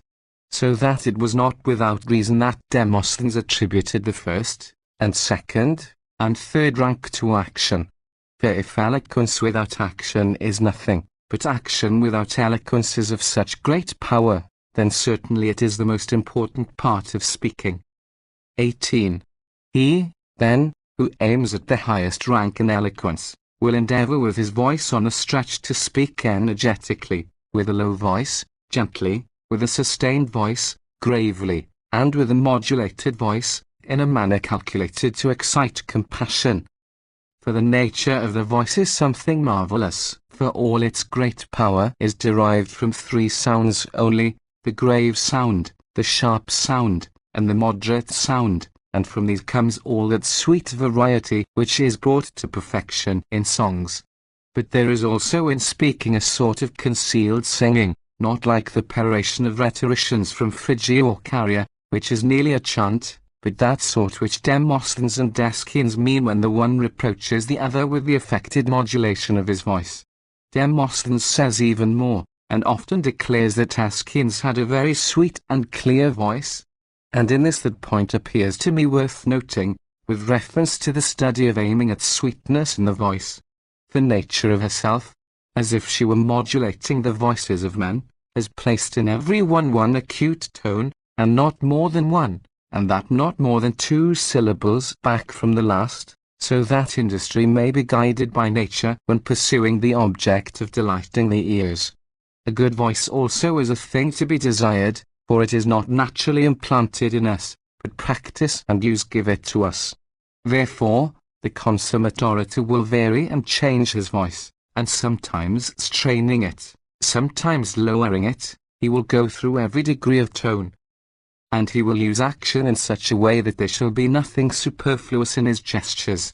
His attitude will be erect and lofty, the motion of the feet rare, and very moderate. He will only move across the tribune in a very moderate manner, and even then really, there will be no bending of the neck, no clenching of the fingers, no rise or fall of the fingers in regular time. He will rather sway his whole body gently, and employ a manly inclination of his side, throwing out his arm in the energetic parts of his speech, and drawing it back in the moderate ones. As to his countenance, which is of the greatest influence possible next to the voice, what dignity and what beauty will be derived from its expression. And when you have accomplished this, then the eyes too must be kept under strict command, that there may not appear to be anything unsuitable, or like grimace. For as the countenance is the image of the mind, so are the eyes the informers as to what is going on within it. And their hilarity or sadness will be regulated by the circumstances which are under discussion. 19. But now we must give the likeness of this perfect orator and of this consummate eloquence, and his very name points out that he excels in this one particular, that is to say, in oratory, and that other eminent qualities are kept out of sight in him. For it is not by his invention, or by his power of arrangement, or by his action, that he has embraced all these points, but in Greek he is called Greek, rhetor, and in Latin eloquent, from speaking. For everyone claims for himself some share in the other accomplishments which belong to an orator, but the greatest power in speaking is allowed to be his alone. For although some philosophers have spoken with elegance, since Theophrastus 60 derived his name from his divine skill in speaking, and Aristotle attacked Isocrates himself, and they say that the Muses as it were spoke by the mouth of Xenophon, and far above all men who have ever written or spoken, Plato is pre-eminent both for sweetness and dignity. Still their language has neither the vigour nor the sting of an orator or a forensic speaker. They are conversing with learned men whose minds they wish to tranquilize rather than to excite, and so they speak on peaceful subjects which have no connection with any violence, and for the sake of teaching, not of charming, so that even in the fact of their aiming at giving some pleasure by their diction, they appear to some people to be doing more than is necessary for them to do. It is not difficult, therefore, to distinguish between this kind of speaking and the eloquence which we are now treating of. For the address of philosophers is gentle, and fond of retirement, and not furnished with popular ideas or popular expressions, not fettered by any particular rhythm, but allowed a good deal of liberty. It is in it nothing angry, nothing envious, nothing energetic, nothing marvelous, nothing cunning. It is as it were a chaste, modest, uncontaminated virgin. Therefore it is called a discourse rather than an oration. For although every kind of speaking is an oration, still the language of the orator alone is distinguished by this name as its own property. It appears more necessary to distinguish between it and the copy of it by the sophists, who wish to gather all the same flowers which the orator employs in his causes. But they differ from him in this, that, as their object is not to disturb men's minds, but rather to appease them, and not so much to persuade as to delight, and as they do it more openly than we do and more frequently, they seek ideas which are neat rather than probable, they often wander from the subject, they weave fables into their speeches, they openly borrow terms from other subjects, and arrange them as painters do a variety of colours. They put like things by the side of like, opposite things by the side of their contraries, and very often they terminate period after period in similar manners. 20. Now history is akin to this side of writing, in which the authors relate with elegance, and often describe a legion, or a battle, and also addresses and exhortations are intermingled, but in them something connected and fluent is required, and not this compressed and vehement sort of speaking. And the eloquence which we are looking for must be distinguished from theirs nearly as much as it must from that of the poets. For even the poets have given room for the question, what the point is in which they differ from the orators. Formerly it appeared to be chiefly rhythm and versification, but of late rhythm has got a great footing among the orators. For whatever it is which offers the ears any regular measure, even if it be ever so far removed from verse, for that is a fault in an oration, is called number bias, being the same thing that in Greek is called Greek rhythmos. And, accordingly, I see that some men have thought that the language of Plato and Democritus, although it is not verse, still, because it is borne along with some impetuosity and employs the most brilliant illustration that words can give, ought to be considered as poetry rather than the works of the comic poets, in which, except that they are written in verse, there is nothing else which is different from ordinary conversation. Nor is that the principal characteristic of a poet, although he is the more to be praised for aiming at the excellences of an orator, when he is more fettered by verse. But, although the language of some poets is grand and ornamented, still I think that they have greater license than we have in making and combining words, and I think too that they often, in their expressions, pay more attention to the object of giving pleasure to their leaders and to their subject. Nor, indeed, does the fact of there being one point of resemblance between them, I mean judgment and the selection of words, make it difficult to perceive their dissimilarity on other points. But that is not doubtful, and if there be any question in the matter, still this is certainly not necessary for the object which is proposed to be kept in view. The orator, therefore, now that he has been separated from the eloquence of philosophers, and sophists, and historians, and poets, requires an explanation from us to show what sort of person he is to be. 21. The eloquent orator, then, for that is what, according to Antonius, we are looking for, is a man who speaks in the forum and in civil causes in such a manner as to prove, to delight, and to persuade. To prove, is necessary for him, to delight, is a proof of his sweetness, to persuade, is a token of victory.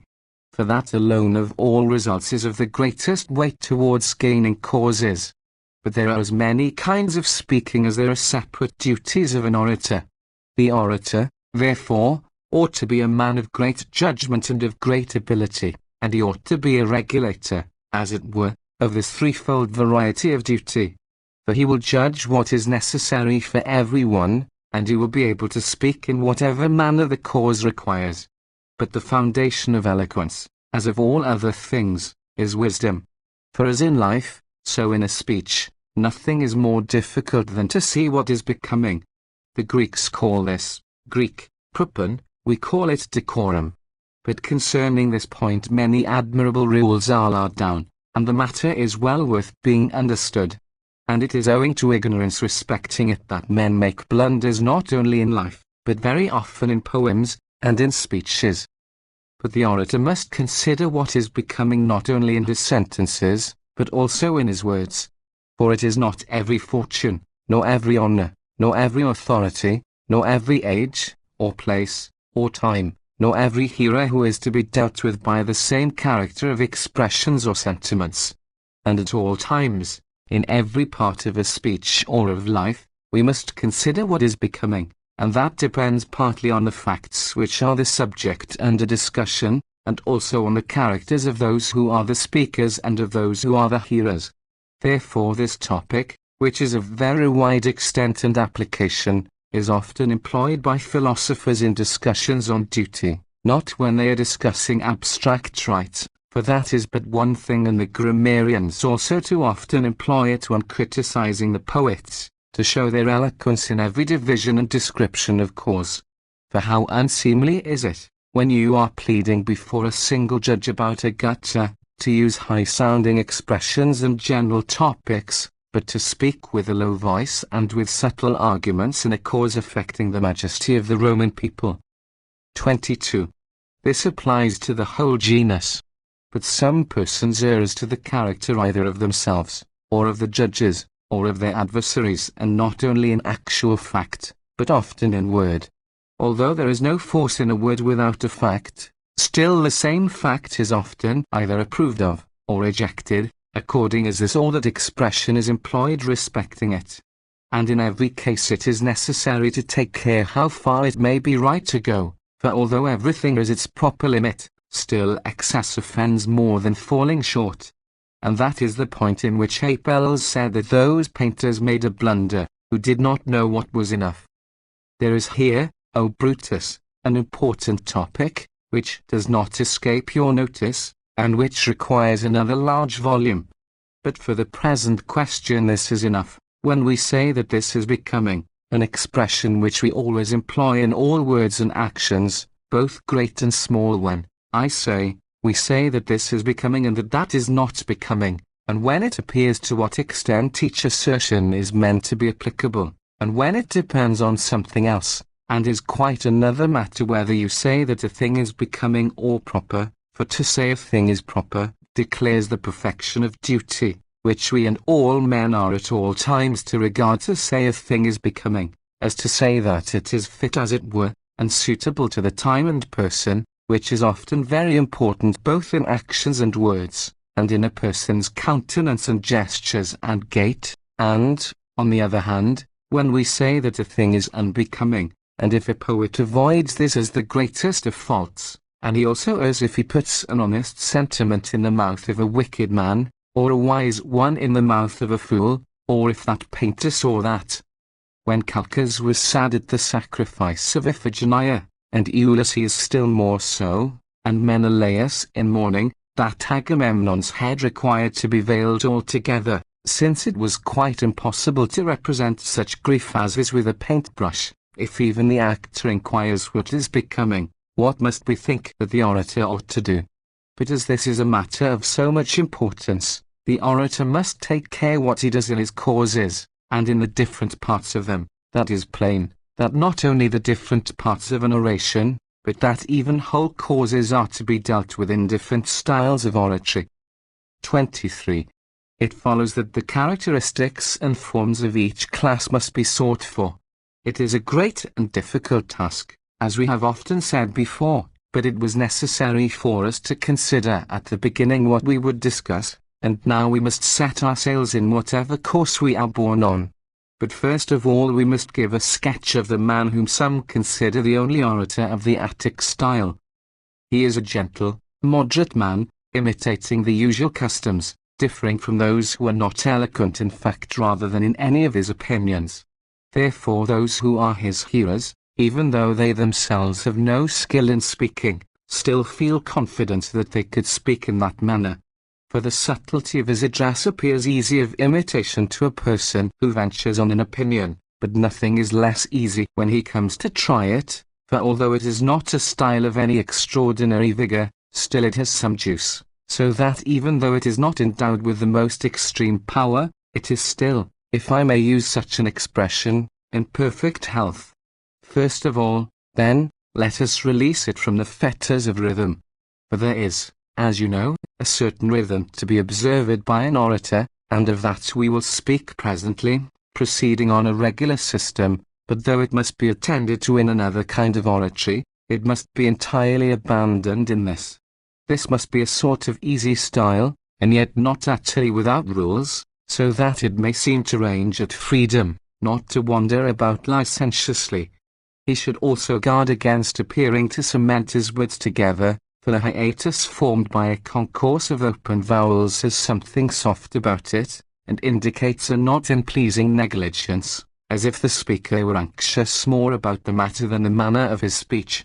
But as to other points, he must take care, especially as he is allowed more license in these two the rounding of his periods, and the combination of his words, for those narrow and minute details are not to be dealt with carelessly. But there is such a thing as a careful negligence, for as some women are said to be unadorned to whom that very want of ornament is becoming, so this refined sort of oratory is delightful even when unadorned. For in each case the result is produced that the thing appears more beautiful, though the cause is not apparent. Then every conspicuous ornament will be removed, even pearls, even curling irons will be put away, and all medicaments of paint and chalk, all artificial red and white, will be discarded, only elegance and neatness will remain. The language will be pure and Latin, it will be arranged plainly and clearly, and great care will be taken to see what is becoming. 24. One quality will be present, which Theophrastus calls the fourth in his praises of oratory full of ornament, sweetness, and fluency. Clever sentiments, extracted from I know not what secret store, will be brought out, and will exert their power in the speeches of this perfect orator. There will be a moderate use of what I may call oratorical furniture, for there is to a certain degree what I may call our furniture, consisting of ornaments partly of things and partly of words. But the ornaments consisting of words are twofold, one kind consisting of words by themselves, the other consisting of them in combination.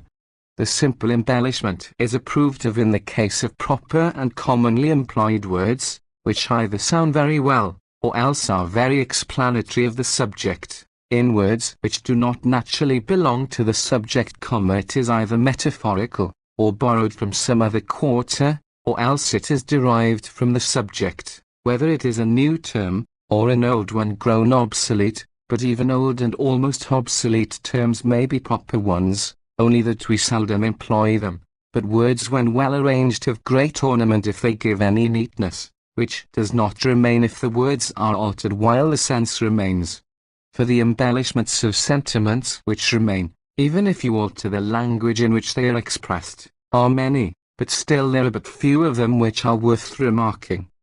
Therefore simple orator, provided he is elegant and not bold in the matter of making words, and modest in his metaphors, and sparing in his use of obsolete terms, and humble in the rest of his ornaments of words and sentences, will perhaps indulge in a tolerably frequent use of that kind of metaphor which is common in the ordinary conversation, not only of city people, but even of rustics, since they too are in the habit of saying, that the vines sparkle with jewels, that the fields are thirsty, that the cornfields are rejoicing, that the crops are luxuriant.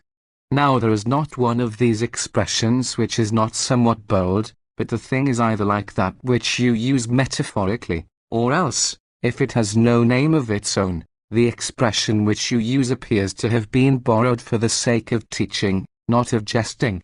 And this quiet sort of orator will use this ornament with rather more freedom than the rest, and yet he will not do it with as much license as if he were practicing the loftiest kind of oratory.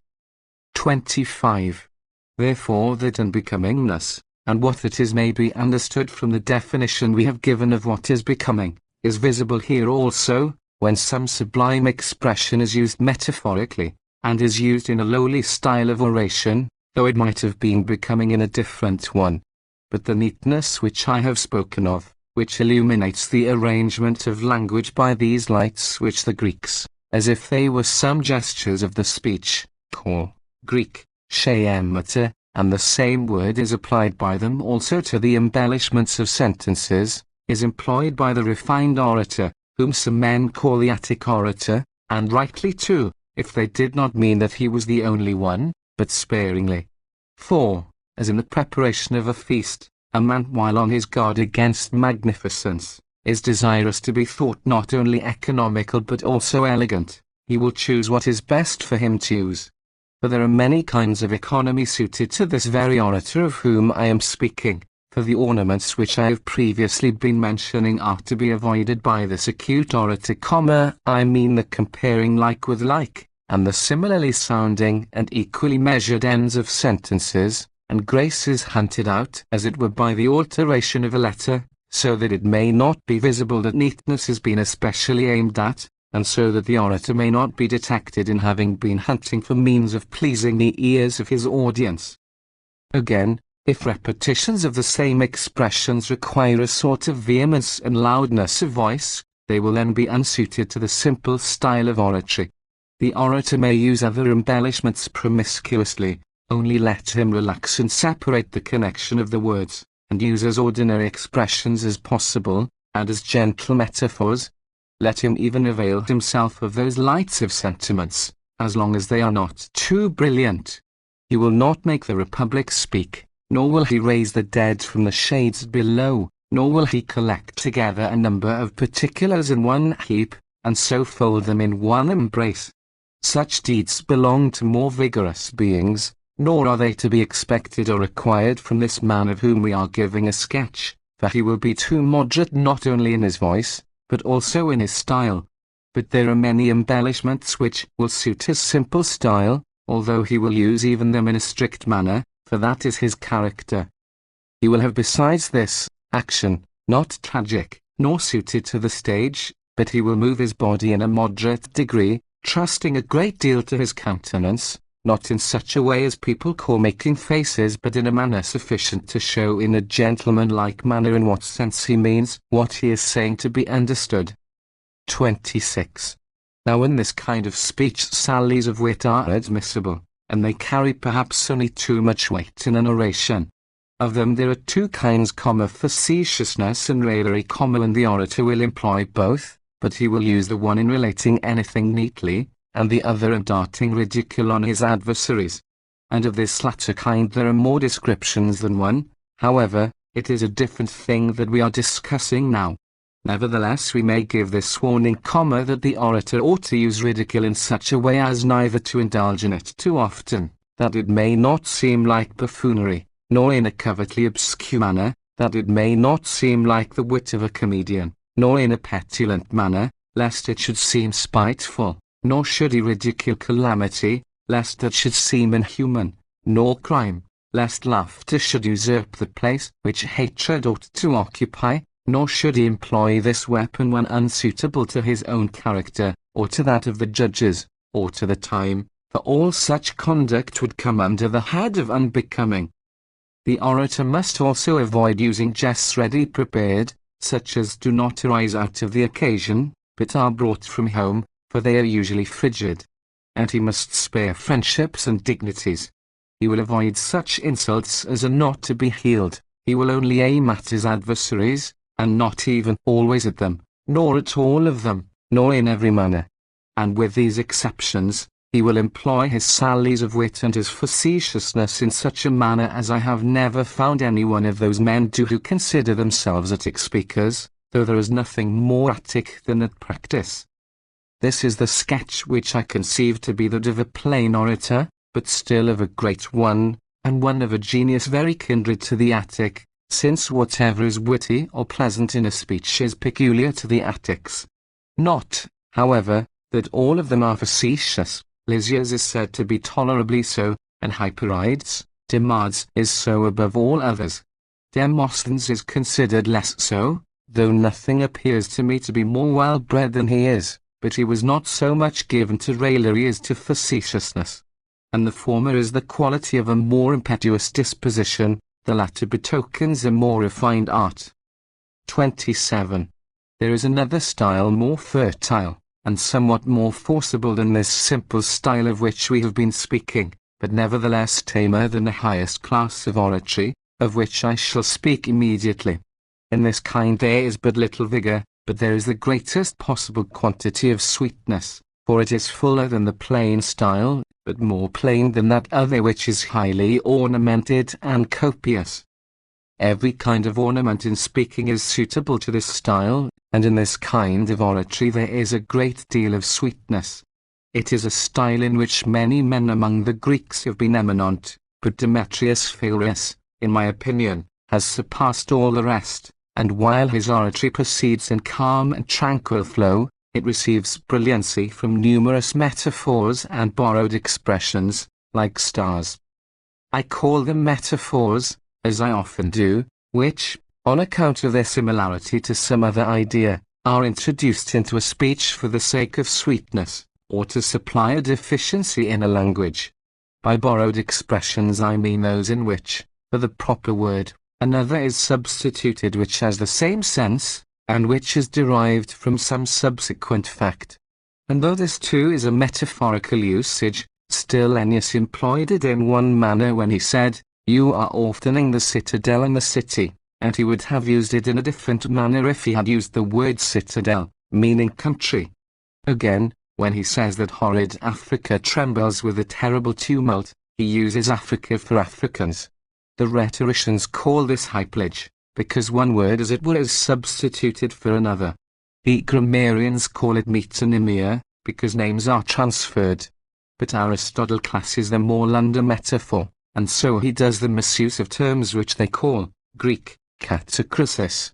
As when we call a minute instead of little, and misuse words which are near to others in sense, if there is any necessity for so doing, or any pleasure, or any particular becomingness in doing so. When many metaphors succeed one another uninterruptedly, the sort of oration becomes entirely changed. Therefore the Greeks call it, Greek, allegoria, rightly as the name, but as to its class he speaks more accurately, who calls all such usages metaphors. Phalereus is particularly fond of these usages, and they are very agreeable, and although there is a great deal of metaphor in his speaking, yet there is no one who makes a more frequent use of the metonymia. The same kind of oratory, I am speaking of the moderate and temperate kind, admits of all sorts of figures of expressions, and of many also of ideas. Discussions of wide application and extensive learning are explained in it, and common topics are treated without any impetuosity. In a word, orators of this class usually come from the schools of philosophers, and unless the more vigorous orator, whom I am going to speak of presently, is at hand to be compared with them, the one whom I am now describing will be approved of.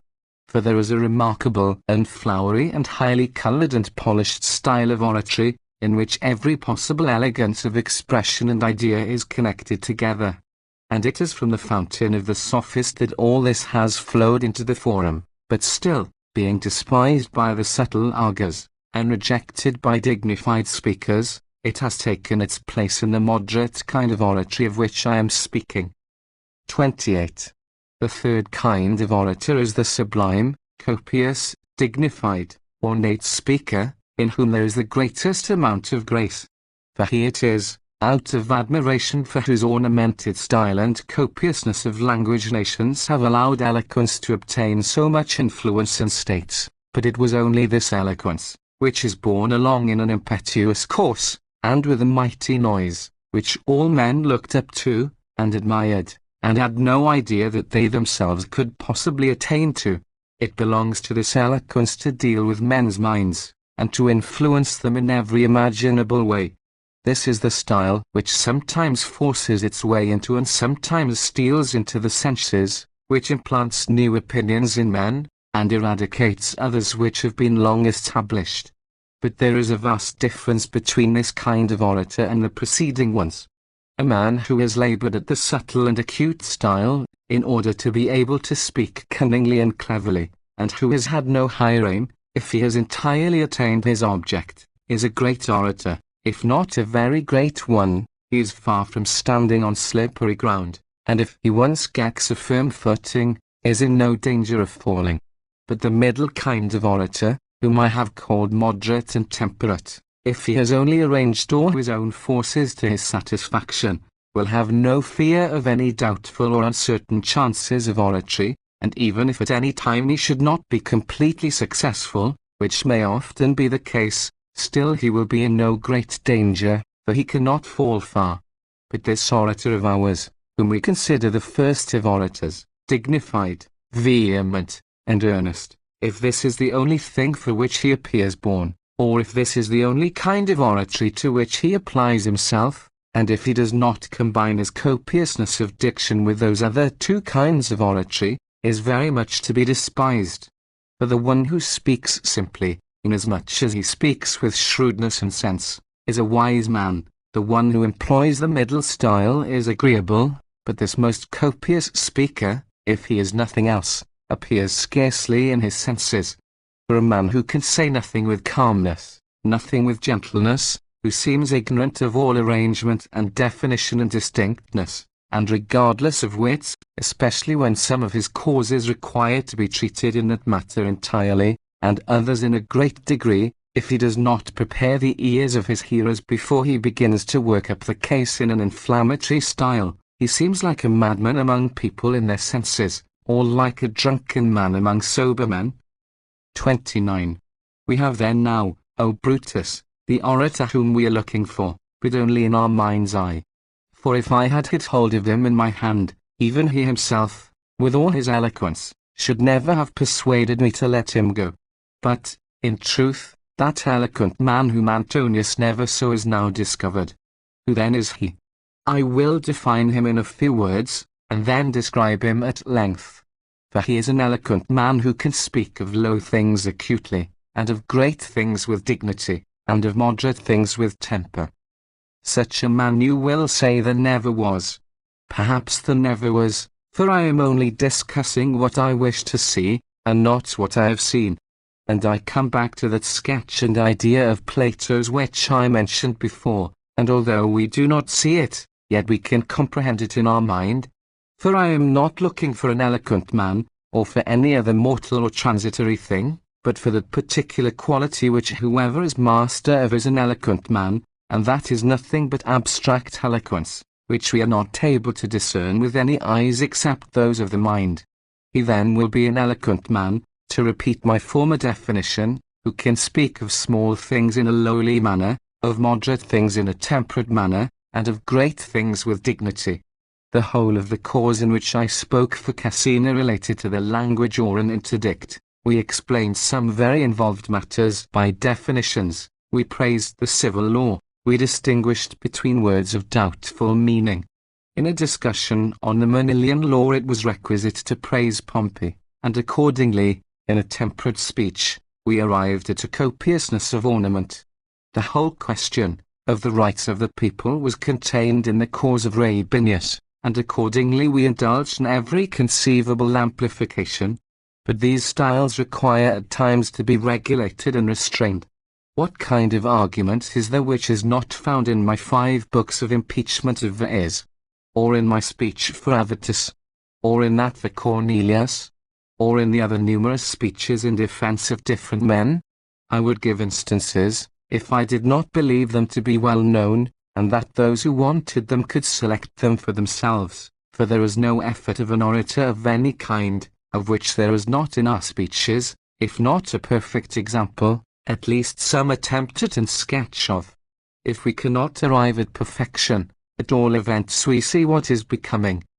Nor are we at present speaking of ourselves, but of eloquence, in which we are so far from having a high opinion of our own proficiency, that we are so hard to please and exacting, that even Demosthenes himself does not satisfy us. For he, although he is eminent above all men in every description of oratory, still he does not always satisfy my ears, so greedy and capacious are they, and so unceasingly desiring something vast and infinite. 30. But still, since you became thoroughly well acquainted with this orator, in company with his devoted admirer Pams, when you were at Athens, and as you never put him down out of your hands, though, nevertheless, you are often reading my works, you see forsooth that he accomplishes many things, and that we attempt many things that he has the power, we will to speak in whatever manner the cause requires. But he was a great man, for he came after great men, and he had consummate orators for his contemporaries. We should have done a great deal if we had been able to arrive at the goal which we proposed to ourselves in a city in which, as Antonius says, no eloquent man had been ever heard before. But, if Crassus did not appear to Antonius to be eloquent, or if he did not think he was so himself, certainly Cotta would never have seemed so to him, nor Sulpicius, nor Hortensius. For Cotta never said anything sublime, Sulpicius never said anything gently, Hortensius seldom spoke with dignity. Those former men were much more suited to every style, I mean Crassus and Antonius. We feel, therefore, that the ears of the city were not much accustomed to this varied kind of eloquence, and to an oratory so equally divided among all sorts of styles. And we, such as we were, and however insignificant were our attempts, were the first people to turn the exceeding fondness of the people for listening to this kind of eloquence. What an outcry was there when, as quite a young man, I uttered that sentence about the punishment of parricides. And even a long time afterwards we found that it had scarcely entirely worn off. For what is so common, as breath to living people, the earth to the dead, the sea to people tossed about by the waves, or the shore to shipwrecked mariners? They live while they are let live, in such a way as to be unable to breathe the air of heaven. They die so that their bones do not touch the earth. They are tossed about by the waves without ever being washed by them, and at last they are cast up by them in such a manner, that when dead they are not allowed a resting place even on the rocks. And so on. For all this is the language of a young man, extolled not on account of any real merit or maturity of judgment, as for the hopes and expectations which he gave grounds for. From the same turn of mind came the more polished invective, the wife of her son-in-law, the mother-in-law of her son, the invader of her daughter's bed. Not, however, that this ardour was always visible in us, so as to make us say everything in this manner. For that very juvenile exuberance of speech in defence of Roscius has many weak passages in it, and some merry ones, such as also occur in the speech for Avitus, for Cornelius, and many others. For no orator has ever, even in the Greek language, written as many speeches as I have. And my speech is of the variety which I so much approve of. 31. Should I permit Homer, and Ennius, and the rest of the poets, and especially the tragic poets, to forbear displaying the same vehemence on every occasion, and constantly to change their language, and sometimes even to come near to the ordinary language of daily conversation, and never myself dissent from that fierce style of vehement expression? But why do I cite poets of godlike genius?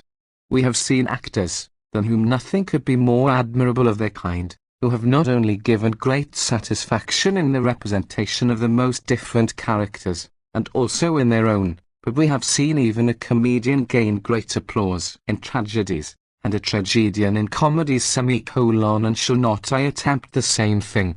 When I say I, O Brutus, I mean you also, for, as for myself, all that can be done has been done. But will you plead every cause in the same manner, or are there some kind of causes which you will reject? Or will you employ the same uninterrupted vehemence in the same causes without any alteration? Demosthenes, indeed, whose bust of brass I lately saw between the images of yourself and your ancestors, a proof, I suppose, of your fondness for him, when I was with you at your Tusculan villa, does not yield at all to Lysias in acuteness, nor in shrewdness and cleverness to Hyperides, nor in gentleness or brilliancy of language to Aeschines. Many of his orations are very closely argued, as that against Leptines; many are wholly dignified, as some of the Philippics; many are of varied style, as those against Aeschines, the one about the false embassy, and the one also against the same Aeschines in the cause of Ctesiphon. As often as he pleases he adopts the middle style, and, departing from his dignified tone, he indulges in that lower one. But when he raises the greatest outcry on the part of his hearers, and makes the greatest impression by his speech, is when he employs the topics of dignity. However, let us leave Demosthenes for a while, since it is a class that we are inquiring about, and not an individual. Let us rather explain the effect and nature of the thing, that is, of eloquence. And let us recollect what we have just said, that we are not going to say anything for the sake of giving rules, but that we are going to speak so as to be thought people expressing an opinion rather than teaching.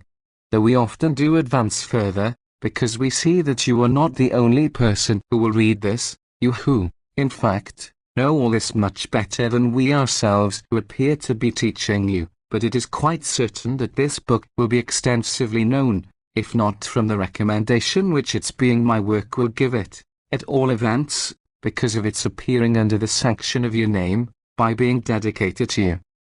32.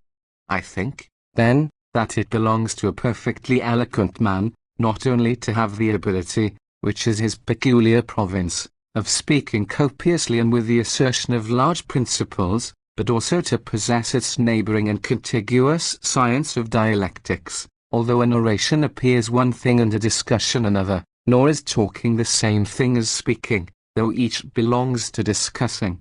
Let then the system of discussing and talking belong to the logicians, but let the province of the orators be to speak and to embellish their speeches. Zeno, that great man, who founded the school of the Stoics, was in the habit of showing with his hand what was the difference between these arts, for when he had compressed his fingers and made a fist, he said the dialectics were like that, but when he had opened his fingers and expanded his hand, he said that eloquence was like his open palm. And even before him Aristotle, in the beginning of his Rhetoric, said that the art of eloquence in one portion of it corresponded to dialectics, so that they differ from one another in this, that the system of speaking is more wide, that of talking more contracted. I wish, then, that this consummate orator should be acquainted with the entire system of talking, as far as it can be applied to speaking, and that, as indeed you, who have a thorough acquaintance with these arts, are well aware, as a twofold method of teaching. For Aristotle himself has given many rules for arguing, and those who have followed him, and who are called dialecticians, have delivered many very difficult rules.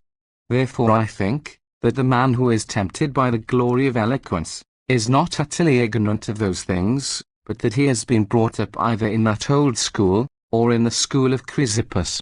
Let him first acquaint himself with the meaning and nature and classes of words, both single and combined. Then let him learn in how many ways each word is used, then how it is decided, whether a thing is false or true, then what results from each proposition, then to what argument each result is a consequence, and to what it is contrary, and, as many things are stated in an ambiguous manner, he must also learn how each of them ought to be distinguished and explained.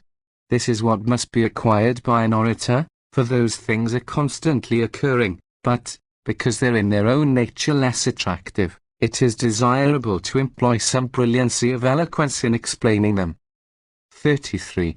And since in all things which are taught in any regular method and system, it is first of all necessary to settle what each thing is, unless it is agreed by those who are discussing the point, what the thing really is which is being discussed, nor otherwise is it possible to discuss anything properly, or ever to get to the end of the discussion, we must often have recourse to words to explain our meaning about each thing, and we must facilitate the understanding of an involved and obscure matter by definition, since definition is a kind of speech which points out in the most concise possible manner what that is which is the subject of discussion. Then, as you know, when the genus of each thing has been explained, we must consider what are the figures or divisions of that genus, so that our whole speech may be arranged with reference to them.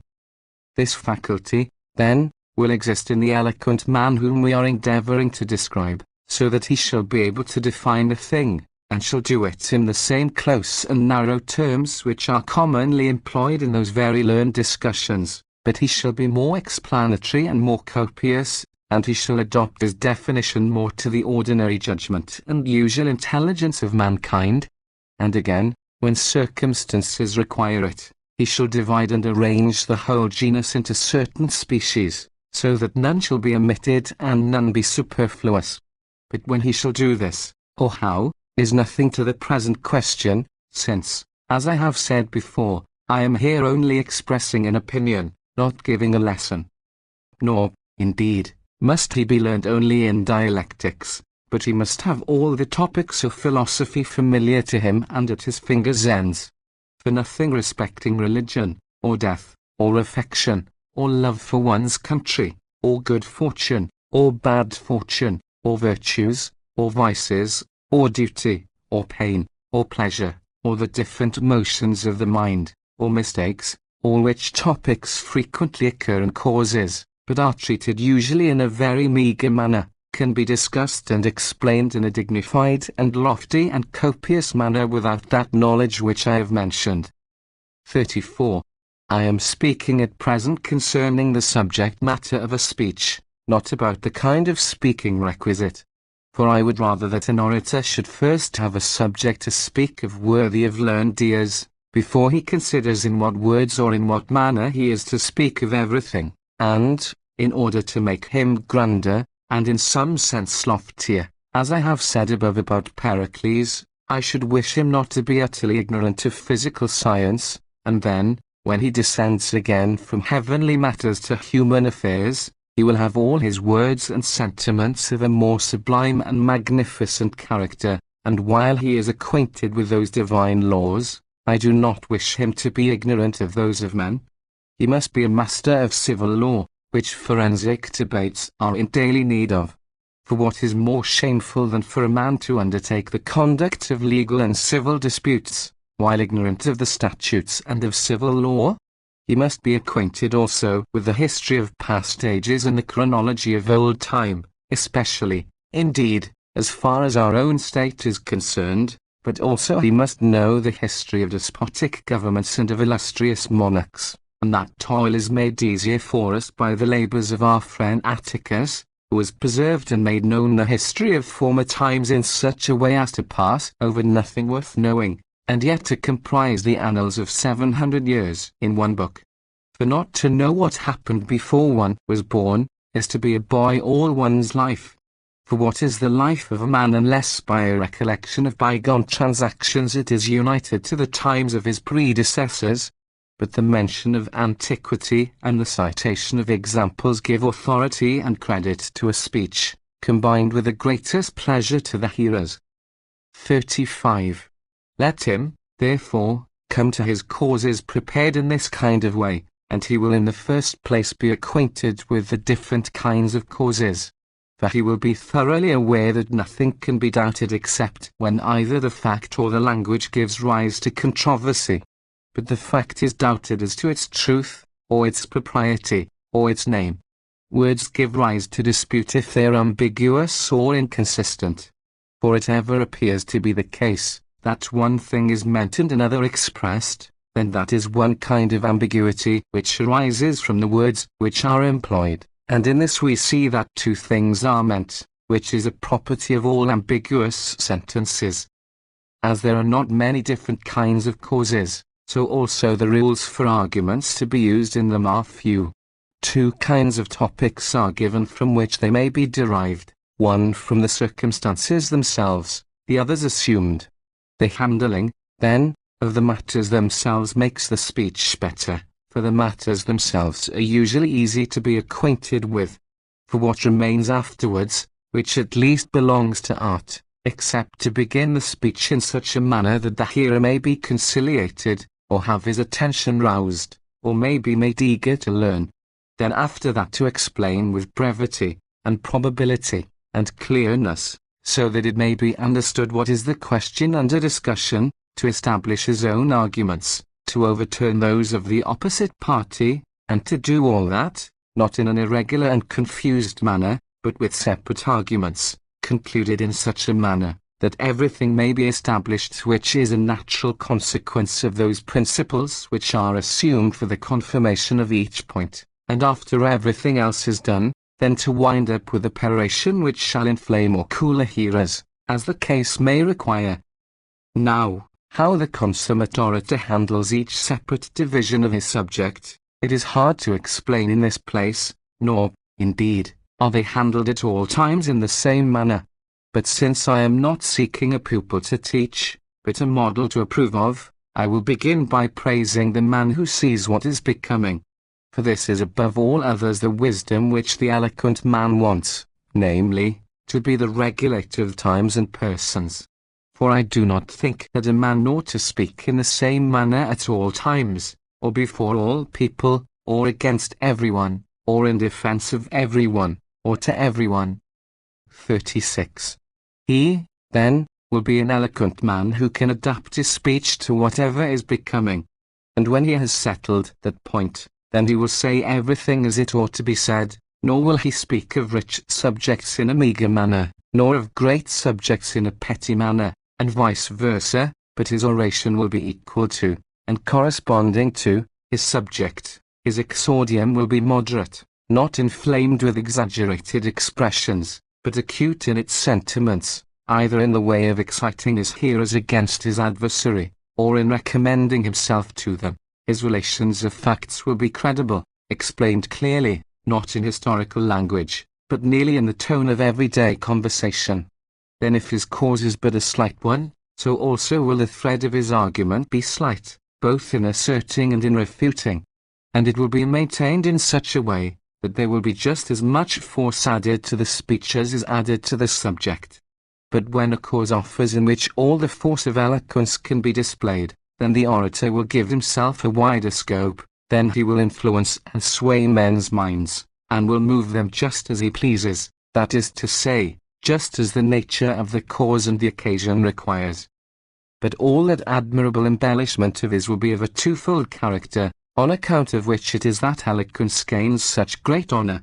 For as every part of a speech ought to be admirable, so that no word should be let drop by accident which is not either grave or dignified, so also there are two parts of it which are especially brilliant and lively, one of which I place in the question of the universal genus, which, as I have said before, the Greeks call Greek thesis, the other is shown in amplifying and exaggerating matters, and is called by the same people Greek auxesis.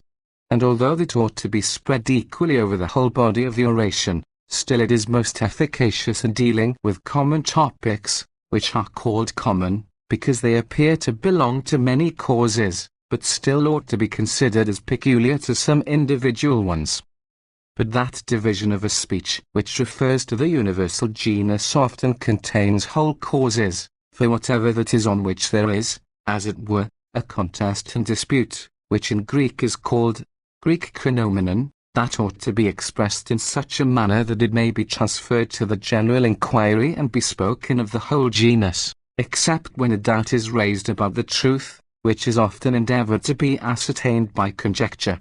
But it shall be discussed, not in the fashion of the Peripatetics, for it is a very elegant exercise of theirs, to which they are habituated ever since the time of Aristotle, but with rather more vigour, and common topics will be applied to the subject in such a manner, that many things will be said gently in behalf of accused persons, and harshly against the adversaries.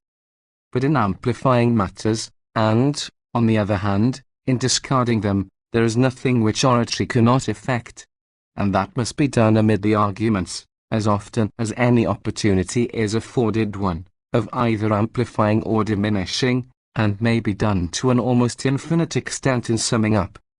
37. There are two things, which, when well handled by an orator, make eloquence admirable.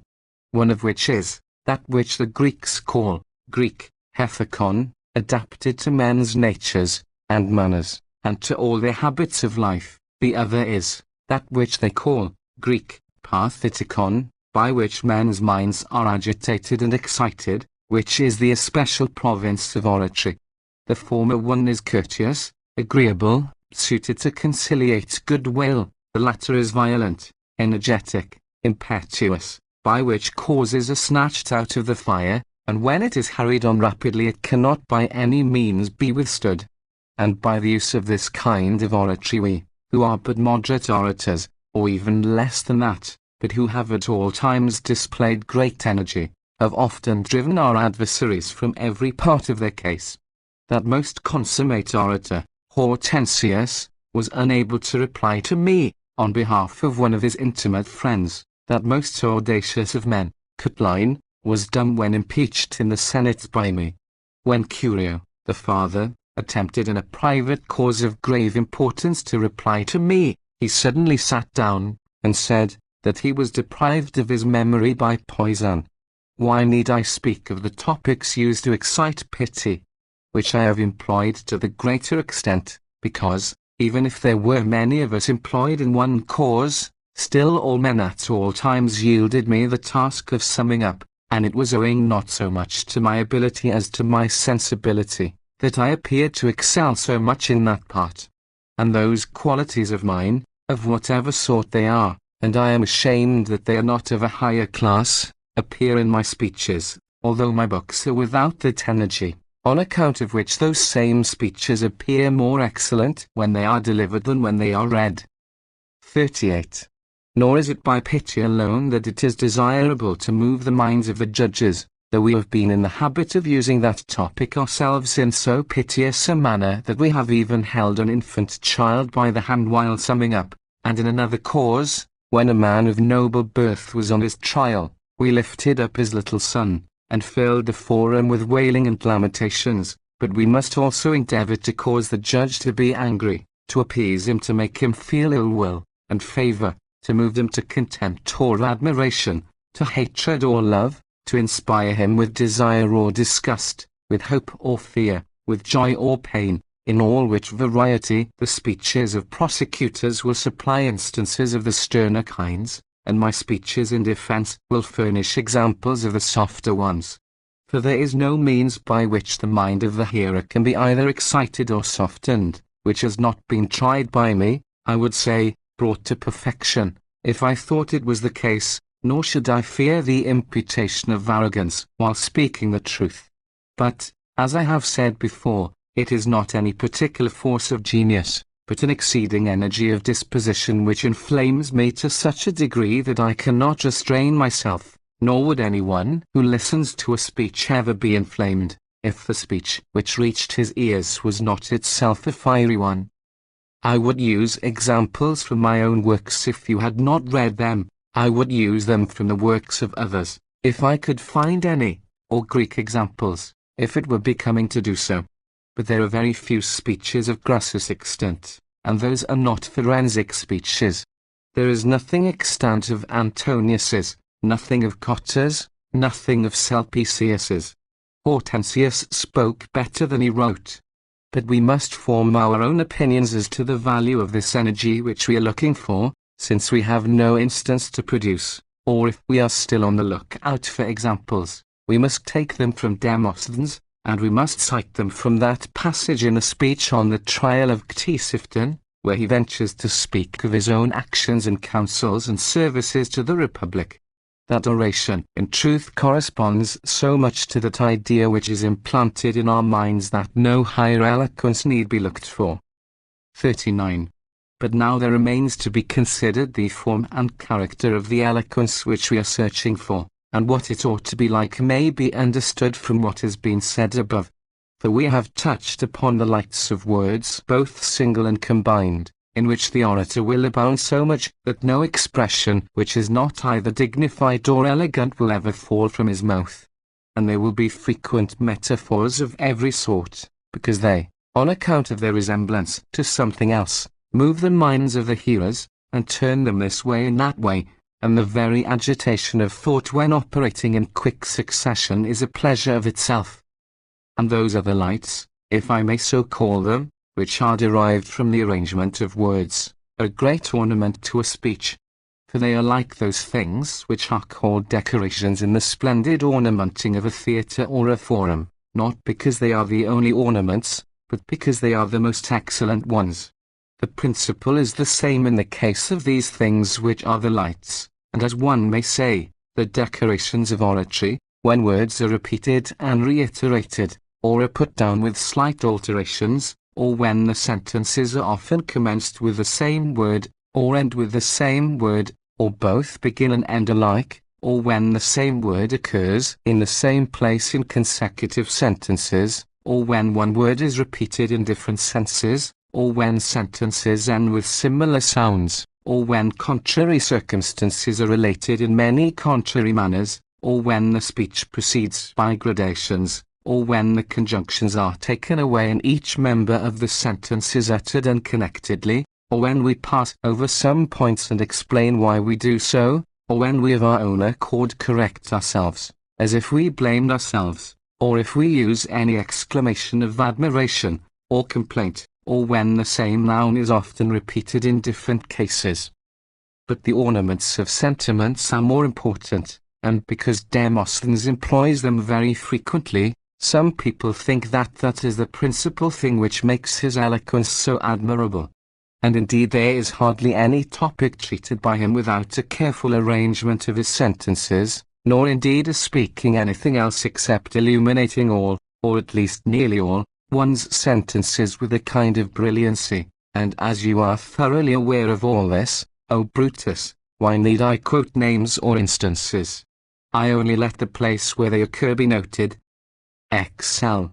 If then that consummate orator whom we are looking for, should say that he often treats one and the same thing in many different manners, and dwells a long time on the same idea, and that he often extenuates some point, and often turns something into ridicule, that he occasionally appears to change his intention and vary his sentiments, that he proposes beforehand the points which he wishes to prove, that when he has completed his argument on any subject he terminates it, that he often recalls himself back, and repeats what he has already said, that he winds up his arguments with fresh reasons, that he beats down the adversary with questions, again, that he himself answers questions which as it were he himself has put, that he sometimes wishes to be understood as meaning something different from what he says, that he often doubts what he had best say, or how he had best say it, that he arranges what he has to say under different heads, that he leaves out or neglects some points,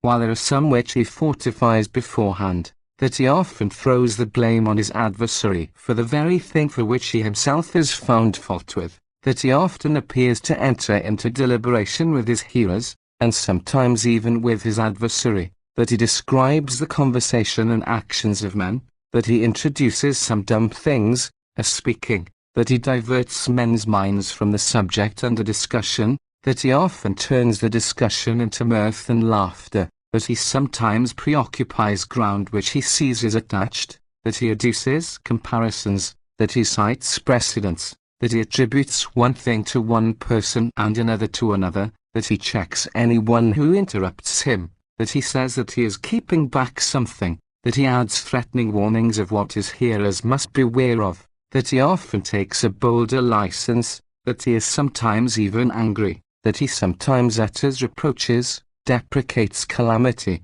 uses the language of supplication, and does away with unfavorable impressions, that he sometimes departs a very little from his subject, to express wishes or to utter execrations, or to make himself a friend of those men before whom he is speaking. He ought also to aim at other virtues, if I may so call them, in speaking, at brevity, if the subject requires it. He will often, also, by his speech, bring the matter before people's eyes, and often extol it beyond what appears possible. His meaning will be often more comprehensive than his speech. He will often assume a cheerful language, and often give an imitation of life and nature. XLI. In this kind of speaking, few may look upon oratory as a vast wood. All the importance of eloquence ought to shine forth. But these qualities, unless they are well arranged and as it were built up together and connected by suitable language, can never attain that praise which we wish that it should. And as I was aware that it would be necessary for me to speak on this point next, although I was influenced by the considerations which I had mentioned before, still I was more disturbed by those which follow. For it occurred to me, that it was possible that men should be found, I do not mean envious men, with whom more places are full, but even favourers of my glory, who did not think that it became a man with reference to whose services the Senate had passed such favourable votes with the approbation of the whole Roman people, as they never did in the case of anyone else, to write so many books about the method of speaking. And if I were to give them no other answer than that I was unwilling to refuse the request of Marcus Brutus, it would be a reasonable excuse, as T might well wish to satisfy a man who was my greatest friend and a most excellent man, and who only asked what was right and honourable. But if I were to profess, what I wish that I could, that I was about to give rules, and paths, as it were, to lead to eloquence those who were inclined to study oratory, what man who set a proper value on things would find fault with me? For who has ever doubted that eloquence has at all times been of the very highest estimation in our republic, among all the accomplishments of peace, and of our domestic life in the city, and that next to it is the knowledge of the law, and that the one had in it the greatest amount of influence, and credit, and protection, and the other contains rules for prosecutions and defence, and this latter would often of its own accord beg for assistance from eloquence, but if it were refused, would scarcely be able to maintain its own rights and territories. Why then has it been at all times an honourable thing to teach civil law, and why have the houses of the most eminent professors of this science been at all times crowded with pupils? And yet if any one attempts to excite people to the study of oratory, or to assist the youth of the city in that pursuit, should he be blamed? For, if it be a vicious thing to speak in an elegant manner, then let eloquence be expelled altogether from the state. But if it not only is an ornament to those who possess it, but the whole republic also, then why is it discreditable to learn what it is honourable to know of? Why should it be anything but glorious to teach what it is most excellent to be acquainted with? XLI. But the one is a common study, and the other a novel one. I admit that, but there is a reason for both these facts. For it was sufficient to listen to the lawyers giving their answers, so that they who acted as instructors set aside no particular time for that purpose, but were at one and the same time satisfying the wants both of their pupils and their clients. But the other men, as they devoted all their time, when at home, to acquiring a correct understanding of the causes entrusted to them, and arranging the arguments which they were to employ, all their time when in the forum to pleading the cause, and all the rest of their time in recruiting their own strength, what time had they for giving rules or lessons? And I do not know whether most of our orators have not excelled more in genius than in learning, therefore, they have been able to speak better than they could teach, while our ability is perhaps just the contrary. But there is no dignity in teaching. Certainly not, if it is done as if one kept a school, but if a man teaches by warning, by exhorting, by asking questions, by giving information, sometimes by reading with his pupils and hearing them read, then I do not know, if by teaching anything you can sometimes make men better, why you should be unwilling to do it. Is it honorable to teach a man what are the proper words to alienate consecrated property with, and not honorable to teach him those by which consecrated property may be maintained and defended? But, men say, many people profess law know nothing about it, but even the very men who have acquired eloquence conceal their attainment of it, because wisdom is a thing agreeable to men, but eloquence is suspected by them. Is it possible then for eloquence to escape notice, or does that which a man conceals cease to exist?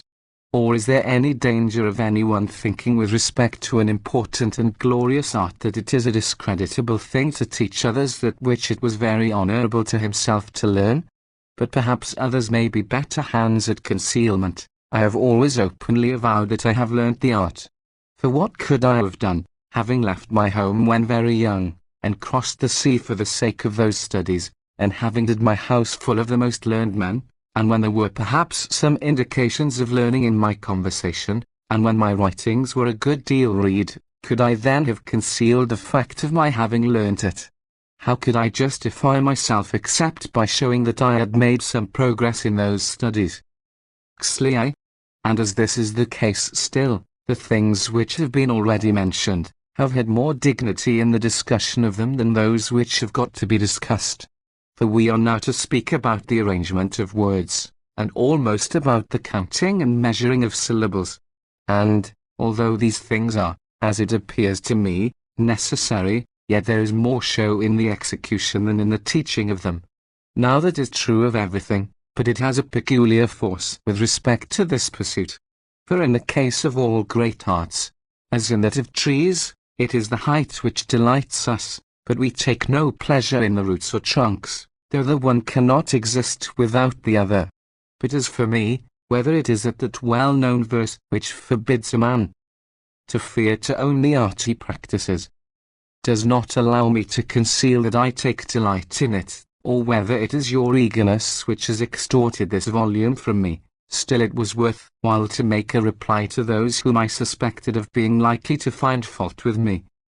But if the circumstances which I have mentioned had no existence, still who would be so harsh and uncivilized as not to grant me this indulgence, so that, when my forensic labors and my public exertions were interrupted, I might devote my time to literature rather than to inactivity of which I am incapable, or to melancholy which I resist.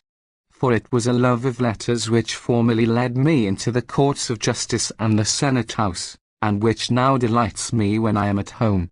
Nor am I occupied only with such subjects as are contained in this book, but with much more weighty and important ones, and if they are brought to perfection, then my private literary labors will correspond to my forensic exertions.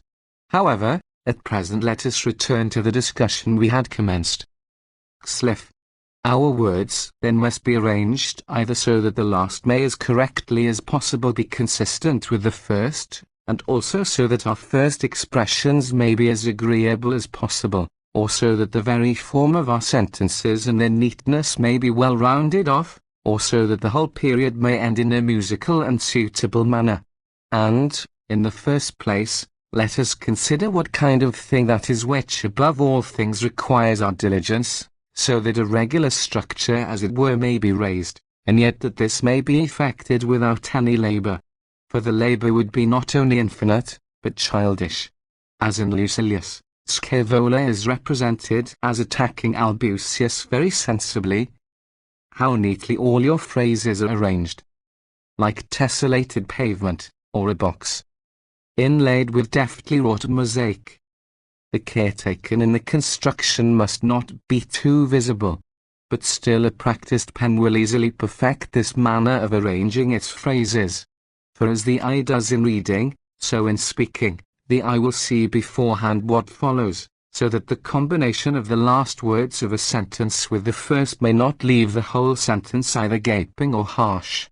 For sentiments ever so agreeable or dignified offend the ears if they are set down in ill-arranged sentences, for the judgment of the ears is very fastidious.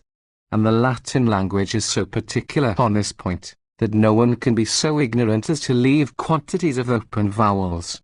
Though this is a point on which men blame Theopompus, because he was so ostentatious in his avoidance of such letters, although his master Isocrates did the same, but Thucydides did not, nor did that other far superior writer, Plato.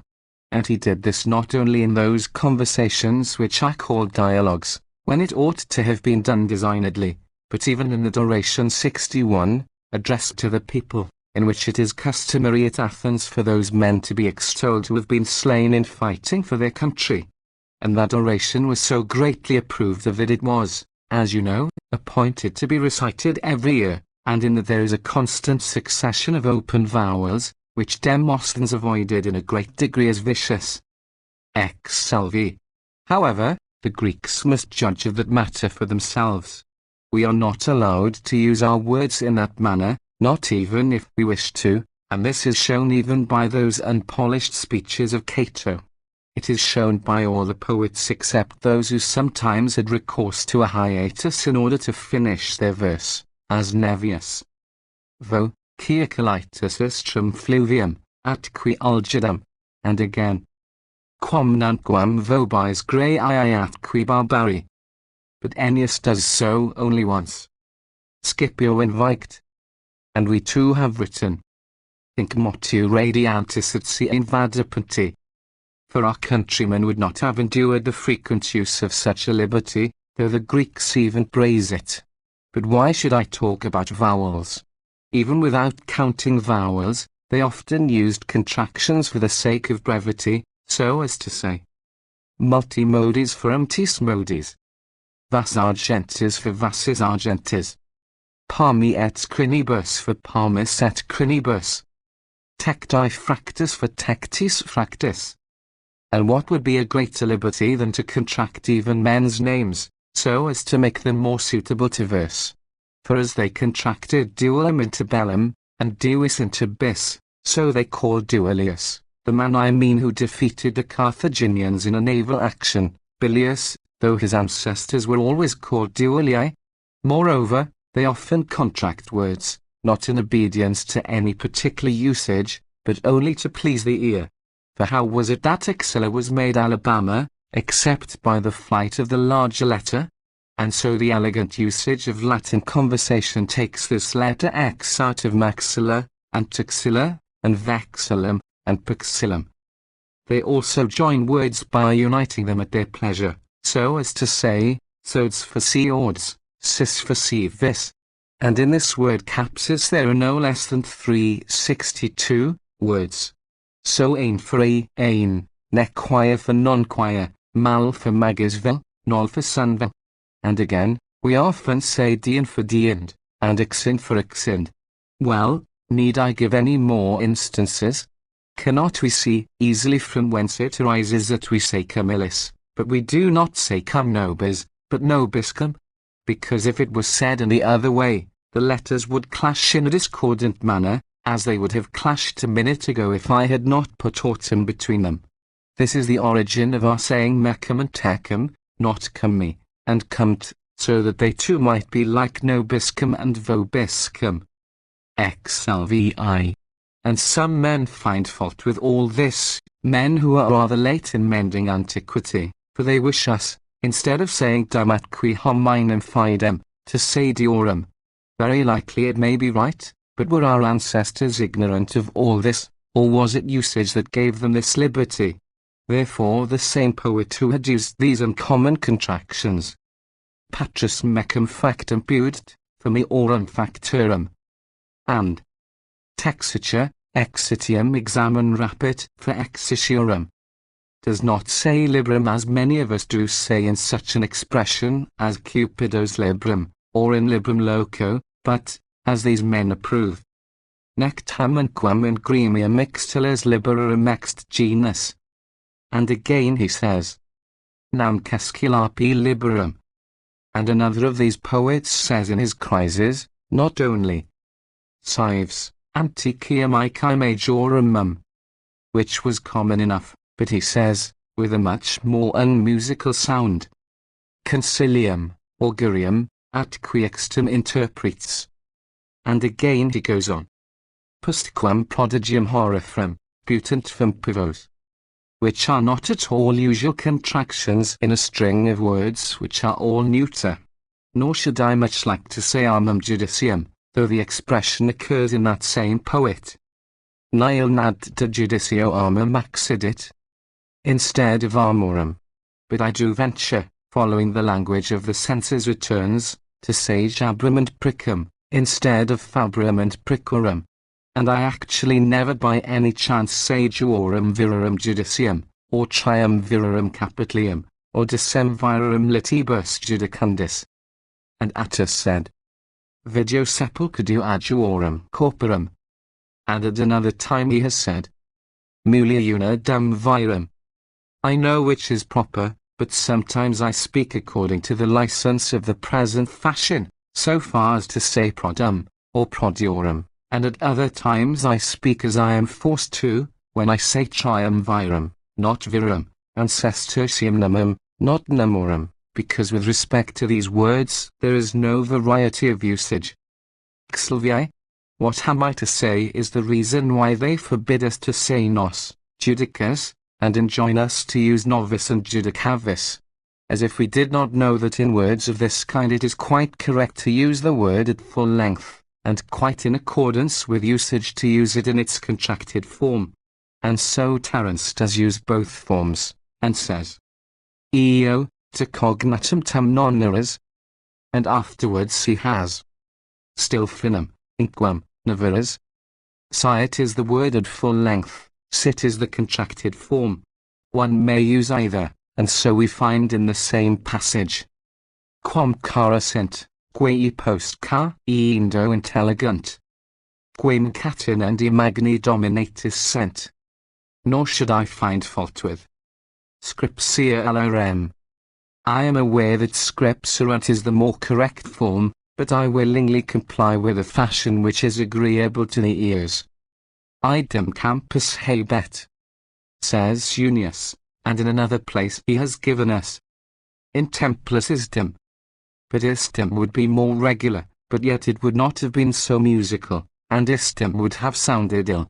But custom has sanctioned our departing from strict rules for the sake of euphony, and I should prefer saying pomeridianas quadrigas to postmeridianas, and mecule to mecules. Non-sire already appears a barbarism, nesire is sweeter.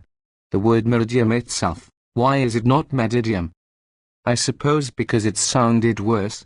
There is one preposition, abs, which is now only in existence in account books, but in all other conversation of every sort is changed, for we say a movit, and a begit, and abstilit, so that you cannot now tell whether ab is the correct form or abs. What shall we say if even ab fugit has seemed inadmissible, and if men have discarded abfer and preferred orfer? And that preposition is found in no word whatever except these two verbs. There were the words noti, and navi, and nari, and when an was forced to be prefixed to them, it seemed more musical to say ignoti, ignavi, ignari, than to adhere to the strict rules.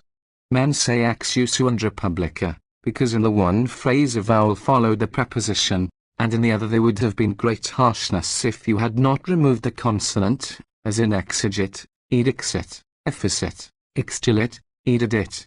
And sometimes the preposition has sustained an alteration, regulated by the first letter of the verb to which it is added, as saeugit, samutavat, sustilit. Xlviae? What are we to say of compound words? How neat is it to say incipientum, not incipientum, enicum, not insquam, tricipitum, not tricapitum, concisum, not concosum. and, because of this last instance, some people wish also to say pertige, but the same fashion which regulates the other changes, has not sanctioned this one. But what can be more elegant than this, which is not caused by nature, but by some regular usage? We say inclitis, with the first letter short, insnus, with the first letter long, incumanus, with a short letter, inflix, with a long one, and, not to detain you with many examples, in those words in which the first letters are those which occur in sapienti and felice, it is used long, in all others it is short. And so, too, we have composite, consuevit, concupit, confessit. Consult the truth, it will reprove you, refer the matter to your ears, they will sanction the usage. Why so? Because they will say that that sound is the most agreeable one to them, and in oration ought to consult that which gives pleasure to the ears. Moreover, I myself, as I knew that our ancestors spoke so as never to use an aspirate except before a vowel, used to speak in this way, pulchros, satigos, triumphos, cartaginum, when at last, and after a long time, the truth was forced upon me by the admonition of my own ears, I yielded to the people the right of settling the rule of speaking, and was contented to reserve to myself the knowledge of the proper rules and reasons for them. Still we say orsiviae, and mutans and dotones, coipianas, sepulchra, coronas, lacrimas, because that pronunciation is always sanctioned by the judgment of our ears. Ennius always used purum, never pium, he says. Vipet fecerunt bruges, not phryges, and so the old copies of his poems prove, for they had no Greek letters in them. But now those words have two, and though when they wanted to say frigum and frigibus, it was absurd either to use a Greek character in the barbarous cases only, or else in the nominative case alone to speak Greek, still we say frigum and frigibus for the sake of harmonizing our ears. Moreover, at present it would seem like the language of a ploughman, though formerly it was a mark of politeness. Our ancestors took away the last letter of those words in which the two last letters were the same, as they're inoptumus, unless the next word began with a vowel. And so they avoided offending the ear in their verse, as the modern poets avoid it now in a different manner.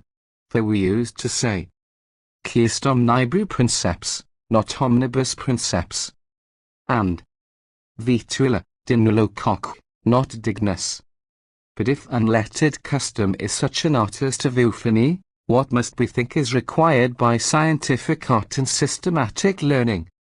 I have put all this more briefly than if I were discussing this matter by itself, for this topic is a very extensive one, concerning the use and nature of words, but still I have been more prolix than the plan I originally proposed to myself required.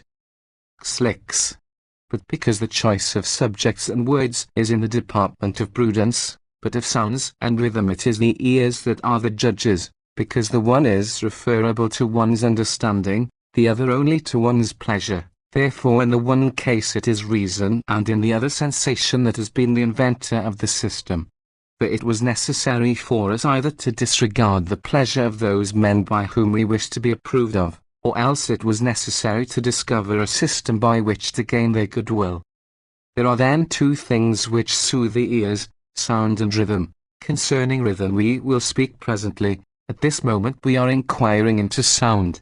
As I said before, words must be selected which as much as possible shall sound well, but they must not be, like the words of a poet, sought purely for sound, but taken from ordinary language.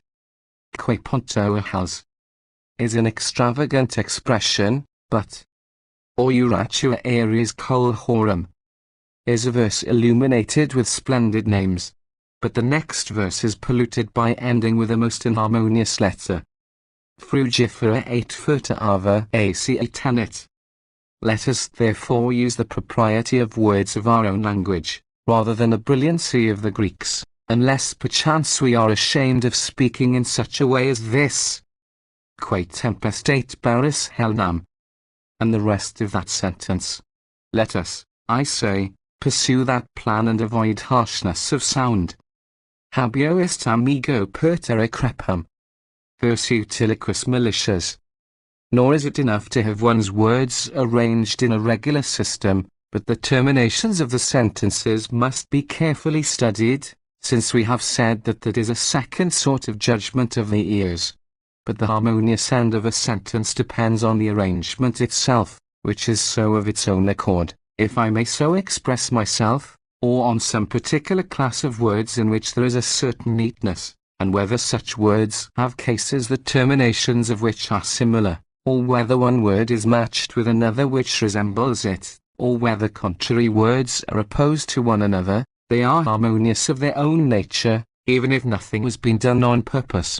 In the pursuit of this sort of neatness Gorgias is reported to have been the leader, and of this style there is an example in our speech in defense of Milo. For this law, O judges, is not a written one, but a natural one which we have not learnt, or received from others, or gathered from books, but which we have extracted, and pressed out, and imbibed from nature itself. It is one in which we have not been educated, but born. We have not been brought up in it, but imbued with it. For these sentences are such that, because they refer to the principles to which they ought to be referred, we see plainly that harmony was not the thing that was sought in them, but that which followed of its own accord.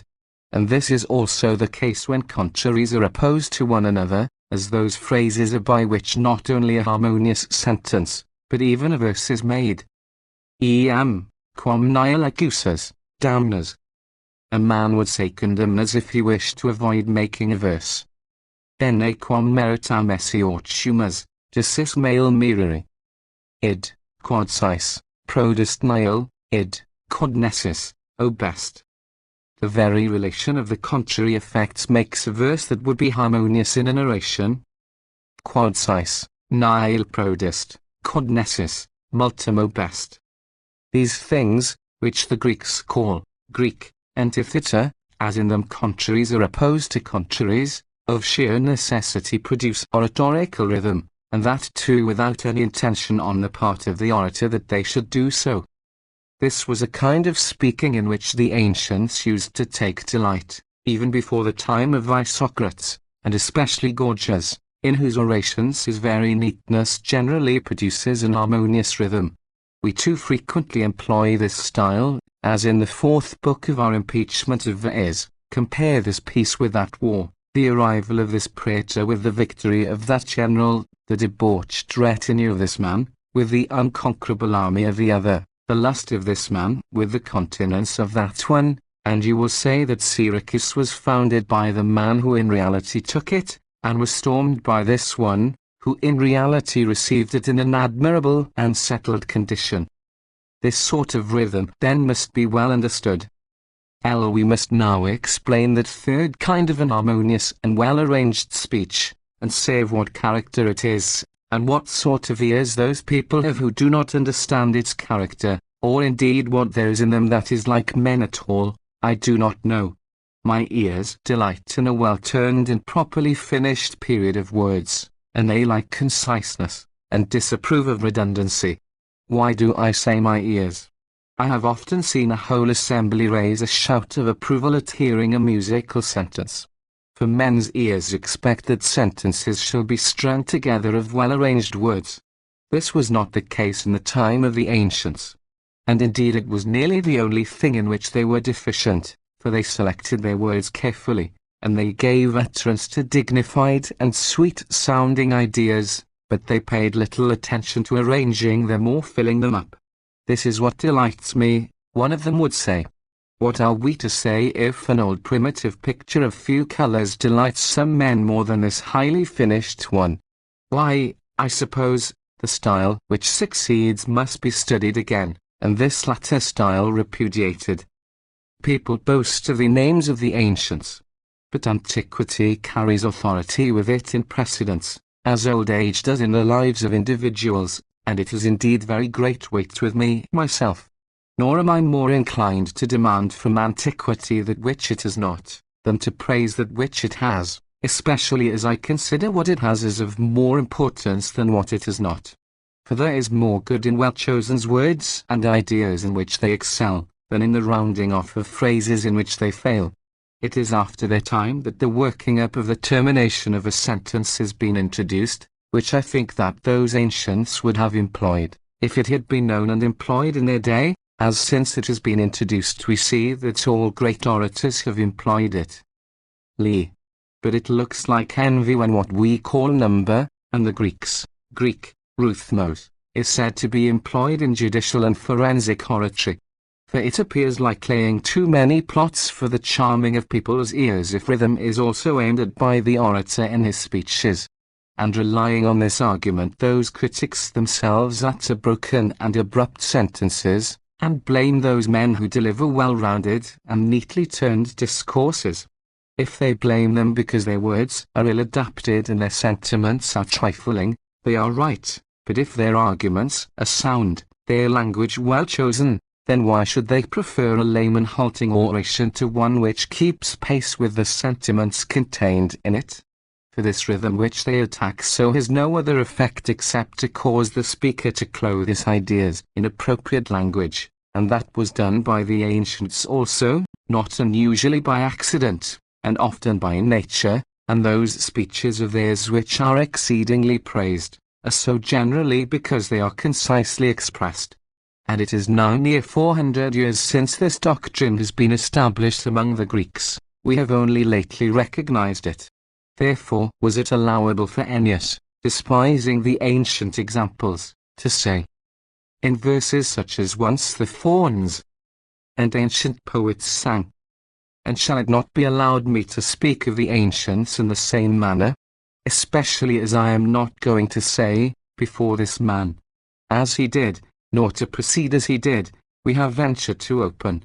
For I have read and heard of some speakers whose orations were rounded off in an almost perfect manner, and those who cannot do this are not content with not being despised, they wish even to be praised for their inability. But I do praise those men, and deservedly too, whose imitators they profess to be, although I see something is wanting in them. But these men I do not praise at all, who imitate nothing of the others except their defects, and are as far removed as possible from their good qualities. But if their own ears are so uncivilized and barbarous, will not the authority of even the most learned men influence them?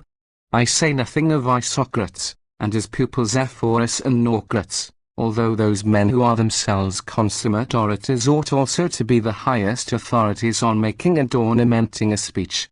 But who of all men was ever more learned, or more acute, or a more accurate judge of the discovery of, or decision respecting all things than Aristotle?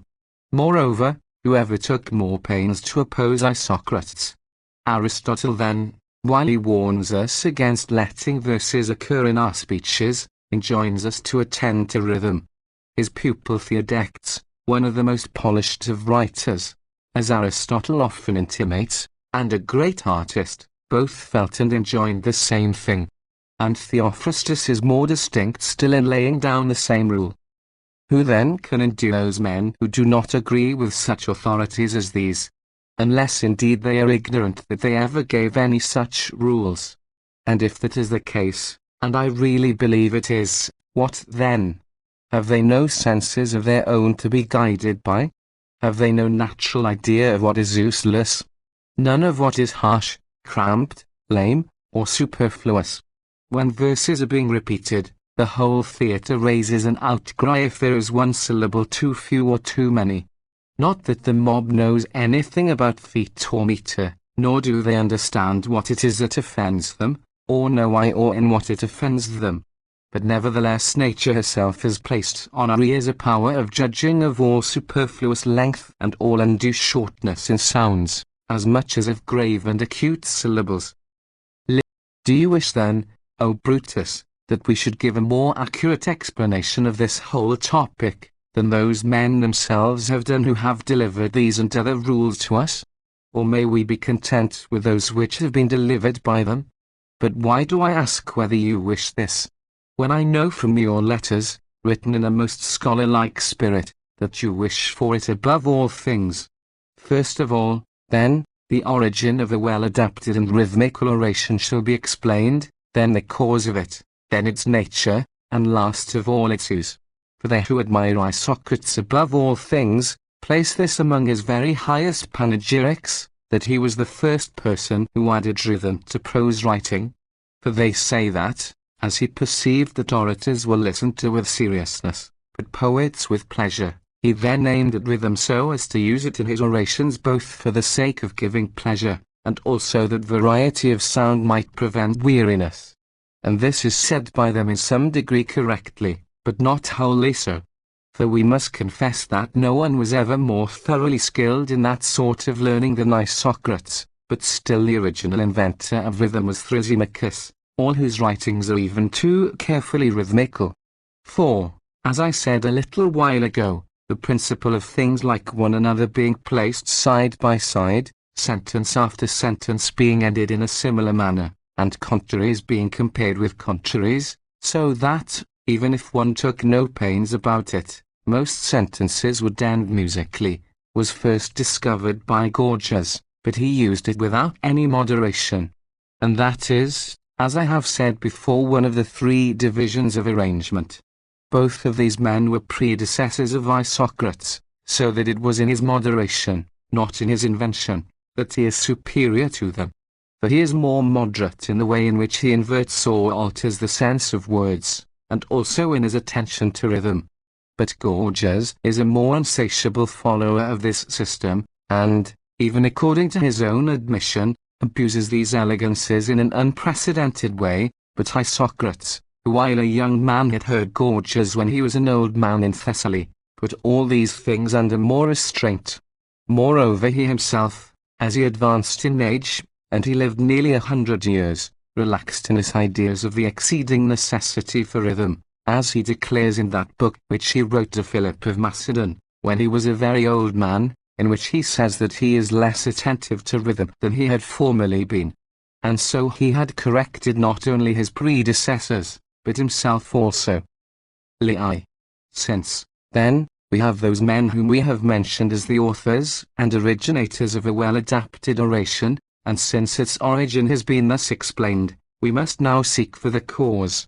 And that is so evident, that I marvel that the ancients were not influenced by it, especially when, as is often the case, they often by chance made use of well-rounded and well-arranged periods.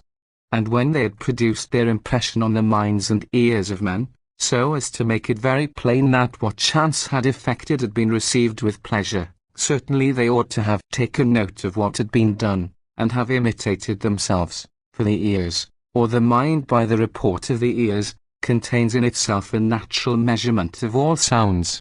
That is how it distinguishes between long and short sounds, and always watches for well-wrought and moderate periods. It feels that some are mutilated and curtailed, as it were, and with those it is offended, as if it were defrauded of its due. Others it feels to be too long, and running out to an immoderate length, and those the ears reject even more than the first, for as in most cases, so especially in this kind of thing, it happens that what is in excess is much more offensive than that which errs on the side of deficiency. As, therefore, poetry and verse was invented by the nicety of the ear, and the careful observation of clever men, so it has been noticed in oratory, much later, indeed, but still in deference to the promptings of the same nature, that there are some certain rules and bounds, within which words and paragraphs ought to be confined. Since, therefore, we have thus shown the cause, we will now, if you please, explain the nature of it, for that was the third division, and that involves a discussion which has no reference to the original plan of this treatise, but which belongs rather to the arcana of the art. For the question may be asked, what is the rhythm of a speech, and where it is placed, and in what it originates, and whether it is one thing, or two, or more, and on what principles it is arranged, and for what purpose, and how and in what part it is situated, and in what way it is employed so as to give any pleasure. But as in most cases, so also in this one, there are two ways of looking at the question, one of which is longer, the other shorter, and at the same time plainer. Lef. But in the longer way the first question is, whether there actually is any such thing as a rhythmical oration at all, For some persons do not think that there is, because there is not in oratory any positive rule, as there is in verses, and because the people who assert that there is that rhythm cannot give any reason why there is. In the next place, if there is rhythm in an oration, what sort of rhythm it is, and whether it is of more than one kind, and whether it consists of poetical rhythm, or of some other kind, and if it consists of poetical rhythm, of which poetical rhythm, for some think that there is but one sort of poetical rhythm, while others think there are many kinds. In the next place, the question arises, whatever sorts of rhythm there may be, whether one or more, whether they are common to every kind of oratory, since there is one kind used in narrating, another kind in persuading, and another in teaching, or whether the different kinds are all adapted equally to every sort of oratory. If the different kinds are common to each kind of oratory, what are they? If there is a difference, then what is the difference, and why is the rhythm less visible in a speech than in a verse? Besides, there is a question whether what is rhythmical in a speech is made so solely by rhythm, or also by some especial arrangement of words, or by the kind of words employed, or whether each division has its component parts, so that rhythm consists of intervals, arrangement of words, while the character of the words themselves is visible being a sort of shape and light of the speech, and whether arrangement is not the principal thing of all, and whether it is not by that rhythm is produced, and those things which I have called the forms and light of a speech, and which, as I have said, the Greeks call, Greek, she emeter. But that which is pleasant when uttered by the voice, and that which is made perfect by careful regulation, and brilliant by the nature of the words employed, are not one and the same thing, although they are both akin to rhythm, because each is perfect of itself, but an arrangement differs from both, and is wholly dependent on the dignity or sweetness of the language employed. These are the main questions which arise out of an inquiry into the nature of oratory. LV. It is, then, not hard to know that there is a certain rhythm in a speech, for the senses decide that. And it is absurd not to admit an evident fact, merely because we cannot find out why it happens. And verse itself was not invented by a priori reasoning, but by nature and the senses, and these last were taught by carefully digested reason what was the fact, and accordingly it was the careful noticing and observation of nature which produced art. But in verses the matter is more evident. For although there are some kinds of verse which, if they be not chanted, appear but little to differ from prose, and this is especially the case in all the very best of those poets who are called Greek, lyroloi, by the Greeks, for when you have stripped them of the singing, the language remains almost naked. And some of our countrymen are like them.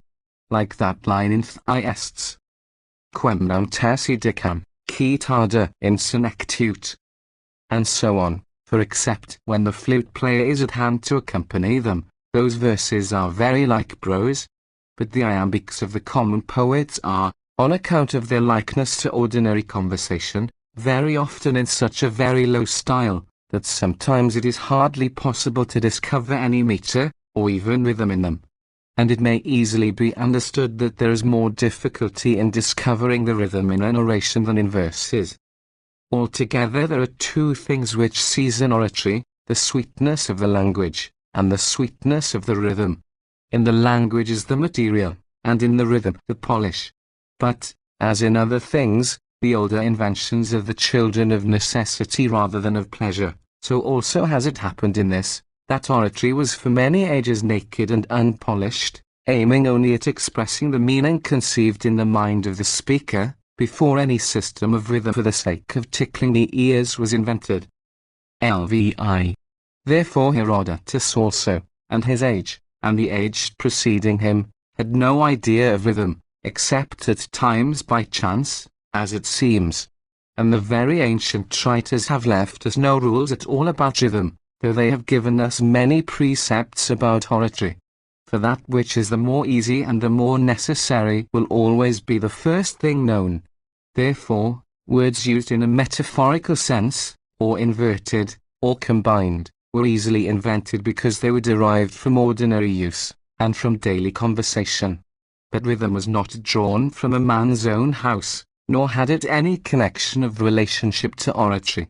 And therefore it was later in being noticed and observed, bringing as it did the last touch and lineaments to oratory. But if there is one style of oratory narrow and concise, and another more vague and diffuse, that must clearly be owing, not to the nature of letters, but to the difference between long and short paragraphs, because an oration made up and compounded of these two kinds is sometimes steady, sometimes fluent, and so each character must be kept up by corresponding rhythm. For that circuitous way of speaking, which we have often mentioned already, goes on more impetuously, and hurries along, until it can arrive at its end, and came to a stop. It is quite plain, therefore, that oratory ought to be confined to rhythm, and kept clear of metre. But the next question is, whether this rhythm is poetical, or whether it is of some other kind. There is, then, no rhythm whatever that is not poetical, because the different kinds of rhythm are clearly defined. For all rhythm is one of three kinds. For the foot which is employed in rhythm is divided into three classes, so that it is necessary that one part of the foot must be either equal to the other part, or as large again, or half as large again. Accordingly, the dactyl is of the first class, the poion of the last, the iambic of the second. And how is it possible to avoid such feat in an oration? And then when they are arranged with due consideration, rhythm is unavoidably produced. But the question arises, what rhythm is to be employed, either absolutely, or in preference to others? But that every kind of rhythm is at times suitable to oratory, may be seen from this comma that in speaking we often make a verse without intending it, which, however, is a great fault, but we do not notice it, nor do we hear what we say ourselves. And as for iambics, whether regular or hypernactine, those we can scarcely avoid, for our common conversation often consists of iambics. But still the hearer easily recognizes those verses, for they are the most usual ones. But at times we unintentionally let fall others which are less usual, but which still are verses, and that is a faulty style of oratory, and one which requires to be guarded against with great care. Hieronymus, a peripatetic of the highest character, out of all the numerous compositions of Isocrates, picked out about 30 verses, chiefly iambics, but some also anapoests. And what can be worse? Though in picking them out he acted in an unfair manner, for he took away sometimes the first syllable in the first word of a sentence, and again, he sometimes added to the last word the first syllable of the following sentence. And in this way he made that sort of anapoest which is called the Aristophanic anapoest. And such accidents as these cannot be guarded against, nor do they signify. But still this critic, in the very passage in which he finds this fault with him, as I noticed when I was examining his work very closely, himself makes an iambic without knowing it. This, then, may be considered as an established point, that there is rhythm also in prose, and that oratorical is the same as the poetical rhythm. Lvi. It remains, therefore, for us to consider what rhythm occurs most naturally in a well-arranged oration. For some people think that it is the iambic rhythm, because that is the most like a speech, on which account it happens that it is most frequently employed in fables, because of its resemblance to reality, because the dactylic hexameter rhythm is better suited to a lofty and magniloquent subject. But Ephorus himself, an inconsiderable orator, though coming from an excellent school, inclines to the poion, or dactyl, but avoids the spondiant trochee. For because the poion has 3 short syllables and the dactyl 2, he thinks that the words come more trippingly off on account of the shortness and rapidity of utterance of the syllables, and that a contrary effect is produced by the spondiant trochee, because the one consists of long syllables and the other of short ones, so that a speech made up of the one is too much hurried, it made up of the other is too slow, and neither is well regulated. But those accents are all in the wrong, and Ephorus is wholly in fault. For those who pass over the poion, do not perceive that a most delicate, and at the same time most dignified rhythm is passed over by them. But Aristotle's opinion is very different, for he considers that the heroic rhythm is a grander one than is admissible in prose, and that an iambic is too like ordinary conversation. Accordingly, he does not approve of a style which is lowly and abject, or of one which is too lofty and, as it were, on stilts, but still he wishes for one full of dignity, in order to strike those who hear it with the greater admiration. But he calls it trochee, which occupies the same time as a chorus, Greek, codax, because its contracted and brief character is devoid of dignity. Accordingly, he approves of the poion, and says that all men employ it, but that all men are not themselves aware when they do employ it, and that there is a third or middle way between those two, but that those feet are formed in such a way, that in every one of them there is either a time, or a time and a half, or 2 times. Therefore, those men of whom I have spoken have considered convenience only, and disregarded dignity.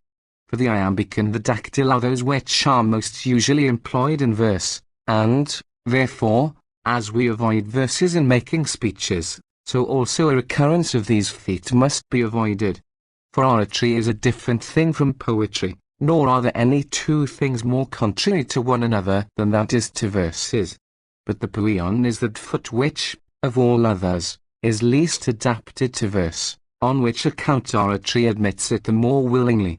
But Ephorus will not even admit that the spondee, which he condemns, is equivalent to the dactyl, which he approves of, for he thinks that feet ought to be measured by their syllables, not by their quantity, and he does the same in regard to the trochee, which in its quantity and times is equivalent to an iambic, but which is a fault in an oration, if it be placed at the end, because a sentence ends better with a long syllable. And all this, which is also contained in Aristotle, is said by Theophrastus and Theodectes about the poion. But my opinion is, that all feet ought to be jumbled together and confused, as it were, in an oration, and that we could not escape blame if we were always to use the same feet, because an oration ought to be neither metrical, like a poem, nor inharmonious, like the conversation of the common people. The one is so fettered by rules that it is manifest that it is designedly arranged as we see it, the other is so loose as to appear ordinary and vulgar, so that you are not pleased with the one, and you hate the other. Let oratory then be, as I have said above, mingled and regulated with a regard to rhythm, not prosaic, nor on the other hand sacrificed wholly to rhythm, composed chiefly of the poion, since that is the opinion of the wisest author on the subject, with many of the other feet which he passes over intermingled with it. Uvi. But what feet ought to be mingled with others, like purple, must be now explained, and we must also show to what kind of speech each sort of foot and rhythm is the best adapted. For the iambic is most frequent in those orations which are composed in a humble and lowly style, but the poion is suited to a more dignified style, and the dactyl to both. Therefore, in a varied and long-continued speech these feet should be mingled together and combined. And in this way the fact of the orator aiming at pleasing the senses, and the careful attempt to round off the speech, will be the less visible, and they will at all times be less apparent if we employ dignified expressions and sentiments. For the hearers observe these 2 things, and think them agreeable, I mean, expressions and sentiments, and while they listen to them with admiring minds, the rhythm escapes their notice, and even if it were wholly wanting they would still be delighted with those other things. Nor indeed is the rhythm, I mean in a speech, for the case as to verse is very different, so exacting that nothing may ever be expressed except according to rule, for then it would be a poem. But every oration which does not halt, or if I may so say, fluctuate, and which proceeds on with an equal and consistent pace, is considered rhythmical. And it is considered rhythmical in the delivery, not because it consists wholly of some regular rhythm, but because it comes as near to a musical rhythm as possible, on which account it is more difficult to make a speech than to make verses, because these last have certain definite rules, which it is necessary to follow, but, in speaking, there is nothing settled, except that the speech must not be intemperate, or too compressed, or prosaic, or too fluent. Therefore there are no regular bassinets a flute player has, but the whole principle and system of an oration is regulated by general rules of universal application, and they are judged of on the principle of pleasing the ear. Licks. But people often ask, whether in every portion of a paragraph it is necessary to have a regard to rhythm, or whether it is sufficient to do so at the beginning and end of a sentence. For many people think that it is sufficient for a sentence to end and be wound up in a rhythmical manner. But although that is the main point, it is not the only one, for the sounding of the periods is only to be laid aside, not to be thrown away. And therefore, as men's ears are always on the watch for the end of a sentence, and are greatly influenced by that, that certainly ought never to be devoid of rhythm, but harmony ought to pervade the whole sentence from beginning to end, and the whole ought to proceed from the beginning so naturally that the end shall be consistent with every previous part. But that will not be difficult to men who have been trained in a good school, who have written many things, and who have made also all the speeches which they have delivered without written papers like written speeches. For the sentence is first composed in the mind, and then words come immediately, and then they are immediately sent forth by the mind, than which nothing is more rapid in its movements, so that each falls into its proper place. And then the regular order is settled by different terminations, in different sentences, and all the expressions at the beginning and in the middle of the sentence ought to be composed with reference to the end. For sometimes the torrent of an oration is rapid, sometimes its progress is moderate, so that from the very beginning one can see how one wishes to come to the end. Nor is it in rhythm more than in the other embellishments of a speech that we behave exactly as poets do, though still, in an oration, we avoid all resemblance to a poem. LX. For there is in both oratory and poetry, first of all the material, then the execution. The material consists in the words, the execution in the arrangement of the words. But there are three divisions of each comma of words. There is the metaphorical, the new, and the old-fashioned. For of appropriate words we say nothing at present, but of arrangement there are those which we have mentioned, composition, neatness, and rhythm. But the poets are the most free and frequent in the use of each, for they use words in a metaphorical sense not only more frequently, but also more daringly, and they use old-fashioned words more willingly, and new ones more freely. And the case with respect to rhythm is the same, in which they are obliged to comply with a kind of necessity, but still these things must be understood as being neither too different, nor yet in any respect united. Accordingly we find that rhythm is not the same in an oration as in poem, and that which is pronounced to be rhythmical in an oration is not always effected by a strict attention to the rules of rhythm, but sometimes either by neatness, or by the casual arrangement of the words. Accordingly, if the question is raised as to what is the rhythm of an oration, it is every sort of rhythm, but one sort is better and more suitable than another. If the question is, what is the place of this rhythm? It is in every portion of the words. If you ask where it has arisen, it has arisen from the pleasure of the ears. If the principle is sought on which the words are to be arranged, that will be explained in another place, because that relates to practice, which was the fourth and last division which we made of the subject. If the question is, when, always, if, in what place, it consists in the entire connection of the words. If we are asked, what is the circumstance which causes pleasure? We reply, that it is the same as in verse, the method of which is determined by art, but the ears themselves define it by their own silent sensations, without any reference to principles of art. LXI. We have said enough of the nature of it. The practice follows, and that we must discuss with greater accuracy. And in this discussion inquiry has been made, whether it is in the whole of that rounding of a sentence which the Greeks call, Greek, periodos, and which we call ambitus or circuitus, or comprehensio or continuatio or circumscriptio, or in the beginning only, or in the end, or in both, that rhythm must be maintained. And, in the next place, as rhythm appears one thing and a rhythmical sentence another, what is the difference between them? And again, whether it is proper for the divisions of a sentence to be equal in every sort of rhythm, or whether we should make some shorter and some longer, and if so, when, and why, and in what parts, whether in many or in one, whether in unequal or equal ones, and when we are to use one, and when the other, and what words may be most suitably combined together, and how, or whether there is absolutely no distinction, and, what is most material to the subject of all things, by what system oratory may be made rhythmical.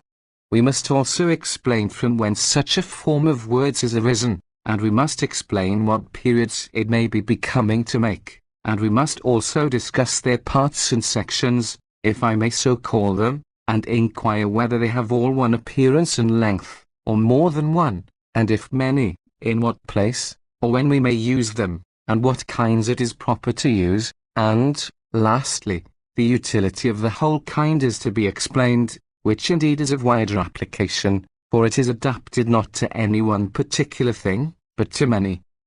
And a man may, without giving replies on each separate point, speak of the entire genus in such a way that his answer may appear sufficient as to the whole matter.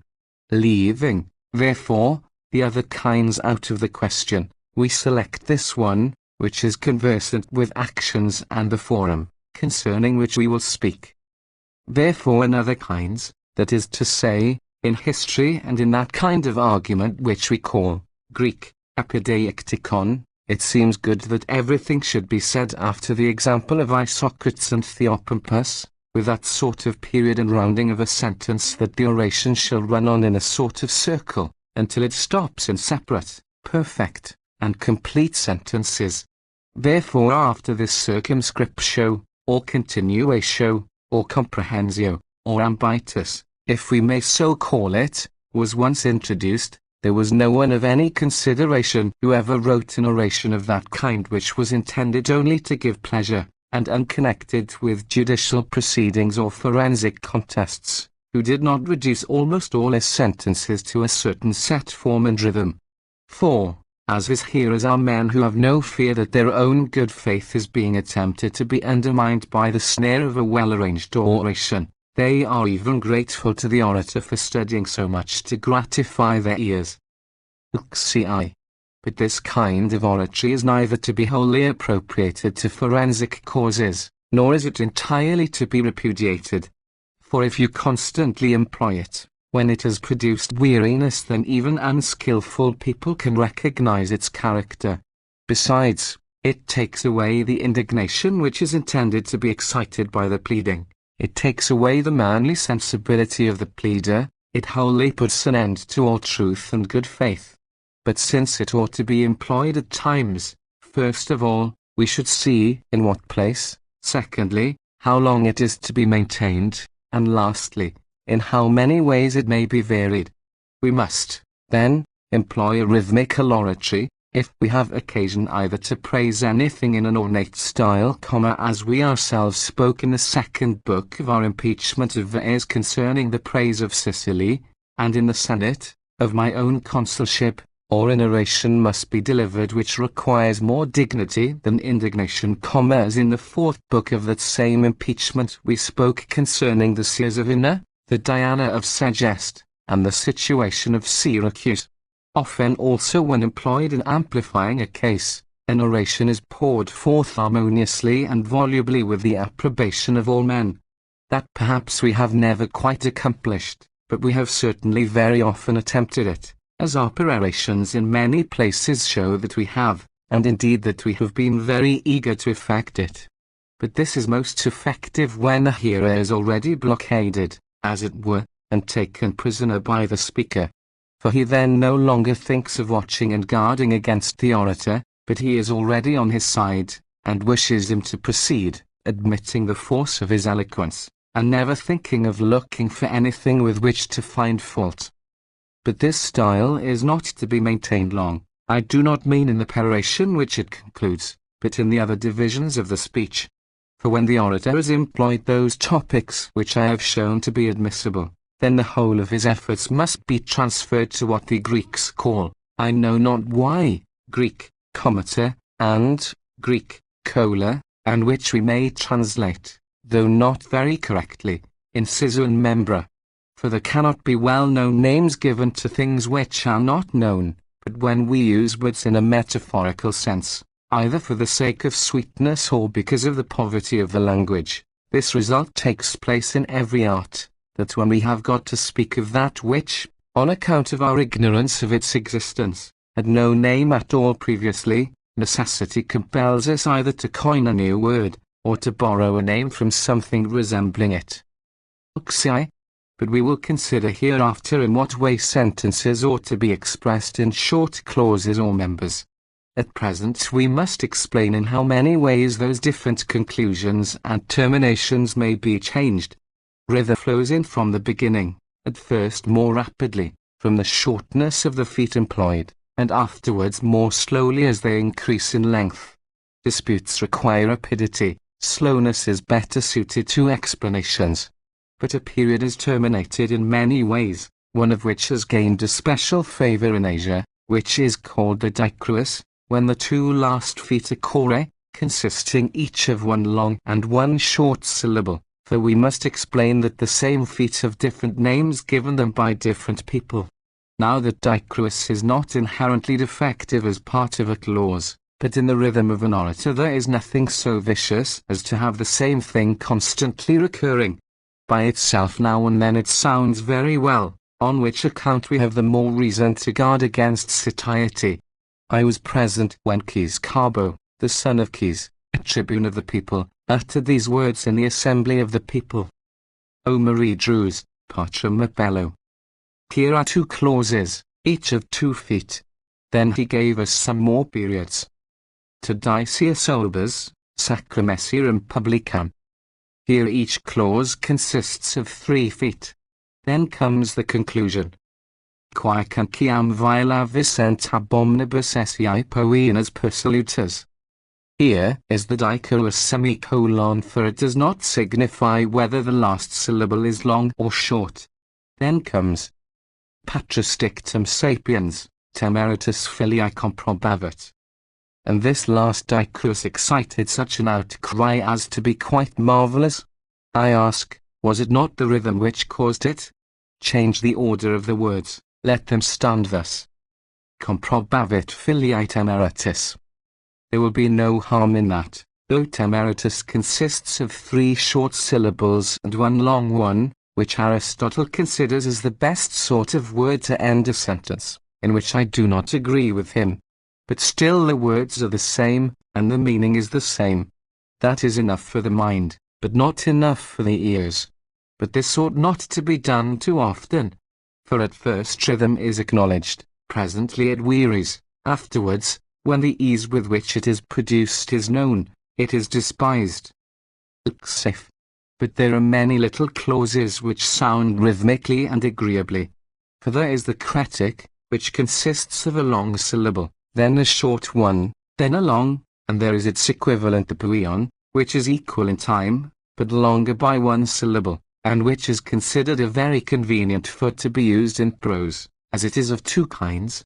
For it consists either of 1 long syllable and 3 short ones, which rhythm is admirable at the beginning of a sentence, but languid at the end, or of 3 short syllables and then the long one, which the ancients consider the most musical foot of the 2. I do not object to it, though there are other feet which I prefer. Even the spondee is not utterly to be repudiated, although, because it consists of 2 long syllables, it appears somewhat dull and slow, still it has a certain steady march not devoid of dignity, but much more is it valuable in short clauses and periods, for then it makes up for the fewness of the feet by its dignified slowness. But when I am speaking of these feet as occurring in clauses, I do not speak of the 1 foot which occurs at the end, I add, which however is not of much consequence, the preceding foot, and very often even the foot before that. Even the iambic, which consists of 1 short and 1 long syllable, or that foot which is equal to the chorus, having 3 short syllables, being therefore equal in time though not in the number of syllables, or the dactyl, which consists of 1 long and 2 short syllables, if it is next to the last foot, joins that foot very drippingly, if it is a chorus or a spondee. for it never makes any difference which of these two is the last foot of a sentence.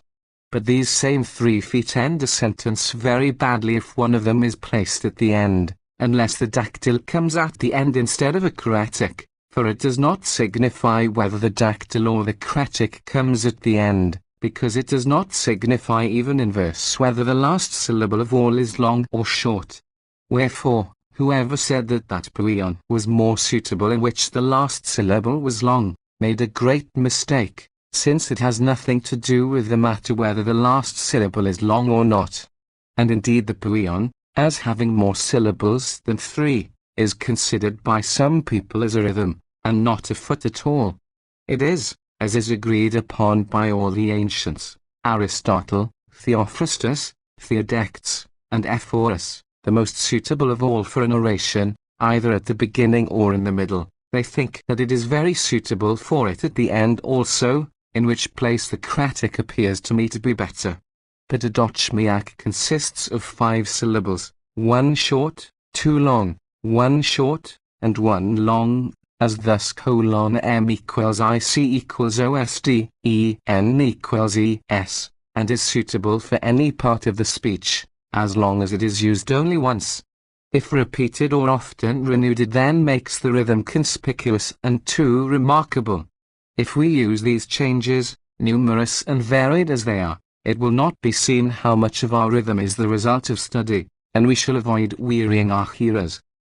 LXV. And because it is not only rhythm which makes a speech rhythmical, but since that effect is produced also by the arrangement of the words, and by a kind of neatness, as has been said before, it may be understood by the arrangement when words are so placed that rhythm does not appear to have been purposely aimed at, but to have resulted naturally, as it is said by Crassus. Nam ubilabido dominator in essentia lev prasidium est. For here the order of the words produces rhythm without any apparent design on the part of the orator. Therefore, the suitable and rhythmical sentences which occur in the works of the ancients, I mean Herodotus, and Thucydides, and all the writers of that age, were produced, not by any deliberate pursuit of rhythm, but by the arrangement of the words. For there are some forms of oratory in which there is so much neatness, that rhythm unavoidably follows. For when like is referred to like, or contrary opposed to contrary, or when words which sound alike are compared to other words, whatever sentence is wound up in that manner must usually sound rhythmically. And of this kind of sentence we have already spoken and given instances, so that this abundance of kinds enables a man to avoid always ending a sentence in the same manner. Nor are these rules so strict and precise that we are unable to relax them when we wish to. It makes a great difference whether an oration is rhythmical, that is to say, like rhythm, or whether it consists of nothing but rhythm. If it is the latter, that is an intolerable fault. If it is not the former, then it is unconnected, and barbarous, and languid. LXVI. But since it is not only not a frequent occurrence, but actually even a rare one, that we ought to speak in compressed and rhythmical periods, in serious or forensic causes, it appears to follow that we ought to consider what these clauses and short members which I have spoken of are. For in serious causes they occupy the greater part of the speech. For a full and perfect period consists of 4 divisions, which we call members, so as to fill the ears, and not be either shorter or longer than is just sufficient. Although each of those defects does happen sometimes, or indeed often, so that it is necessary either to stop abruptly, or else to proceed further, lest our brevity should appear to have cheated the ears of our hearers, or our prolixity to have exhausted them. But I prefer a middle course, for I am not speaking of verse, and oratory is not so much confined. A full period, then, consists of 4 divisions, like hexameter verses.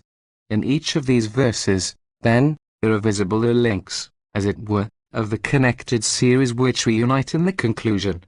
But if we choose to speak in a succession of short clauses, we stop, and when it is necessary, we easily and frequently separate ourselves from that sort of march which is apt to excite dislike, but nothing ought to be so rhythmical as this, which is the least visible and the most efficacious. Of this kind is that sentence which was spoken by Crassus. Missos face and patronos, ipsi prudent. If he had not paused before ipsi prudent, he would have at once seen that an iambic had escaped him. Prudent ipsi would sound in every respect better. But at present I am speaking of the whole kind. Circlandestinis concilius nos appugnat. Curda perfugis nostras copias comparent internos. The first two are such sentences as the Greeks call Greek, comita, and we incisor. The third is such as they term Greek, colon, and we membrum. Then comes a short clause, for a perfect conclusion is made up of two verses, that is to say members, and falls into spondees. And Crassus was very much in the habit of employing this termination, and I myself have a good opinion of this style of speaking. But those sentiments which are delivered in short clauses, or members, ought to sound very harmoniously, as in a speech of mine you will find. Domus tibi drat. Et habebas. Pecunia suprabat. Et agibas. These four clauses are as concise as can be, but then come the two following sentences uttered in members. Incaristiamans and columnas, in alienos insnas and sinisti. After these clauses everything is sustained by a longer class of sentences, as if they were erected on these as their pedestal. Depressum, cicam, jacentem, domum pluris, quamt, et quam fortunas tuas, estimasti. It is ended with a dicruis, but the next sentence terminates with a double spondee. For in those feet which speakers should use at times like little daggers, the very brevity makes the feet more free. For we often must use them separately, often two together, and a part of a foot may be added to each foot, but not often in combinations of more than three. But an oration when delivered in brief clauses and members, is very forcible in serious causes, especially when you are accusing or refuting an accusation, as in my second Cornelian speech. Oculidos homines. O rem ex cogitatum. O ingenium metuenda. Hitherto this is spoken in members. After that we spoke in short clauses. Then again in members. Testes de volumus. At last comes the conclusion, but one made up of two members, than which nothing can be more concise. Chem, querso, nostrum fefilit, itavo esse facturos. Nor is there any style of speaking more lively or more forcible than that which strikes with two or three words, sometimes with single words, very seldom with more than two or three, and among these various clauses there is occasionally inserted a rhythmical period. Antigesias, who perversely avoided this usage, while seeking to imitate Lysias, who is almost a second Demosthenes, dividing his sentences into little bits, was more like a dancer than an orator. And he, indeed, errs not less in his sentences than in his single words, so that a man who knows him has no need to look about for someone whom he may call foolish. But I have cited those sentences of Crassus's and my own, in order that whoever chose might judge by his own ears what was rhythmical even in the most insignificant portions of a speech. And since we have said more about rhythmical oratory than any one of those who have preceded us, we will now speak of the usefulness of that style. For speaking beautifully and like an orator is, O Brutus, nothing else, as you, indeed, know better than anyone, except speaking with the most excellent sentiments and in the most carefully selected language. And there is no sentiment which produces any fruit to an orator, unless it is expressed in a suitable and polished manner. Nor is there any brilliancy of words visible unless they are carefully arranged, and rhythm it is which sets off both these excellences. But rhythm, for it is well to repeat this frequently, is not only not formed in a poetical manner, but even avoids poetry, and is as unlike it as possible. Not but that rhythm is the same thing, not only in the writings of orators and poets, but even in the conversation of everyone who speaks, and in every imaginable sound which we can measure with our ears. but it is the order of the feet which makes that which is uttered appear like an oration or like a poem. And this, whether you choose to call it composition, or perfection, or rhythm, must be employed if a man wishes to speak elegantly, not only, as Aristotle and Theophrastus say, that the discourse may not run on interminably like a river, but that it may come to a stop as it ought, not because the speaker wants to take breath, or because the copyist puts down a stop, but because it is compelled to do so by the restrictions of rhythm, and also because a compact style has much greater force than a loose one. For as we see athletes, and in a similar manner gladiators, act cautiously, neither avoiding nor aiming at anything with too much vehemence, for over-vehement motions can have no rule, so that whatever they do in a manner advantageous for their contest, may also have a graceful and pleasing appearance. In like manner oratory does not strike a heavy blow, unless the aim was a well-directed one, nor does it avoid the attack of the adversary successfully, unless even when turning aside the blow it is aware of what is becoming. And therefore the speeches of those men who do not end their sentences rhythmically seem to me like the motions of those whom the Greeks call hypolaestres. And it is so far from being the case, as those men say who, either from a want of proper instructors, or from the slowness of their intellect, or from an unwillingness to exert due industry, have not arrived at this skill, that oratory is enervated by too much attention to the arrangement of words, that without it there can be no energy and no force. 6. But the matter is one which requires much practice, lest we should do anything like those men who, though they have aimed at this style, have not attained it, so that we must not openly transpose our words in order to make our language sound better, a thing which Lucius Coelius Antipater, in the opening of his History of the Punic War, promises not to do unless it should be absolutely necessary.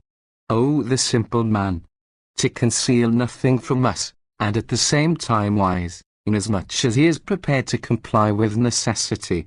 But still this is being too simple. But in writing or in sober discussion the excuse of necessity is not admissible, for there is no such thing as necessity, and if there were, it would still be necessary not to admit it.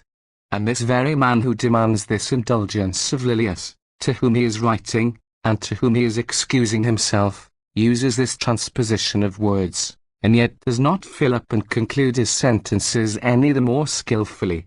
Among others, and especially among the Asiatics, who are perfect slaves to rhythm, you may find many superfluous words inserted, as if on purpose to fill up vacancies in rhythm. There are men also, who through that fault, which originated chiefly with the Gesias, by breaking up abruptly, and cutting short their rhythm, have fallen into an abject style of speaking, very much like that of the Sicilians. There is a third kind adopted by those brothers, the chiefs of the Asiatic rhetoricians, Hierocles and Macles, men who are not at all to be despised, in my opinion at least. For although they do not quite keep to the real form of oratory and to the principles of the Attic orators, still they make amends for this fault by their ability and fluency. Still there was no variety in them, because nearly all their sentences were terminated in one manner. But a man who avoids all these faults, so as neither to transpose words in such a manner that every one must see that it is done on purpose, nor cramming in unnecessary words, as if to fill up leaks, nor aiming at petty rhythm, so as to mutilate and emasculate his sentences, and who does not always stick to one kind of rhythm without any variation, such a man avoids nearly every fault. For we have said a good deal on the subject of perfections, to which these manifest defects are contrary. LXX. But how important a thing it is to speak harmoniously, you may know by experience if you dissolve the carefully contrived arrangement of a skillful orator by a transposition of his words, for then the whole thing would be spoilt, as in this instance of our language in the Cornelian oration, and in all the following sentences. Nec me divici movent, quibus omnes Africanos aetilius milt, venalitiae mercatoresque superarant. Change the order a little, so that the sentence shall stand. Multi superarant mercators venalitique. and the whole effect is lost. And the subsequent sentence is, Nec vestis, anculatum aurum et argentum, quo nostros vetuas. Maslos maximus multi unici Syria Egyptic vicerunt. Alter the order of the words, so that they shall stand. Vicerunt unici Syria Egyptic. Take this third sentence. Nec vero ornamentuis devilurum, quibus lucium paulum et lucium mummium, qui rebus his herbum Italium cumnum reficerunt, apalica videopa facile delia coort ciro potuis superari. Place the words thus. Potuis superari albalico ciro ort deliaco. Do you not see that by making this slight change in the order of the words, the very same words, though the sense remains as it was before, lose all their effect the moment they are disjoined from those which were best suited to them? Or if you take any carelessly constructed sentence of any unpolished orator, and reduce it into proper shape, by making a slight alteration in the order of his words, then that will be made harmonious which was before loose and unmethodical. Come now, take a sentence from the speech of Gracchus before the censors. Obes non potest, quin justum homines sit, proposum probe, qui impropos probet. How much better would it have been if he had said, Quin justum homines sit, qui impropos probet, proposum probe. No one ever had any objection to speaking in this manner, and no one was ever able to do so who did not do it. But those who have spoken in a different manner have not been able to arrive at this excellence. And so on a sudden they have set up for orators of the Attic school. As if Demosthenes was a man of trells, but even his thunderbolts would not have shone so if they had not been pointed by rhythm. LXXI. But if there be any one who prefers a loose style of oratory, let him cultivate it, keeping in view this principle. If anyone were to take to pieces the shield of Phidias, he would destroy the beauty of the collective arrangement, not the exquisite workmanship of each fragment, and as in Thucydides I only miss the roundness of his periods, all the graces of style are there. But these men, when they compose a loose oration, in which there is no matter, and no expression which is not a low one, appear to me to be taking to pieces, not a shield, but, as the proverb says, which, though but a low one, is still very apt, only a broom. And in order that there may be no mistake as to their contempt of this style which I am praising, let them write something either in the style of Isocrates, or in that which Aeschines or Demosthenes employs, and then I will believe that they have not shrunk from this style out of despair of being able to arrive at it, but that they have avoided it deliberately on account of their bad opinion of it, or else I will find a man myself who may be willing to be bound by this condition, either to say or write, in whichever language you please, in the style which those men prefer. For it is easier to disunite what is connected than to connect what is disjointedly strung together. However, the fact is, to be brief in explaining my real opinion, to speak in a well-arranged and suitable manner without good ideas is to act like a madman. But to speak in a sententious manner, without any order or method in one's language, is to behave like a child, but still it is childishness of that sort, that those who employ it cannot be considered stupid men, and indeed may often be accounted wise men. And if a man is contented with that sort of character, why let him speak in that way. But the eloquent man, who, if his subject will allow it, ought to excite not only approbation, but admiration and loud applause, ought to excel in everything to such a degree, that he should think it discreditable that anything should be beheld or listened to more gladly than his speech. You have here, O Brutus, my opinion respecting an orator. If you approve of it, follow it, or else adhere to your own, if you have formed any settled opinion on the subject. And I shall not be offended with you, nor will I affirm that this opinion of mine which I have asserted so positively in this book is more correct than yours, for it is possible not only that my opinion should be different from yours, but even that my own may be different at different times. And not only in this matter, which is reference to gaining the assent of the common people and to the pleasure of the ears, which are two of the most unimportant points as far as judgment is concerned, but even in the most important affairs, I have never found anything firmer to take hold of, or to guide my judgment by, than the extremity of probability as it appeared to me, when actual truth was hidden or obscure. But I wish that you, if you do not approve entirely of the things which I have urged in this treatise, would believe either that I proposed to myself a work of too great difficulty for me to accomplish properly, or else that, while wishing to comply with your request, I undertook the impudent task of writing this, from being ashamed to refuse you, the treatise of M.T.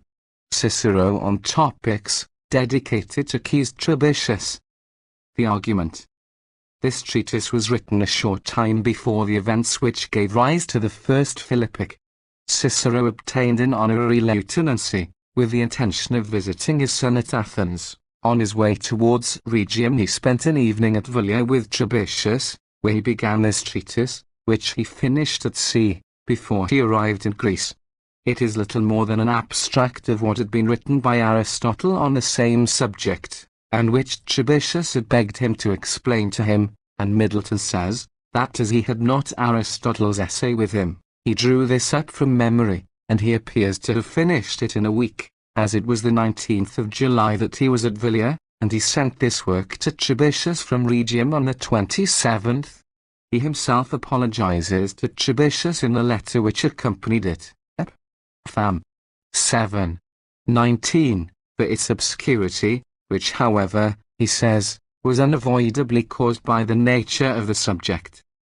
We had begun to write, O Caius Trebitius, on subjects more important and more worthy of these books, of which we have published a sufficient number in a short time, when your request recalled me from my course. For when you were with me in my Tusculan villa, and when each of us was separately in the library opening such books as were suited to our respective tastes and studies, you fell on a treatise of Aristotle's called the Topics, which he has explained in many books, and, excited by the title, you immediately asked me to explain to you the doctrines laid down in those books. And when I had explained them to you, and told you that the system for the discovery of arguments was contained in them, in order that we might arrive, without making any mistake, at the system on which they rested by the way discovered by Aristotle, you urged me, modestly indeed, as you do everything, but still in a way which let me plainly see your eagerness to be gratified, to make you master of the whole of Aristotle's method. And when I exhorted you, not so much for the sake of saving myself trouble, as because I really thought it advantageous for you yourself, either to read them yourself, or to get the whole system explained to you by some learned rhetorician, you told me that you had already tried both methods. But the obscurity of the subject deterred you from the books, and that illustrious rhetorician to whom you had applied answered you, I suppose, that he knew nothing of these rules of Aristotle. And this I was not so much surprised at, namely, that philosopher was not known to the rhetorician, inasmuch as he is not much known even to philosophers, except to a very few. And such ignorance is the less excusable in them, because they not only ought to have been allured by those things which he has discovered and explained, but also by the incredible